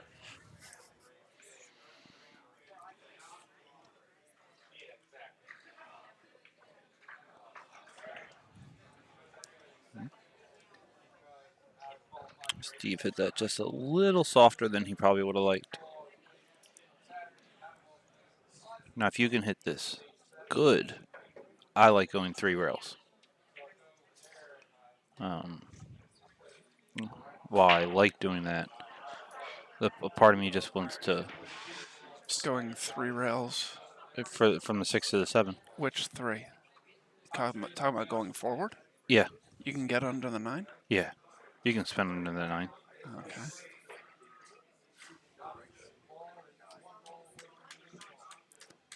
The only reason I don't like drawing back is if you don't hit it good enough, you run into the 8 and can scratch.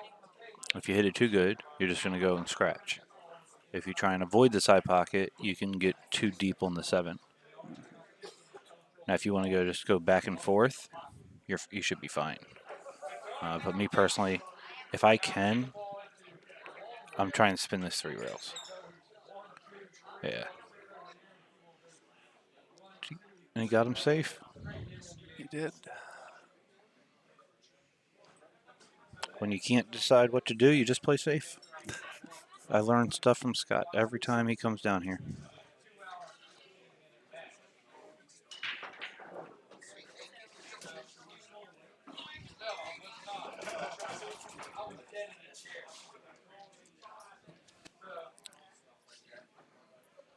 Okay, so looks like Fred's gonna jump at this 6.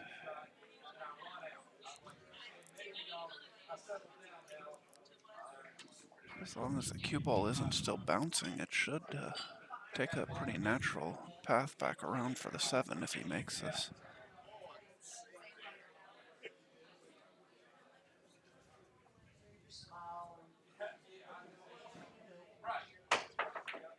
Hit it good. Hit it really good. Hit it very As long as good. he's not. Yep, nope. They should be out. He actually got a little bit of draw on it. I thought it would go forward down to the foot rail, but that will work. Ooh, Chuck rushed it. he did. Yeah. As someone who rushes a lot of his shots, I recognized it while it was happening.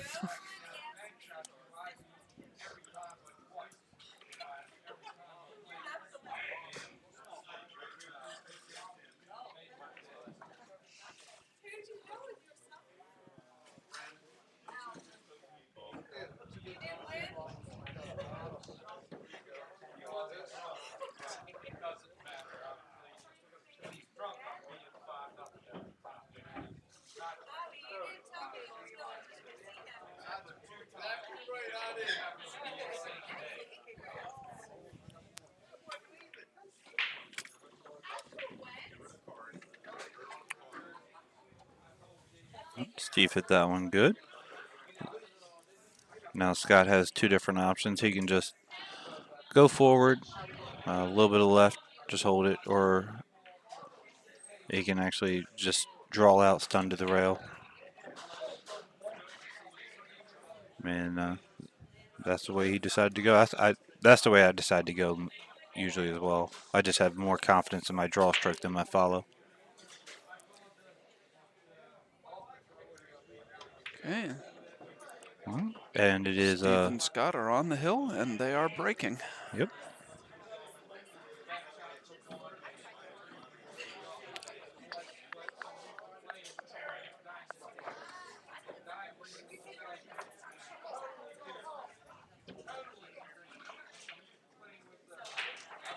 And Mark Ford and Tom Zippler have just defeated Shane Wolford and Nathan Childress.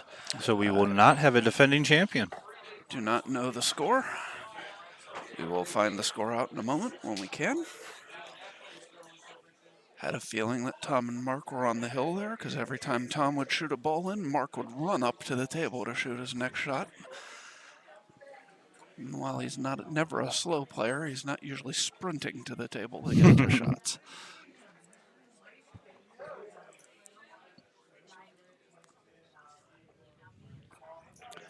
And that puts Nathan, and it was a Hill match between those two. So that puts Nathan and Shane into 7th, 8th place. And moves Mark and Tom on to play Thomas Haas and Al Tonelli. And Scott Haas breaks try. Shouldn't be. Okay. Oh, yes. I need to update the score. That's what I get for paying attention to a different match.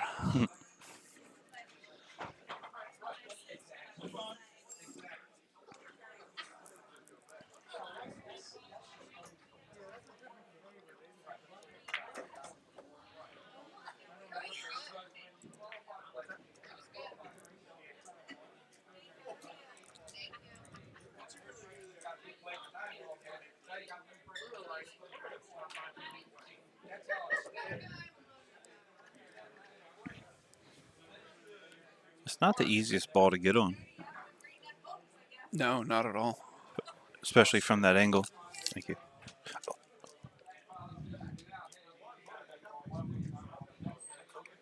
No, I just done. Thank you. Now you can easily spin into it though.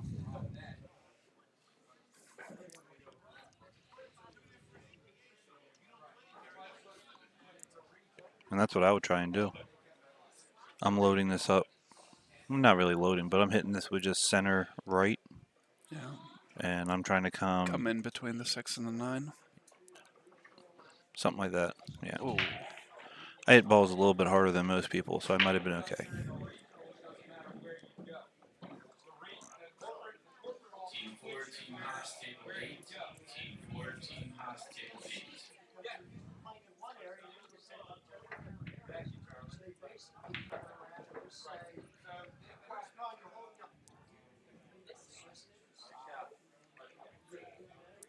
Good save by Fred.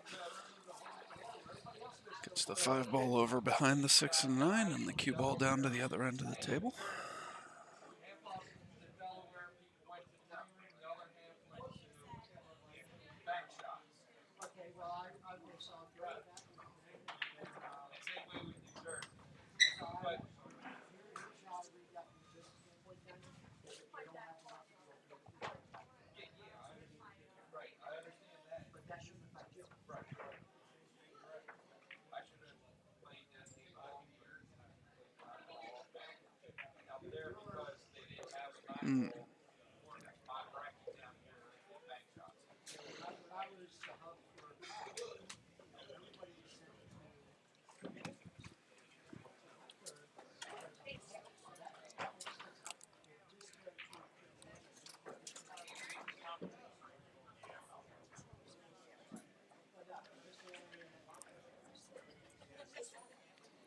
As long as Fred doesn't get behind this 9, they're good.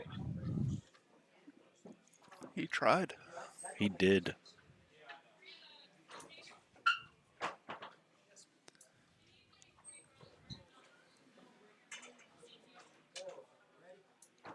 Yeah, he's definitely behind that 9.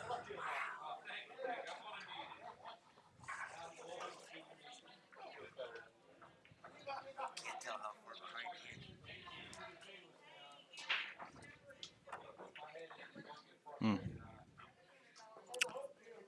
That's a good hit just to do that and try and contain him a little bit.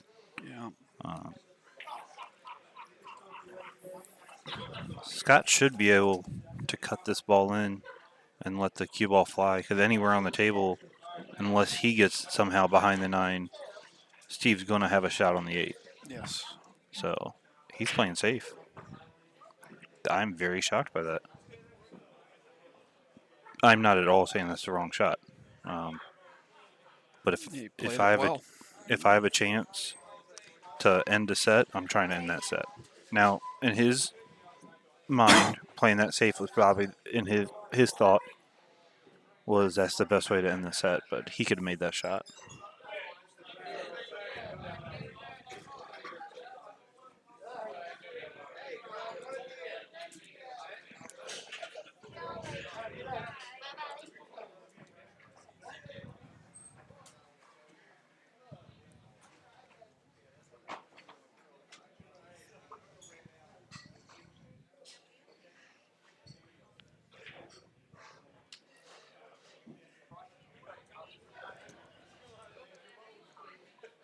He might be able to. Ooh, Hey, made a good hit. yeah. It's going to bounce high enough, though. So I it's was to not. say it made a good hit, but it's not going to matter. No.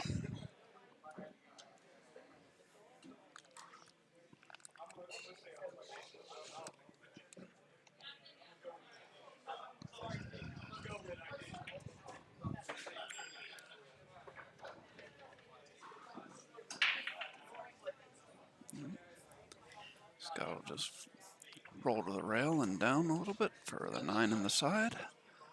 And Steve and Scott will advance to the hot seat match, where they will play Zach Paetzel and Josh Brothers. And we will be back in a moment.